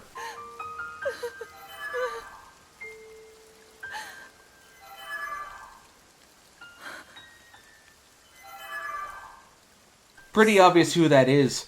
It's perhaps the closest we get to Zelda confessing her feelings for Link. Great Dekutri, I ask of you, when he returns, can you please relay this message? Tell him I... Now then, words intended for him would sound much better in the tones of your voice, don't you think? Ah, what a cock tease. Now, where does this game take place? According to Nintendo, it's a sequel to all prior games. There are clearly references to the previous games that took place in different timelines. Whether skyward bound, adrift in time, or steeped in the glowing embers of twilight, the sacred blade is forever bound to the soul of the hero. Nintendo apparently decided, screw it, the timeline stuff is getting confusing. So we'll just vaguely set it after all the other games, so that we can fit in wherever we need it to. Some think the game takes place in all three timelines. They all reconverge at this point, thus allowing a straightforward timeline. Yeah, sure. Nintendo said they won't officially reveal it, but I'm sure they'll change their mind someday. Breath of the Wild continues with the Skyward Sword style of a middle ground between cel-shaded and realism. The game was developed with the Wii U in mind, thus the graphics are pretty much grounded for that console. After all, this game did start development in 2012 with a 2015 release date in mind, so in that regard, Breath of the Wild does disappoint a little bit when it comes to visuals. But ultimately it doesn't matter as the art style worked for what it is. It really looks like a painting come to life. The voice acting, on the other hand, is not horrendous, but it's not excellent either. Patricia Somerset and Amelia Gotham sound incredibly nervous at times, which does fit with their characters, I suppose. Several voice actors like Sean Chiplock and Elizabeth Maxwell would go on to play other characters. Sean Chiplock played Spider-Man in the Marvel's Avengers game, and Elizabeth Maxwell will go on to play Califa in the Dragon Ball Super dub. A lot of voice actors played multiple parts, but that's usually due to budget.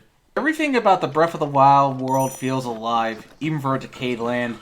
Every area feels unique, a variety of locations. Whenever Link is in a cold area, he will freeze, or he will look mildly uncomfortable when the heat starts to get to him. The Switch version does upscale the graphics to 900p instead of 720 on the Wii U, and the Switch version does run a little better than the Wii U version. However, the lack of 60 frames per second is very noticeable. I do wish Nintendo would figure out a way to prioritize performance, but it seems they got a ways to go with that. That being said, not everything was perfect. This one guy tended to fade into the ground whenever I talked to him. What's up with that? But I suppose now is the time to cover the big part of the game, the gameplay. For starters, Link doesn't have the typical starting sword and shield anymore. You have three weapons, a sword, a shield, and a bow. Well, what makes Breath of the Wild stand out from other Zeldas is that weapons will break down over time. The more powerful the weapon, the longer it will last, but when something starts to break, I find it best to just use the weapon because when it breaks, it does twice as much damage. There's a variety of weapons you can get. For example, you can get the champion's weapons, but I found it best to put those on display in my house. More on that soon. For this, Link is now much more versatile than he's ever been. One of my favorite maneuvers is the perfect dodge. When dodging at just the last moment, time will slow down, and Link can quickly get in a flurry of blows. This comes in handy, especially when doing the test of strength. There's also the shield parry that will allow Link to stun an enemy and then attack them. At first, when confronting enemies, I found that doing the direct approach didn't work with my low health. So I instead had to run away from battles, basically live to fight another day. Other times you can find an enemy camp. You can do things the direct way, or you can be a little sneaky about it. I took out an entire base with a well-timed fire arrow. Or here, where I managed to send a boulder down, even though I fell with it. Yeah, I meant to do that. Like in Skyward Sword, Link has a stamina meter, which is now used for more than just running very fast. It applies to everything Link does, such as swimming or climbing. More on that in a minute. The way Link gets pieces of heart is also different than usual. Link can now trade spirit orbs for heart pieces or stamina wheel increases, so take your pick on what you want. Link can now jump, and the game makes a lot of use out of the paraglide item, which lets Link glide to wherever he wants to go, and you're going to be using it a lot. Early examples can be found with the Dooku mask in Majora's Mask, or the Dooku leaf in Wind Waker, or even the sailcloth in Skyward Sword, just finally perfected here. Link is like Spider-Man. He can climb any kind of surface, and you're going to be doing this a lot when you want to traverse the land. Of course, Link's climbing is limited by the stamina meter he has. You gotta get used to climbing, as a lot of what you're looking for will be higher up. To elevate this, there are methods around this, which I'll get into later. The world of Breath of the Wild is large and vast, and you're going to need a transport, which is where horses come into play. Link can find and tame any horse, but since I had the proper amiibo, there was only one horse for me. Good old Epona. Why were you locked behind an amiibo? Getting Epona just made me think, yeah, she's Link's one and only horse, so I have to use her. I was able to get the white horse that Zelda uses, and the big horse that Ganondorf uses. Man, this thing is a beast. But horses aren't the only thing you can ride. One Shrine Quest has you ride a deer, and I was able to ride a bear at one point, which just made me laugh. When going to new areas, I find it best to just let the horse guide you. Your horse will automatically follow the given path. It's kind of relaxing in a way. Just let the horse and the wind guide you, and you'll discover something new. Unlike previous games, there's no way to instantly summon your horse unless you get the right gear, which is irrelevant in my case since the game does not let you switch Epona's gear, which is annoying. Of course, summoning your horse is rather easy. You simply go to a stable and take it out wherever you need it. The fast travel works well when you want to get somewhere quick, but when you're just starting out exploring, it's best to just get on your horse and see where it takes you. Although one time I got Epona stuck at something, best if I just leave you here and go find a stable. In a stark change from other Zeldas, your horse can die. I usually go to great lengths to prevent that from happening, but it actually did. Epona took a bad shot and died, but since I died mere seconds later, the death didn't register, and I immediately hightailed it out of that area after I returned. One thing you can do is feed your horse, which will recover your health. I don't consider myself much of an advocate for anything, but you take care of your animals, you hear me? When entering a new area, your first order of business should be to find the Sheikah Tower, because without that, you are entering a new area blind. So it is strongly encouraged that you look for the nearby Sheikah Towers from a high vantage point, mark them on your map, and visit them as soon as you can. After leaving the Great Plateau, I decided to head towards Kakariko Village, taking the roads as it were. Coming across a guy on the bridge, I found myself standing on the edge of the bridge, and something interesting happened.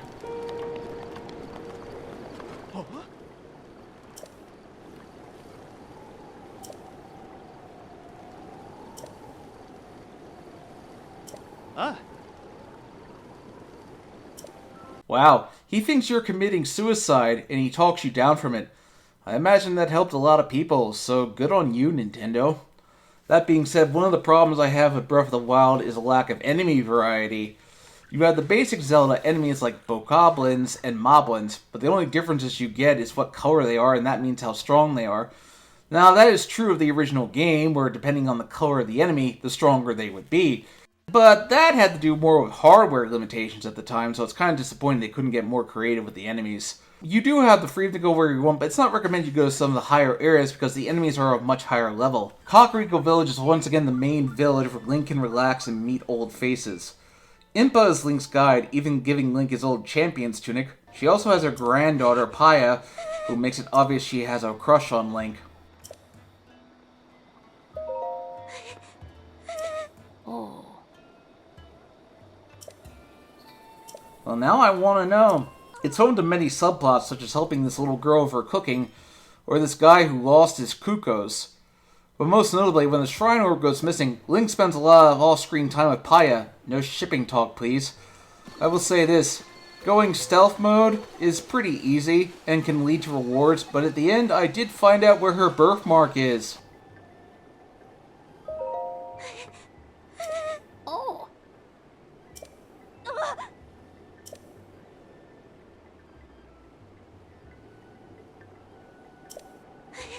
Ah, okay then.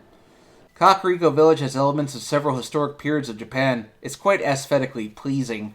Of course, going to new areas is often racked with danger, particularly whenever a guardian comes back to life. That's when you start running. Maybe I'll hide in the grass.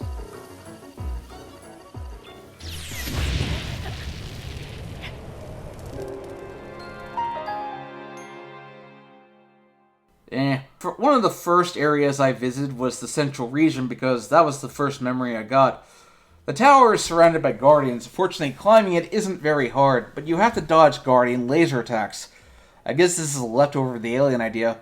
Although I did manage to duck under a laser shot by sheer accident.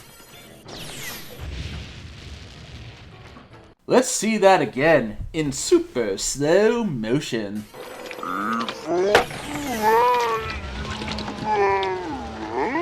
When I went to Hateno Village, I found myself enraptured. It's nice to see a little bit of civilization I survived.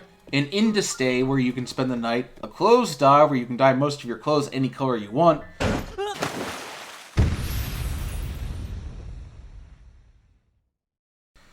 Shouldn't Link be dyed too, or are we not doing that? I didn't really use this, I only did it to show it off, but it's there if you want. It does pay to visit Pura, and thus get some insight into what's going on with the Sheikah Slate, and also upgrade it whenever you want.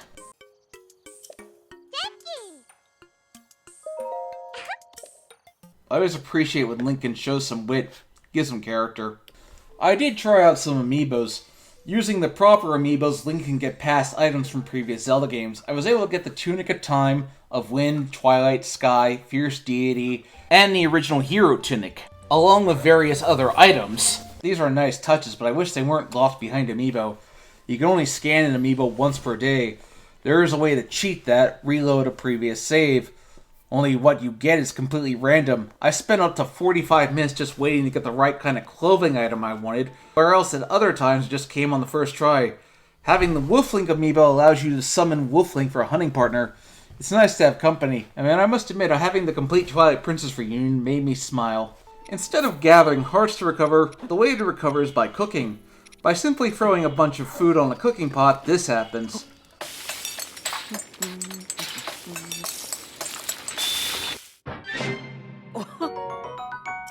I love his little dance. Shows how much he loves to eat. Add so many hearty ingredients and those will automatically give you full health. Which reminds me, I almost forgot that Link can find various ingredients to pick up.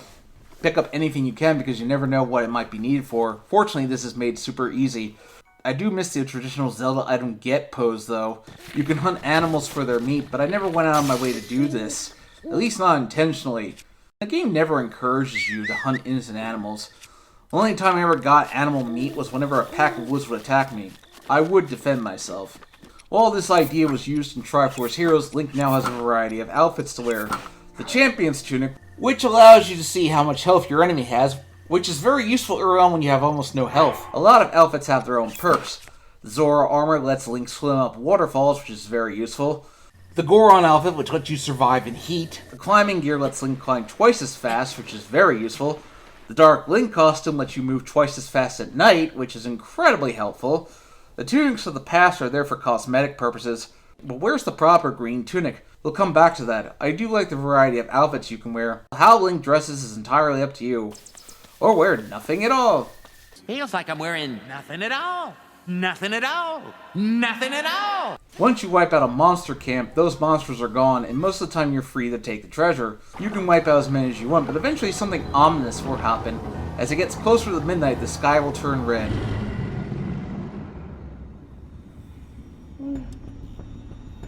Link. Link. Be on your guard. Ganon's power grows. It rises to its peak under the hour of the blood moon. By its glow, the aimless spirits of monsters slain in the name of the light return to flesh. Link, please be careful. That is such a great feeling of dread. Every monster you destroyed comes back to life. That is obviously done so the game stays balanced, and while you may destroy the monsters, it's only temporary. Presumably this is Ganon's power acting up. It's nice they were able to work in monster revivals into the plot somehow. The roads get so perilous at night that you're better off staying at a staple or waiting out the night. After all, that's typically how traveling works. Once Link gets stronger, you can brave the night. I really did love the view of Lake Hylia from the bridge. It's just breathtaking to see. Sure, there's a few enemies there, and then you come across a forest. The forest is filled with lots of surprises for you to find. It looks very closely like the ruins of a previous structure used to be here, and has eroded over time, like the Temple of Time in Twilight Princess.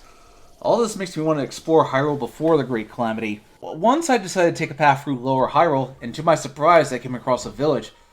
Loren Village, a fisherman's village. It's so peaceful here. There's no main plot relevance, but it was a nice little discovery the first time I played this game. I even took the time to watch a family eat dinner, which made me feel really at ease. The village is home to several side missions, including this one. What's for dinner? Is that an intentional reference to this? I wonder what's for dinner. I wonder what was for dinner. Oh boy, I'm so hungry I could eat an Octorok. Oh, that! Yeah. The first path I took was to go to Zora's Domain, and getting there was quite a trek. Clearly recommend to be the path you take first if you decide to free the Divine Beasts. The road is perilous as there are many Lizaflows that will shock you with lightning, and with here I noticed that depending on how you die, the text of the game over screen is different. I thought that was a nice little touch, but it's actually a kind of a nice little trek as you have to take this path on foot, and that causes you to have to adapt to your surroundings. Zora's Domain is quite breathtaking. It consists of a single extensive structure surrounded by what else? Water.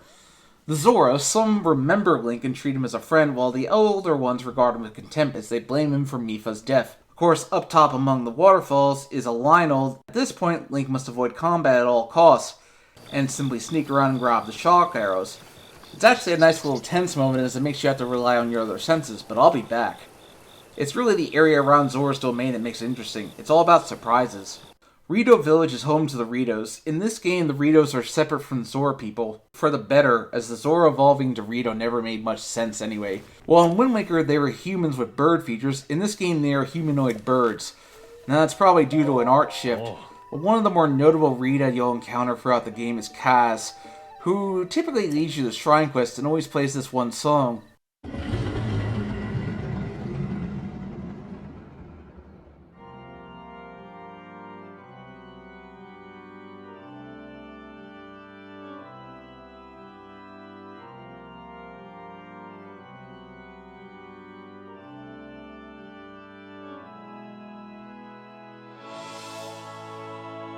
Why does the knight not look like Link? I wonder. You'll grow attached to Kaz, whether you want to or not. Hebra Mountain is, well, it's very cold, filled with snow and ice. Because what else would it be? If anything, I found that while exploring, I came across a hot spring. And when I found a place to do shield surfing, which is actually a lot of fun while you don't get anything worthwhile, it's a fun little distraction if you want to take a break from everything. Some of the shrines around here are a bit annoying to find. One involves taking a snowball and making sure it rolls down to the door where I can smash it open. How would anyone know how to do that without a guide? That being said, I do love the physics of the snowball getting bigger. It's well done.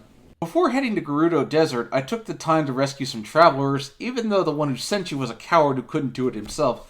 Show some dignity, man.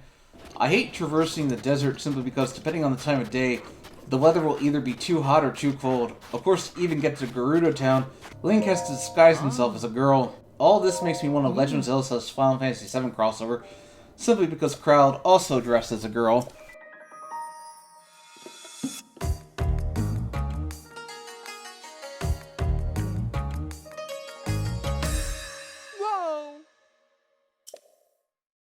Link's kind of bashful about it. I do wish that after clearing the Divine Beast, Link could walk around the town without his disguise, but I guess rules are rules. It's home to many side quests, and most notably this one with Bozai, who is pretty pathetic and tries to hit on Link when disguised as a girl.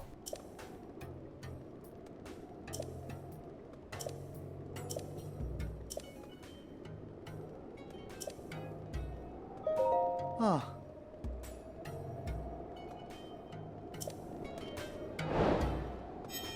Of course, another reason I hate going through the desert is because sandstorms happen often, and then it becomes hard to see where you're going. One little thing you have to do is visit the Yuga clan hideout. I haven't mentioned them yet, but sometimes when talking to an NPC on the road, it'll turn out they are Yiga in disguise and try to kill you. The way Link invades the hideout, using bananas to distract him is just goofy enough for me to love. Of course, if they spot you, one swing of their sword and you're dead. The fight with Master Koga is pathetically easy, and that's kind of the intention. The guy comes off as a complete imbecile. Is this the same guy from Hyrule Warriors Age of Calamity?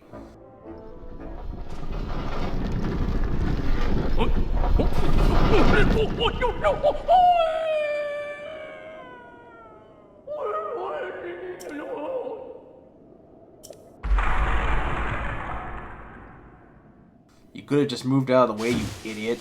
As I went to the Akilo region to meet with Robbie, I went to activate the tower. I found evidence of battle. This tower, this place, this was Hyrule's last stand against the Calamity. That was when I realized how each region of this game had a story. Every area. Even if you didn't notice it. Whether it's happening in the present or it's a piece of the past, You get the sense that it was probably a more refined looking area before the Great Calamity. I was really appreciative of that. I wonder what was left of civilization. There aren't many locations like this with ruined civilization in the world, but there may be one day. Makes you think, doesn't it? Up to Death Mountain. Like with Zora's Domain, this is another trek. Unfortunately, the game tells you to bring fire elixirs so you don't catch on fire. Goron City is located near a volcano and has pools of lava. Fine if you're a Goron, but it would seem rather hazardous to anyone else. I do love to traverse the volcanoes that leads to the city. Compared to Ocarina of Time, which was a cave, they've actually managed to get outside. There's also Goron children, but Gorons seem to be monogender, so how do they reproduce? Maybe it's best not to think about that. Hidden throughout Hyrule are Koroks. Yeah, the little whatever they are from Wind Waker. Basically, if you see something out of the ordinary, there's a Korok waiting there, and they will give you a seed which you can use to trade for an additional item slot, which does come in handy. However, I must say they really went overboard with the sheer number of them. There are 900 seeds in the game total. Yeah, you heard that right. Granted, solving these puzzles can be rewarding, but after a while you have to wonder, is the reward worth it? The answer to that is no. I considered showing you what it was, but I decided not to bother. I'm sure it was a joke, but it's not a good one.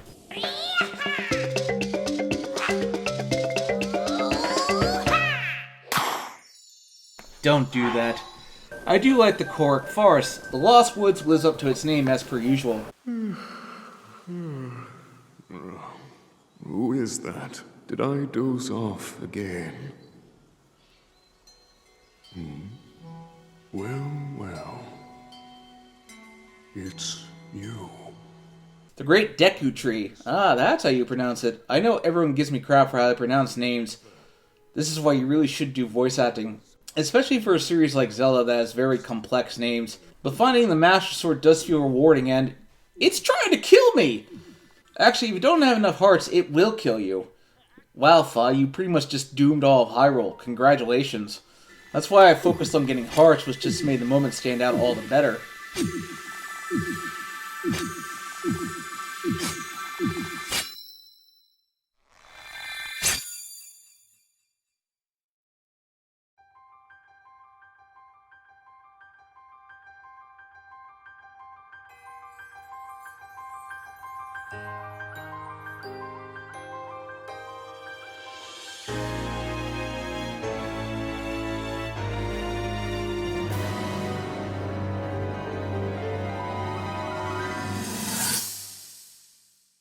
Unfortunately, the Master Sword is not at 100%. After so much use, the Master Sword has to recharge, which is kind of a new thing. I get that it's so you still have to use other weapons, but it's just an odd decision. One little side quest I took the time to do was buying a house. Yeah, actually adding more onto this house was quite fun, actually. Even if it was just grinding to get pieces of wood, which meant blowing up trees with the bombs. Am I technically destroying the environment? Well, don't worry, they grow back very fast. Taking the time to decorate the house is actually pretty rewarding. I even got a spot for Epona to stay and shelter her from the rain. How nice. Hey guys, I appreciate you helping me build Link's house, but get off my property, please. At least this also kickstarts another long-running subplot, which I'll get to later. Even before fighting Ganon, I decided to check out Hyrule Castle. What was once the proud capital of a kingdom is now a ruined shell of its former self. It's not the first time Hyrule Castle has been the final dungeon in a Zelda game, but you can actually go here anytime you want. All these speedruns of people going to beat Ganon right away are something to watch, even if it's something I never attempted myself. Just looking at the remains of what was once the capital of the kingdom, it's a sad sight. You're very close to Zelda, but I feel like I don't want to go here yet. I still have some things to take care of. I was also able to find the Hylian shield in this castle. Guess it's a little worn out. So we're getting close to Link looking like himself, but we're not there yet. Instead of mainline dungeons, we get shrines and divine beasts. I'll talk about the divine beasts first. I like how each of them is named after a former sage, which if you're a longtime fan of Zelda, you'll appreciate. Unfortunately, I can't say many kind things about the interiors of the divine beasts. Typically, you have to get access to the map, then gain access to the terminals to access the main control panel. Typically, this is accomplished by tilting the divine beasts in various ways. It's really nothing you can't figure out on your own. So in this regard, Breath of the Wild disappoints. The bosses are, well, there's not much variety. Each boss is a blight of Ganon's. The Water Blight Ganon will attack using his spear. The trick to beating him is a well-timed arrow to the eye that will leave him stunned. The second phase will largely be surrounded by water, and it will send ice blocks at you, that you must then shatter with Chronosis. The key to defeating him revolves around hitting him in the eye with arrows. With Wind Blight Ganon, the battle is very similar. You just have to get into the air and use the slow time ability to fire an arrow at him, but the second phase he will summon blue objects that will basically shoot a laser at Link. But if you manage to hit one, he'll become stunned and that's when you strike. Thunderblade Ganon is all about perfecting the dodging mechanics. When he moves in to attack you, you have to dodge and strike at the right moment. So that's why I like to do this one after I've gotten used to the mechanic. The second half will have him bring down rods that will attract lightning. The trick is to get one near him so he'll shock himself. Doing that is easier said than done though. Fireblight Ganon, the key is once again to dodge and use Flurry Rush and use your heavy weapons on him if you don't have the Master Sword. The second phase, he will summon a shield around himself, and the best way to break is to make him swallow a bomb. I do wish we had more unique boss battles. What makes them worth it is the abilities you get. Mipha's Grace will recover Link's health when he hits 0, and this comes in handy at the beginning of the game when you have so few hearts at the time. The one I went out of my way to get as soon as possible is Rivali's Gale, because when it comes to climbing, this is a cheat code. You get 3 of them and the recharge time isn't too long. Maybe this is why people tolerate Rivali, because his ability is easily the best. Urbosa's Fury allows Link to attack with lightning. You have to charge up the attack, which leaves you vulnerable, but it's well worth it. Daruk's Protection grants Link a shield that will protect him from any attack, and it definitely comes in handy. There are various monsters you have to fight, such as the Lynels. Like I said, I avoided it on my first go-around, but later, going back, being able to fight it felt immensely satisfying. Hynixes, which are pretty simple because that big eye is wide open. Stone Taluses, which come in various variety, just whack the rock part on its back, and the Molduga, which is so simple to outsmart. Overall, you do get good rewards for beating these monsters, and the satisfaction of doing so is well worth it. The shrines are essentially mini dungeons that you can't climb inside them, and each one has you do a different task. The reward is figuring it out for yourself, even if I did have to look at a guide for some of the more intellectual ones. Some of the ones that annoyed me the most was whenever you had to use the gyro to control something. I guess this was a leftover of the gamepad implementation, mostly because tilting and turning the controller is not my idea of fun. Sometimes you have to simply challenge a guardian robot to a fight, various levels of tough. Sometimes the goal is to simply get to the shrine, such as this part where I had to clear all these gross eyes off a dragon, which was actually pretty rewarding. Getting to the end always has the monk commend you and give you the orb.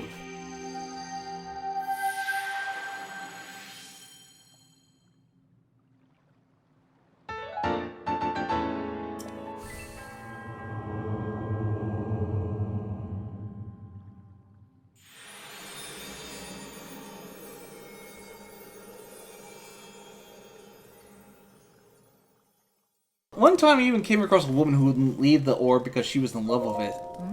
Lunatic. The last one I did was going to this deserted island where Link is stripped of everything. I thought that was pretty fitting to have as his last trial. It pretty much throws everything at you to try to kill you. But at this point my hearts are maxed out and I've more than learned how to survive. Even if I was down to one last shiver of heart. So finally, what's the reward?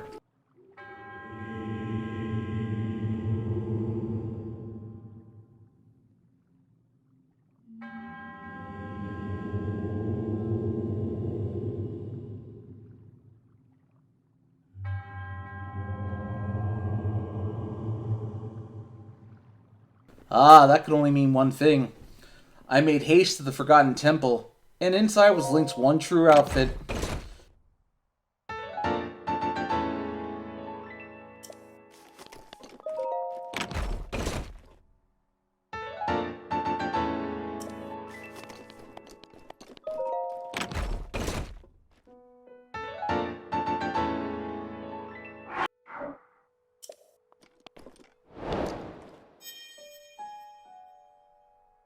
You know, wearing this, it kind of feels like Link's hero journey is just about complete.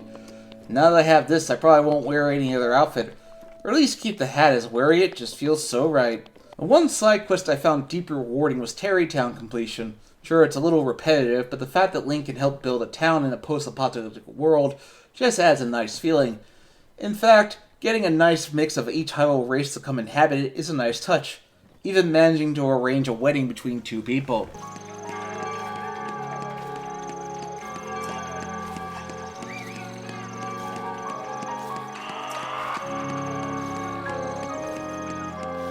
It's little moments like that make it worth it. I would like to see this concept expanded upon in Breath of the Wild 2. Restart civilization a little bit. Maybe restart that ranch you find, rebuild Hyrule after Ganon nearly destroyed it. It's an interesting concept. Now we'll cover the DLC editions.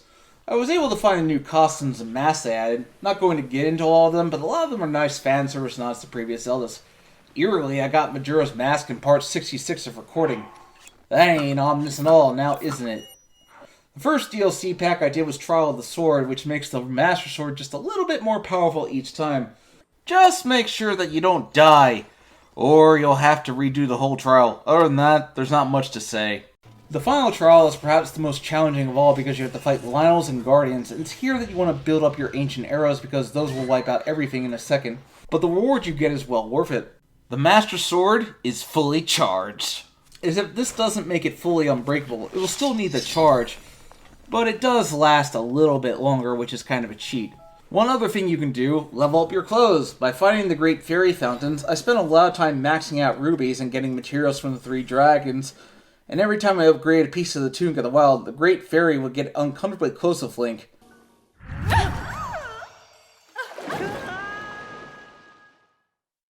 Okay then. But hey, maxed out. This is the best set of clothes in the game. At this point, I feel like I'm pretty much set for the final showdown, but I need to do one last thing. The Champion's Ballad. The Champion's Ballad starts with Link having to wield this thing, which can kill anything in one hit, but you can only take one hit, which proves to be annoying. Constantly, I found myself retreating just to be able to get to a checkpoint. I died so many times. Following that, I suppose it's a good way to test your reflexes again. Particularly this one where you have to glide all the way out to sea. While all this makes the Champion's abilities charge much less, unfortunately, I just wish you didn't have to fight all the Ganons again. Just seems a little repetitive. This awakens one last Divine Beast. This one is actually a little more taxing, as you have to open the last door, but I suppose it's a nice culmination of everything you've learned. One last monk, what are you going to give me?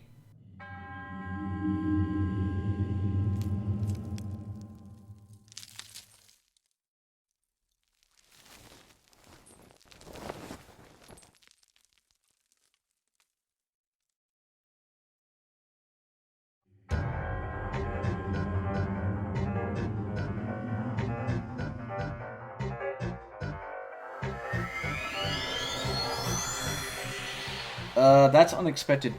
Monk Max Koshia. He's basically a culmination of every enemy you've fought before. Finally defeating him, Link gets access to the Master Cycle, a motorcycle. I guess they figured out a way how to fit it in. I'll just say this, I do love using this thing, even if it does run on fuel. But I do like the last memory, showing off the personalities of the champions. Stay just like that. Here we go. Smile. Click, snap.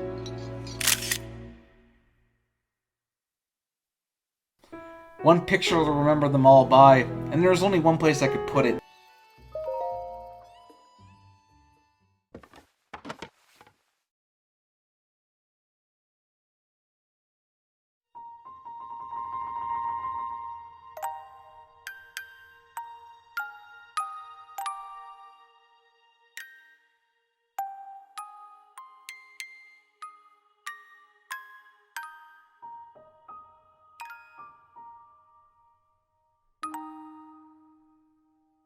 Yeah, that felt like the right thing to do. Before I go to Ganon, there's one last area I want to mention. That's Satori Mountain.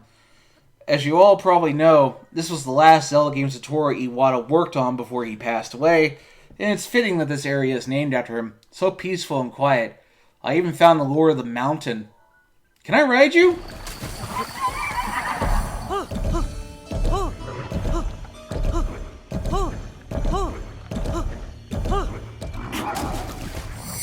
I guess not.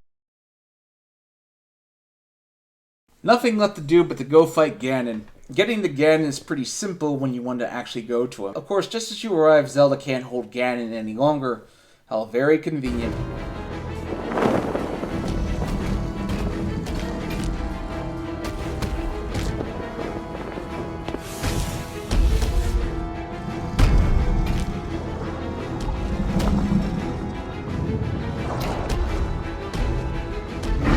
That red mane, implied to be all that's left of Gandor. Fortunately, since I did all of the Divine Beasts, you get this. Now my moment has finally come. Brace yourself, Ganon, for the sting of my revenge!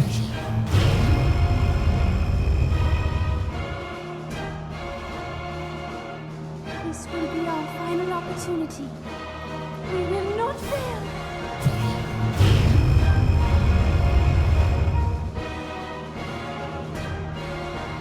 Let's go, little guy. Now, open up wide, Ganon!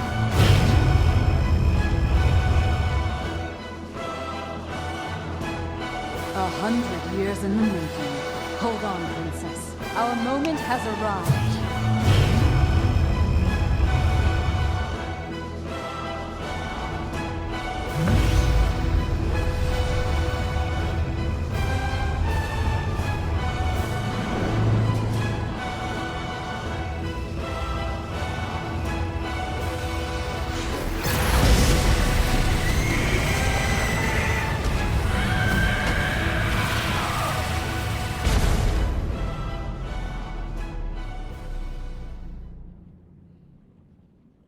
Even with only half of his health, Ganon is still a force to be reckoned with. With the Tunic and Master Sword fully powered up and the champion's abilities, it actually feels like they are all helping Link fight Ganon one last time. Ganon's like a spider in this game. You just have to time your movements and keep yourself going. He's a combination of every Blight Ganon in the game, but through it all, Link perseveres and manages to defeat Ganon.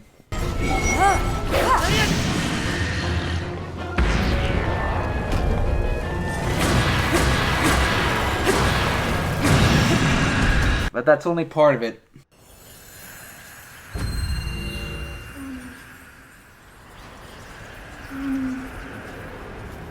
Ganon.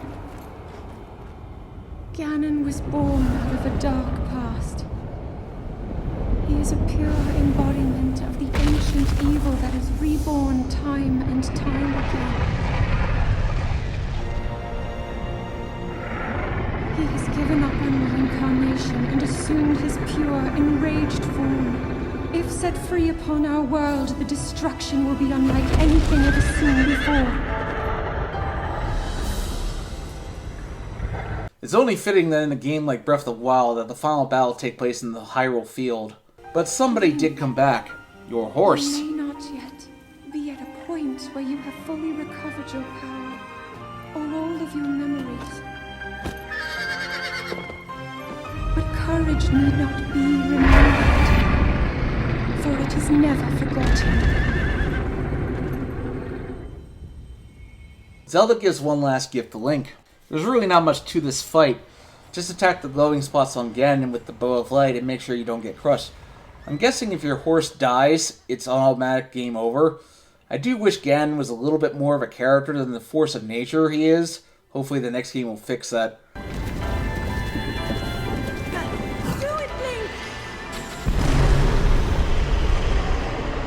So Ganon is sealed away and Zelda is set free. Good thing she didn't age in those 100 years. I never lost faith in you over these many years.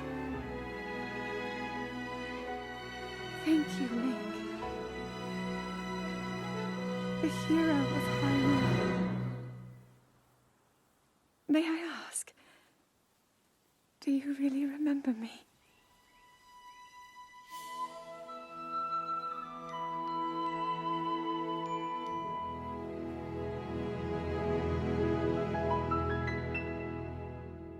I really wish Link would talk here.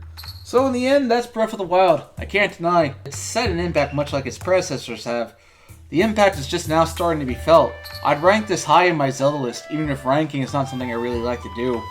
I do wish the credits showed more of what happened to the characters you met, because that was one of the best parts of the credits in past Zeldas.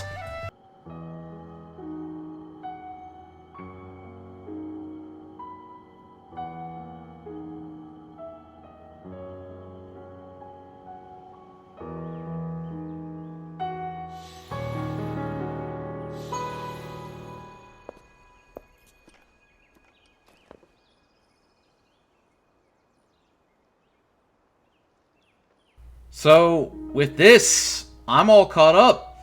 This journey I started in 2018 with the original Legend of Zelda, I've done every Zelda, aside from spin-offs. It's been quite a journey, but whenever a new Zelda game comes out, I'll be able to do it, and now I can do some more Zelda-specific videos without worrying about not having the footage. This is usually where I do a montage of the series so far, but I think I'll save that for the next game. Thanks for joining me on this incredible journey. It's dangerous to go alone, but we're never alone.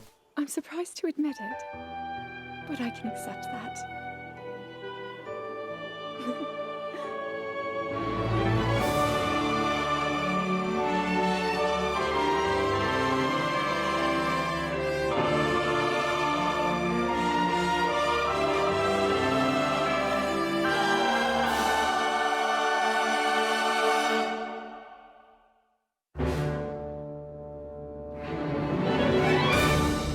Thanks for watching. If you like this video, please hit that bell, like, and subscribe button. If you want to support what I do, consider donating to my Patreon. If you want updates, follow me on Twitter or join my Discord, which are provided in the description below. See you next time.